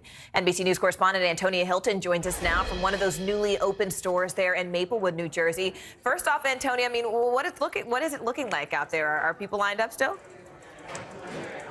Oh, yes. People are still lined up. They're shopping around. There's a long line outside. There is a designated smoking area for people after they pick up their products. There's a lot of enthusiasm. People are wandering around, checking out what the store has to offer, and expressing extreme excitement. I mean, as you mentioned, this passed with a vote back in 2020, and it was more than 67% of people here in the state were in support of that, which, as you mentioned, was the largest margin of victory for that kind of measure. And all of that excitement is reflected here on the ground today. Many of the people I've talked to have said that this was really a long time coming. In fact, that they felt like it came a little bit too late, that people in the state of New Jersey have deserved this, particularly in communities that are black and brown and that have been over-criminalized for the use of this very plant. Take a listen to some of the conversations that we've had.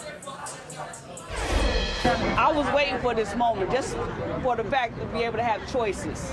This should have happened years ago, decades ago, but it's finally come to New Jersey. It's ridiculous to me that there are states where it's not legal, and there are people, being, thrown in jail every single day for something that are making people a booming business in other states. This is set to be a $2 billion industry within just a couple years. And so fairness, equity are at the forefront of people's minds. And they want it not just for people who live in New Jersey, but they want to see change at the federal level, Morgan. You know, it's interesting, Antonia, hearing that last person say that people are still going to jail every single day over these nonviolent offenses. And as you and I both know, we've done tons of reporting on the fact that black and brown communities, as you mentioned, are overrepresented when it comes to jail populations and criminal sentences for marijuana possession or sale. State leaders, though, they promised that this industry would be diverse, that it would be fair, that it would be equitable. But more than half of the license winners are certified as diversely owned there. But not one of today's newly opened dispensaries are minority owned. So why the Delta, Antonia? What's happening? Yeah, that's a major question on folks' minds, too. Look, this is a tough industry to break in for anyone, but it's particularly hard for minorities because this is a capital-intensive business. You need to have a lot of cash on hand. So if you don't have money or come from money, it's really hard to get in and to open up a site like this one.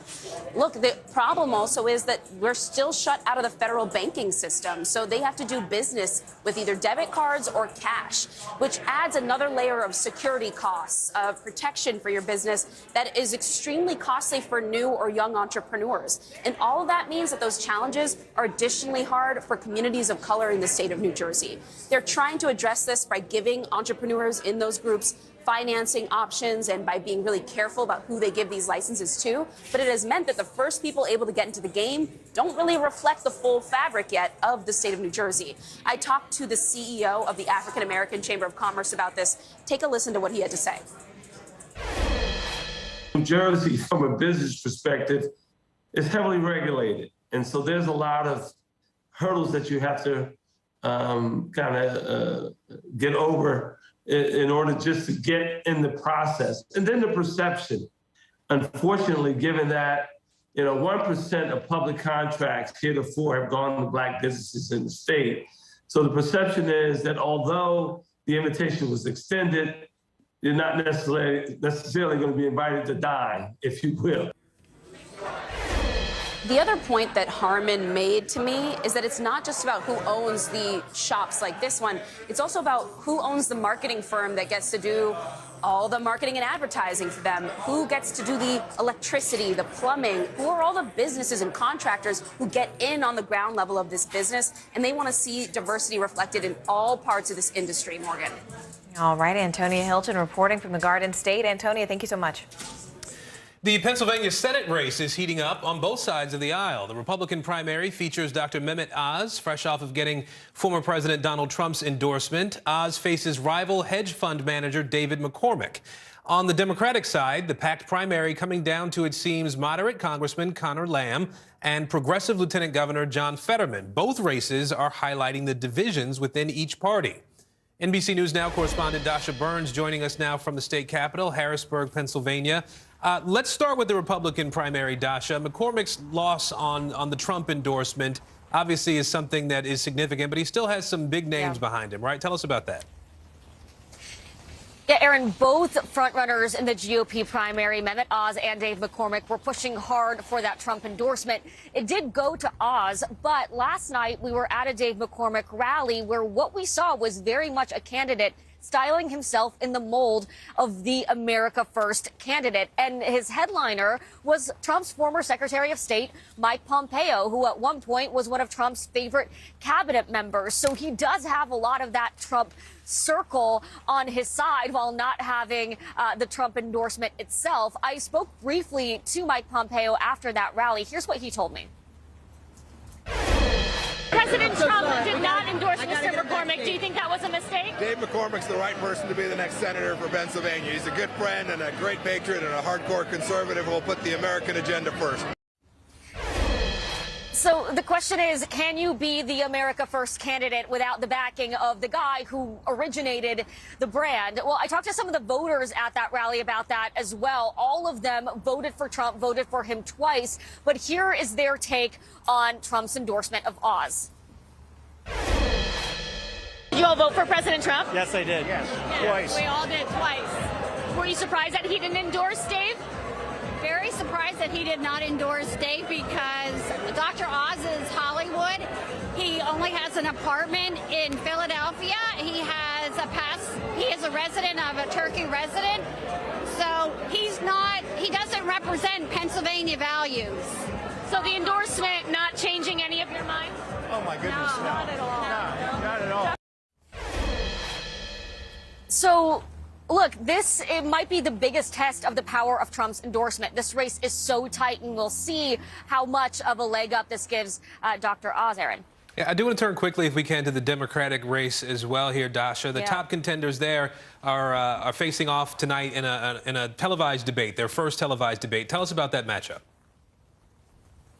Yeah, a big night for the Democrats tonight. It will be Lieutenant Governor John Fetterman's first time on the debate stage, face-to-face with his closest rival, Conor Lamb, who has been turning up the heat with attack ads. We're likely to see that tension play out on the stage tonight as Lamb tries to close the gap with Fetterman, who has very much been leading in the polls, leading in fundraising. And this is high stakes for the Democrats because this seat, the state of Pennsylvania, this is the most likely opportunity that Democrats have to gain a seat in the Senate, Aaron. All right, Dasha Burns for us in Harrisburg today. Dasha, thank you. And within moments, it can turn a dream home into a nightmare. What you need to know about oil leaks under your home and the six-figure cost to clean up some of those issues. That's after the break. Top Story with Tom Llamas, weeknights at 7 on NBC News Now. NBC News, streaming free now. Top Story with Tom Llamas is your news playlist on NBC News Now. And now, you can listen to it as a podcast. Available anytime and anywhere. News is happening now. Look at what's making headlines around the world. Right now on Morning News Now. We're coming on the air with breaking news. And this is a significant moment. Whenever it happens, wherever you are, NBC News, streaming free now. Sometimes the news can be difficult and overwhelming for kids to understand, so we've created a newscast just for them. We hope your family will watch Nightly News Kids Edition. Hallie Jackson Now, weekdays at 5 on NBC News Now. To cover the news, you have to be in it. This is how so many towns and cities are protecting themselves. You can actually see they're pushing the gates open Every night, it's your news playlist. Top Story with Tom Llamas, weeknights at 7 on NBC News Now. We'll meet Ukrainians who are defending their country one block at a time. When you were still in Kiev, could you hear the bombing? My name is Lester. Hey, who's this? Hold on to your seats. The Thing About Pam is the chart-topping podcast series from Dateline and Keith Morrison. A strange story and a career of strange stories. All episodes are available now, wherever you get your podcasts.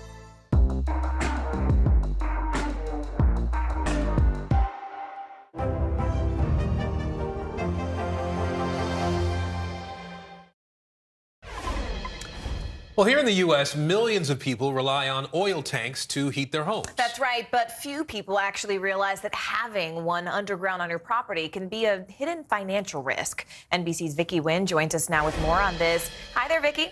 Hey, Morgan and Aaron. You may have an oil tank that heats your home. They can be above ground or buried underground. They were commonly installed 80 to 100 years ago, and that's about the time now that they're deteriorating. They were made of heavy steel, but nothing lasts forever, and some are probably degrading under your feet right now. When a tank leaks, it can turn someone's dream home into a living nightmare.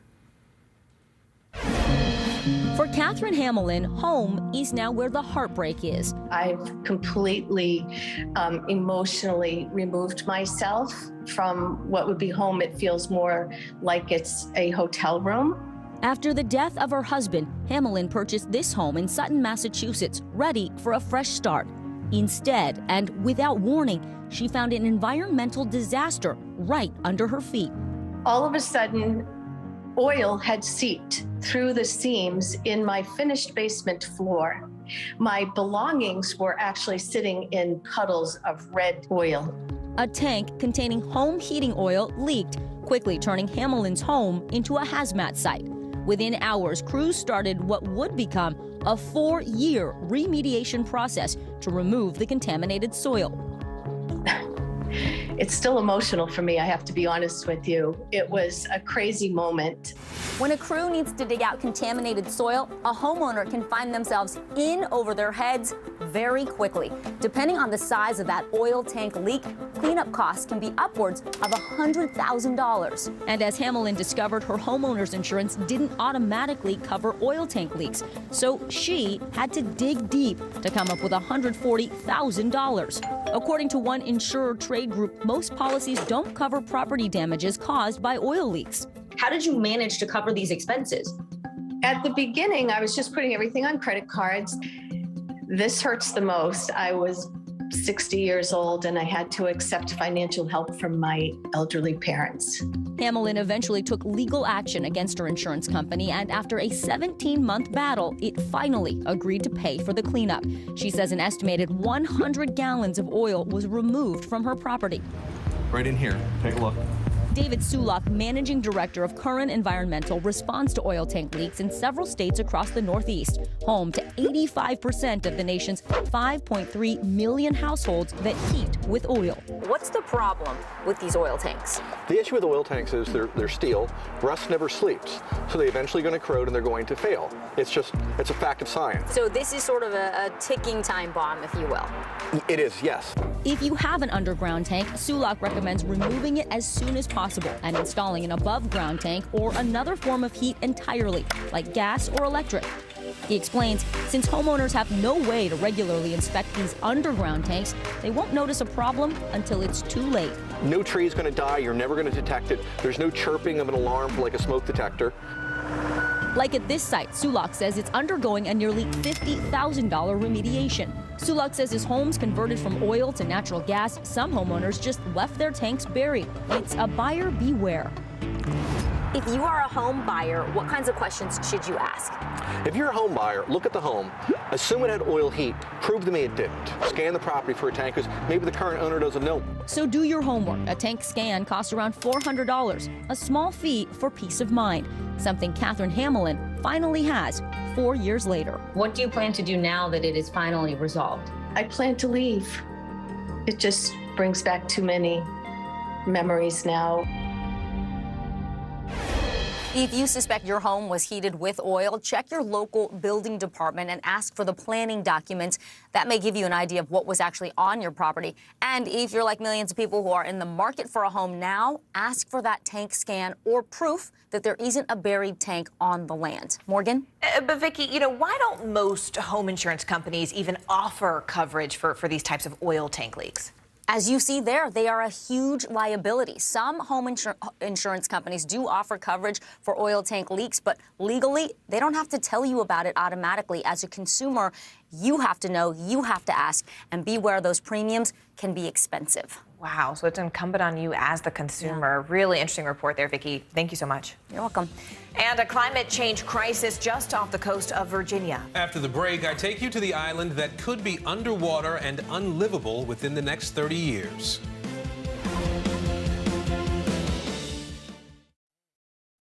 News is happening now. Look at what's making headlines around the world. Whenever it happens, wherever you are, it's here now. She was a nurse who got the COVID vaccine on TV. Then she fainted, and a conspiracy theory was born. This is how one person's life became a weapon in an information war. Tiffany Dover is dead. An NBC News podcast. Listen now. Top Story with Tom Llamas is your news playlist on NBC News Now. And now, you can listen to it as a podcast. Available anytime and anywhere.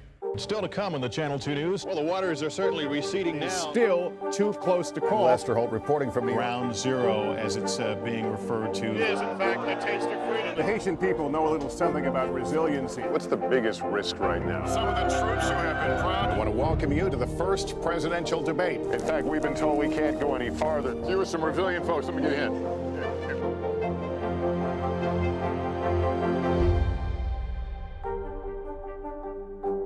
NBC News, streaming free now. To cover the news, you have to be in it. These are families trying to board those trains to Poland. I also want to get home. You'll get home. Every night, it's your news playlist. Top Story with Tom Llamas, weeknights at 7 on NBC News Now. Hold on to your seats. The Thing About Pam is the chart-topping podcast series from Dateline and Keith Morrison. A strange story and a career of strange stories. All episodes are available now, wherever you get your podcasts. Sometimes the news can be difficult and overwhelming for kids to understand, so we've created a newscast just for them.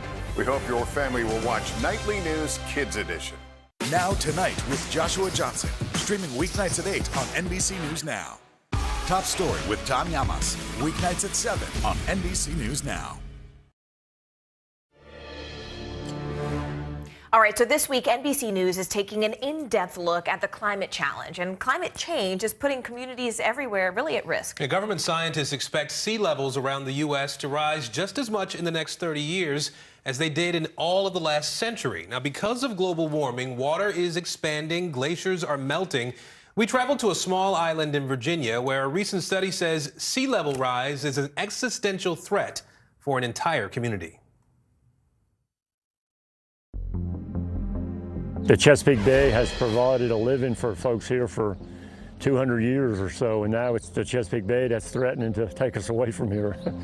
James Eskridge knows his hometown is in trouble. The science is unquestionable, definitely climate change related. Welcome to Tangier Island, home to just under 400 people, a working-class town of fishermen and crabbers. Once an oasis teeming with farmland, now the small Virginia town in the middle of the Chesapeake Bay is sinking. Eskridge is the mayor of Tangier. He believes erosion is the primary threat, putting his community in danger. Our main concern is the erosion because it's taking place at such a rapid rate. I mean, I know you hear about sea level rise, and you know, we'll deal with that later. This creek has gotten wider over time. You can see it on the satellite imagery. Marine biologist Dave Schulte has been studying the environmental decline of this island for years. He says erosion is a problem, but rising sea levels because of climate change is what's putting Tangier underwater. Because of sea level rise, the water comes up. It's just going to be more and more difficult for them to hang on. They know that they're on borrowed time.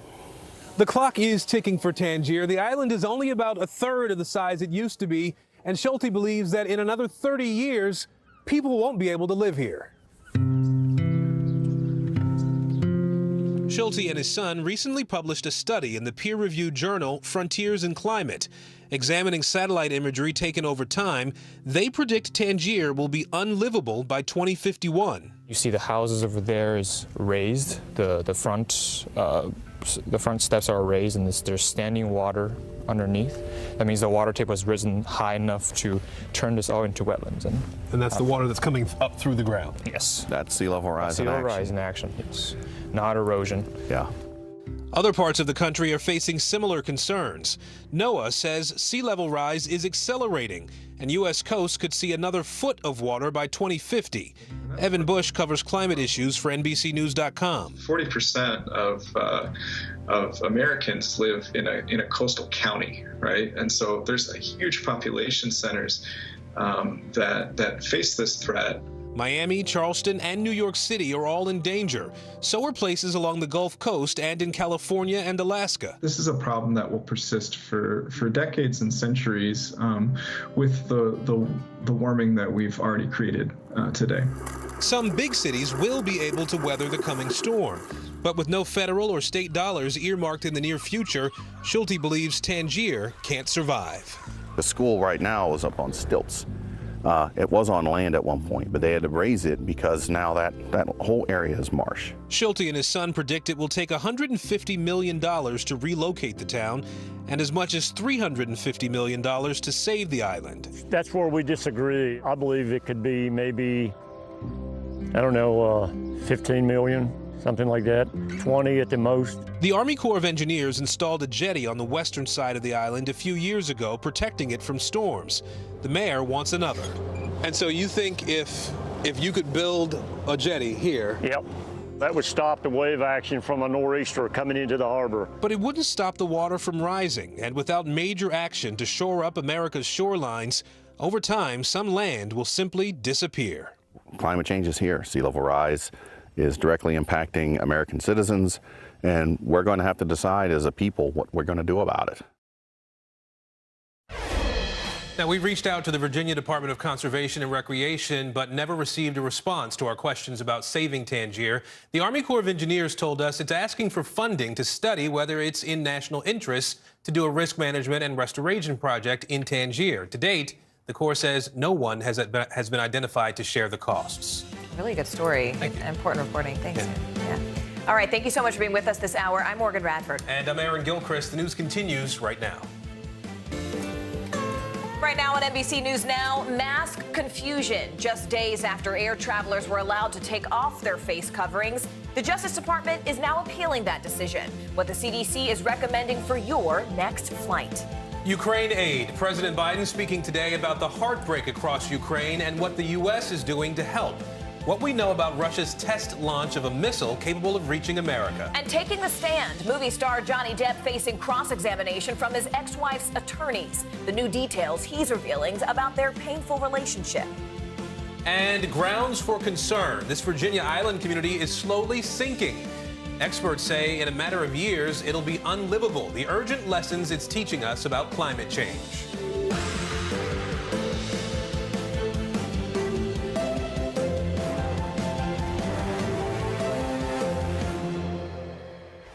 And good Thursday, everybody. I'm Aaron Gilchrist. And I'm Morgan Radford. Thank you so much for joining us. We begin this hour with the fight and some confusion over where you still need to mask up when it comes to public transportation. The Department of Justice is appealing a Florida judge's ruling that ended the federal mandate just earlier this week. Meanwhile, the Biden administration says it is extending vaccine requirements for non-U.S. travelers entering the country through land ports or ferry terminals. Let's take a look at the latest COVID data. It shows cases are rising on the West Coast, in the Midwest, and here in the Northeast. Let's go ahead and begin with CNBC's Meg Terrell. Meg Terrell, what have you been hearing from the medical community about dropping these public transportation mask mandates, especially, Meg, when it comes to making sure that we are still able to protect kids and immunocompromised populations? Well, that is the main concern. And of course, the CDC has said they still think you should wear masks on these planes, trains, and other forms of public transportation, because while the filtration systems on planes are very good, they're not so great on other enclosed spaces where you're sitting with a lot of people for a long period of time. And the worry, of course, is that there could be vulnerable populations, kids too young to get vaccinated, the immunocompromised, who depend on other people to protect them in these enclosed spaces, often when they don't have other options for how to get to work or to the doctor's appointment or something like that. And so you are hearing from folks not just at the CDC, but the Infectious Diseases Society of America also saying they recommend keeping masks on in those settings right now. But speaking of kids, Meg, I mean, Moderna is expected to ask for emergency use authorization for its vaccine for kids under 5, and that's expected to happen by the end of this month. But I guess, Meg, what we're all kind of wondering is why has it taken so long for this age group to get those shots approved? Yeah, parents in this category have just been feeling really strung along and kind of like the forgotten group where everybody else has the option to get vaccinated. Essentially, there have been some setbacks with the trials. We heard about Pfizer's not meeting the goals. Moderna now has presented results on 2 doses and is taking that to the FDA. So there's a question of how quickly the FDA will review that. But Politico was out with a story this morning citing some sources saying there's essentially potentially disagreement in the administration over whether health authorities should wait for the Pfizer data and review those at the same time, essentially making these vaccines available at the same time and being able to message around both of them rather than have one come out, which has slightly different dosing from the other one, and then 3 weeks later or however long, have a second vaccine available. That is annoying a lot of parents who want a vaccine now. They just want one that works and that is safe. And if it gets through, they'd take it. So it's a big debate, and parents are really tired of waiting. Yeah, I can only imagine. All right, Meg Terrell for us from CNBC. Meg, as always, thank you so much. Let's bring in NBC News Justice correspondent Pete Williams now. So, Pete, we talked about this yesterday. Obviously, the CDC has now said, yeah, we still need this mandate on public transit. The DOJ said, all right, we're on it. Help us understand what happens next in this process in the Court of Appeals as DOJ tries to get this mask mandate, I guess, reinstated.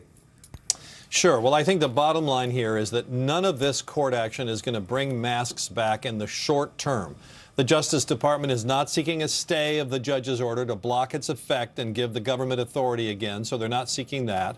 So far, there's no indication that the government is going to ask for this case to be on a fast track. So if it proceeds in the garden variety way that federal appeals go, there'll be an exchange of written briefs, there'll be argument, and at some point the appeals court will issue a decision months from now, maybe 9 months, maybe a year from now, before we get a decision. That's if it proceeds in the normal way. But there is another possibility here. Now, this is my own speculation. This is not anybody in the government telling me that this is why they're doing it. But I've talked to a couple of appeals court lawyers who think that this may be what the government is really hoping to achieve here.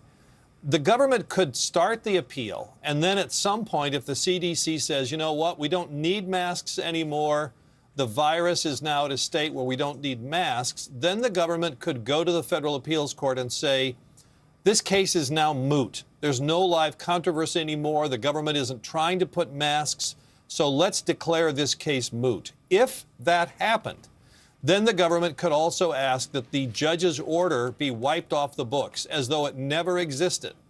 that would achieve what the government really wants, is to try to get rid of that precedent without there being a real decision on the merits. That's a real possibility here. That may be what the government is hoping. Again, that's just my speculation, but that's another possibility here. And so, Pete, would that then, in effect, yesterday we talked about the idea that there's a desire to make sure the CDC maintains the authority that it believes it has. So would that have the effect of helping the CDC keep that authority for the next pandemic or whatever may come?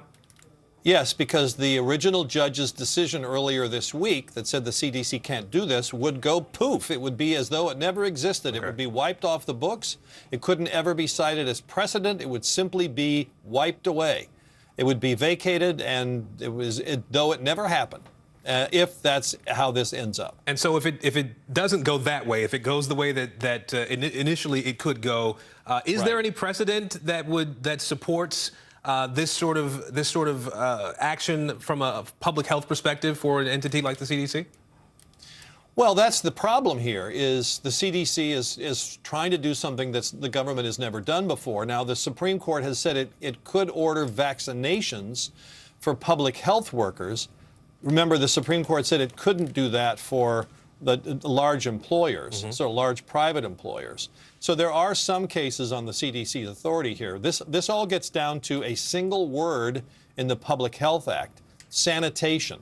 And the judge said wearing masks isn't sanitation. The government said, oh, yes, it is, because it keeps things clean. That's what it comes down to. Now, there's another issue here of whether the government followed the federal law that you have to go through when you try to shut something down. Right. And the judge said they didn't follow. That's a well-developed law, and there's no, that's just a question of whether they did or didn't do it. But, I mean, that's one of the problems here, is there isn't a lot of case law. And I think that's why the government wants to try to wipe the slate clean if they can. All right, Pete Williams, I always enjoy picking your brain. I appreciate you making some time for us. Thanks. Professor Pete. Yeah. You bet. Well, we are also following breaking news from Ukraine, where Russian President Vladimir Putin is now claiming success in war-torn Mariupol, ordering his forces not to storm the steel factory where the last Ukrainian resistance is currently holding out, but instead to continue their blockade of that plant. Hundreds of civilians and soldiers are reportedly sheltering inside there, and Ukraine's deputy prime minister is now urgently pleading for their safe evacuation. Meanwhile, Russia said on Wednesday that it successfully tested a new intercontinental ballistic missile that will make Moscow's enemies, according to Putin, think twice. And from the U.S., President Biden spoke about the war just a short time ago, announcing a new $800 million military aid package specifically for Ukraine, and had a pretty clear message for his Russian counterpart. Our unity at home, our unity with our allies and partners, and our unity with the Ukrainian people is sending an unmistakable message to Putin. He will never succeed in dominating and occupying all of Ukraine. All right, so we are going to get a report from the ground with Matt Bradley, who's live for us in Ukraine in just a moment. But first, let's go ahead and begin with our White House correspondent, Carol Lee. Carol, can you just walk us through what other support President Biden really laid out today in order to sort of help Ukraine through these hours? Sure, Morgan. Well, the big highlight is this $800 million military aid package, and there's a number of things in the package. There's 72 howitzers, there's 144,000 artillery rounds, there's tactical vehicles to bring this equipment in.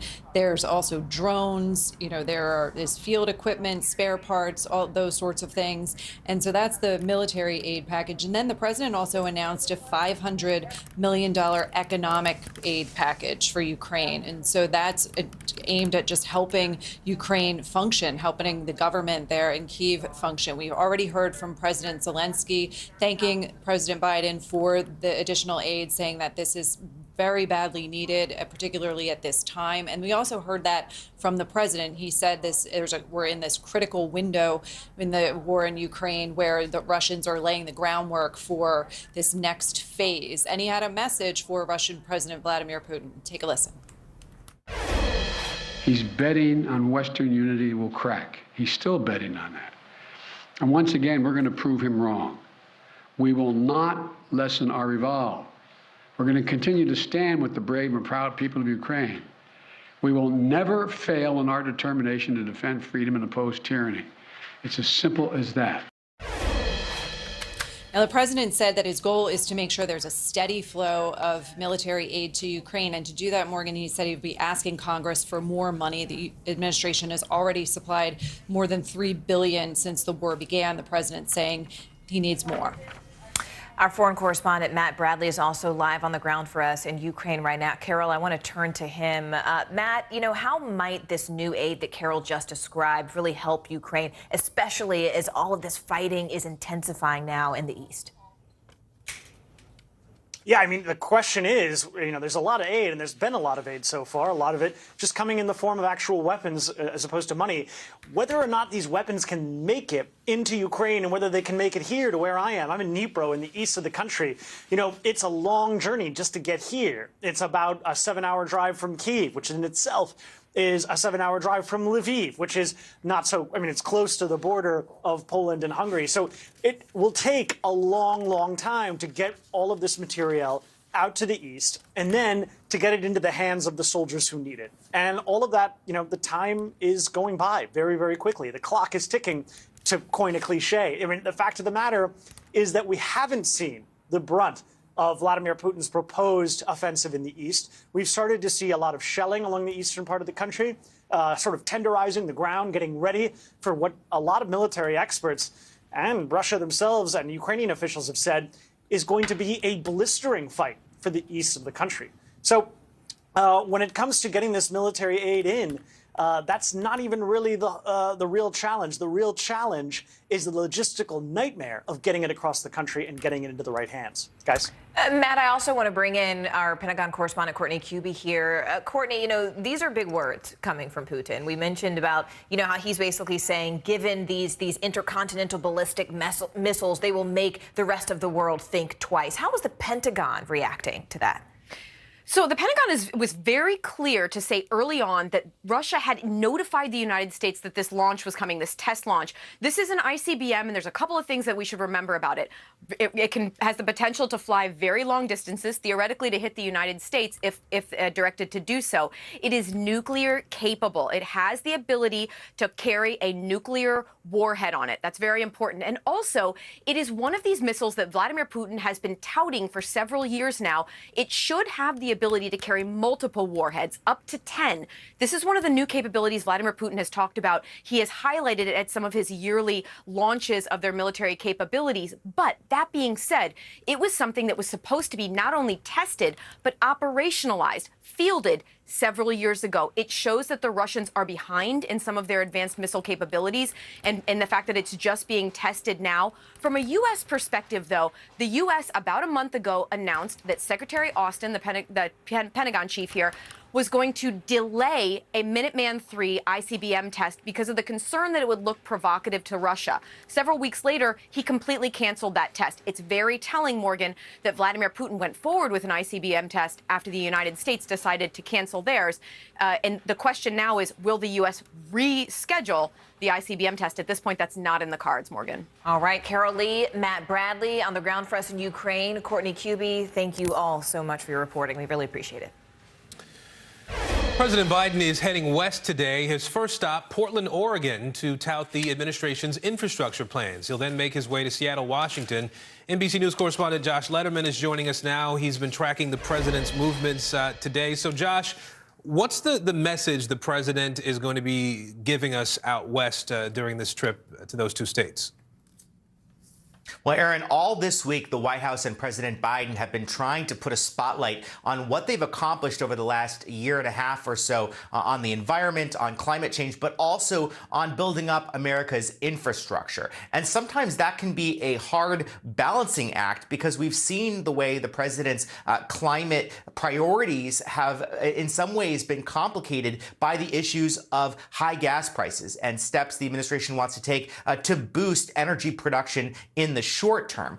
Today, the president will be in Portland, where the focus really is on the infrastructure component of this and what the administration sees as major accomplishments through the bipartisan infrastructure law in investing in resilient infrastructure in the long term. And so he will visit the International Airport in Portland, where they are currently in the middle of a major renovation that's really focused on resiliency of the tarmac to earthquakes, something that we don't get a whole whole lot of in D.C. or in New York, but is certainly a big concern on the West Coast. The president will be trying to show how the funding that Congress has passed at his request is really going to work right now to make our roads, bridges, and of course our airplanes safer, more resilient, and more positioned to help us economically in the future. And we'll be watching to hear more from the president on that later today. Josh Letterman for us. Josh, thank you. Johnny Depp taking the stand again today in his defamation case against his ex-wife Amber Heard. He's facing off with her attorneys in a cross-examination that so far has included very little questioning. Heard's legal team choosing instead to read a number of expletive-filled text messages from Depp. The Hollywood star is suing his ex-wife over a 2018 Washington Post op-ed that she wrote detailing her experience with domestic abuse. Now, Depp was not named in that article, but he still says that it hurt his career. Let's go ahead and bring in NBC News correspondent Steve Patterson, as well as NBC News legal analyst Barbara McQuaid. Steve, first, can you just talk us through that pretty tense cross-examination today? I mean, can you tell us the moments that really stood out to you? Yeah, I think it's a three-prong approach from the team in the cross-examination. One is to get under Johnny Depp's skin. When he was testifying with his own attorneys, it was, this is clearly a guy that likes to talk, likes to tell stories. The attorney for Heard is not allowing any of that to happen, which I think is allowing for some jibes between him and the attorney, which doesn't look good. It's also called for jokes from Johnny Depp, which I think any legal expert would tell him and advise him to remain stoic. He has not been able to do that. Second is this point-by-point refutation of everything, every allegation that Johnny Depp has made, mainly focusing on his drug use. And you may ask, why is that important? Why do we care that Johnny Depp has used drugs? Well, in his testimony with his attorneys, he was making allegations that Heard was blowing that drug use out of proportion, that there was, in essence, no monster that would have these tirades and rage moments. And so, step by step, almost every single minute, there has been an audio file, or, as you mentioned, a text message, or a picture even of Johnny Depp passed out with ice cream on his lap. We just saw that a few minutes ago. These things combined with, I think, the third approach, which will be to focus on why there's a trial in the first place, which is that 2018 op-ed. And all Heard has to do, essentially, is to make the case to the jury that she wasn't trying to libel, wasn't trying to defame, and there is no instance of actual malice that can be shown to the jury. I think they will do those in order, and that we will get there. But right now, they are just hammering Johnny Depp every single minute of this trial. Yeah, it's interesting, Barbara. I want to bring you in here because, as Steve mentioned, we're seeing Johnny Depp sort of get hammered here. But why do this? I mean, we heard these comments about cocaine coming in a bag or in another form. I mean, why is his legal team dedicating so much time to just reading those text messages instead of sort of more traditionally asking questions? Well, oftentimes in cases, parties can get things like drug use and other things that could prejudice a jury excluded from the evidence as irrelevant. But here, actually, they are quite relevant. That's because in a defamation case in the United States, the standard is a burden of proof on the plaintiff, on Johnny Depp, to prove by a preponderance of the evidence that the claim was false. The claim of domestic abuse was false. And so the theory of his former wife is that he would become intoxicated on various substances, illegal substances, and become a monster when that happened, perhaps not allowing him even to remember what he may have said or done or, in this case, inflicted abuse. And so in this case, it actually becomes very relevant. When a plaintiff brings a lawsuit on defamation grounds in the United States, this is what they sign up for. They know that they are going to be taken through the ringer. And so I think as horrible as it must be for Johnny Depp to sit there and go through this, he didn't get there without a lawyer explaining to him exactly how this was going to go down. So I think he's prepared for this, but it'll be ugly, and I think it'll continue to be ugly. Any piece of ammunition they have, they will use here. Yeah, a lot of real-life drama playing out in that courtroom. Steve Patterson, Barbara McQuaid, thank you both so much. We really appreciate it. The House of Mouse is under threat from the Sunshine State today. Florida lawmakers are discussing a bill that would dissolve Disney's special tax district and strip the company of its self-governing status. It's just the latest blow in the heated fight between the two sides over the state's new Don't Say Gay law. NBC News Now correspondent Maura Barrett joining us from Tallahassee, Florida today. So, Maura, tell us more about this special tax district and how does it work and where does the bill stand right now?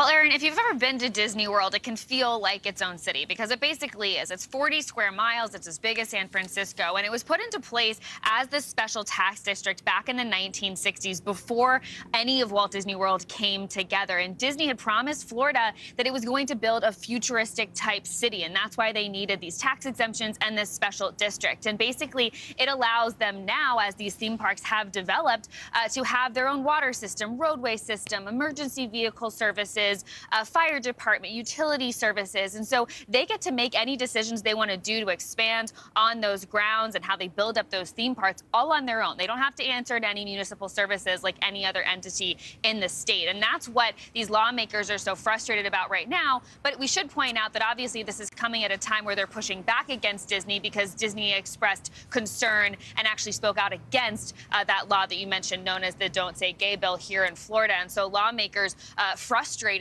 over the fact they're saying that the company has these special privileges that other companies in the state don't have. But we are seeing that direct correlation to Disney speaking out on this social political issue. And the lawmakers are pushing back against that. And so, Maura, I know you had a chance to talk to the representative who introduced this bill to begin with. What did he have to say about how Disney's acting here? Well, he's like I said, very frustrated, and it's showing how much support he's getting by how quickly this has come into play just this week. It was only introduced in the beginning of the week, and it's expected to pass through the House today, could be signed into law as soon as tomorrow or early next week. I wanted to hear some of my conversation with him where he said that Disney basically kicked the hornet's nest. And what makes me sad is Disney is going to face a massive lawsuit because they have breached their fiduciary duty to act in the best interest of their shareholders. Messing around with how we educate 5-, 6-, and 7-year-olds in the state of Florida has nothing to do with the business that Disney is in. And it is very unfortunate they have chosen to do that. And so this, if it takes effect, wouldn't actually apply until June of 2023. So Disney has some time to push back. But right now, what a lot of surrounding counties are concerned about is if the Disney dissolves into the surrounding counties, if taxpayers, residents in those counties will bear the brunt of that debt that will carry over into the counties. Lawmakers here are telling me today that they don't anticipate that to be the case, that this dissolution right now is just the first step. All right, Maura Barrett for us in Tallahassee today. Thank you. An elite all-women team is closing cold cases all across New York City. The new technology and detective work helping them unlock the mysteries of missing people. After the break.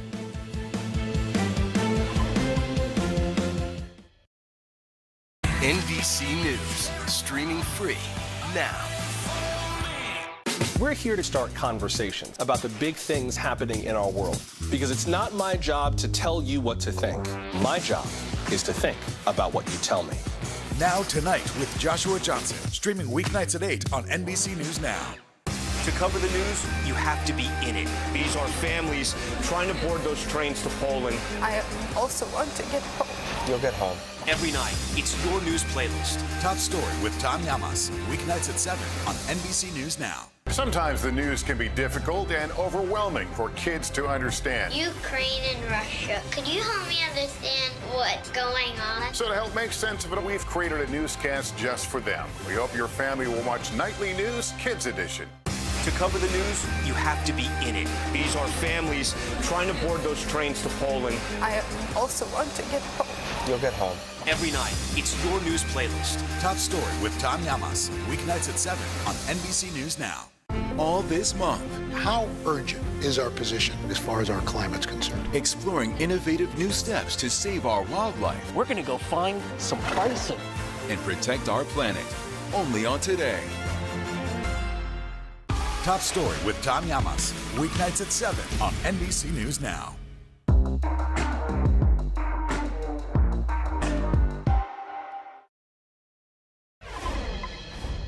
There are thousands of bodies found in the United States that have never been identified. No name, no known family, and ultimately no justice. NBC's Stephanie Gosk joins us now with an exclusive look at the all-woman team that's working to identify some of those victims now. Stephanie, how are they doing it? I mean, I've never heard of this. Is it working?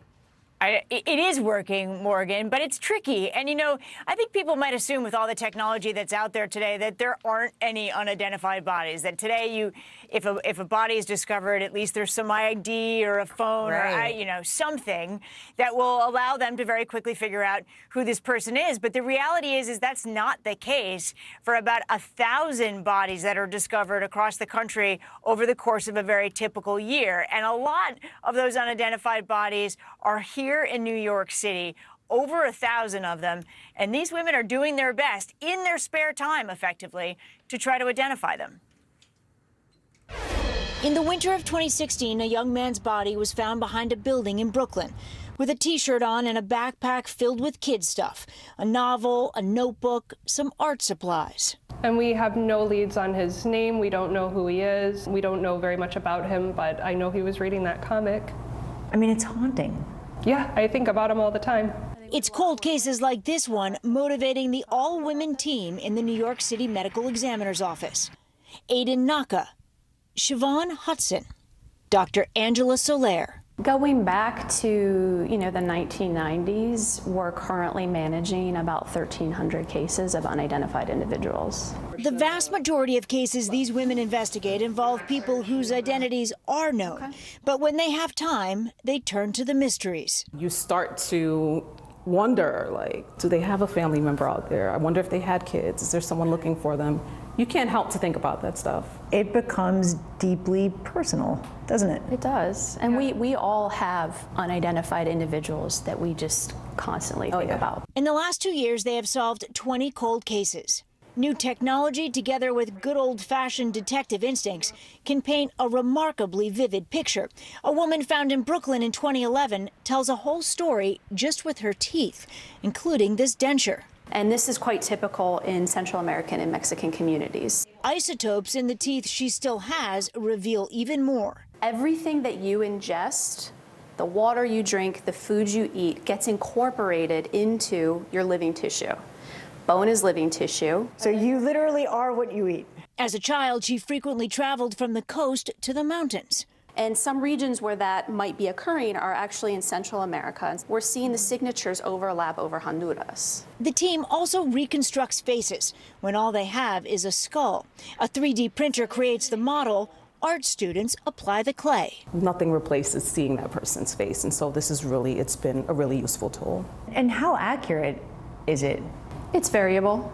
So it's based on science in terms of the depth of tissue, the shape of your features, the features of your face. But there's a lot of artistic license involved. Always in the back of their minds, they say, is the anguish families are feeling. There's nobody to go home to. She's not there. Aaliyah Boomer was 27 when she went missing in 2015. Her mother says she loved to write and was outgoing. The family has no idea what happened. It's painful. It's very painful. Not knowing where your child is at, and she's a baby. The medical examiners urged families to search the government database Name Us, which is also used by law enforcement, and to consider, as painful as it may be, that medical examiners can help. A cold case that may be years and years old, why does it matter so much? For me, it's just heartbreaking to know that somebody is still unidentified because somebody loved them, somebody cared for them, and we should too. It really matters to me that that person gets their name back and goes back to their home and their family. So, Stephanie, first off, my kudos to you, because I really love the way that you wrote that story, humanizing the people who were missing, who love to write, and reminding us that they had full, real lives before they went missing. Also, awesome team. I mean, diverse, all women. We love to see it. You know, but Stephanie, I mean, is there a typical profile for these cases? You know, I asked them that question, wondering if they could, before they even get started, know something about the person they're looking into, and they said no, that actually these cases, like New York City itself, are diverse. These people come from all socioeconomic and cultural backgrounds. Dr. Angela Soler, who heads up the team, said to me, you know, I've been working in the city for a long time, and if I've learned anything, it's that in New York, You cannot make any assumptions, Morgan. That's probably true all across the country, right? Stephanie Gosk, as always, we really appreciate your time and excellent reporting. Thank you. And to our viewers, stay with us because it's a nuclear missile called Satan II, and Russia says it's capable of hitting the United States. Still ahead, Vladimir Putin's latest warning to the West and what this means for the ongoing war in Ukraine.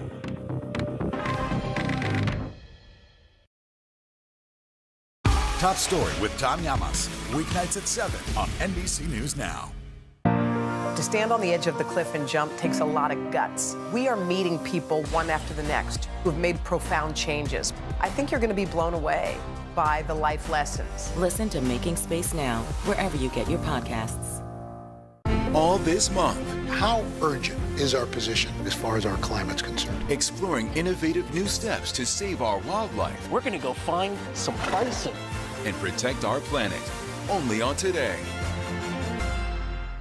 These days, it feels like the news never stops. So let's get into it. What's happening right now, what it all means for you for an hour every day. It can be hard to keep up, so let's get started together. Hallie Jackson Now, weekdays at 5 on NBC News Now.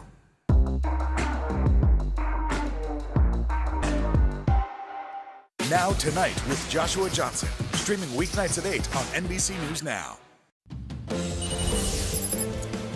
Making news right now, the bodies of 5 people and a dog were found in a Minnesota home on Wednesday after a standoff with police. Officers were notified of a person inside the house with access to weapons and later found the bodies when they went inside and searched the home. The suspect was among the dead. Officials called it an unimaginable tragedy and are currently investigating what happened. Meanwhile, in upstate New York, a spring nor'easter has left thousands without power, dropping more than a foot of snow on Tuesday and leaving more than 170,000 people in the dark.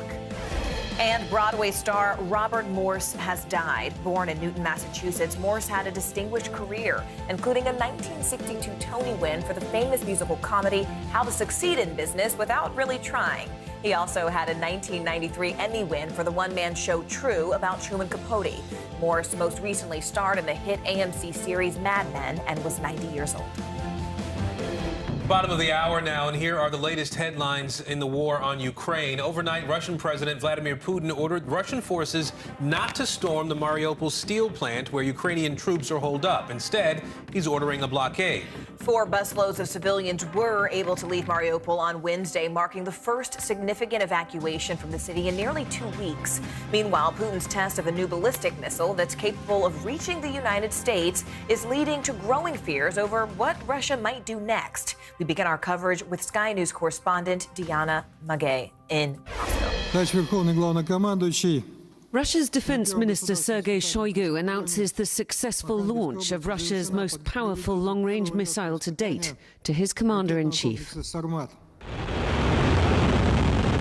The Sarmat intercontinental ballistic missile, dubbed Satan II in the West, launched from the Plezhetsky Cosmodrome in Russia's northwest, landing in Kamchatka, 6,000 kilometers away in Russia's far east. But it can go much further than that.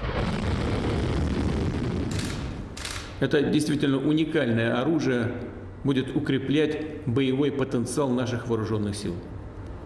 Надежно обеспечит безопасность России от внешних угроз и заставит задуматься тех, кто в полуоголтелой агрессивной риторике пытается угрожать нашей стране. The Sarmat missile has a range of between 10 and 18,000 kilometers and can carry between 10 and 15 warheads, including nuclear ones. That's far enough to reach any of the US's largest cities, probably via the North or South Poles. It's also designed, Russia says, to avoid detection by missile defense systems. If these missiles were ever used, it would be in the context of a massive exchange between East and West. These are not missiles that can be used on the battlefield. They can't be used in any small-scale operation. They can't do only a small amount of damage. These missiles are designed to destroy whole societies if they're ever used.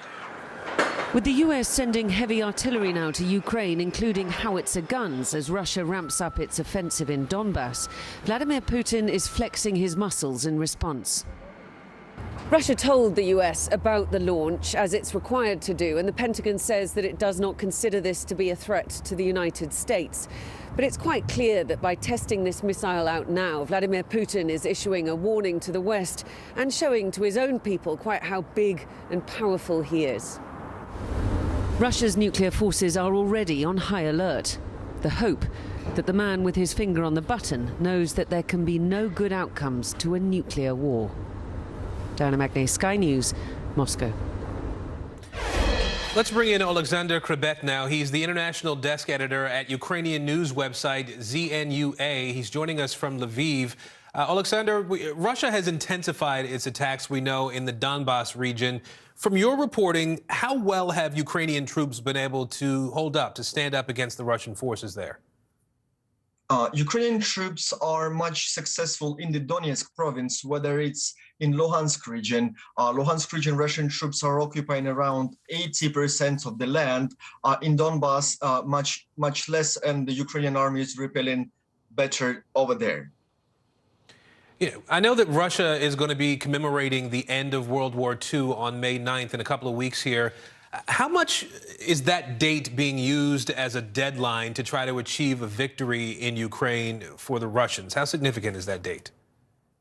The Kremlin is like symbolic dates, and it will push certainly the victory in Donbas, but it's less than 3 weeks left, and Russia will have much more losses if they push faster and faster over there.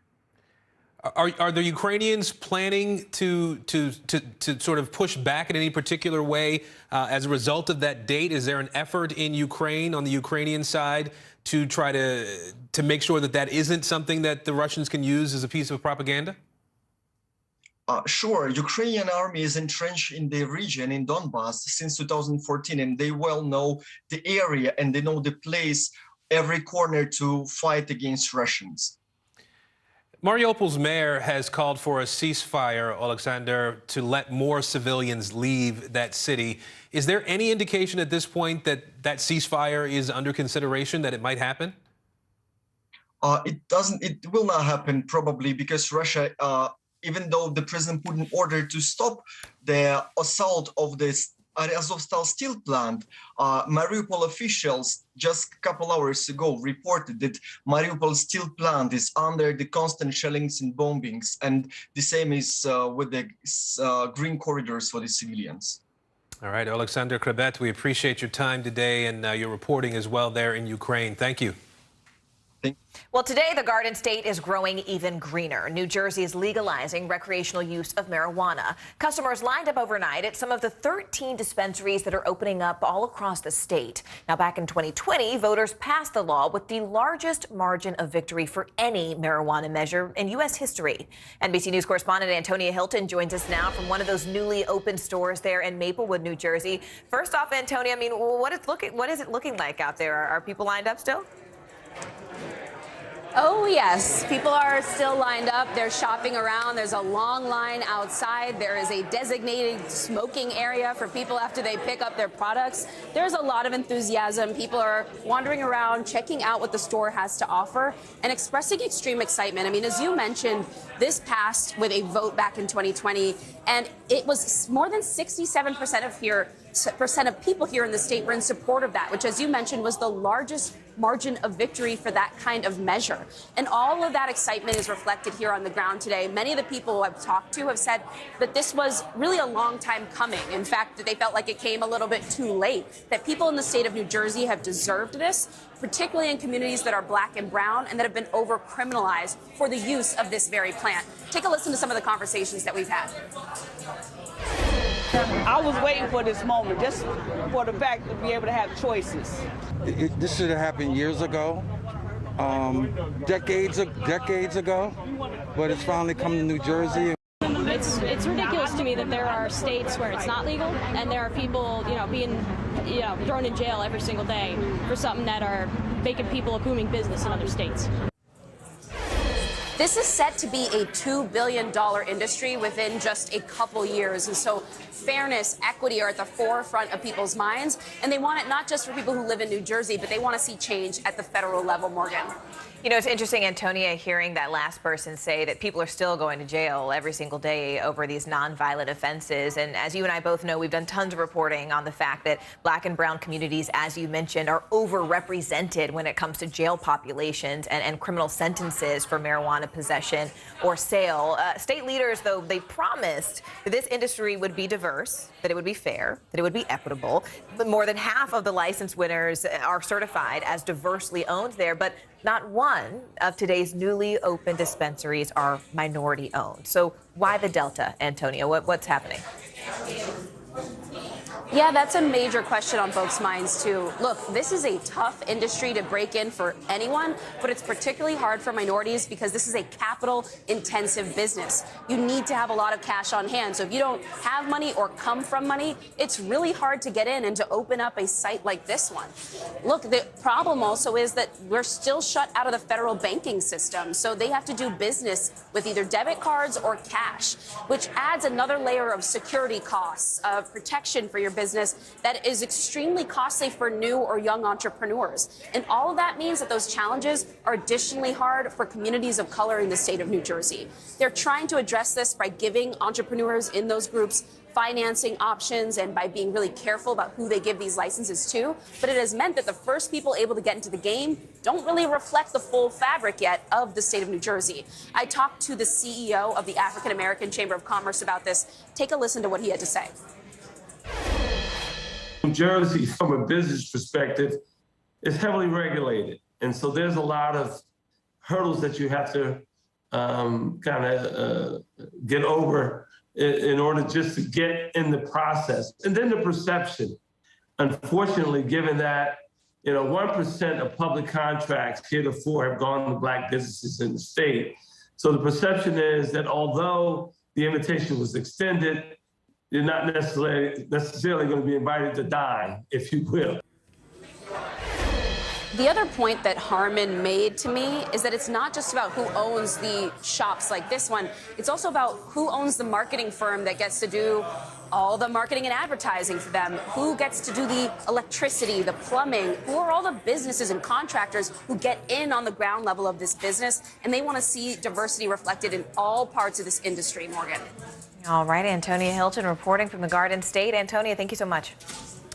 The Pennsylvania Senate race is heating up on both sides of the aisle. The Republican primary features Dr. Mehmet Oz, fresh off of getting former President Donald Trump's endorsement. Oz faces rival hedge fund manager David McCormick. On the Democratic side, the packed primary coming down to, it seems, moderate Congressman Conor Lamb and progressive Lieutenant Governor John Fetterman. Both races are highlighting the divisions within each party. NBC News Now correspondent Dasha Burns joining us now from the state capitol, Harrisburg, Pennsylvania. Let's start with the Republican primary, Dasha. McCormick's loss on the Trump endorsement obviously is something that is significant, but he still has some big names behind him, right? Tell us about that. Yeah, Aaron, both frontrunners in the GOP primary, Mehmet Oz and Dave McCormick, were pushing hard for that Trump endorsement. It did go to Oz, but last night we were at a Dave McCormick rally where what we saw was very much a candidate styling himself in the mold of the America First candidate. And his headliner was Trump's former Secretary of State, Mike Pompeo, who at one point was one of Trump's favorite cabinet members. So he does have a lot of that Trump circle on his side while not having the Trump endorsement itself. I spoke briefly to Mike Pompeo after that rally. Here's what he told me. President Trump did not endorse Mr. McCormick. Do you think that was a mistake? Dave McCormick's the right person to be the next senator for Pennsylvania. He's a good friend and a great patriot and a hardcore conservative who will put the American agenda first. So the question is, can you be the America First candidate without the backing of the guy who originated the brand? Well, I talked to some of the voters at that rally about that as well. All of them voted for Trump, voted for him twice. But here is their take on Trump's endorsement of Oz. Did you all vote for President Trump? Yes, I did. Yes. Twice. We all did twice. Were you surprised that he didn't endorse Dave? Very surprised that he did not endorse Dave because Dr. Oz is Hollywood. He only has an apartment in Philadelphia. He is a resident of a Turkey resident. So he doesn't represent Pennsylvania values. So the endorsement not changing any of your mind? Oh, my goodness. No, not at all. No, not at all. So, look, it might be the biggest test of the power of Trump's endorsement. This race is so tight, and we'll see how much of a leg up this gives Dr. Oz, Aaron. Yeah, I do want to turn quickly, if we can, to the Democratic race as well here, Dasha. The top contenders there are facing off tonight in a televised debate, their first televised debate. Tell us about that matchup. Yeah, a big night for the Democrats tonight. It will be Lieutenant Governor John Fetterman's first time on the debate stage, face-to-face with his closest rival, Conor Lamb, who has been turning up the heat with attack ads. We're likely to see that tension play out on the stage tonight as Lamb tries to close the gap with Fetterman, who has very much been leading in the polls, leading in fundraising. And this is high stakes for the Democrats because this seat, the state of Pennsylvania, this is the most likely opportunity that Democrats have to gain a seat in the Senate, Aaron. All right, Dasha Burns for us in Harrisburg today. Dasha, thank you. And within moments, it can turn a dream home into a nightmare. What you need to know about oil leaks under your home and the six-figure cost to clean up some of those issues. That's after the break.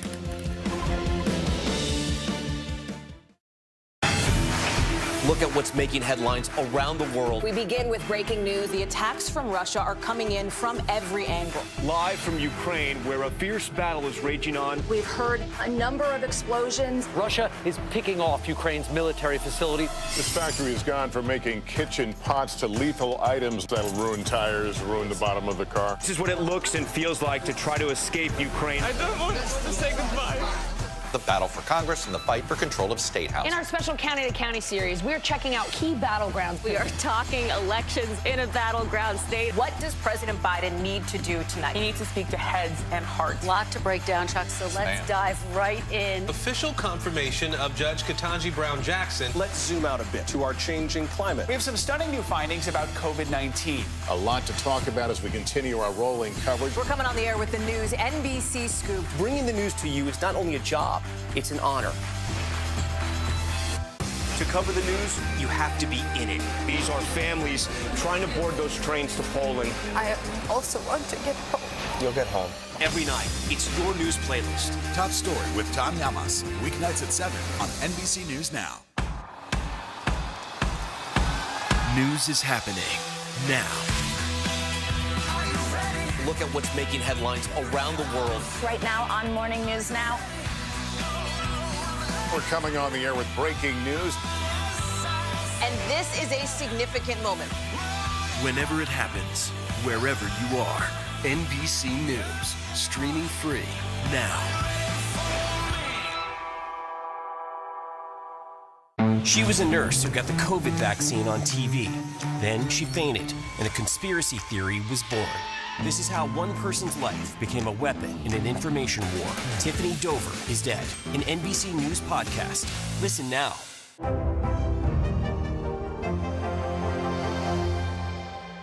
NBC News, streaming free now.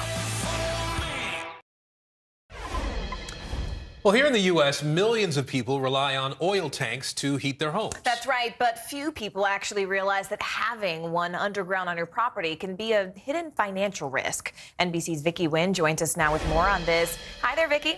Hey, Morgan and Aaron. You may have an oil tank that heats your home. They can be above ground or buried underground. They were commonly installed 80 to 100 years ago, and that's about the time now that they're deteriorating. They were made of heavy steel, but nothing lasts forever, and some are probably degrading under your feet right now. When a tank leaks, it can turn someone's dream home into a living nightmare. For Catherine Hamlin, home is now where the heartbreak is. I've completely emotionally removed myself from what would be home. It feels more like it's a hotel room. After the death of her husband, Hamlin purchased this home in Sutton, Massachusetts, ready for a fresh start. Instead, and without warning, she found an environmental disaster right under her feet. All of a sudden, oil had seeped through the seams in my finished basement floor. My belongings were actually sitting in puddles of red oil. A tank containing home heating oil leaked, quickly turning Hamlin's home into a hazmat site.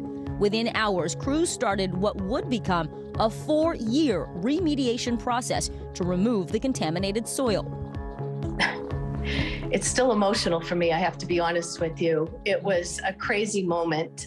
When a crew needs to dig out contaminated soil, a homeowner can find themselves in over their heads very quickly. Depending on the size of that oil tank leak, cleanup costs can be upwards of $100,000. And as Hamelin discovered, her homeowner's insurance didn't automatically cover oil tank leaks, so she had to dig deep to come up with $140,000. According to one insurer trade group, most policies don't cover property damages caused by oil leaks.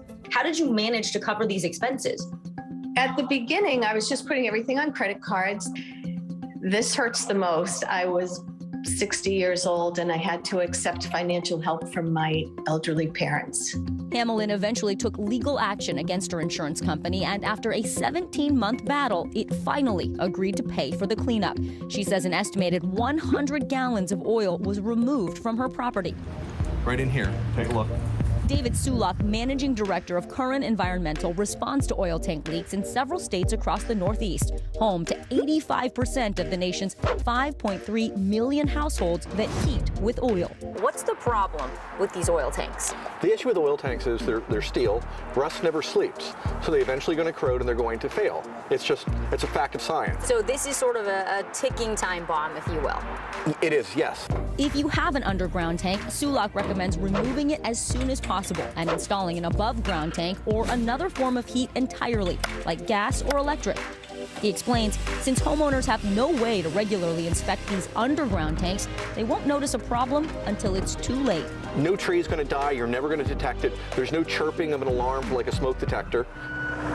Like at this site, Sulak says it's undergoing a nearly $50,000 remediation. Sulak says his home's converted from oil to natural gas. Some homeowners just left their tanks buried. It's a buyer beware. If you are a home buyer, what kinds of questions should you ask? If you're a home buyer, look at the home.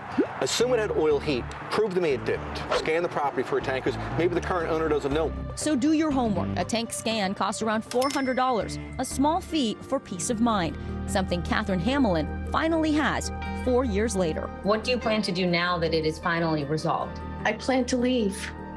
It just brings back too many memories now. If you suspect your home was heated with oil, check your local building department and ask for the planning documents. That may give you an idea of what was actually on your property. And if you're like millions of people who are in the market for a home now, ask for that tank scan or proof that there isn't a buried tank on the land. Morgan? But Vicki, why don't most home insurance companies even offer coverage for these types of oil tank leaks?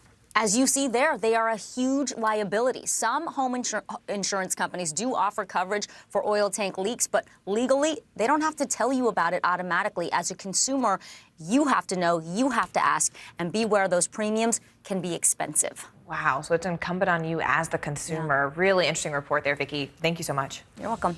And a climate change crisis just off the coast of Virginia. After the break, I take you to the island that could be underwater and unlivable within the next 30 years.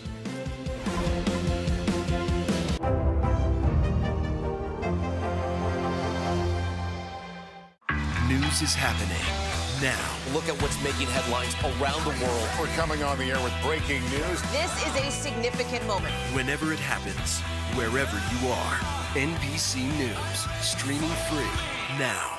Sometimes the news can be difficult and overwhelming for kids to understand. Ukraine and Russia. Could you help me understand what's going on? So to help make sense of it, we've created a newscast just for them. We hope your family will watch Nightly News Kids Edition. This is a very different kind of program. We're here to start conversation about the big things happening in our world. Professor, I'm not asking you to predict the future, but what do we think that the new normal is going to be? Is part of this that everyone's rethinking their jobs during this pandemic and their relationship to their employers? What is your biggest tip for any parent who's concerned about this? It's not my job to tell you what to think. My job is to think about what you tell me. Now Tonight with Joshua Johnson, streaming weeknights at 8 on NBC News Now.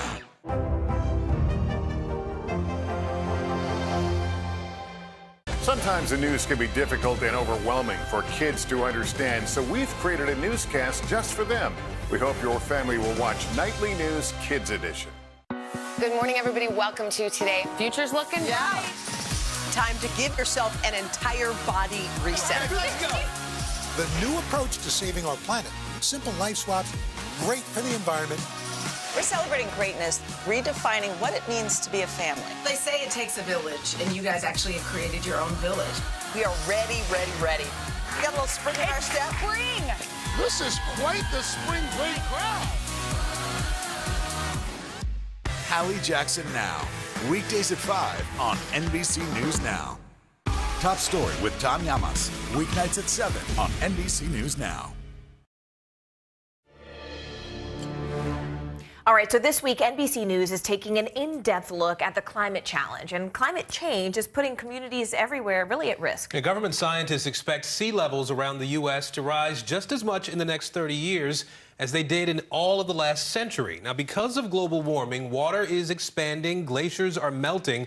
We traveled to a small island in Virginia where a recent study says sea level rise is an existential threat for an entire community. The Chesapeake Bay has provided a living for folks here for 200 years or so, and now it's the Chesapeake Bay that's threatening to take us away from here. James Eskridge knows his hometown is in trouble. The science is unquestionable, definitely climate change related. Welcome to Tangier Island, home to just under 400 people, a working-class town of fishermen and crabbers. Once an oasis teeming with farmland, now the small Virginia town in the middle of the Chesapeake Bay is sinking. Eskridge is the mayor of Tangier. He believes erosion is the primary threat, putting his community in danger. Our main concern is the erosion because it's taking place at such a rapid rate. I mean, I know you hear about sea level rise, and you know, we'll deal with that later. This creek has gotten wider over time. You can see it on the satellite imagery. Marine biologist Dave Schulte has been studying the environmental decline of this island for years. He says erosion is a problem, but rising sea levels because of climate change is what's putting Tangier underwater. Because of sea level rise, the water comes up. It's just going to be more and more difficult for them to hang on. They know that they're on borrowed time. The clock is ticking for Tangier. The island is only about a third of the size it used to be, and Schulte believes that in another 30 years, people won't be able to live here. Schulte and his son recently published a study in the peer-reviewed journal Frontiers in Climate. Examining satellite imagery taken over time, they predict Tangier will be unlivable by 2051. You see the houses over there is raised. The front steps are raised, and there's standing water underneath. That means the water table has risen high enough to turn this all into wetlands. And that's the water that's coming up through the ground? Yes. That's sea level rise in action. Sea level rise in action, yes. Not erosion. Yeah. Other parts of the country are facing similar concerns. NOAA says sea level rise is accelerating, and U.S. coasts could see another foot of water by 2050. Evan Bush covers climate issues for NBCNews.com. 40% of Americans live in a coastal county, right? And so there's a huge population centers that face this threat. Miami, Charleston, and New York City are all in danger. So are places along the Gulf Coast and in California and Alaska. This is a problem that will persist for decades and centuries with the warming that we've already created today. Some big cities will be able to weather the coming storm. But with no federal or state dollars earmarked in the near future, Schulte believes Tangier can't survive. The school right now is up on stilts. It was on land at one point, but they had to raise it because now that whole area is marsh. Schulte and his son predict it will take $150 million to relocate the town and as much as $350 million to save the island. That's where we disagree. I believe it could be maybe, I don't know, 15 million. Something like that, 20 at the most. The Army Corps of Engineers installed a jetty on the western side of the island a few years ago, protecting it from storms. The mayor wants another. And so you think if you could build a jetty here... Yep.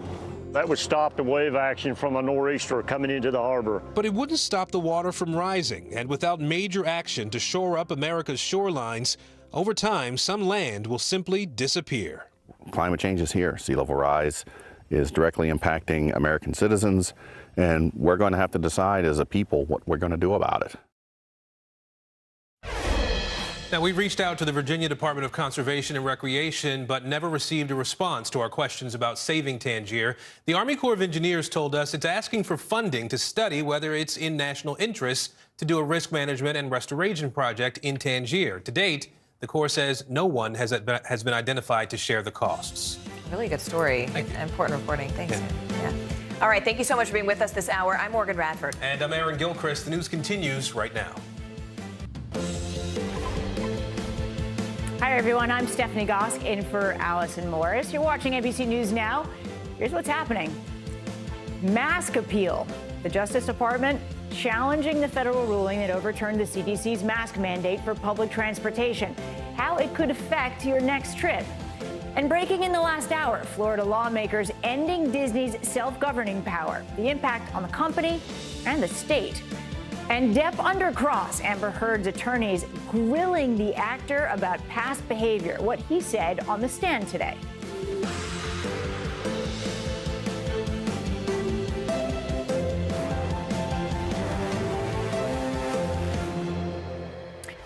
We start, as we've started the last couple of days, with the battle over masks. The Justice Department deciding to appeal Monday's federal ruling that overturned the CDC's mandate, making masks optional on planes, trains, and buses. NBC News Justice correspondent Pete Williams is here now from Washington. Pete, it feels so messy the last couple of days. This appeal comes from the request of the CDC. Walk us through their decision.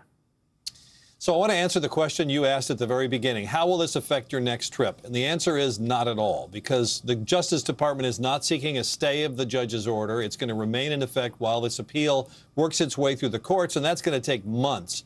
I don't think the Court of Appeals will rule on this unless the government asks for a fast-track review. They haven't done so yet.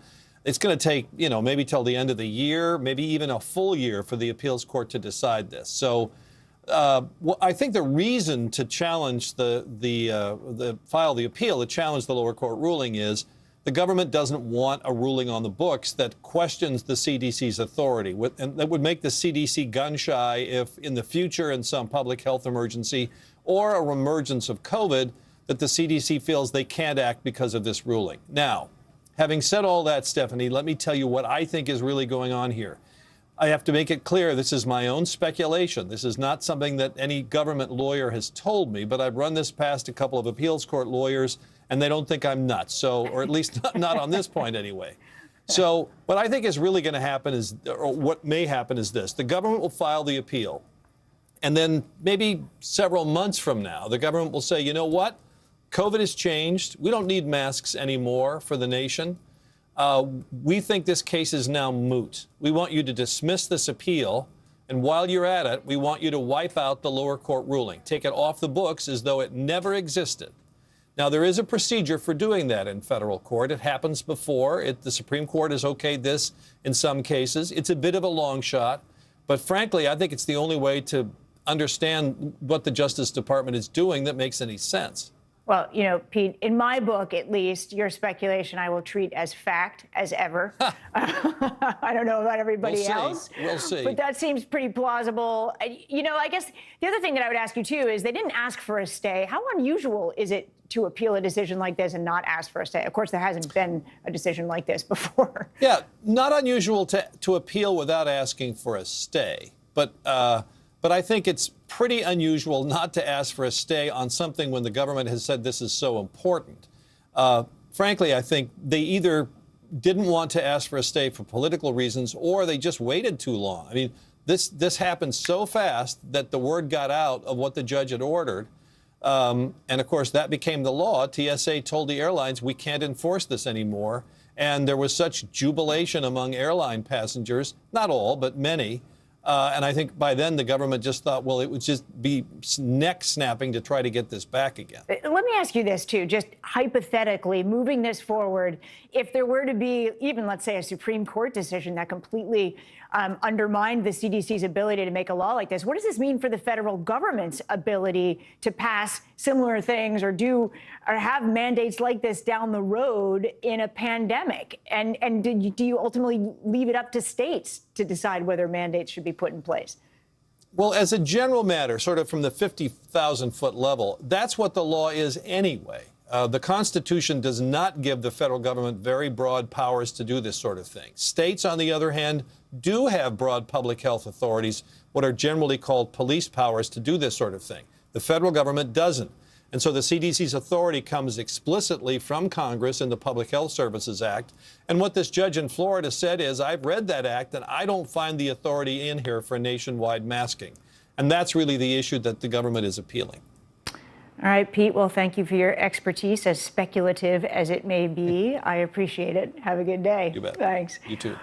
Florida House passing a bill to strip Disney of its special self-governing status. Yesterday, the Republican-controlled Senate voted to back the measure. It's the latest in the DeSantis versus Disney feud. The Republican governor targeting the corporation after its leaders criticized the state's so-called Don't Say Gay law. NBC News Now correspondent Maura Barrett is in Tallahassee, Florida. Maura, you know, the bill now heads to the governor's desk. What effect would it have on Disney's theme parks there? Well, the governor could sign this into law as soon as tomorrow, we're told by Republican lawmakers. But the thing is it won't take effect until next summer. So there's a long time before it actually happens, and a lot of time for then Disney to push back. We reached out to Disney for comment, but haven't heard back yet. But I want to lay out what this does do as soon as it does take effect. Basically, Disney will no longer be able to self-govern, collect taxes, or provide emergency services. And they can also not build any new structures without approval from the local planning commission. And so this is something that for the better part of the last 50, 60 years, Disney has been able to get around because they had this special district in place called Reedy Creek that encompassed that 40-mile square foot San Francisco-sized city, essentially, of Disney World. And everything in the past between Disney and the state of Florida has been very amicable. It brings in a lot of tourism. It employs tens of thousands of people in the state. But now, because of that social, political outspokenness that we saw from Disney after that so-called Don't Say Gay bill, the governor really pushing back against what he calls special privileges that Disney has had the last few decades. Steph. You know, Maura, you spoke to state lawmaker Randy Fine earlier today, and he sponsored the bill. What did he have to say about all of this?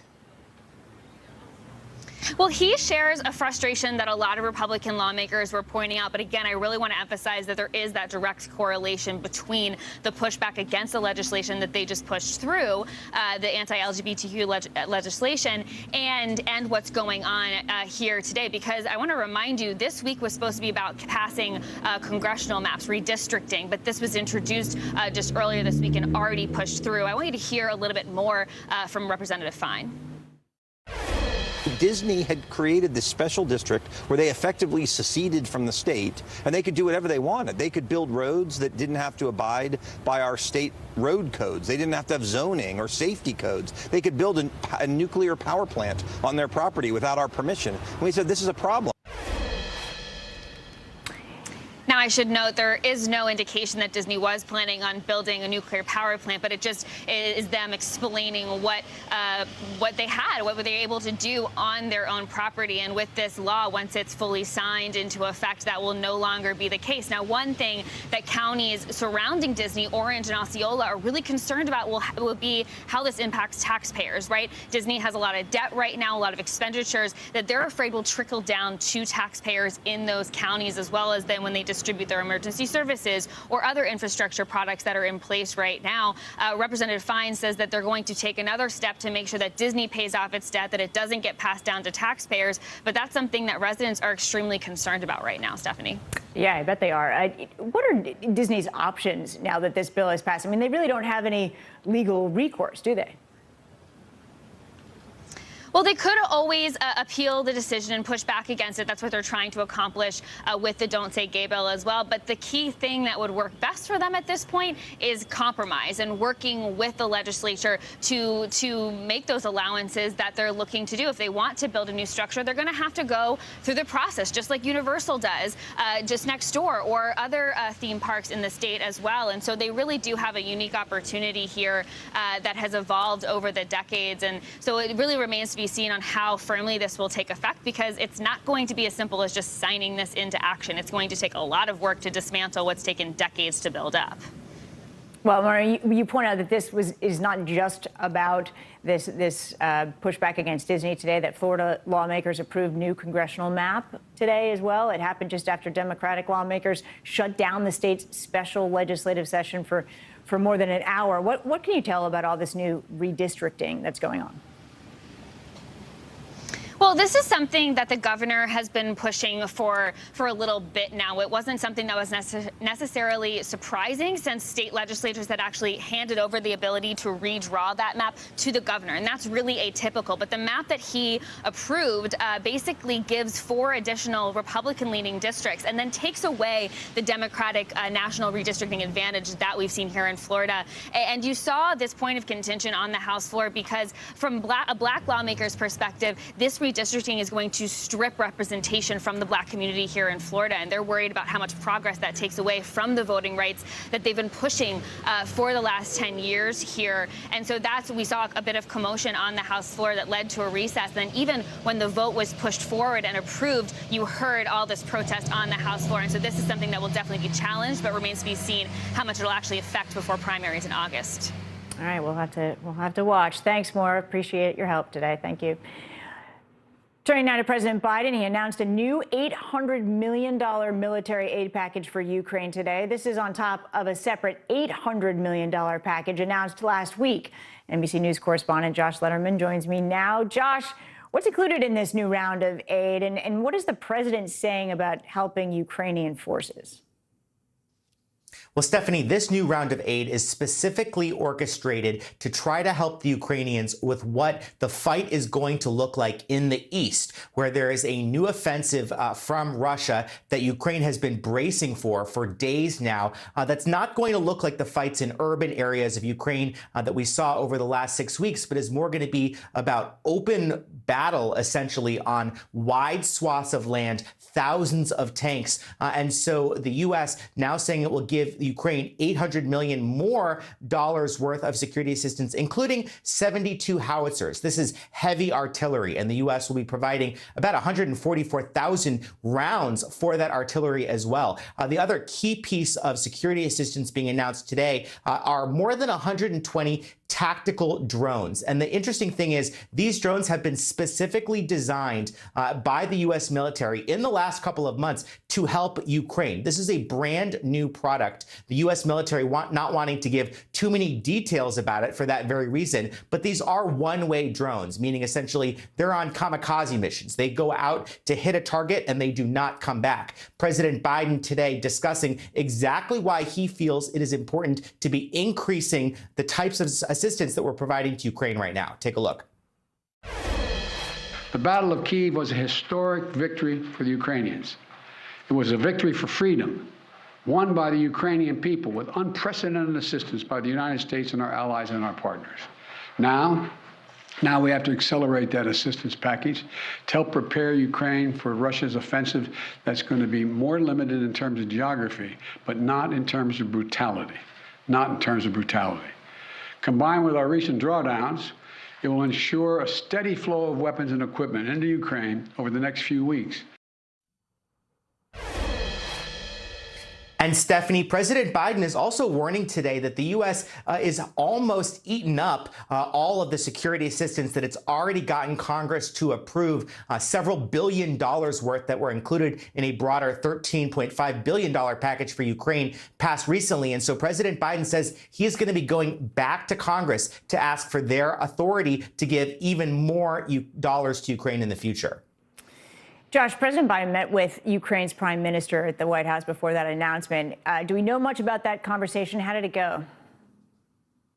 Well, it took place behind closed doors, so we don't have a ton of visibility, but we do know, according to the White House, that in addition to that new military package, they also discussed $500 million in economic assistance to help prop up Ukraine's government that the United States will be providing to Ukraine in the coming days. Also, we know that Nancy Pelosi, the House Speaker, she also had a chance to meet with the Prime Minister while he was visiting Washington today. They also discussed what Congress can do to keep the dollars flowing to Ukraine in the future. The White House also announced a new program to bring Ukrainian refugees to the U.S. How will that process work? I mean, there was a lot of talk about delays in that process, people not, when it came to refugees out of Afghanistan. Are they going to make this smoother? So far, it's looking like it's not particularly smoother. And I spent a lot of time recently outside the U.S. Embassy in Warsaw, Poland, where we saw refugees lined up every single day trying to figure out what form am I even supposed to be filling out here. As it turns out, and as we learned today, it's going to be a lot of forms because this new program being unveiled today involves paroling Ukrainians into the U.S. First, they have to identify a sponsor in the U.S. who will essentially guarantee that they can pay for their costs here. Then they will undergo a background and security check. They'll have to go through additional requirements related to COVID vaccination and testing. And then there will be additional requirements that they have to fulfill in terms of paperwork and documentation before they can get on an airplane to the U.S. But still, President Biden today explaining why it's so important to be helping some of these Ukrainian refugees right now. Look.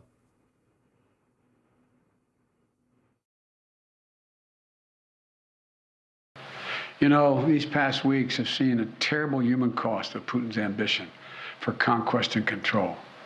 Approximately two-thirds of all Ukrainian children have been displaced from their home. More than 5 million Ukrainians have fled their country. It's an absolute outrage.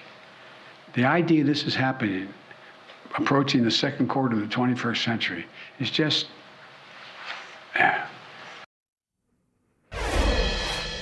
The Biden administration has said it will take in up to 100,000 people displaced by the war in Ukraine. The application process for this new parole process announced by the Biden administration will open on Monday. Stephanie? Sounds like a lot of hurdles to get those people over here, Josh. Thank you very much. Yeah. President Putin is calling the siege of Mariupol a, quote, success. As the Kremlin says, the devastated city is now under, quote, complete Russian control. But the last Ukrainian troops there are still holding out despite facing heavy shelling. NBC News correspondent Ali Arouzi joins me now from Lviv, Ukraine. Ali, Putin making a rare television appearance from the Kremlin today. What did he say about the situation in Mariupol beyond the fact that it is a success? Hi, Stephanie. Well, he's calling the city liberated. But of course, if you speak to any Ukrainian in this country, they see that as far from liberated, but occupied. And look, after 2 months of relentless shelling and bombing and razing that city to the ground, it looks like he's gaining his objectives. There isn't much of that city contested anymore. It's just the Azovstal steel plant where a bunch of Azov fighters are holed up in there and some civilians in the basement of there. And he's basically encircled them around that plant, basically starving them there unless they come out and surrender. So there isn't really much of a fight left in that city. And he obviously wanted to go on state-controlled TV today to show off that Russia is gaining its objectives in this war. Let's take a listen to what Vladimir Putin had to say. I consider the proposed storming of the industrial zone unnecessary. I order you to cancel it. This is a case where we must think. I mean, we always must think, but in this case more so, about preserving the lives and health of our soldiers and officers.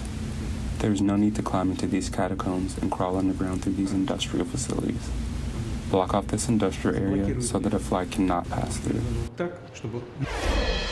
And Stephanie, this has been a rare victory for Vladimir Putin this war. This is the first time he can go back and tell the Russian people that he's gained some of the objectives that he's looking for, and he's starting to connect the dots. You know, this connects mainland Russia to the Crimea and then up to the Donbass region, where there's some very heavy fighting, and that's going to be pivotal in the coming days and weeks in this battle to see how much traction the Russians can gain on that eastern Ukrainian front. It wasn't just President Putin today talking about Mariupol. President Zelensky of Ukraine also had some stuff to say about that city. Does he have any hope of being able to get aid into those people holed up there, or even better than that, get them out safely, Ali? It's not looking good right now, Stephanie, because time and time again, the Russians have stopped aid going in there. They've stopped civilians coming out of there because it serves their objective to make the population there capitulate, worry the fighters there, because a lot of them have family in that town. So today, about 80 people managed to trickle out on their own steam. They have to take a huge risk and take a big perilous journey out of there because they have to cross a Russian checkpoints. But as we saw yesterday, there was a massive convoy of buses and ambulances trying to get in there, trying to get 6,000 of the most desperate people out of there. They couldn't get them out of there, so there's still about 100,000 people hemmed into that city, living under appalling conditions. They haven't had food, water, electricity for well over a month now. Let's take a listen to what President Zelensky had to say about the situation inside Mariupol. We're doing more than the maximum to assure armament supplies for our army. Every day, all our diplomats, me personally, we're using all official and unofficial channels for this. We're working 24/7 on this to speed up the arrival of military aid. I'm very glad to say with cautious optimism that our partners have started to better understand our needs, to understand what it is we really need and when we need it. And Stephanie, all the humanitarian groups that you speak to that have had access there in the past talk about that place being one of the worst humanitarian disasters they've seen. The residents, the commanders that fight in there refer to Mariupol as hell on earth. I interviewed a young lady about a month ago who was in some of the worst conditions in Mariupol. They didn't have food at that time, and she had made a suicide pact with her sister in case they didn't have anything else to eat. Thankfully, they got out, so I can't imagine what the conditions for the people that are still trapped in there are like.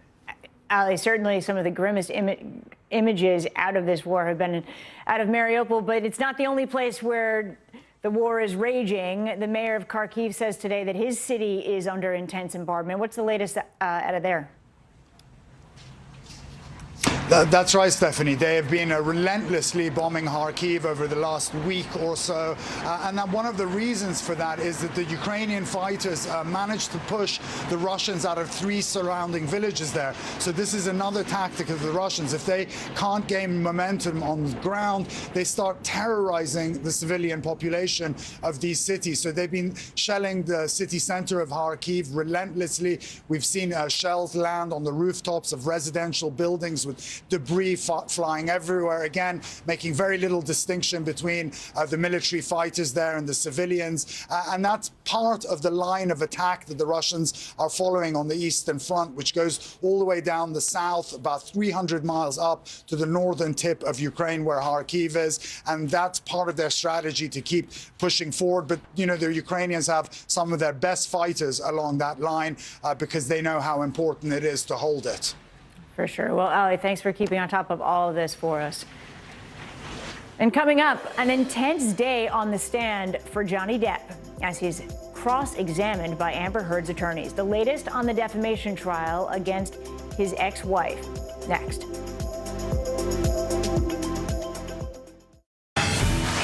Look at what's making headlines around the world. We begin with breaking news. The attacks from Russia are coming in from every angle. Live from Ukraine, where a fierce battle is raging on. We've heard a number of explosions. Russia is picking off Ukraine's military facilities. This factory has gone from making kitchen pots to lethal items that'll ruin tires, ruin the bottom of the car. This is what it looks and feels like to try to escape Ukraine. I don't want us to say goodbye.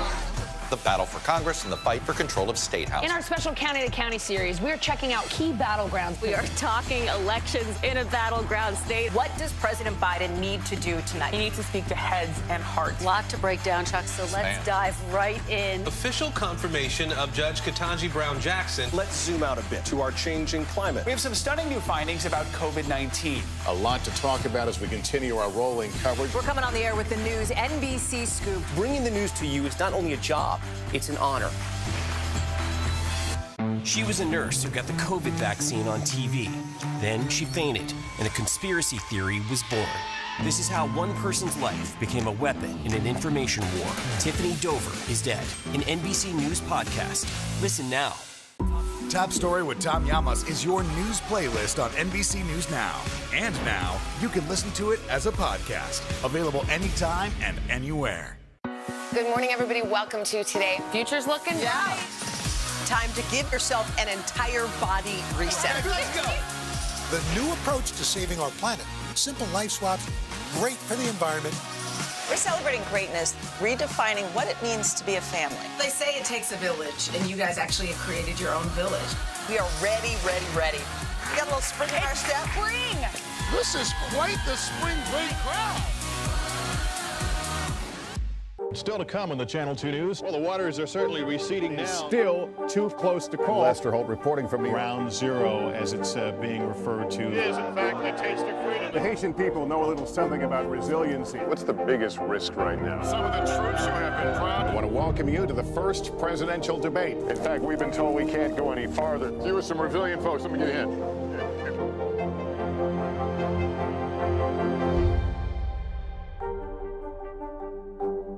She was a nurse who got the COVID vaccine on TV. Then she fainted, and a conspiracy theory was born. This is how one person's life became a weapon in an information war. Tiffany Dover is dead. An NBC News podcast. Listen now.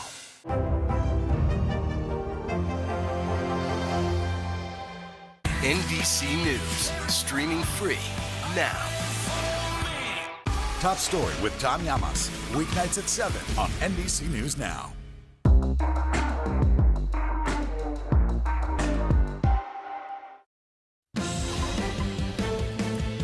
Go to NBC News Now digital reporter Maya Eaglin. She's following the latest headlines from NBCnews.com. Maya?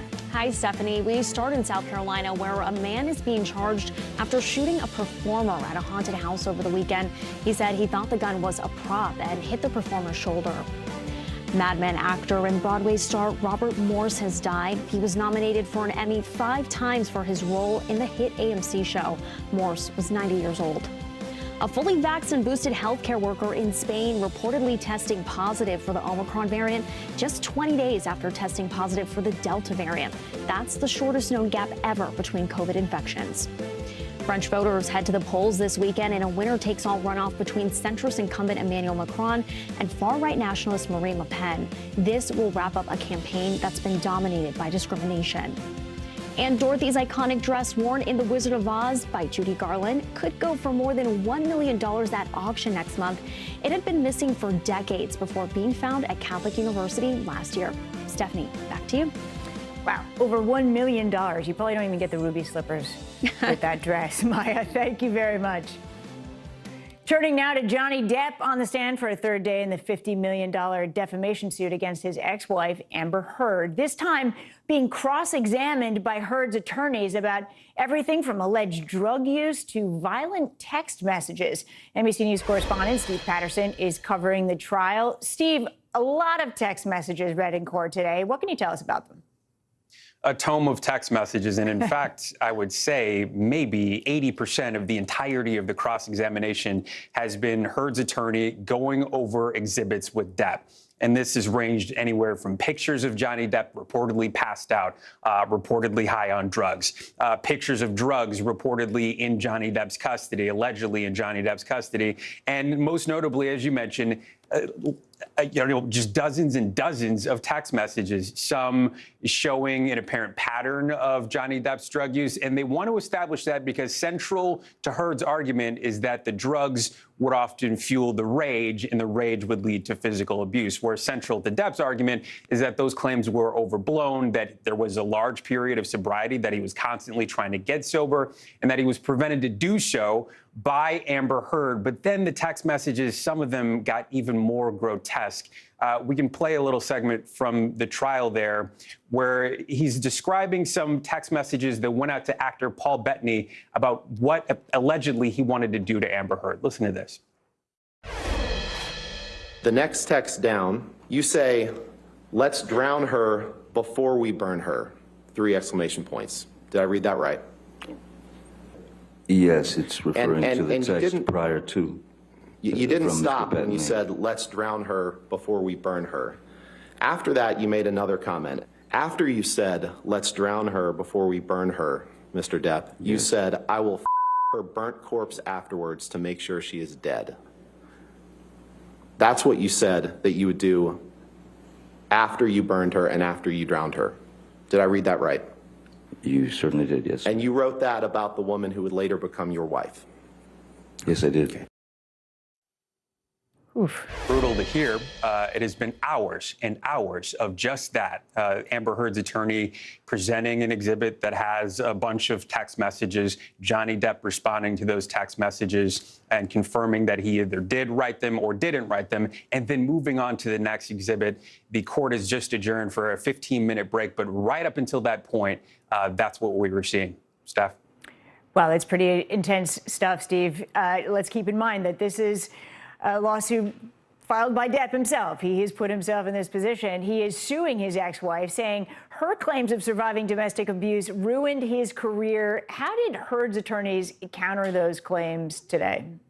Well, so far by directly addressing the op-ed, which is the center of all this, right? It's the reason why there's a trial in the first place. Amber Heard writing that 2018 op-ed about being a survivor of domestic abuse. Depp alleges that op-ed directly was about their relationship and has led to the reason why he's unable to work in Hollywood anymore. They focused on two things. One, the central argument of the op-ed, which doesn't name Johnny Depp in any way. That is certainly something that is true. But two, also the nature of the way that Johnny Depp would work. And that's part of the reason why you're hearing so much about drugs and alcohol abuse. They're trying to establish the fact that Depp was maybe problematic well before that op-ed was read. And in fact, when confronted about being a cast member on Pirates of the Caribbean, which is the big franchise that Depp was let go of almost just days after that op-ed came out, the attorney confronted Depp saying, you wouldn't want to be on Pirates anyway. And Depp said essentially, yes. So they're trying to break down that argument alongside breaking down his character through all these exhibits and the cross-examination stuff. All right. Thanks, Steve, for staying on top of all of it. A growing number of child welfare workers in Texas are quitting over Republican Governor Greg Abbott's transgender directive. It requires the agency to open child abuse claims against parents who provide care for children going through a gender transition. Morgan Davis is one of many workers who've put in their 2 weeks' notice. He's a transgender man and a caseworker at the Texas Department of Family and Protective Services. He says he, quote, couldn't morally continue with the job. NBC News Out reporter Joe Yerkaba is following this story. Joe, Governor Abbott issued his directive to the Texas Department of Family and Protective Services in February, one of the first cases that landed on Davis's desk. What was that case? Well, initially, he took this case because he thought he could provide some comfort to the family if they saw a transgender man was investigating. But he realized the family didn't see it that way when he spoke to their lawyer, who said that by Davis going to this family's home where, you know, they were taking care of their transgender child, he was condoning the governor's directive.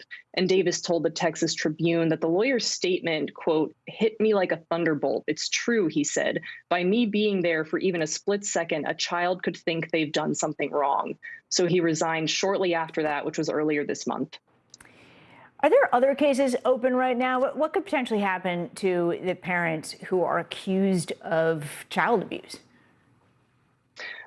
So right now, a judge issued an injunction against the directive last month. So right now, all of the open cases, which is about 10, are on pause. But, you know, if the Texas Supreme Court decides to strike that injunction down, then these investigations could resume. And you know, there's a chance that children could be taken from their parents and placed into foster care. So the stakes right now are pretty high for these families. Yeah, they certainly are. More than a half dozen Child Protective Services employees, including Davis, told the Texas Tribune they either resigned or are looking for new jobs because of the governor's directive. How's the agency responding to this? Well, the agency has said, quote, in all investigations, we will follow state law to determine if abuse or neglect has occurred, and we will continue to do so. But the agency has declined to comment on any of the resignations directly or even confirm how many of them there are. So things are still pretty unclear on that front.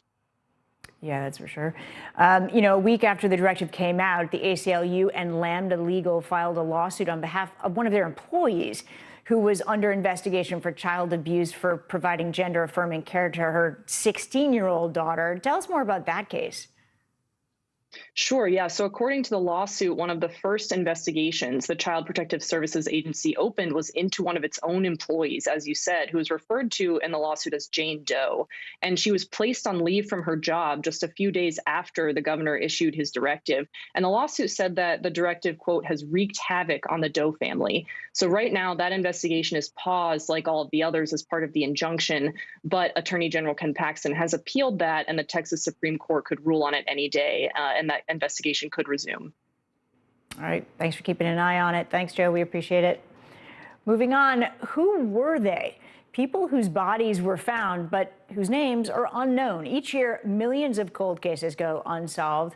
I recently got an inside look at an all-women team working to change that at New York City's medical examiner's office.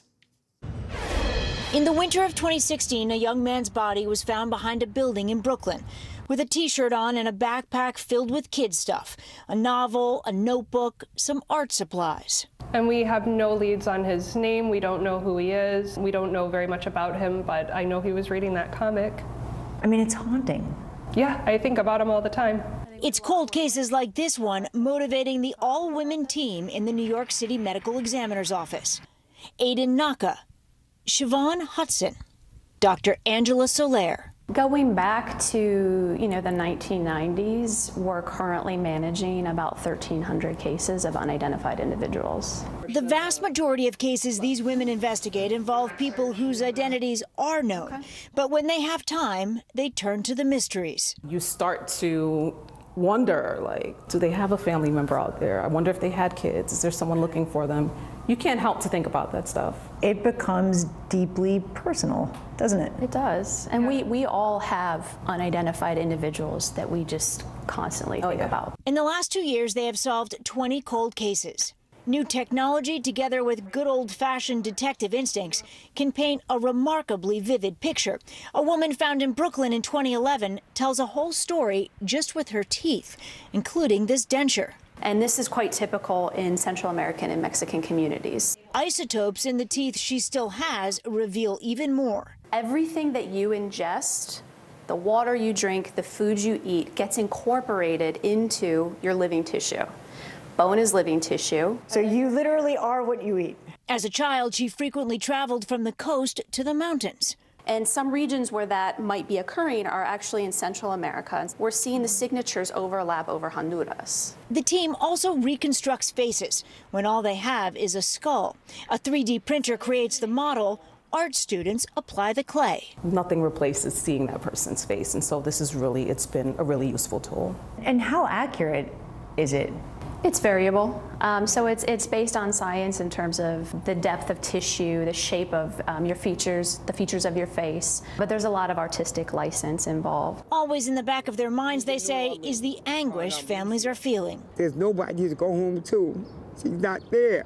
Aaliyah Boomer was 27 when she went missing in 2015. Her mother says she loved to write and was outgoing. The family has no idea what happened. It's painful. It's very painful. Not knowing where your child is at, and she's a baby. The medical examiners urged families to search the government database Name Us, which is also used by law enforcement, and to consider, as painful as it may be, that medical examiners can help. A cold case that may be years and years old, why does it matter so much? For me, it's just heartbreaking to know that somebody is still unidentified because somebody loved them, somebody cared for them, and we should too. It really matters to me that that person gets their name back and goes back to their home and their family. Their work there is so fascinating, and they are all so committed to the cause. It was impressive to talk to them. Turning now to politics, Pennsylvania's primary election is less than a month away, and some tight races are exposing deep divisions within both the Republican and Democratic parties. NBC News correspondent Dasha Burns joins me now from Harrisburg, Pennsylvania. Dasha, nice to see you. First, let's talk about the Republicans. What's the current state of the race right now? Steph, great to see you, too. And look, the two GOP frontrunners, Mehmet Oz and Dave McCormick, they have been both pushing hard for that coveted Trump endorsement. That endorsement went to celebrity Dr. Oz.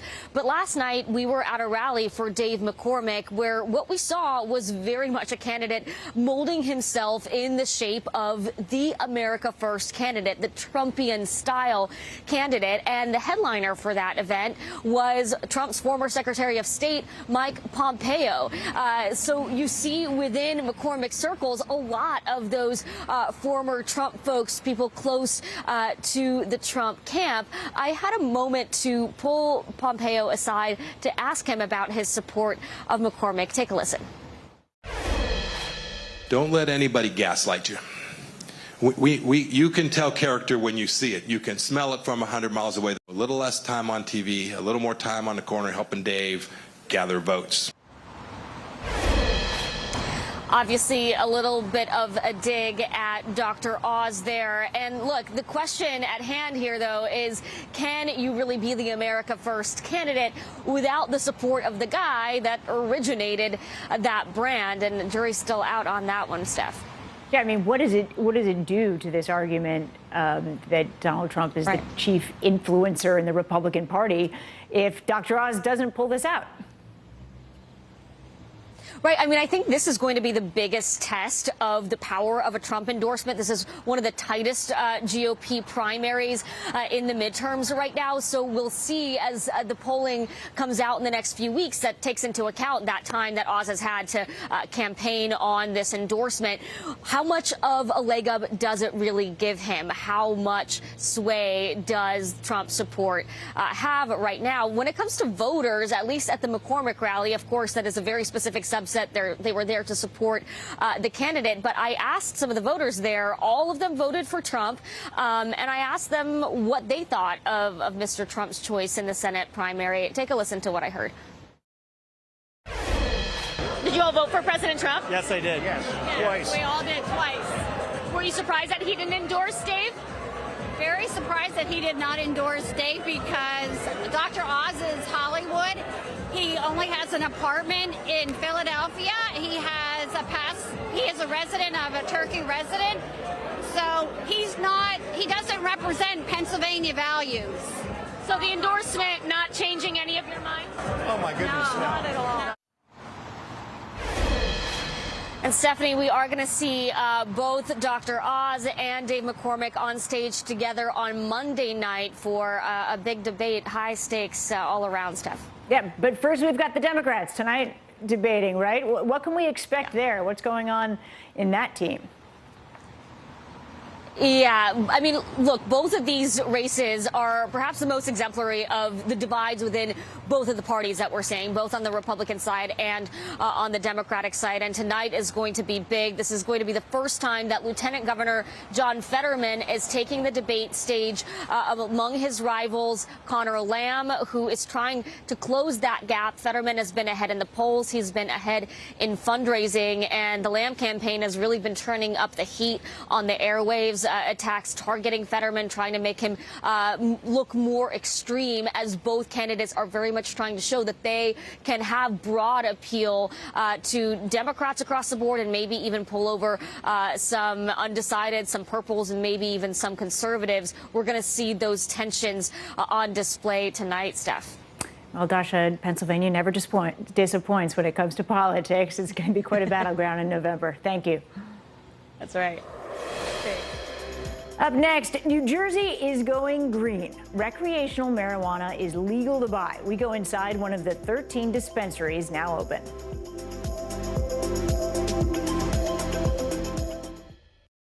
Hallie Jackson Now, weekdays at 5 on NBC News Now.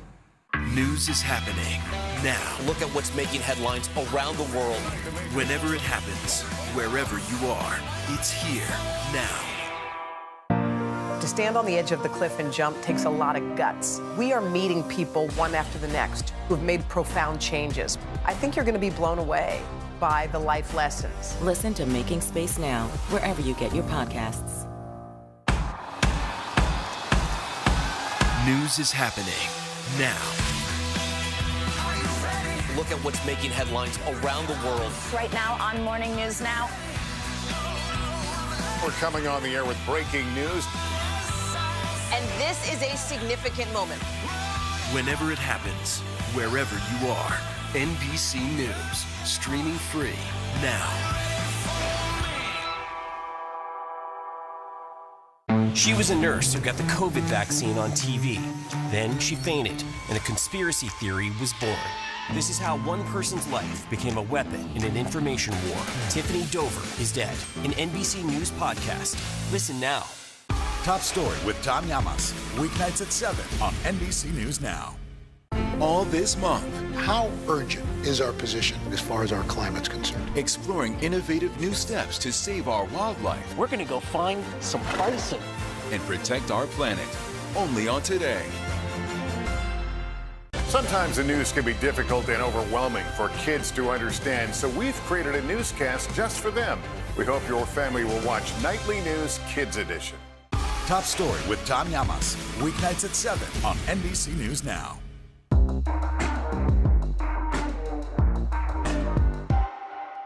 Hallie Jackson Now. Weekdays at 5 on NBC News Now. Recreational pot now legal in New Jersey. 13 dispensaries open today across the state for the first day of legal sales. NBC News correspondent Antonia Hilton is live in Maplewood, New Jersey at one of those shops. Antonia, what's it been like there today? Marijuana flying off the shelves or what? Yes, it is, Stephanie. This spot has been packed with people all day long. In fact, they opened at 9 a.m., but people started getting in line at about 6:30, 6:45, saying that they were trying to get there as before they had to go to work. And it has been steady since. They've kept people in lines outside, been bringing in people in groups of about 5 at a time to check out the product, figure out how the space works. And this whole process has really been in the works for years now. Back in 2020, voters got to vote on the question of having recreational legal weed here in the state of New Jersey and a regulatory commission to oversee all of it. And it won by 67%, which is the widest margin of support for a weed-related measure in American history. And as we've talked to people who've been here shopping around all day today, there's really been a consistent message that, first of all, they feel like this was long overdue, and that second, it's an important part of economic and also racial justice in the state after people have been criminalized for using this plant in the state for so long. Take a listen to some of the conversations we've had today. It's a long time coming, you know. I was just talking to some people on the line, and this should have happened years ago, decades ago, but it's finally come to New Jersey. It's been well-deserved, this legality. I mean, we voted on it. New Jersey overwhelmingly voted on it, and we all, thought it was a great idea. I mean, it's a great idea to just get it legalized already. 37 of the 68 people who have conditional licenses to get into this business are minority or diverse-led people. And so they expect that within a few months' time, this is going to be a business that reflects the diversity of the state of New Jersey. And within about the next 3-4 years, they are expecting this to be more than $2 billion worth of revenue. So the stakes are really high, Stephanie. Yeah, they certainly are. I mean, that place looks more like a Starbucks to me than a weed dispensary. I mean, it's pretty nice in there. But I mean, the question is, you mentioned the fact that this was approved in 2020. Why did it take so long for these shops to open up? What were the real sticking points? Well, first, there were major debates about the intentionality behind this, right? Diversity, inequity, fairness being at the forefront of the conversation, the regulatory commission having to set certain standards and benchmarks. And then this is a really complicated business. You have to remember, because it's not legalized at the federal level, that means that all the business done here has to be in cash or with debit cards. There's actually an ATM over here where people have had to run back and forth constantly all day when they've forgotten that they can't use their credit card to purchase what they came out here for. And so while that may sound like a minor inconvenience for customers, it's a major hurdle for people who try to get into this business. But the people who are in this space and are running the 13 shops that were ready to go on day one are experienced in the space and were prepared for some of the supply and demand challenges that they've now had several years to try to get ahead on. Take a listen to some of my conversation with the president of this spot.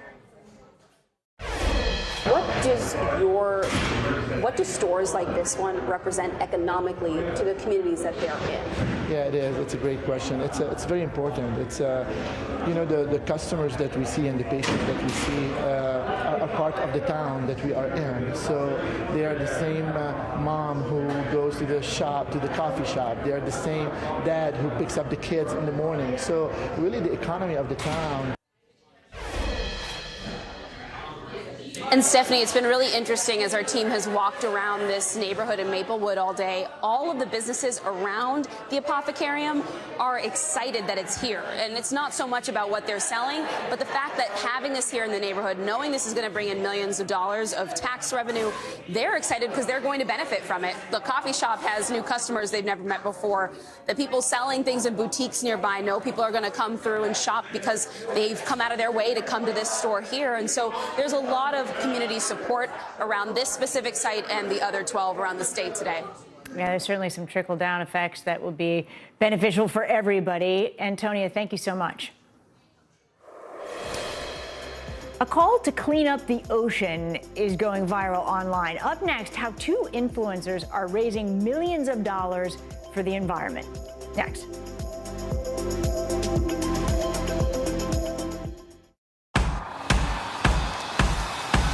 News is happening now. Look at what's making headlines around the world. Right now on Morning News Now. We're coming on the air with breaking news. And this is a significant moment. Whenever it happens, wherever you are, NBC News, streaming free now.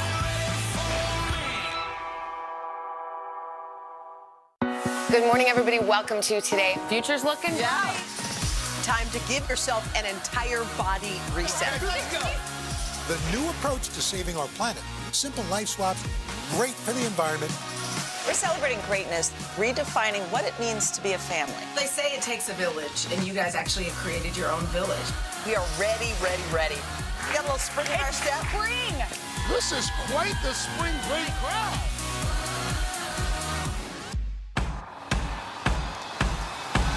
News is happening now.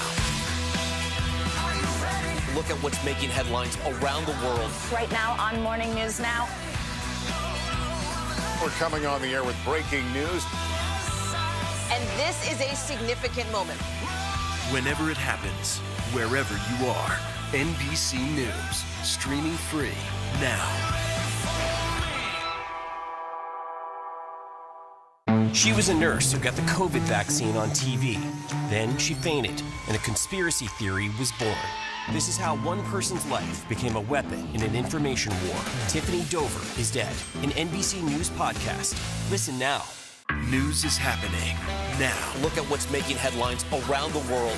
Whenever it happens, wherever you are, it's here now. Hallie Jackson Now. Weekdays at 5 on NBC News Now. They go by the name Team C's. Two YouTube influencers crowdsourcing, get this, over $30 million in less than 2 months for a massive beach cleanup. NBC News Now anchor Savannah Sellers caught up with the duo on what inspired them to make this call out. We are currently surrounded by countless sharks. I'm gonna count to 100. Go high. Jimmy Donaldson, a.k.a. Mr. Beast, and Mark Rober are two of the biggest YouTubers, currently with more than 100 million subscribers combined. They've racked up views and millions of dollars by playing pranks, doing science experiments, and breaking world records. Now the pair have harnessed their social power for a purpose. The goal of Team C's is to remove 30 million pounds of trash from the ocean. Probably the craziest thing we've ever attempted. The idea came after the duo had success with what they called Team Trees. 2,600 trees are being planted every single day with teamtrees.org. Planting more than 20 million trees over the last 2 years, and now turning their attention to our beaches. The idea here was to crowdsource the biggest ocean cleanup ever. And you went about it first by sort of targeting other influencers to kind of get them on Team C. We made like a pitch video, 1 minute, really tight. It doesn't really matter what you do, as long as you direct your viewers to teamseas.org and let them know that $1 means 1 less pound of trash in the freaking ocean. And I feel like almost everyone said yes in some capacity. Go Team Seas! Let's do this. Let's go Team Seas! The campaign was an immediate success, raising more than $30 million in less than 2 months. The influencers then worked alongside nonprofit organizations who've been doing this for decades to take action, and we got to tag along. We're here in Gringo Beach, Haina, and we're expecting around 300 volunteers. Team C's partner, Ocean Conservancy, focuses their efforts on shorelines around the globe. And as their senior director, Nick Malice, told us, this beach in the town of Haina, Dominican Republic, is one of the most polluted on the planet. 11 million metric tons of plastics enters the ocean every year. And that's more than a garbage truck worth of plastics every minute. And so the result is these items wash out into rivers, out into the ocean, and unfortunately end up on beautiful beaches like this around the world. How cool is it to be part of the largest crowdsourced cleanup of the ocean and beaches? It's pretty freaking awesome. We have many people in the ocean conservation community say, I've been trying for 20 years to get my kid to care about what I do, and Mr. Beast and Mark put out one tweet, and all of a sudden I got to empty my piggy bank to contribute. So it's been truly transformative.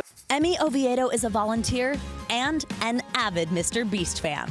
It's really amazing how two people can make a big difference of how you see trash in the beaches, how dirty they are. You think they can make a big difference? They can make a difference. The real power behind Team Seas and Team Trees isn't that it's like you have some really rich person coming and donating all this money. It's that you've got kids who are literally giving $1. And to them, that now becomes part of who they are. And when they are at the beach or wherever and they see litter, they're like, I don't think so, man. I am on Team Seas. That's not who I am. And week by week, that team is working together to achieve that goal of removing 30 million pounds of waste. Feels heavy. There it is. We got 26 pounds. And again, it's important to remember that is just plastic. Just in bottles. Just bottles. So what is next? Team Trees, Team Seas, where are we headed? Maybe Team Breeze? I don't know, something with the wind. I'm not sure what's next, but I could say there will be a next. That's pretty cool. They're turning that money, it seems, into a movement. Coming up, celebrating a milestone, the Queen turns 96 years old today. How she's marking the occasion while Brits react to Prince Harry's exclusive Today Show. Interview next. We're here to start conversations about the big things happening in our world, because it's not my job to tell you what to think. My job is to think about what you tell me. Now Tonight with Joshua Johnson, streaming weeknights at 8 on NBC News Now. Still to come on the Channel 2 News. Well, the waters are certainly receding now. Still too close to call. Lester Holt reporting from Ground Zero, as it's being referred to. It is, in fact, the taste of freedom. The Haitian people know a little something about resiliency. What's the biggest risk right now? Some of the troops who have been proud. I want to welcome you to the first presidential debate. In fact, we've been told we can't go any farther. You are some resilient folks. Let me get a hint.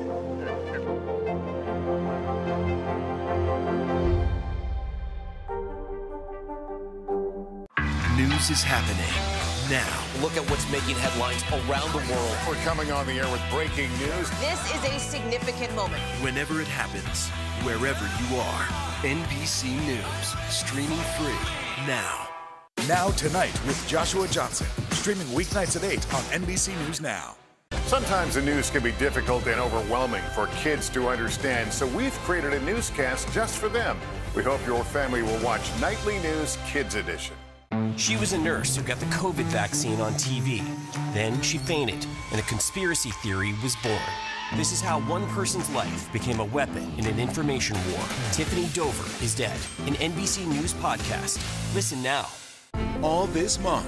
How urgent is our position as far as our climate's concerned? Exploring innovative new steps to save our wildlife. We're going to go find some bison and protect our planet. Only on Today. To cover the news, you have to be in it. These are families trying to board those trains to Poland. I also want to get home. You'll get home. Every night, it's your news playlist. Top Story with Tom Llamas. Weeknights at 7 on NBC News Now. The Queen turned 96 years old today. Good for her. Ringing in this latest milestone quietly, as is her way, but amid a wave of reaction from the British tabloids in response to Prince Harry's exclusive interview with the Today Show just yesterday. NBC's Sam Brock has the latest. As the Queen quietly celebrates turning 96, a new photo to mark the occasion, showing her taking the reins of two majestic horses. But the ride to try and unite her somewhat divided family has been long and bumpy. In an interview with Hoda, Prince Harry appeared hopeful, but not certain that he and his wife Meghan Markle and their two kids would be at Buckingham Palace in June. That's when the Queen's historic 70th year on the throne will be honored. Do you think you'll come for the Diamond Jubilee? I don't know yet. There's lots of things with security issues and everything else. So this is what I'm trying to do, trying to make it possible that, you know, I can get my kids to meet her. There are reports Harry and Meghan have been invited to appear on the balcony with the Queen more than 2 years after the pair officially resigned from their official royal duties and moved to the U.S. When Hoda asked about the Queen's health after a recent visit, Harry responded with this. Being with her, it was great. It was just so nice to see her. You know, she's on great form. She's always got a great sense of humour with me, and I'm just making sure that she's, you know, protected and got the right people around her. Prince Harry also notably sidestepping a question about his father, Prince Charles, and older brother, Prince William. But do you miss your brother, your dad? Look, I mean, for me, at the moment, I'm here focused on these guys and these families and giving everything I can. Those comments, combined with Harry's admission that home for now is the U.S., led to a wave of reaction in the British tabloids. One calling his words the ultimate royal snub. Following a series of health setbacks, including a bout with COVID, the Queen recently handing over more of her royal duties to her family, with Prince Charles and Camilla recently stepping in at the traditional Easter service. It remains to be seen if she can repair the royal rifts straining her family before the Queen celebrates 70 years on the throne just a few months from now. Hi, everyone. I'm Stephanie Gosk in for Allison Morris. You're watching NBC News Now. Here's what's happening. Steel stronghold. Thousands of civilians and Ukrainian troops holed up inside Mariupol's massive steel plant as Vladimir Putin claims to, quote, liberate the besieged city. The efforts to get those people out. And paycheck checkup. Why a big tax return means your pay stub could use an overhaul. And pop pay dirt. We'll tell you about the new law in Colorado aiming to right the wrongs of the war on drugs and give budding entrepreneurs a leg up.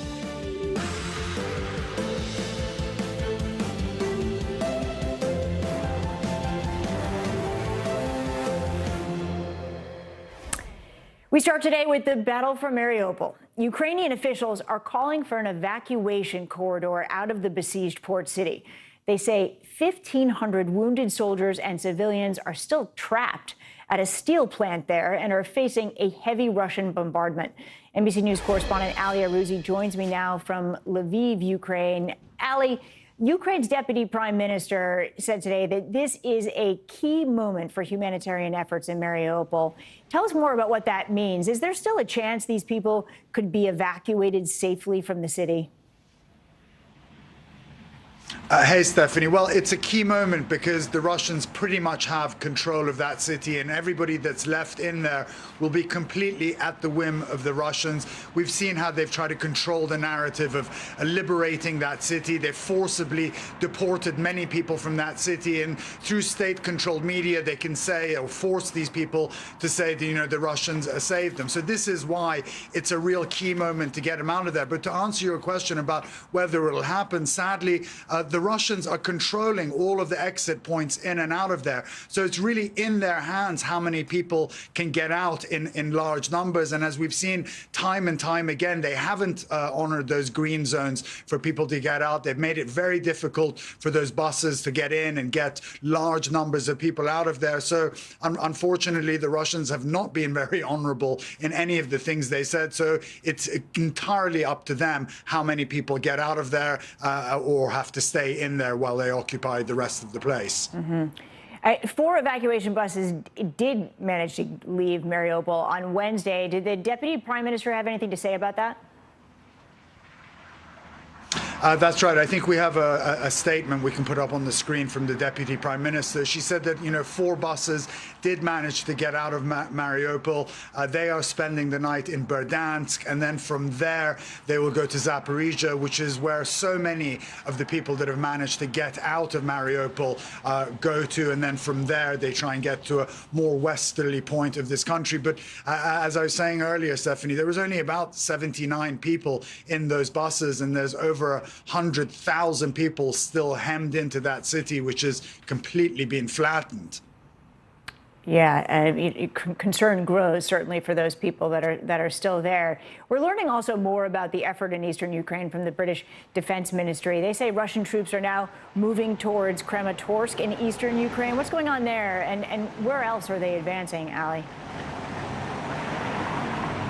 That's right. They are moving to Kramatorsk, and that was, of course, the scene of that devastating missile strike on the train station, where those waves and waves of displaced people are trying to get out of that very dangerous now Eastern Front, which is this new second and very lethal phase in this war. So that's, again, part of the Russian strategy to hem in those terrorized civilians. I think we have a full-screen statement from the British Ministry of Defense, and they're talking about, this war effort by the Russians is also very much geared towards the 9th of May, which is Victory Day for the Russians when the Germans surrendered in 1945, and how quickly and how aggressively they advance on the Eastern Front and elsewhere, quite frankly, in that country, depends on what kind of a show they want to bring on the 9th of May. And Stephanie, you talk to any Ukrainian here, they've been telling us for a very long time that the Russians really want to make a show of force for the 9th of May to be able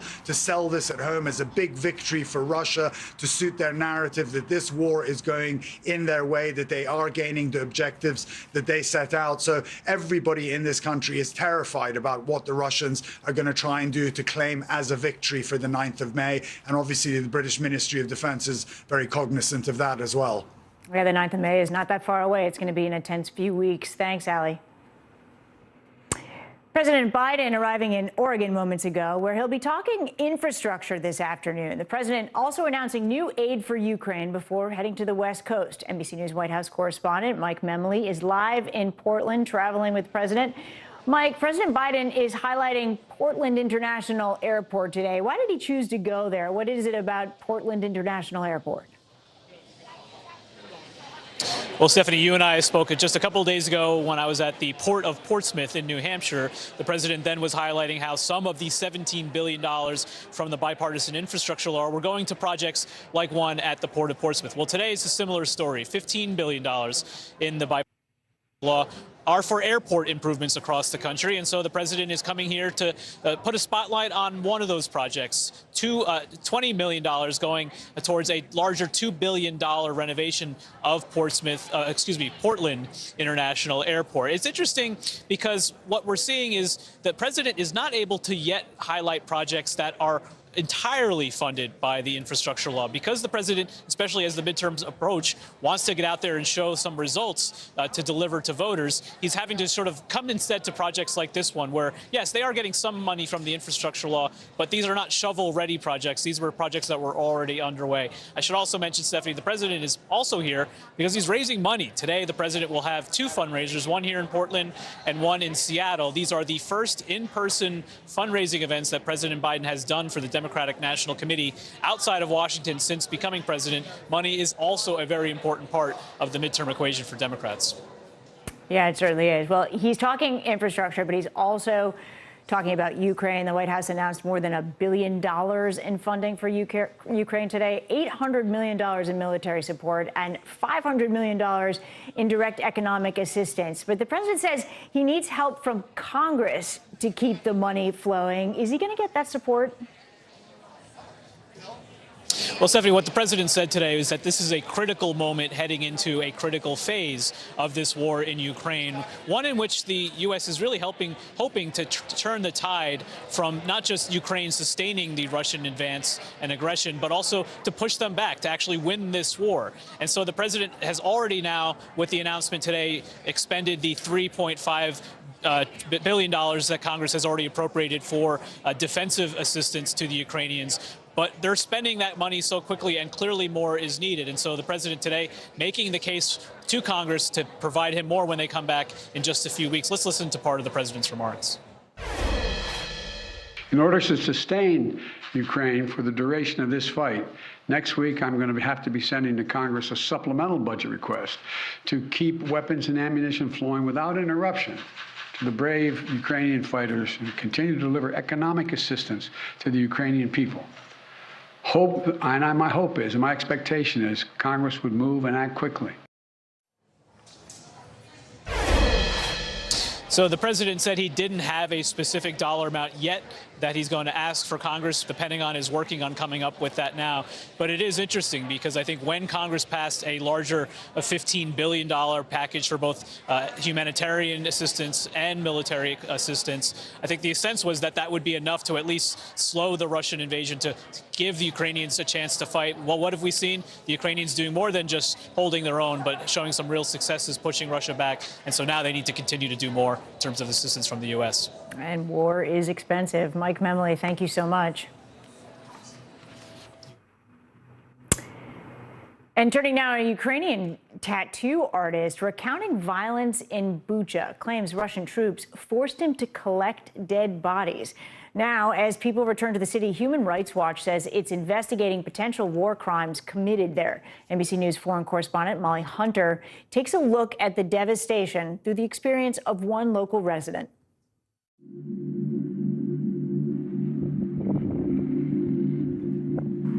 Nikolai is one of the lucky ones. We met him in Lviv with his brother-in-law, and together with their families, they escaped Bucha back on March 9th. I don't know what I can see when we will return. Now he's heading back. I'm so happy because I'm returned and I'm alive, and I have maybe some sadness, some angry. Did you know your house was still standing? No. I heard my dog. Tuzik. As we approach the family house, we hear barking. Rizhik, Nikolai's dog, was waiting. He takes a second to warm up, then recognizes his owner. But now he's excited. Their house is frozen in time and intact. So we have only 10 minutes to leave. The Russians didn't get inside. Dinner plates are still on the table. How does it feel to be back? I'm glad to return, but angry to happened. A lot of angry. He shows me the shelter they spent so much time in. Yes, it's our shelter. But we don't linger. He wants to see his hometown, the famous street, he says. It's hard to believe. I don't feel that it's real. It's unreal for me now. Does it feel like home?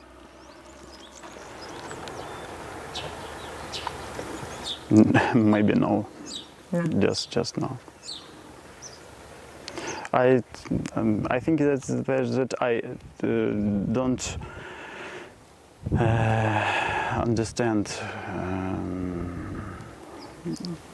what happened. It's really quiet.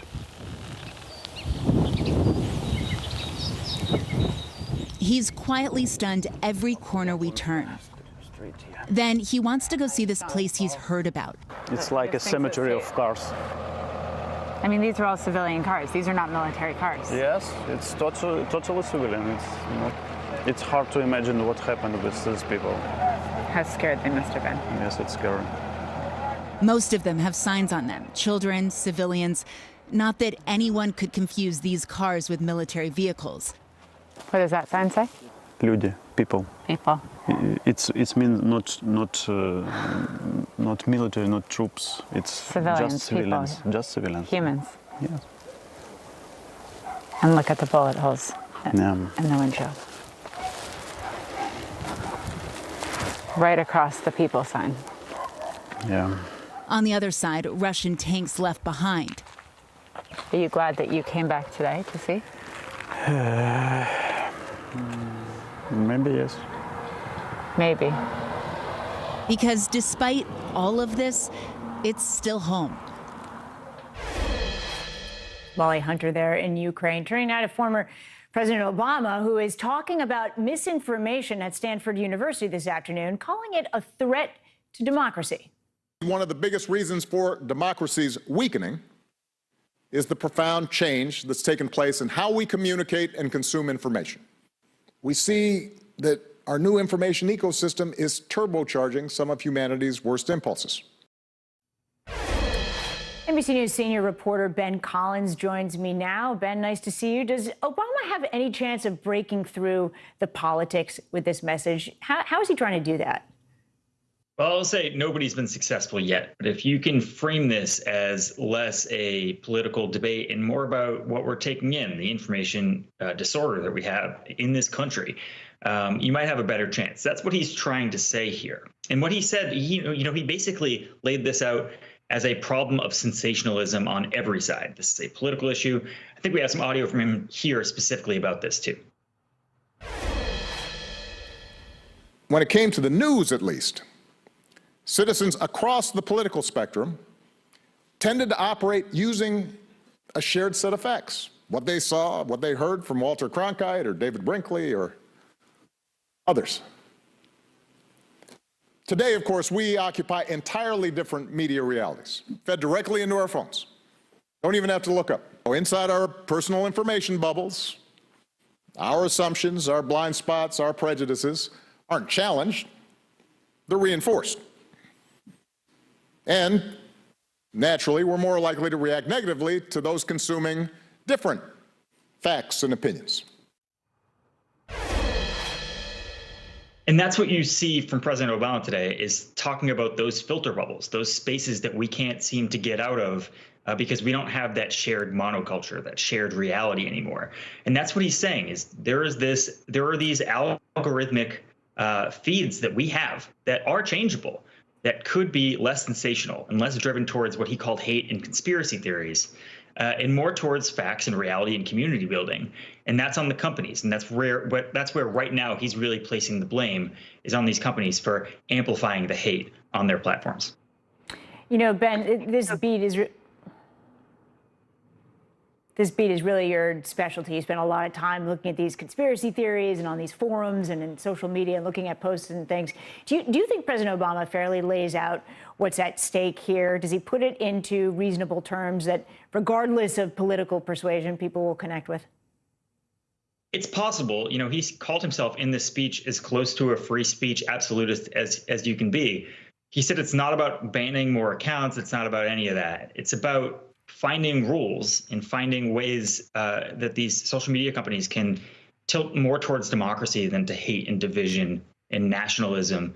And he specifically said, you know, white nationalism and hate groups did not begin on social media. They began a long time ago, but they are supercharged and their propaganda is supercharged in these spaces. They're given preference by mistake, basically, algorithmically, over facts and information that can bring people together. That's the challenge. That is an objective fact. That's not a political reality. That is an objective fact. And I think both sides of the aisle will eventually come to realize this once it hurts them specifically. All right, Ben, thanks for joining us. And here in New York City today, police arrested a handyman in the murder of a mother of two. 44-year-old David Bonola of Queens is accused of stabbing Ursula Gal nearly 60 times and stuffing her body inside her son's hockey bag over the weekend. Police say the two were romantically involved. NBC News reporter Zincle Esamoah joins me now. She's been following this story. Zincle, how did the police end up charging David Bonola? What more can you tell us about him? Hi, Stephanie. Yeah, so Bonola actually turned himself in, and now he's been arrested and charged with murder, criminal tampering, and criminal possession of a weapon. Here's what they had to say at the press conference earlier today.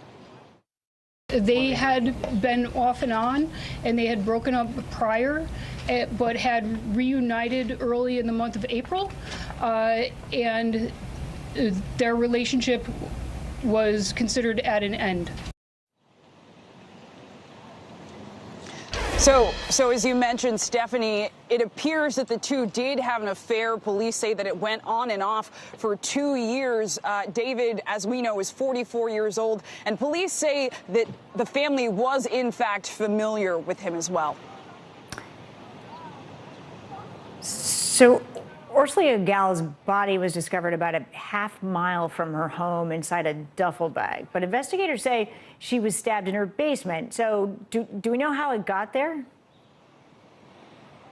Yeah, Stephanie, so this was incredibly gruesome, and that cannot be understated. Investigators walked us through the timeline. It started Friday. Gal was out. She went to Lincoln Center. She went to a restaurant. Restaurant owners have spoken out about how she seemed normal and unfazed. She then came to her home, where I'm standing right in front of, a little after 12 a.m. Then, they say, is when Bonola entered the home. Police do say that he had prior access, as he was a handyman for the family.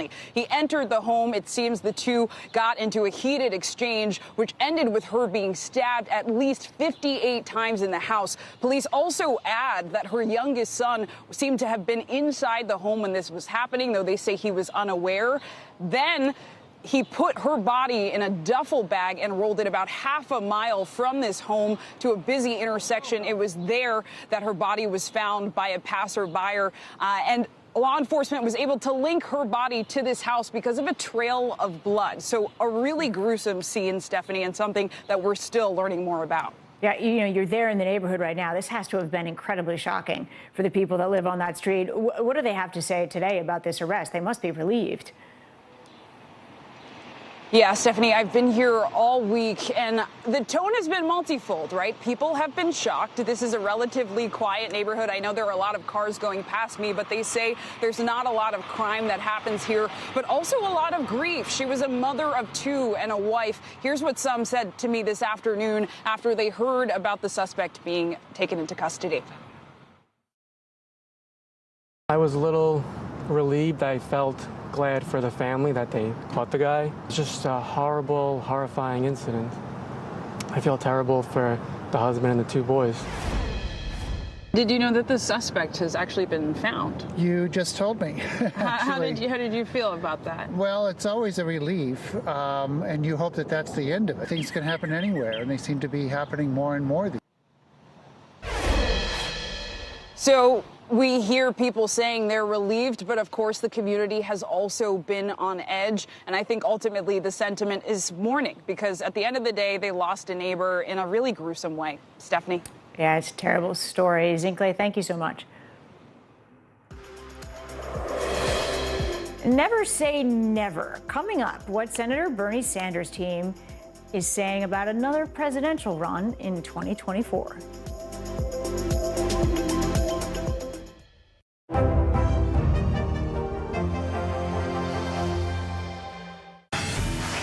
Look at what's making headlines around the world. We begin with breaking news. The attacks from Russia are coming in from every angle. Live from Ukraine, where a fierce battle is raging on. We've heard a number of explosions. Russia is picking off Ukraine's military facility. This factory has gone from making kitchen pots to lethal items that'll ruin tires, ruin the bottom of the car. This is what it looks and feels like to try to escape Ukraine. I don't want to say goodbye. the battle for Congress and the fight for control of State House. In our special County to County series, we're checking out key battlegrounds. We are talking elections in a battleground state. What does President Biden need to do tonight? He needs to speak to heads and hearts. A lot to break down, Chuck, so let's dive right in. Official confirmation of Judge Ketanji Brown Jackson. Let's zoom out a bit to our changing climate. We have some stunning new findings about COVID-19. A lot to talk about as we continue our rolling coverage. We're coming on the air with the news NBC Scoop. Bringing the news to you is not only a job, it's an honor. Can this still end diplomatically with Vladimir Putin in charge of Russia? Our promise to take in 100,000 Ukrainian refugees. Is that enough? The circus-like stuff that the hearings turned into. This system seems broken. What do we do? If it's Sunday, it's Meet the Press. News is happening now. Look at what's making headlines around the world. Whenever it happens, wherever you are, it's here now. Now Tonight with Joshua Johnson, streaming weeknights at 8 on NBC News Now. Sometimes the news can be difficult and overwhelming for kids to understand. Ukraine and Russia. Could you help me understand what's going on? So to help make sense of it, we've created a newscast just for them. We hope your family will watch Nightly News Kids Edition. These days, it feels like the news never stops. So let's get into it. What's happening right now, what it all means for you for an hour every day. It can be hard to keep up, so let's get started together. Hallie Jackson Now, weekdays at 5 on NBC News Now. Top Story with Tom Llamas is your news playlist on NBC News Now. And now, you can listen to it as a podcast. Available anytime and anywhere. News is happening now. Look at what's making headlines around the world. Right now on Morning News Now. We're coming on the air with breaking news. And this is a significant moment. Whenever it happens, wherever you are, NBC News, streaming free now.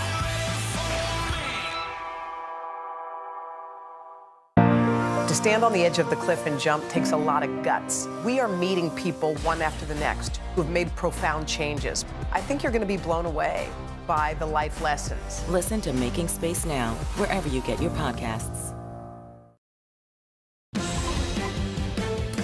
Go to NBC News Digital reporter Maya Eaglin. She's following the latest headlines from NBCnews.com. Maya? Hey, Stephanie. We start today in Alabama, where parents of a transgender teen are challenging a law that makes it a crime for doctors to treat trans people under 19 with puberty blockers or hormones. 13 of Larry Nassar's sexual assault victims are suing the FBI for $10 million each. They say the mishandling of the investigation led to more abuse. The CDC issuing a health advisory for children under 6 years old following some unusual cases of severe hepatitis. 9 cases have been reported in Alabama and 2 in North Carolina. Several children needed kidney transplants. Rapper A$AP Rocky has been released on a $550,000 bond. He was arrested yesterday in LAX in connection with a shooting last year. And Alec Baldwin's attorney says a 6-month New Mexico investigation has cleared Baldwin of any wrongdoing in the fatal shooting on the set of Rust last October. Criminal investigations into the death are still ongoing. Stephanie, back to you. Thank you, Maya. So you're telling me there's a chance? In a new memo to past supporters, the former campaign manager for independent Senator Bernie Sanders of Vermont writes, quote, in the event of an open 2024 Democratic presidential primary, Senator Sanders has not ruled out another run for president.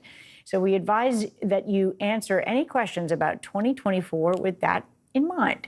NBC News senior national politics reporter Jonathan Allen joins me now. John, Senator Sanders was asked about this in May 2020, and here's what he said. Do you want to run for president again? I think the likelihood is very, very slim at that. I think next time around, you're going to see another candidate carrying the progressive banner. Hey, you didn't fully close the door, Senator. Right? All right, let's not be a media person worrying about what's going to happen 4 years from now. I think it's very, very unlikely. He definitely did not fully close the door, but he also doesn't leave a ton of wiggle room there. 2 years later, do you think there's a change of heart? I'm not sure there's a change of heart, Stephanie, so much as this is what a politician says, doesn't want to start that fight now. Barack Obama, before the 2008 election, said on NBC's Meet the Press flatly that he was not going to run for president. Of course, he did and cited a change of heart. I think what's going on with Senator Sanders here is what you typically see from a politician, which is keeping the door open. You know, Senator Sanders remains popular among Democrats. As you know, that memo sent out by his former campaign advisor cites a recent NBC poll that finds a Sanders endorsement is more likely to sway Democratic voters than other Democrats, including President Biden and Congresswoman Alexandria Ocasio-Cortez. If elected, however, Senator Sanders would be 83 years old on Inauguration Day. Is this really about running for president, or is he wielding his influence to elect future Democrats? Stephanie, if you don't mind, I'm going to borrow from Tony Stark, the Iron Man alter ego in the Iron Man series, and say, why not both? I think Senator Sanders is thinking about running for president and also wants to make sure that he is relevant and viable as a fundraiser and an endorser, even if he doesn't run for president.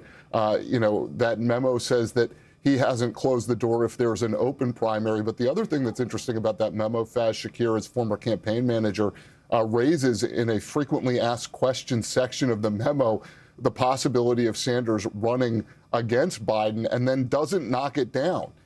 So, you know, I think we should wait a little bit and see what happens. But this is the time of year in the off-year election year, the midterm year, where potential presidential candidates really start laying their plans with staff. So I wouldn't take anything that his former campaign manager says idly.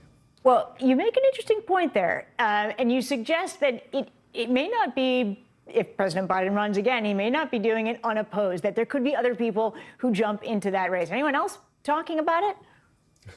There aren't a lot of people talking about it that are actual potential candidates. Certainly they don't want to be seen as trying to victimize President Biden right now, particularly before the midterms. There has been a lot of chatter about Vice President Kamala Harris. Of course, she's got difficult to overcome approval ratings right now.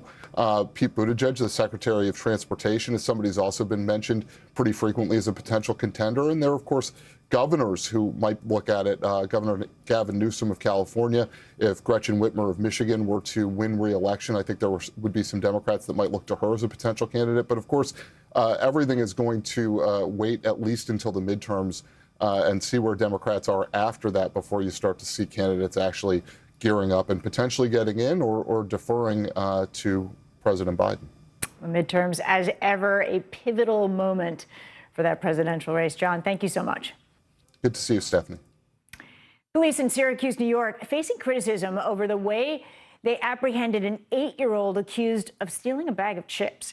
The department is defending their actions and releasing additional body cam footage of the incident. Here's NBC News correspondent Ron Allen with the latest. Hey,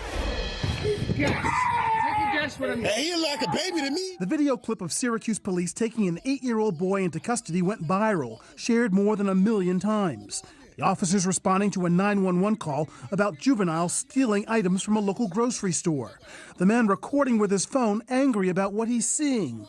The boy's father, outraged. You can't treat him like that because a bag of chips, like he killed somebody. He's not a criminal. In this video and in the next video, you'll see that the juvenile was not placed into handcuffs. And I'll point Today, Syracuse police tried to ease the tension, releasing some 15 minutes from what they said is more than 2 hours of police video. Where are you going? Didn't we just go through this? Didn't we just go through this? You were crying in the backseat of my car? Remember that? Get off your bike. Police say the officers knew the 8-year-old and the other boys there by name and had stopped them before for stealing and causing mischief in the neighborhood. Come on. Hey, stop. Police say that while the boy's screams as he's put in the vehicle are difficult to listen to, he's not handcuffed, arrested, nor struck. And police tell him they're taking him home. Nope, you're going home. Go stop stealing. It wasn't even there. Later, the police video shows the officers arriving at the boy's home, meeting with the father and other boys from the neighborhood. So what's happening again today is the three of them are riding around the city going into stores and grabbing up stuff and running out. It was chips and drinks and whatever they want. Police say the officers spend up to 20 minutes talking with the father, his son, and his friends. Everybody knows you guys. You've been doing this enough that everybody knows you. So we know where to find you. We know where to bring you. Your dad's here trying to make a good life for you four. And you guys aren't showing him a whole lot of respect. You're not very appreciative as to what your father's doing. The officers saying they did the best they could in a difficult situation. The officers knew that child by name and face. Granted, not for the reasons we would like them to know them, but they knew them. They knew where he lived. They knew his parents. And when they took the child home, they took the time to engage with that father, with that child, with his siblings, and talk about what went on. Folks, this is community policing 101. People just observing or with the phone camera up, they don't know the background, and the police don't have the chance to give you lay out the entire story, and don't necessarily want to share certain points to just Joe public. And the assumption is, look at these cops, they seem to be a little heavy-handed, this poor little baby. Today's police professional has a more challenging job because he has to be able to identify and refer services along with watching his or her back, and increased accountability. Ron Allen joins me now. Ron, the police reacted to the outrage and the anger in the community by releasing all of that body camera, effectively giving that backstory and context. Did that do anything to address the concerns that are out there? I think, Stephanie, for some people, there's going to be outrage when you see a 8-year-old kid put into the back of a police car and you hear her screaming. Even the police acknowledge that this is gut-wrenching to watch. But they are urging the public to just take a step back and understand the broader context of what was happening here, that the officers knew these kids, that the kids were not arrested, that they were not put in handcuffs. But the bottom line is that, 5 million or more people saw that first video that was about a minute that the bystander took. And I don't think that many people are going to watch what the police did, the 15 minutes that they laid out in their press conference. And so opinions and attitudes are hard. There's a lot of mistrust in certain communities with the police, and that's going to endure past this. The police made the point of saying that they wish that there was another group that could respond to this, to social workers. It's the same thing with mental health calls. The police have said across the country that they wish that there were others, social service professionals who could respond to these kinds of calls. But the bottom line is, the police are trying to do the best they can. This is a very difficult situation. The father works several shifts. The mom was ill and at home. And as you heard the cops say, he's brought these kids back to his home on other occasions. So it's a very tough situation. And again, the police are hoping that cooler heads will prevail, but it's unclear yet just how this is going to all play out over the coming days. Ron, you look at those images of the first images in your story where you see that cell phone video and think, oh my God. And then you see that context provided by the police that tells a larger, fuller story. Has anyone in that community who might have been really critical at first seen the broader video and come out and said, well, there's more to this than we thought? But we've reached out to the family and their attorney. We've not heard back from them just yet. But that's part of the very good news here, is that the police are responding. Think back a few years ago, and the police would never release this kind of video. So some activists who we've talked to are saying that this is a really positive thing. That the police are being transparent. They're responding. They're being accountable, and the investigation continues. They're looking at exactly what the officers did. Were they perhaps heavy-handed in how they arrested the kid? Should they have perhaps just let the kids go and dealt with this in another way? So there are still questions being asked about this. But the bottom line, again, is, you have to look at this from the police point of view as well.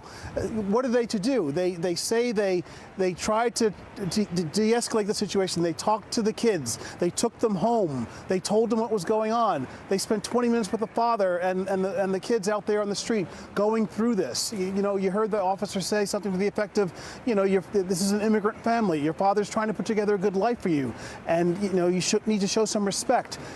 As a parent, I think a lot of parents would say, thank you for doing that. So there's that part of this as well. But There are certainly situations where cops arrive, guns drawn, handcuffs out, yelling and screaming, and worse things happen. And that's what the cops in Syracuse are trying to say. This was a good outcome. It could have been a lot worse. And at the center of it all, an 8-year-old little boy who obviously needs some help and support. Ron, thank you very much. Well, how'd that work out for you? That's how an Uber driver in Washington, D.C. responded to a passenger bragging about storming the U.S. Capitol on January 6th. The driver then reported that man, Jerry Braun, to the FBI, who was later arrested and now faces several federal charges, including obstruction during civil disorder. NBC News Justice reporter Ryan Riley joins me now. Ryan, I know you're writing a book about the Capitol attack. This has to be one of the most interesting cases, at least in the way that it played out of someone being turned in. How did this case go down? Yeah, this is really this is the first time we've had an Uber driver turn in one of these defendants. We've had a lot of ex-girlfriends. We've had people who were on dating apps sort of fishing for people who were involved in the Capitol attack. There's a lot of ways that these people have been reported to the FBI, but this is the first time we've had an Uber driver. And what happened in this case was that, this man was downtown after the January 6th attack. It was a little after 7 p.m. Curfew had started about an hour before that.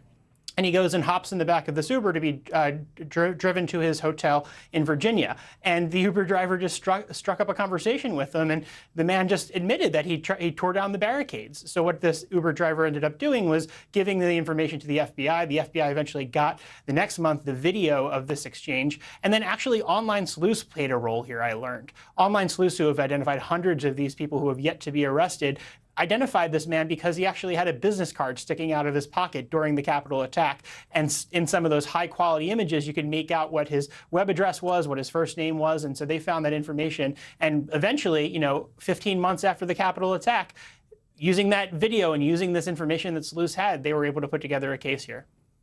I mean, it ultimately sounds like this guy didn't think he had done anything wrong, or he certainly wasn't trying to hide it. Ryan, how many charges is he facing, and what are they?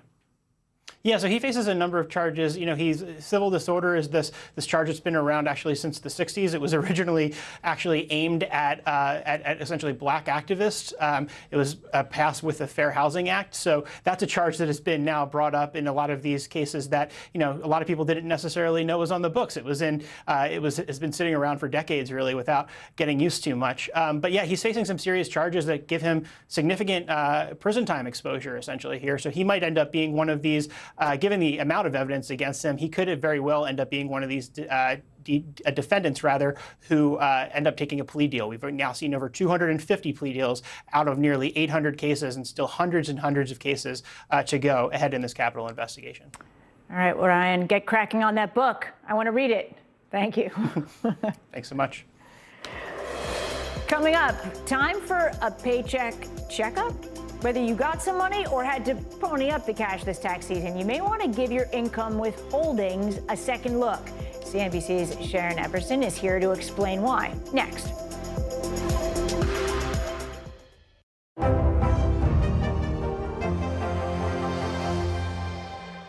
Hallie Jackson Now, weekdays at 5 on NBC News Now. The fire has grown leaps and bounds. What you see behind me is typical. How you doing? Pretty bad. All this month. How urgent is our position as far as our climate's concerned? Exploring innovative new steps to save our wildlife. We're going to go find some pricing. And protect our planet. Only on Today. Now Tonight with Joshua Johnson. Streaming weeknights at 8 on NBC News Now. Top Story with Tom Llamas is your news playlist on NBC News Now. And now, you can listen to it as a podcast. Available anytime and anywhere. We'll meet Ukrainians who are defending their country one block at a time. When you were still in Kiev, could you hear the bombing? My name is Lester. Who's this? She was a nurse who got the COVID vaccine on TV. Then she fainted, and a conspiracy theory was born. This is how one person's life became a weapon in an information war. Tiffany Dover is dead. An NBC News podcast. Listen now. Still to come on the Channel 2 News. Well, the waters are certainly receding now. Still too close to call. Lester Holt reporting from the Ground Zero, as it's being referred to. It is, in fact, the taste of freedom. The Haitian people know a little something about resiliency. What's the biggest risk right now? Some of the troops who have been proud. I want to welcome you to the first presidential debate. In fact, we've been told we can't go any farther. You are some resilient folks. Let me get a hint.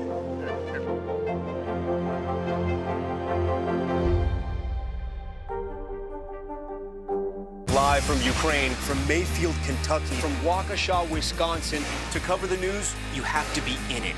This is how so many towns and cities are protecting themselves. You can actually see they're pushing the gates open. I also want to get home. You'll get home. You'll get home. Do you remember any tornado as bad as this one? You look at this and you're thinking, we're not going to have power for weeks, if not months. Exactly. Every night, it's your news playlist. Top Story with Tom Llamas, weeknights at 7 on NBC News Now.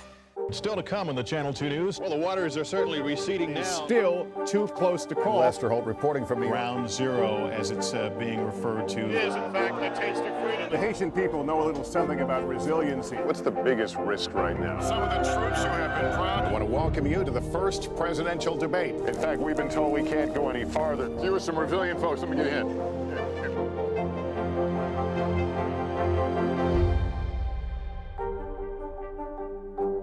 Sometimes the news can be difficult and overwhelming for kids to understand, so we've created a newscast just for them. We hope your family will watch Nightly News Kids Edition. It's time for The Bottom Line, our daily look at what's going on in the business world and beyond. Tax season has come and gone for most of us. And whether you got a refund or had to pay Uncle Sam, financial experts say now's a good time to take a look at your pay stub. CNBC personal finance correspondent Sharon Epperson is here to explain how to give yourself a paycheck checkup, which, you know, Sharon, is not easily said. And I've now had to say it a number of times, so please be impressed. CNBC reports... I'm very impressed. Thank you very much. That as of April 8th, nearly 68% of filers for 2021 have received a refund with an average payment of $3,175. That's not too bad, according to the latest IRS data. But if you owed money, there's still time to make adjustments for next year. And for those of us who need some hand-holding for this stuff, myself, how exactly do you adjust your withholding? Well, let's talk about first why you need to adjust your withholding. I mean, everybody loves a refund, and that number you gave is quite great for a lot of people, of course. But the ideal thing to do is to break even. You don't want to owe, but you also don't want to get a big refund, because wouldn't you rather have that coming into your paycheck over the course of the year? So you want to adjust your withholding to make sure that you are getting the actual amount that you need to get in your paycheck. So this is why you need to give yourself a paycheck checkup. Go get your most recent pay statement and the tax return, and then you want to go to the estimator, the tax withholding estimator on the IRS website, irs.gov, and you want to fill out the needed information. And what's needed is to know how many allowances you want to claim. If you claim more allowances, then you're going to have less income tax withheld. If you have fewer allowances or exemptions, you will have a larger amount of your pay withheld.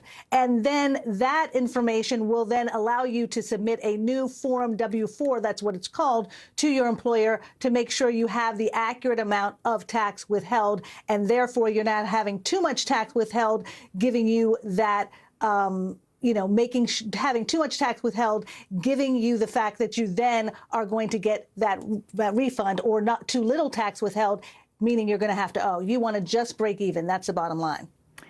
For a lot of people, honestly, this stuff makes their head explode. I mean, if you are one of those people, and you need someone to tell you whether you need to change your tax, like, who do you reach out to? Should you reach out to your accountant, your employer? How does that work? Well, you probably want to reach out to an expert. I mean, there is that estimator on the IRS website that can help you, but you probably want to have a tax expert talk to you as well. And there's some reasons why you're going to want to do this. If their tax law changes, if you've had a change in your status, either a marriage, a divorce, if you had children, these are reasons why you may want to adjust your withholding. And then also, if you got a new job or you have a side gig, you have self-employment income, you got to make sure you have enough tax taken out. And believe it or not, yes, unemployment compensation is taxable. So there you want to make sure that you adjust withholding as well. And then tax deductions and credits, as they shift, you want to also look into whether or not that means you should adjust the amount of tax that's taken out of your pay.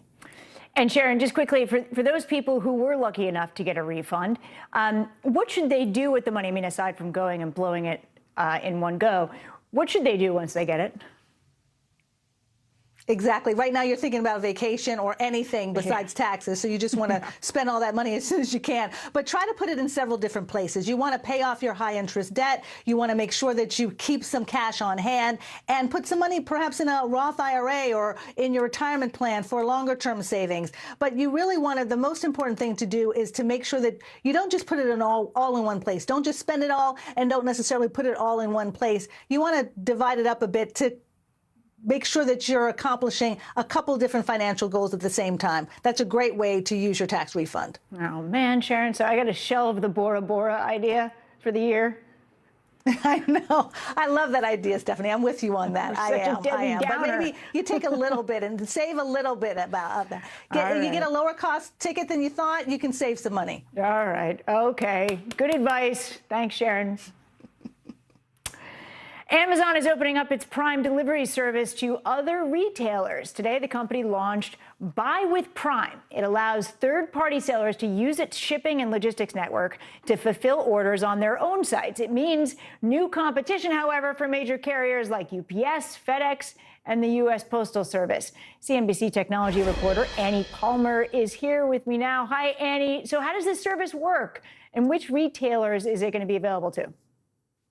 Yeah, so what Amazon is doing here is they're really pretty much essentially embedding their shipping and payment services on other websites. And for shoppers, what it'll look like is this Buy with Prime button, which basically allows them to take advantage of their Prime benefits on websites other than Amazon. So that fast, free delivery that we've all become accustomed to. And for right now, it's really open to just a subset of sellers on Amazon, but Amazon hopes to open it up to other retailers and sellers soon. I mean, what are the chances we're going to see this on Gap.com, for instance? Well, that's kind of unclear right now. And some experts that I've talked to about this particular service have kind of drawn the comparison to Amazon Web Services, which is this service that started as kind of a homegrown Amazon service that they then opened up to retailers elsewhere as a product. And once they open it up to third parties, they've kind of encountered this issue of whether competitors would want to necessarily share their data with Amazon. So they could potentially have that same issue with this Buy with Prime button. We'll have to see. Gotcha.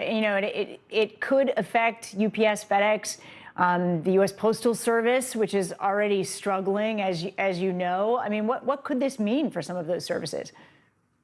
Yeah. So, Amazon over the years has really amassed this huge network of trucks, vans, warehouses, and planes, really bringing a lot of that manpower in-house and away from those, major carriers like you just mentioned. And so this Buy with Prime service is really kind of flexing Amazon's, shipping and delivery manpower. And we could see, more retailers look at this service and say, hey, this is a great offer, a great deal for us. We can, tap into those 200 million plus Prime members and bring them over to our site. So I think a lot of folks are viewing this as a potential, step up in competition with, the likes of UPS and FedEx. All right, Annie Palmer, thank you so much. Thank you. Coming up, flipping the script on the war on drugs, how social equity programs are turning marijuana offenders into pot entrepreneurs. Next. She was a nurse who got the COVID vaccine on TV. Then she fainted, and a conspiracy theory was born. This is how one person's life became a weapon in an information war. Tiffany Dover is dead. An NBC News podcast. Listen now. News is happening now. Look at what's making headlines around the world. We're coming on the air with breaking news. This is a significant moment. Whenever it happens, wherever you are. NBC News, streaming free now. Can this still end diplomatically with Vladimir Putin in charge of Russia? Our promise to take in 100,000 Ukrainian refugees. Is that enough? The circus-like stuff that the hearings turned into. This system seems broken. What do we do? If it's Sunday, it's Meet the Press.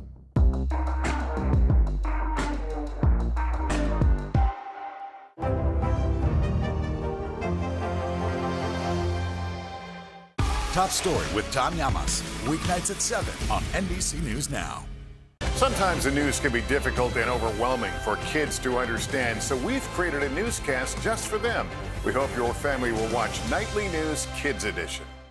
News is happening now. Look at what's making headlines around the world. We're coming on the air with breaking news. This is a significant moment. Whenever it happens, wherever you are, NBC News, streaming free now. This is a very different kind of program. We're here to start conversation about the big things happening in our world. Professor, I'm not asking you to predict the future, but what do we think that the new normal is going to be?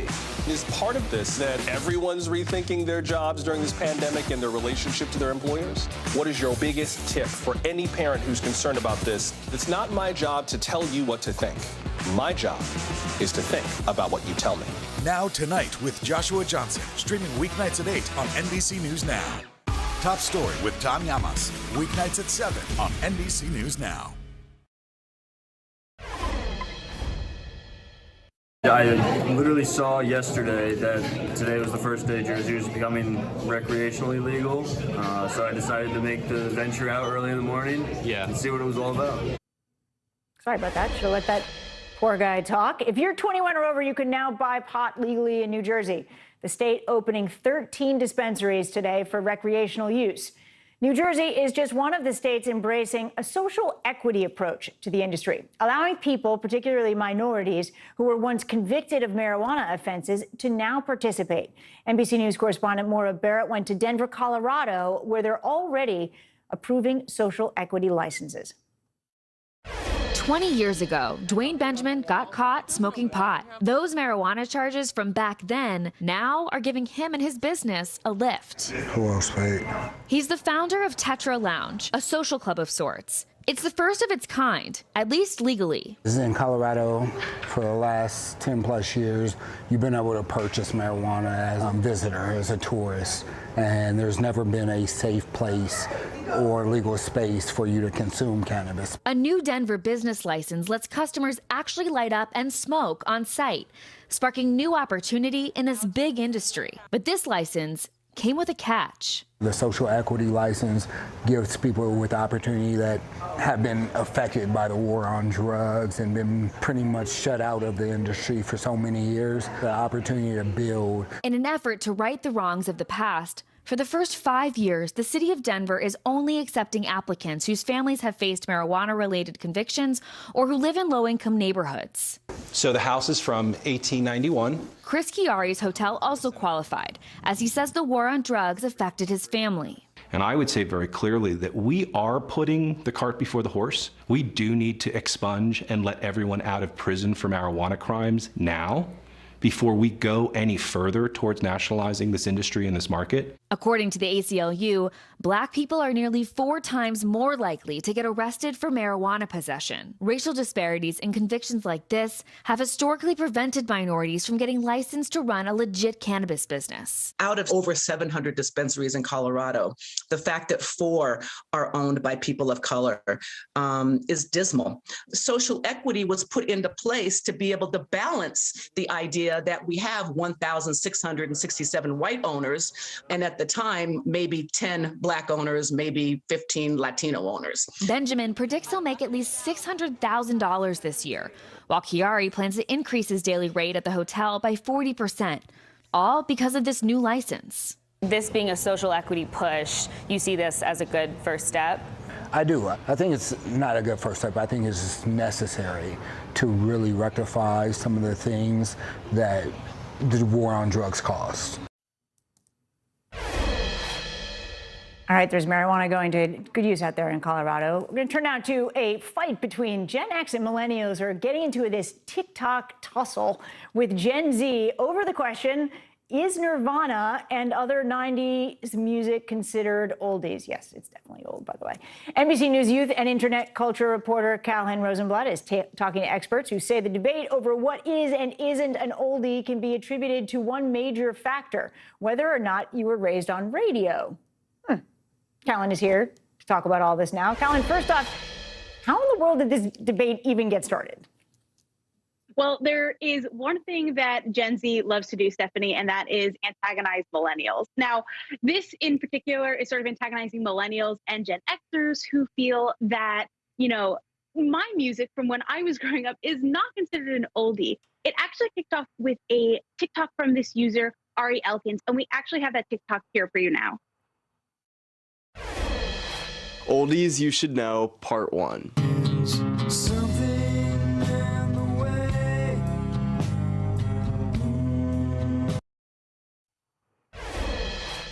many people will know that Nirvana song, Something in the Way, especially now because it is on the soundtrack for the film The Batman, and it has exploded.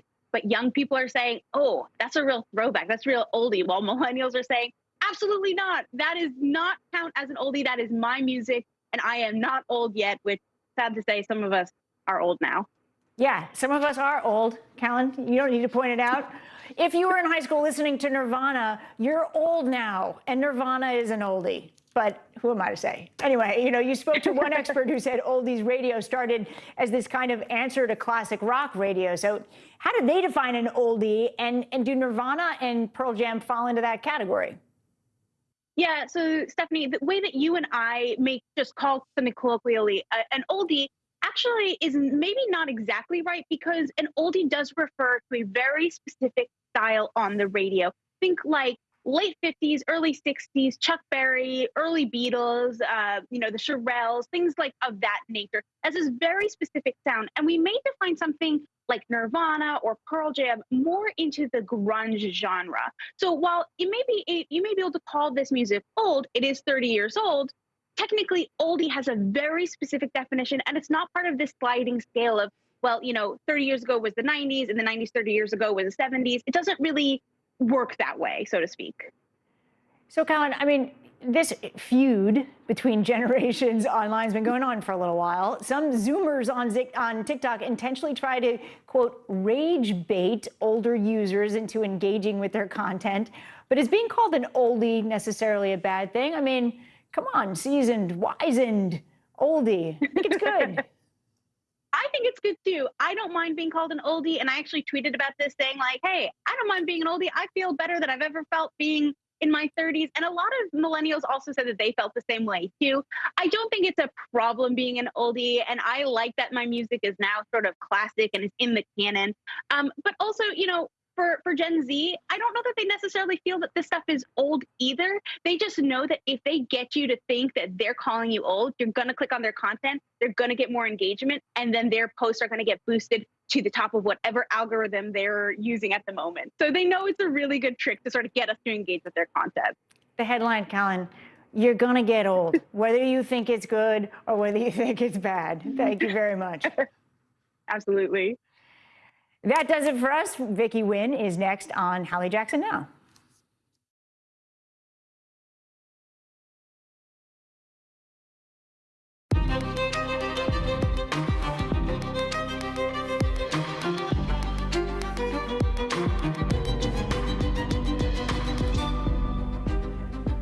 We're coming on the air with a key Ukrainian city under assault and conflicting answers over who's in control. The U.S. says the Ukrainians are still in charge of Mariupol, but Vladimir Putin declared victory. We'll get the latest on the ground and details on the new aid from the Biden administration. Plus, Disney is about to lose its special tax status in Florida after speaking out against the state law that critics say targets the LGBTQ+ community. What do folks in the state think? We'll hear from a few coming up. We're also going to get a midterm check in Pennsylvania, where they're having the first Democratic debate for the state's open Senate seat.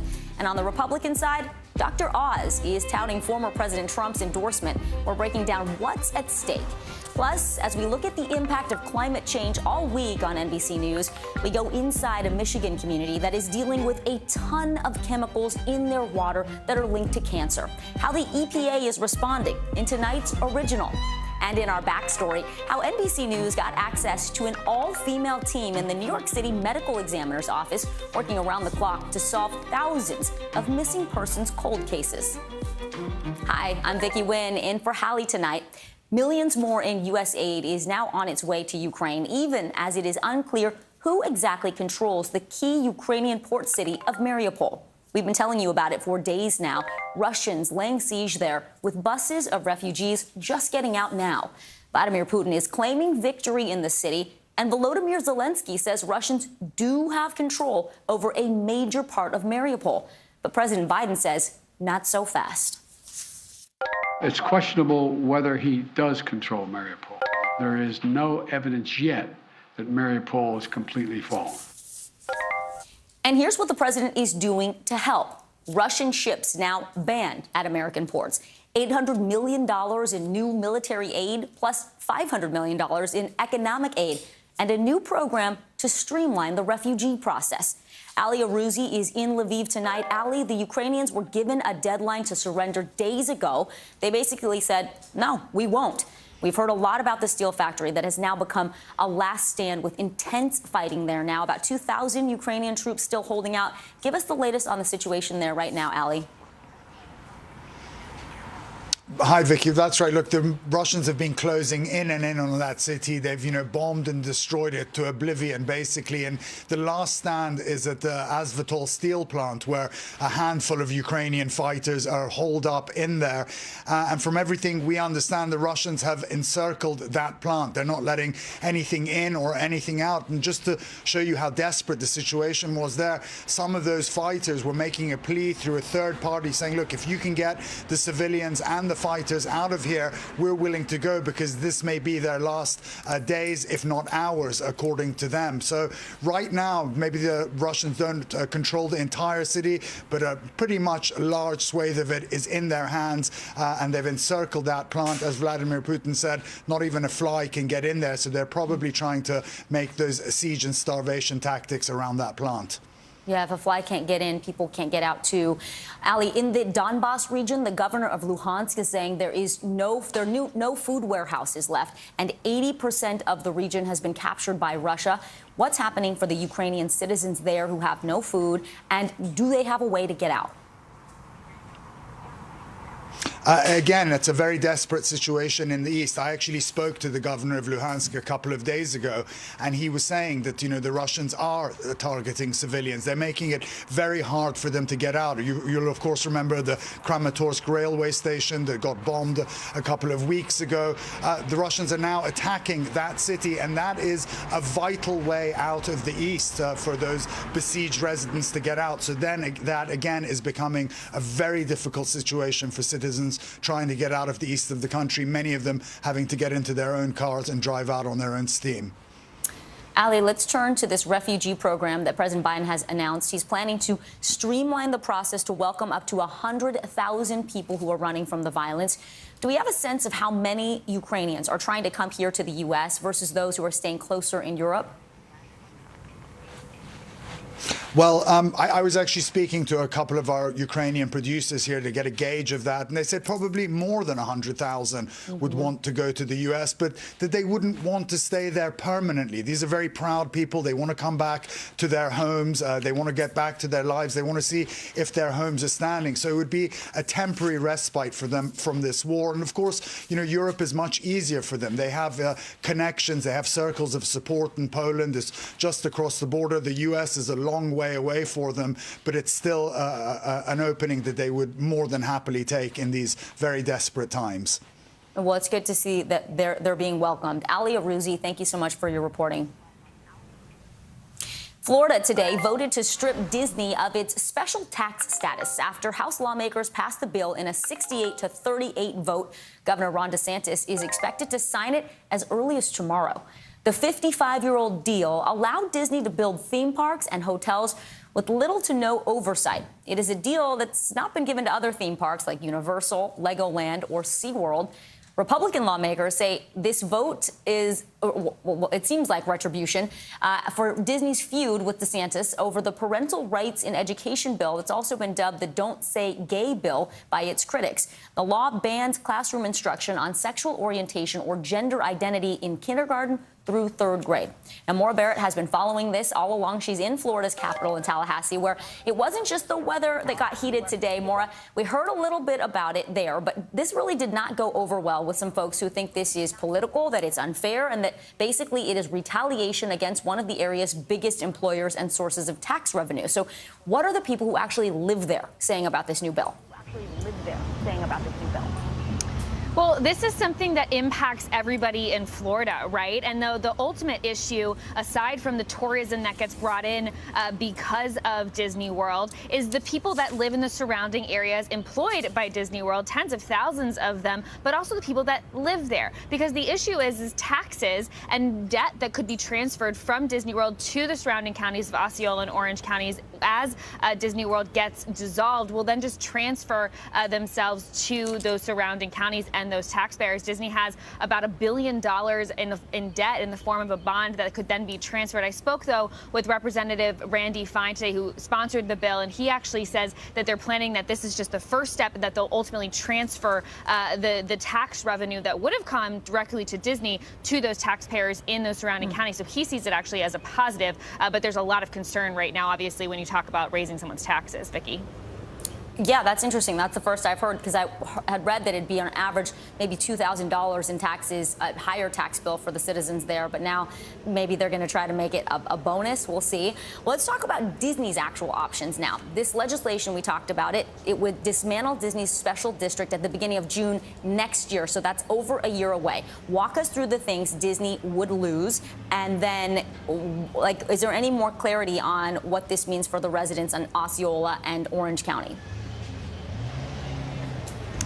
Right, so Disney right now basically has free-for-all in terms of when it comes to managing its sewage systems, fire department, emergency services, utilities, and they get to pay for that all because of the revenue that they bring in, and they essentially tax themselves. They're going to lose all of that over the next year as this dissolves. We do expect that this could be challenged. Disney has yet to comment specifically about it, but the other thing that lawmakers noted to me today when speaking about it, they said, hey, Disney can come and work with us to compromise and put in a plan in place to do something similar to what Universal does, for example, when they want to expand their theme park, because that's the type of relationship they're looking for going forward. They want to fix the relationship here, but like you mentioned, this is straight retaliation around Disney pushing back against that Don't Say Gay bill, because that angered a lot of conservative lawmakers here. And I've never seen lawmakers act so quickly. This all obviously seems to point back to politics. The governor already fundraising off of this. He acknowledges it. He's written in an email, now is the time to put the power back in the hands of Floridians and out of the pockets of woke executives. We know that he has widely been seen as a candidate for president in 2024, but this move sort of alienates big business and the beloved mouse, which has its own massive following. Could this end up backfiring? That remains to be seen, right? It's still early to tell, still early to figure out whether this is going to affect those taxes of those surrounding counties. But what I will say is it follows a trend that we've seen in other states as companies make social political stances. In Georgia, politicians pushed back after Delta spoke out against the restrictive voting law last year. The same thing in Texas when Citigroup said that they would allow and pay for their employees to travel out of state after Texas banned abortions after 6 weeks. And so it is a trend that we're seeing, but we haven't seen how it impacts politicians when voters go to vote. Vicki? Will be interesting, too, to see how it impacts consumers and what they think about visiting the parks. Maura, thank you so much. Now, this is one fight you probably wouldn't want to get into. A passenger on a JetBlue flight apparently got into it with Mike Tyson. Just look at this video from TMZ Sports. It was captured by an eyewitness. We're going to show it to you in just a second. There you go. It appears to show Tyson punching a man seated a row behind him. It apparently happened after passengers continued to pester the former heavyweight champ after he asked them to stop. A spokesperson for Tyson tells NBC News Tyson, quote, had an incident on a flight with an aggressive passenger who began harassing him and threw a water bottle at him while he was in his seat. We have not heard from the passenger who was left bloodied. It was quite the scary scene for some. Well, mid-air bad scuffles, They've not been a stranger to the skies in recent months, a lot of it involving very different circumstances. We're talking about mask mandates. The federal rule, by the way, right now in this moment, is that you are not required to wear a mask on planes or trains after a judge ruled the CDC does not have the authority to keep a mask mandate in place. Well, now the Justice Department is going to appeal that decision. This all comes after the Centers for Disease Control put out a statement last night saying, at this time, an order requiring masking in the indoor transportation corridor remains necessary for public health. So here's the deal. With the exception of some cities like Philly and New York City, you do not have to wear a mask on public transit. Now, that might change if the Justice Department wins its appeal, but that's going to take a while. Tom Costello is here now to sort it all for us. Tom, first question, is it basically now up to you or to me to decide whether or not we wear a mask when we get on public transit? Yeah, pretty much. I mean, as you mentioned, Philadelphia, New York City, I think San Francisco, certain transit districts within cities. In other words, for example, some ferry services in the Seattle area or certain rail districts elsewhere in the country may require masks. But for the most part, most of the country is now maskless. And of course, the federal transportation mask mandate on planes, on trains, on buses, that's now gone. And despite this appeal, it is not going to be coming back anytime soon. This appeal will take a good period of time, probably a year or so. Okay, well, the Justice Department could have tried to block the judge's orders if they were really looking for a quicker response or quicker action. Yeah. Instead, like you said, this is appeal. It's going to take a long time, legal arguments, et cetera. So does this mean they're not so much fighting about the mask mandate right now, but they're fighting to make sure in the future, if there is a public health emergency, the CDC actually can have some power?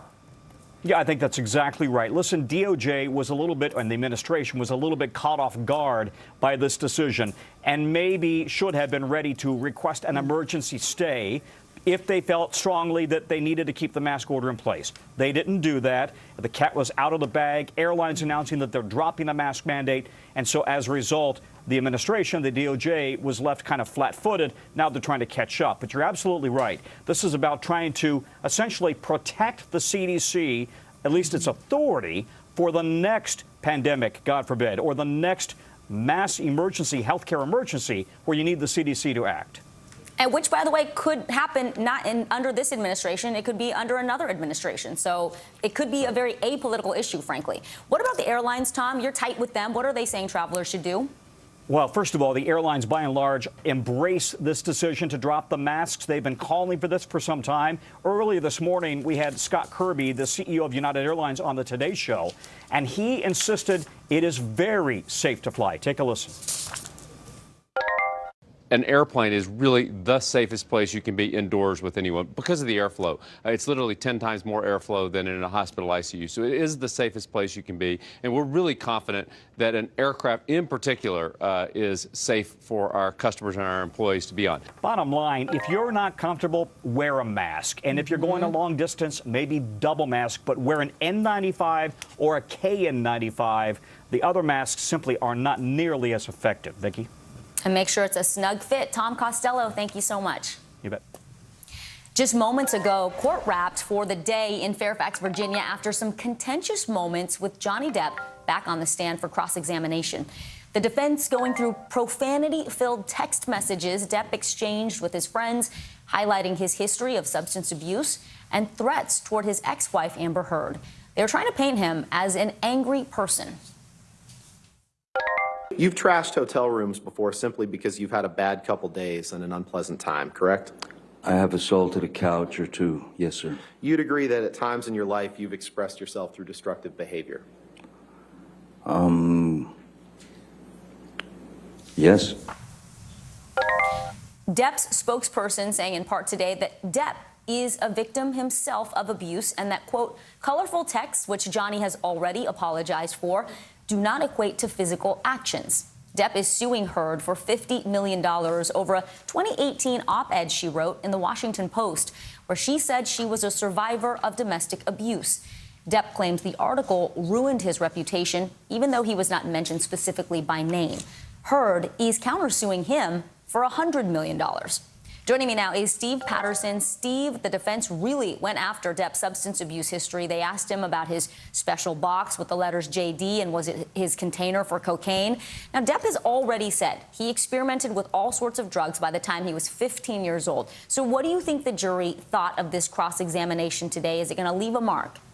Vicky, to be a fly on the wall in that jury room after what the jury heard today and what the jury saw today, evidence of those text messages, which went from, drug abuse to violence to grotesquerie, pictures of Johnny Depp allegedly on drugs, audio recordings of Johnny Depp in a rage, video recordings of Johnny Depp allegedly taken by Amber Heard. Either at this point, I believe it's binary, right? Either at this point you're thinking that this is revealing and you're showing the grotesquerie of a man that actually could strike a woman, or you're thinking that all of this is badgering to the point of unnecessariness.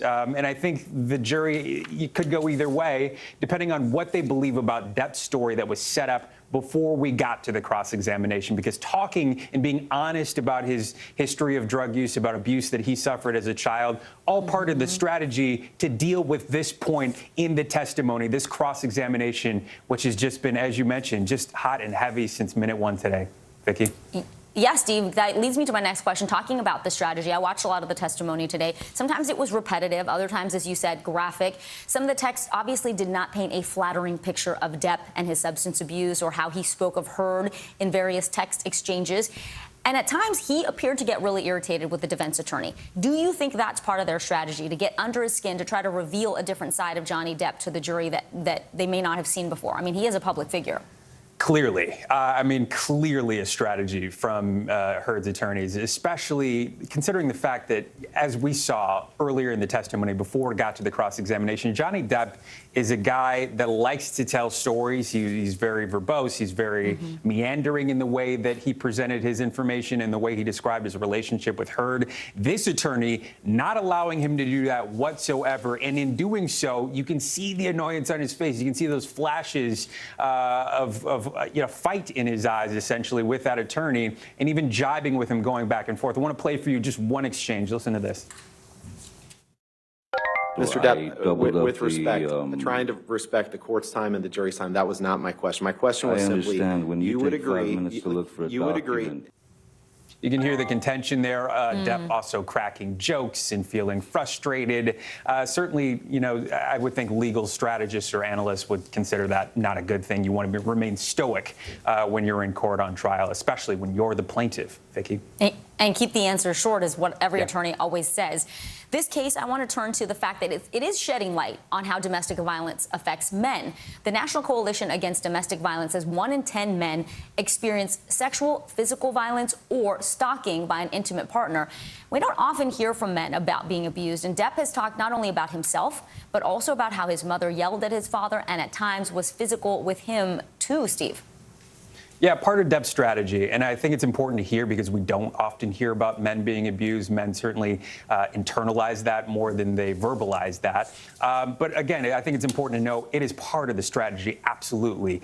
His team knew that it would get to this stage in the cross-examination where you'd be hearing about Johnny Depp's drug use and seeing some of the results of that, according to Heard's attorneys. And so they wanted to establish that a history of violence, as Depp claims, with his mother and his father, being physically abused, being mentally abused, and that has led to his behavior, although his attorneys say that behavior does not include physical violence on his own terms. Whether or not the jury believes that, we're going to find out in a few weeks. Vicky? All right, and they take a break for tomorrow on Fridays. All right, Steve Patterson, we appreciate it. Thank you so much. Thank you. We turn now to some breaking news out of Kentucky. A federal judge is blocking a restrictive new anti-abortion law that completely shut down the procedure in the state. The challenge is supported by the state's 2 abortion providers. Now, the law does not include an exemption for rape or incest. It also puts restrictions on girls under 18 seeking abortions, and it requires the state to monitor those who provide FDA-approved abortion medication through the mail. Kentucky's Democratic Governor Andy Beshear had vetoed the bill, but he was overruled by the Republican-controlled House. He says the law is unconstitutional. So we're going to bring in Cynthia Alksney to help us break this all down. on. Cynthia, thanks for joining us. Explain the law for us. Is it fair to say it is one of those trigger laws that is designed to work its way up to the Supreme Court as a challenge, perhaps, to Roe v. Wade? It's really a law that's designed to mirror the case that's already in front of the Supreme Court out of Mississippi. And what's different about these cases this year is these are laws that are written on purpose to challenge Planned Parenthood v. Casey and Roe v. Wade. The people who write these laws know that they violate those court precedents, and what they're trying to do is get it completely overturned because they have a different Supreme Court, and they think with Kavanaugh and Barrett that they can get Roe v. Wade overturned, and they very well likely will. How long do you think this will take, Cynthia, to work its way through the courts? And in the meantime, what does this mean for women in Kentucky?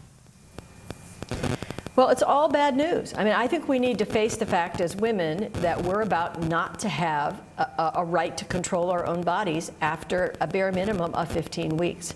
And that's what's going to happen, because I predict the Supreme Court will overturn Roe v. Wade. They will alter it in such a way that it's unrecognizable, and they will uphold the Mississippi law, which is the 15 weeks, no abortions after 15 weeks, which is the exact same as this law. This law mirrors the Mississippi law. So that's what we're faced with.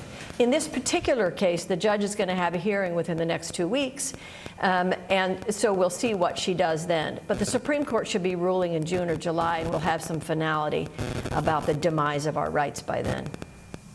Well, we see what's happened in Oklahoma. These laws affect the nearby states as well as women go to those states to seek abortion procedures. Cynthia Oxney, we appreciate it. Thank you. New signs tonight that the Justice Department's investigation into efforts to overturn the 2020 election could be picking up momentum. Alex Jones is considered a high-profile witness in the investigation. You know him. He's the guy who hosts InfoWars. That is a conspiracy-driven talk show. Through his lawyer, Jones tells NBC News that he maintains his innocence, but he's willing to talk about his role in the January 6th attack on the Capitol if he gets immunity. The New York Times broke the story that Jones is looking for a deal before he speaks out. Jones used his InfoWars program to repeatedly question the 2020 election results, claims that are totally false.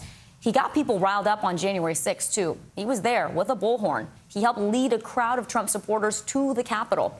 Ali Vitale joins me now to break down what all is happening here. Hey, Ali, what do you think the Justice Department is specifically looking for in questioning Jones? And do you think there's a world where the Justice Department would agree to give him immunity in exchange for this testimony? Look, that's really the open question here, but I think that you lay out exactly why they want to talk to someone like Alex Jones and why it seems like this DOJ investigation is heating up.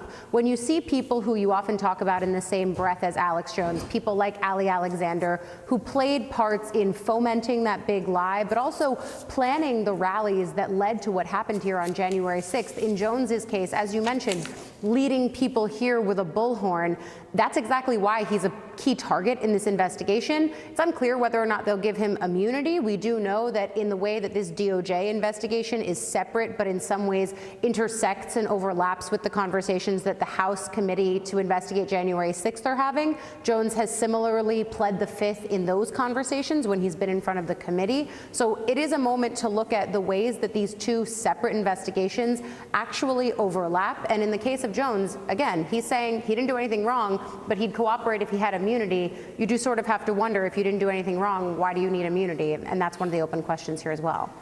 That's a good question. And so much of what he said was public. I'm curious what they would want to know that he said or did privately. Let me ask you about this. His lawyer gave NBC News a statement. He says Mr. Jones does not trust the federal government, especially in the wake of disclosures made in the Whitmer trial about entrapment. Now, he's referencing the trial of the four men who were accused of trying to kidnap Michigan Governor Gretchen Whitmer. Two were acquitted, mistrials for the other two. Why is he even bringing that up?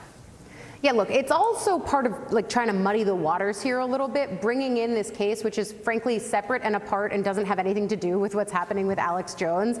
The argument in the Whitmer case, of course, was that the government basically spurred these men to commit the crime of planning to kidnap the governor of Michigan. It was a controversial ruling, the way that it actually shook out with those four men. Here, though, I don't know how anyone could argue that the government got Alex Jones to lead people to the ellipse on January 6th. That's just just one of the ways that this team seems to be trying to muddy the waters here, even though the two things really have nothing to do with each other.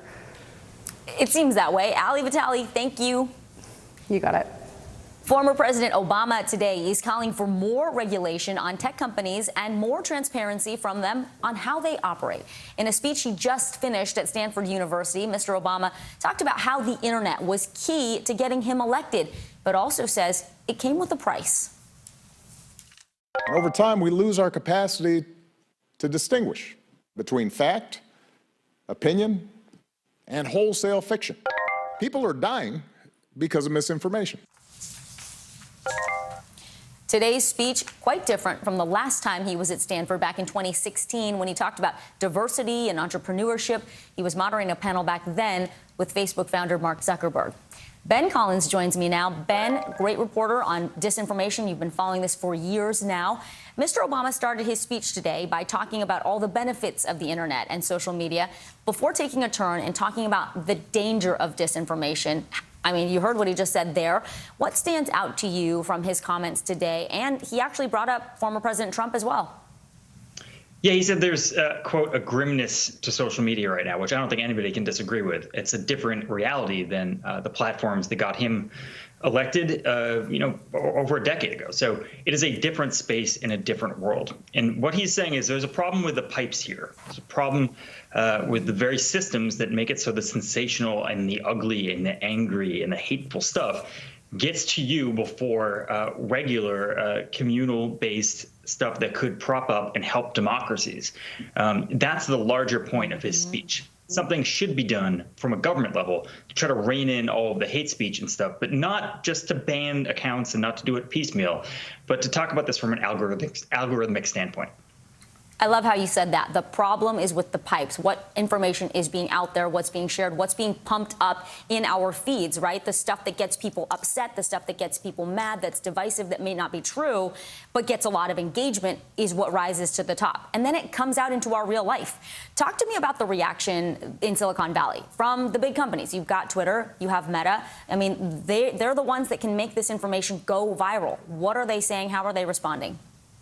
Yeah, no response from either of them yet, but I'm sure they're used to this conversation at this point.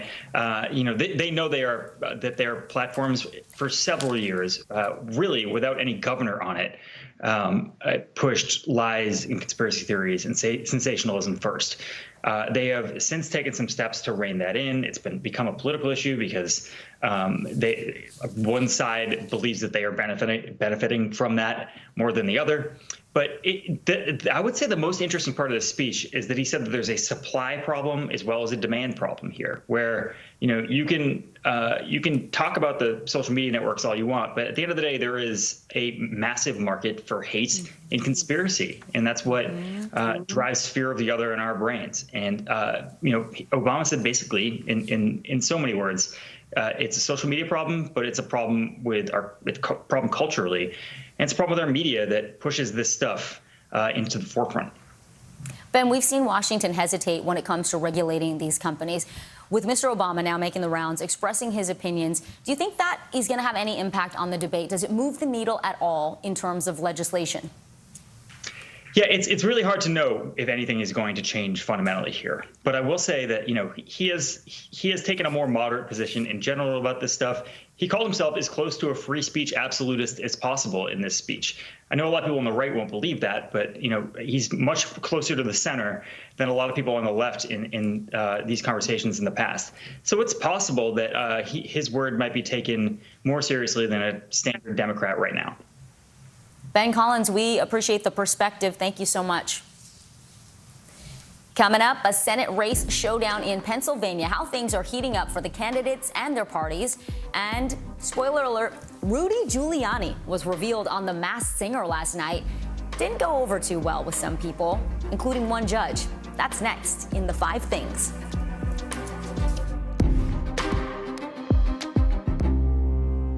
NBC News, streaming free now.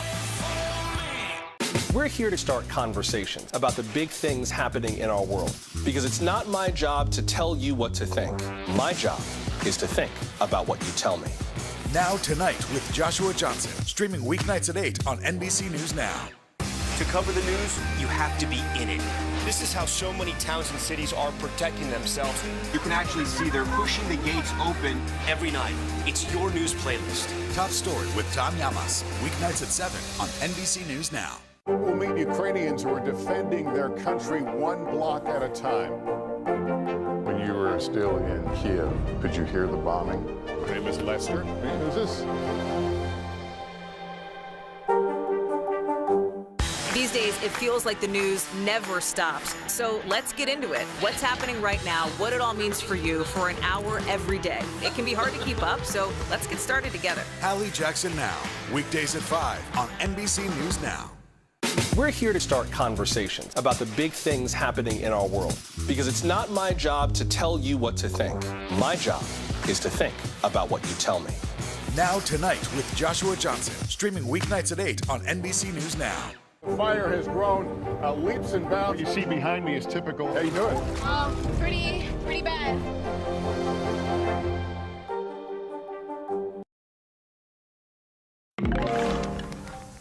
The battle for the open Pennsylvania Senate seat is heating up with the primaries for both parties less than a month away.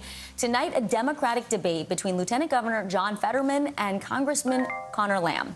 Their primary race filled with attack ads and scrutiny surrounding a racial incident from 2013 that Fetterman was involved in. A recent poll has Fetterman leading with 41%, Lamb at 17%, 26% of voters still undecided. And the Republican primary is just as divided. Leading candidates include David McCormick, who has tried to cast himself as the Trump candidate. He was recently endorsed by former Secretary of State Mike Pompeo. And then there's TV personality Dr. Mehmet Oz, who is actually the Trump candidate. He just picked up the former president's endorsement. Joining me now is Mark Murray. Mark, let's start with the Republicans. How much is the Trump factor going to play into voters' decisions there in Pennsylvania? Yeah, it's certainly going to help Mehmet Oz. The question is whether it's going to be decisive or not. Before the Trump endorsement, or mostly before, there was a Franklin and Marshall poll that came out showing it a really close race, with Oz at 16% among registered Republican primary voters and McCormick at 15%. And then notably, as you end up seeing, 43% undecided. The expectation is that the Trump endorsement is going to help Mehmet Oz, but David McCormick also has roots in the state. He has tons of money that he's going to be airing. And the race, I think, for a lot of analysts is still very competitive, despite Oz seeming to have just the slight edge due to the Trump endorsement. Yeah, a lot of voters still up for grabs. How is the McCormick camp feeling? They got the Pompeo endorsement that former President Trump went with Dr. Oz, and now there's talk that Dr. Oz's campaign funds may be enough to keep up with McCormick and help him promote that Trump endorsement.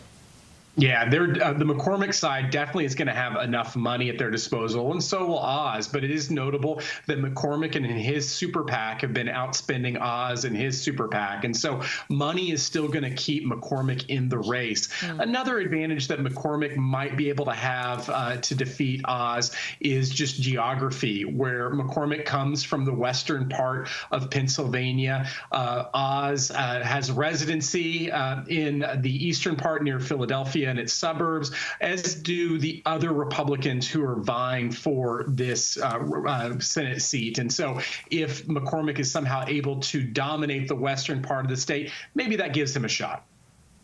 Now, let's turn to the Democrats. This is the first time Democratic candidates have been on stage together for a debate. A lot of attacks on Fetterman with his focus on that racial incident back in 2013. What happened back then? And do you think voters care? Because he's ahead by a lot right now. 26% of voters are still undecided, but he's got a sizable lead. I expect this to be the fireworks and the serious part of tonight's debate. And this all revolves around in 2013 when Fetterman was mayor of tiny Braddock, Pennsylvania, which is right outside of Pittsburgh. According to Fetterman, he ended up hearing gunshots, took out his gun, and ended up pointing it in the direction of an African-American man who was an unarmed jogger at the time. And this happened in 2013, well before George Floyd incident and a lot of the nation and the Democratic Party is reckoning on race. And there is the concern that if this gets litigated in the general election and not during the Democratic primary season, that Republicans could use this in TV ads to really to keep down and to dissuade African Americans for voting for Fetterman. But it'll be interesting to see how Fetterman responds to this. In the past, he just said he was defending his family, and he did nothing wrong. All right, Mark Murray, Pennsylvania, a very important state, that Senate seat. Thank you. Let's get you over to the 5 things our team thinks you should know about tonight. Number 1, 13 sexual assault victims of Larry Nassar want $10 million each from the FBI. The group claims the agency mishandled the investigation, and that led to more abuse by the sports doctor. The FBI's director has apologized for delays in Nassar's prosecution. Number 2, CNN Plus is shutting down. The streaming service is being taken offline less than 1 month after launching. The platform was bringing in less than 10,000 daily viewers during its first 2 weeks. Customers who signed up for the service will get refunds. Number 3, big tennis names are speaking out against Wimbledon's decision to ban Russian and Belarusian players over the war in Ukraine. Novak Djokovic is calling it crazy, while Martina Navratilova says the decision is short-sighted. The All England club says it would reconsider if the situation in Ukraine changes. Number 4, A$AP Rocky is out on over $500,000 bond after his arrest yesterday at LAX. The rapper was detained in connection to a November shooting while law enforcement searched his Los Angeles home. He has a court date set for August. And number 5, Rudy Giuliani was finally revealed on The Masked Singer after months of rumors. And Judge Ken Jeong walked off stage in protest. Other judges seemed to laugh, but Jeong says he was done before leaving the set. Giuliani is the former mayor of New York City and former personal lawyer to Donald Trump. He was wearing a Jack-in-the-Box costume on the Fox singing show. Still to come, a massive wildfire is still ripping through Arizona, forcing thousands out of their homes. Details on when the flames are expected to die down and where they could be headed next. Plus, what's in the water? In tonight's original, people in Michigan claim a chemical in their water supply is posing a serious health threat. That's after the break.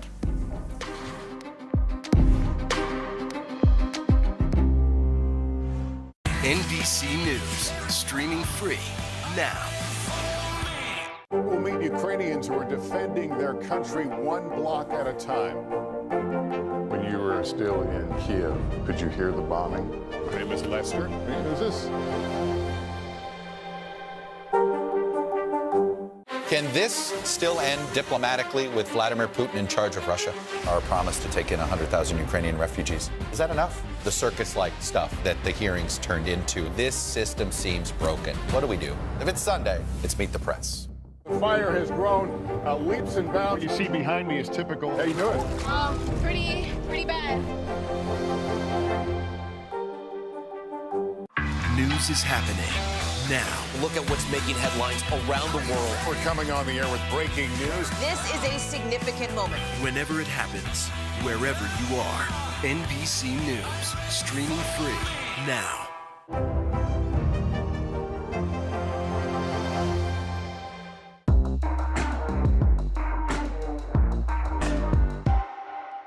We're here to start conversations about the big things happening in our world, because it's not my job to tell you what to think. My job is to think about what you tell me. Now Tonight with Joshua Johnson, streaming weeknights at 8 on NBC News Now. These days, it feels like the news never stops. So let's get into it. What's happening right now, what it all means for you for an hour every day. It can be hard to keep up, so let's get started together. Hallie Jackson Now, weekdays at 5 on NBC News Now. She was a nurse who got the COVID vaccine on TV. Then she fainted, and a conspiracy theory was born. This is how one person's life became a weapon in an information war. Tiffany Dover is dead. An NBC News podcast. Listen now. Now Tonight with Joshua Johnson, streaming weeknights at 8 on NBC News Now. Thousands of people are leaving their homes right now as the tunnel fire in Arizona is nearly tripling in size. Flames have burned through more than 20,000 acres. Other western states dealing with drought are facing fire threats like New Mexico, Utah, and Colorado. This comes as a new report from the American Lung Association out today says the quality of air we're breathing is getting worse and that wildfires are to blame for the increase in air pollution. Michelle Grossman joins me now. Michelle, let's start with the Arizona wildfires. We know there's a ton of dry brush out west, and it doesn't take much for a spark to turn into a massive wildland fire. Wind makes it so much worse. Is there any relief in sight tonight? Hi there, Vicki. Yeah, no, all the ingredients are there. And typically we're talking about this in the summertime, early fall, but it's April and we're already talking about drought conditions, low humidity, really gusty winds. We're going to see winds gusting to 80 miles per hour tomorrow. That's almost impossible to kind of extinguish a fire. So let's go ahead and look at the risk today, tonight, and then also tomorrow. So we're looking at red flag warnings. That's 15 million at risk. And what this means is it's sort of the highest alert. It's a warning to the residents that even a small spark could start a big wildfire. So we're seeing this red flag warning stretching all the way to the Central Plains, to the Southern Plains, to the Southwest, including Nevada, Arizona, New Mexico. We're talking about that wildfire burning in Arizona, and that's not the only one. So 15 million at risk, strong winds, 60 miles per hour possible. But again, some spots in northern New Mexico could see 80 mile per hour winds, and we're going to see rapid fire spread is likely. So the forecast for tonight, we have a critical risk. That's where we're seeing the red. That includes Amarillo, Lubbock, also Raton. And that's where we're looking at really low humidity and also those gusty winds that could spark those fires. And then as we look towards tomorrow, this is a dangerous situation. I wanted to read this from the Severe Prediction Center. An extremely critical fire weather for portions of central and eastern New Mexico into eastern Colorado. And the biggest concern there, they're looking for an outbreak or concerned about an outbreak of wildfires. So that's where you're seeing the extreme risk, that really hot pink, Lamar, Denver, Raton, down to Albuquerque. We also have a critical risk once again, including El Paso, Silver Lake, and also Denver. So I'm going to end it here, but 55% in a drought. We have those grasses and trees that are really dry, and tomorrow we're going to see those really gusty winds and also low humidity levels. Vicki? Michelle Grossman, good to see you. Thank you. You too. Thanks. Now we want to bring you today's original with in-depth reporting on a topic we've been keeping an eye on. Tonight, we're taking you to Belmont, Michigan, where an overwhelming amount of forever chemicals called PFAS were found in the community's drinking water back in 2017. These chemicals are used to make everyday items like pizza boxes and cosmetics, but they can also lead to major health risks like cancer. NBC's Shaq Brewster took an inside look at how the EPA is responding and the effects of these powerful chemicals. Stop drinking your water. That's what Sandy Winslout says government officials told her inside her Belmont, Michigan home back in 2017. She moved there with her husband in 1992. They finally explained it was probably the highest they've ever seen in groundwater. They first said in the state, and then they said probably in the country. Her drinking water was heavily contaminated with PFAS, and blood tests showed Sandy's levels of PFAS, just one of the nearly 5,000 PFAS chemicals around, was nearly 760 times higher than the national average, according to the CDC. PFAS, or per- and polyfluoroalkyl substances, are a group of manufactured chemicals used to make products resistant to heat, water, and oil. Just a whole variety of very practical uses like Teflon and water-resistant materials and firefighting foam. They're called forever chemicals because they don't degrade the way some chemicals do. That is the Wolverine dump site. That was where Wolverine dumped tannery waste for, well, until the 70s. Wolverine Worldwide, now the owner of brands like Sperry and Saucony, manufactured waterproof shoe parts at a factory in nearby Rockford. In 2020, Wolverine reached a nearly $70 million settlement with Michigan's state and local governments, paying for a new water source. Wolverine Worldwide told NBC News in part that they have, quote, been proactive in addressing water quality issues in our community. We've taken aggressive actions to address PFAS in groundwater and ensure all affected residents have access to safe drinking water.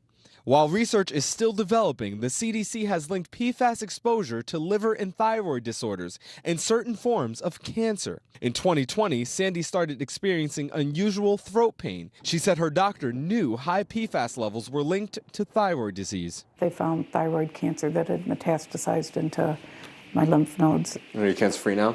Right now, knock on wood, yeah. But in 2016, 1 year before the government knocked on her door, Sandy's husband died of liver cancer. I think back to all the times that I would say to my husband, stop drinking so damn much soda pop.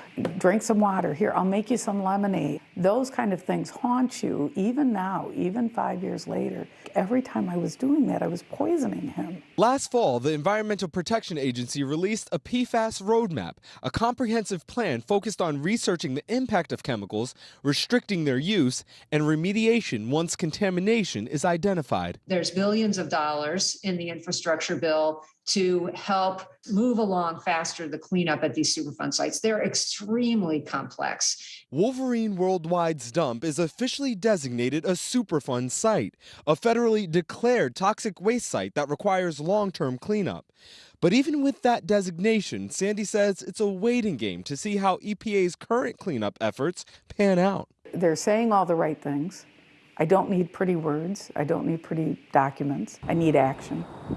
Now, this is not an issue just contained to Michigan. The EPA estimates 98% of Americans have some level of PFAS in their blood, but these are not the kind of chemicals that cause adverse health impacts upon initial exposure. The concern comes with exposure over a long period of time. And to that point, the EPA advises if you're concerned about the level of PFAS in your blood, you should consult with a doctor or seek out a blood test.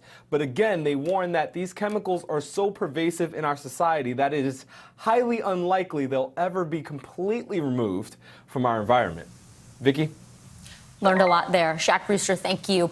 Still ahead, armed robbers forced their way into an Airbnb in California, the latest in a string of similar crimes. Details on that coming up in The Local. And legal marijuana sales start today in New Jersey. The high times for the state and who's getting all the licenses to open up shop. That's next.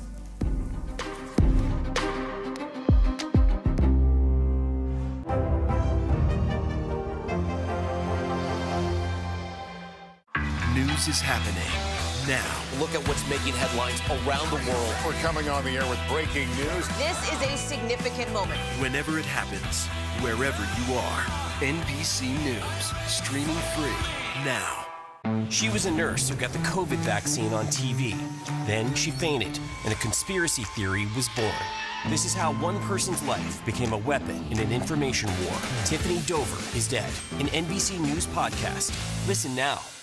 We're here to start conversations about the big things happening in our world, because it's not my job to tell you what to think. My job is to think about what you tell me. Now Tonight with Joshua Johnson, streaming weeknights at 8 on NBC News Now. Live from Ukraine, from Mayfield, Kentucky, from Waukesha, Wisconsin. To cover the news, you have to be in it. This is how so many towns and cities are protecting themselves. You can actually see they're pushing the gates open. I also want to get home. You'll get home. You'll get home. Do you remember any tornado as bad as this one? You look at this and you're thinking, we're not going to have power for weeks, if not months. Exactly. Every night, it's your news playlist. Top Story with Tom Llamas, weeknights at 7 on NBC News Now.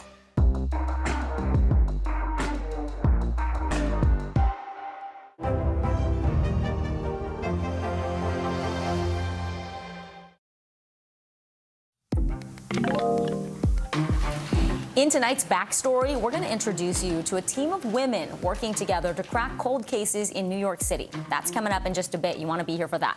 But first, NBC News covers hundreds of stories each day, and because you couldn't possibly read, watch, or listen to them all, our bureau teams have done it for you. This is what they tell us is going down in their regions in a segment we like to call The Local.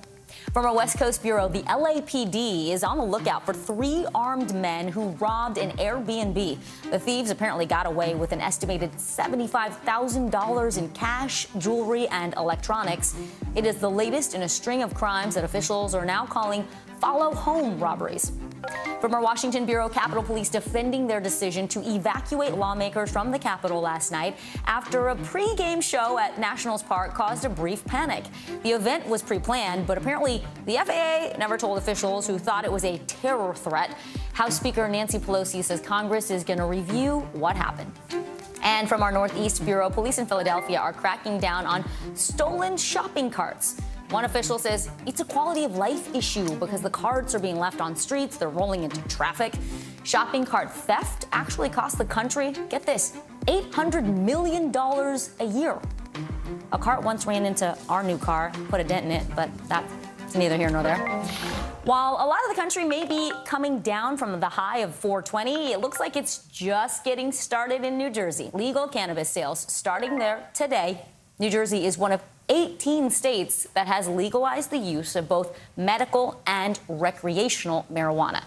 Voters there were more excited than any of those other states. Check this out, a 2020 measure that passed there with more than 2/3 support. That was the largest victory for any weed measure in the U.S. It's so popular, the agency overseeing sales worries the state might run out of supply. That is because just 13 locations are open today, and you see the lines already there stretching down the block. There are questions, though, about whether the state will live up to its promise that the industry will be diverse, fair, and equitable. Antonia Hilton is in Maplewood, New Jersey tonight at one of the dispensaries. Hey, Antonia, let's start there. A big to-do was made about diversity and communities of color being unfairly punished over the years for non-violent drug possession crimes. But the 13 businesses that opened today, not one, none, is minority-owned. So if it was such a priority, why hasn't it happened, and what is now being done to address it? You're exactly right, Vicki. And look, this is a tough business to get into. And there are a number of reasons for that. I mean, this is a state that is heavily regulated in terms of business, but then this is a complicated industry. And because they're shut out of the federal banking system, because it's not legalized yet on a federal level, that means a business creating all of this has to do it with cash. And customers who come in have to do all of their work with either a debit card or with cash. And that presents a lot of problems for any entrepreneur who doesn't have a lot of cash on hand. And that tends to disproportionately impact minorities trying to get into this game. And so money is a huge factor. Lack of access to the financing systems here is a huge factor. But then, as you mentioned, there's this history, right, that they're trying to address. Black and brown communities in New Jersey over-criminalized for use of marijuana. And now there's a desire among activists, organizers, businesses here to try to address that. Take a listen to some of my conversation with John Harmon. He is the CEO of the African American Chamber of Commerce, and he wants to address these issues with the Regulatory Commission head on. There was a big debt that we paid as a result. And so if this is going to be an economic opportunity with the hope of transforming lives and standing up communities, we should be able to participate at a level that's commensurate with our existence in this state. And that participation right now looks like about 37 out of 68 folks who've gotten conditional licenses awarded to them so that they can open shops like this one. They are diversely owned, so minority-led businesses. So while right now the 13 shops that are open are not owned by any minorities, they expect that soon, in the next couple of weeks and months, the industry is going to reshape itself around what New Jersey really looks like, Vicki. Antonia, you're there. It looks like it's buzzing. I've seen a lot of these fancy dispensaries. That one looks like a boutique. Can you kind of just take us around, tell us what stood out to you? What are you seeing? And were there any concerns about inventory running low today?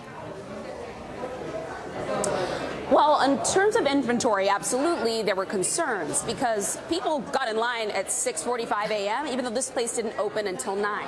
And you have to remember, there are patients who depend on their medicinal cannabis, in addition to now all these new consumers who are coming in just to get it because now it's available. And frankly, a lot of them are here and they're just excited to be some of the first to buy products like this. I mean, they have pre-rolls, there are gummies, lozenges, there's all kinds of unbelievable strains that I haven't seen ever before in my life. And people have been spending time here, honestly, just like window shopping. And I think enjoying the immersive experience and an unstigmatized experience, because that's sort of part of the story as well, right? That it's not that this is some folks' first time ever smoking or interacting with this plant, but that there's been a stigma, and they see spaces like this one as not just an economic driver, but a cultural shifter. And so that's part of the excitement that I think has led so many New Jerseyans to be at this spot and all the others that our team has seen footage of today. And I think that it's also led to a lot of excitement around the community because other businesses nearby are expected to benefit from all of that, Vicki. Learned a lot there, Antonia. Thank you for that immersive report. We appreciate it. Now, after the break, a behind-the-scenes look at the team of women working to crack cold cases in New York City. Stephanie Goss sat down with them, and she has the backstory next.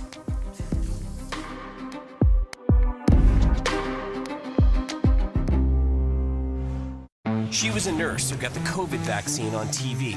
Then she fainted.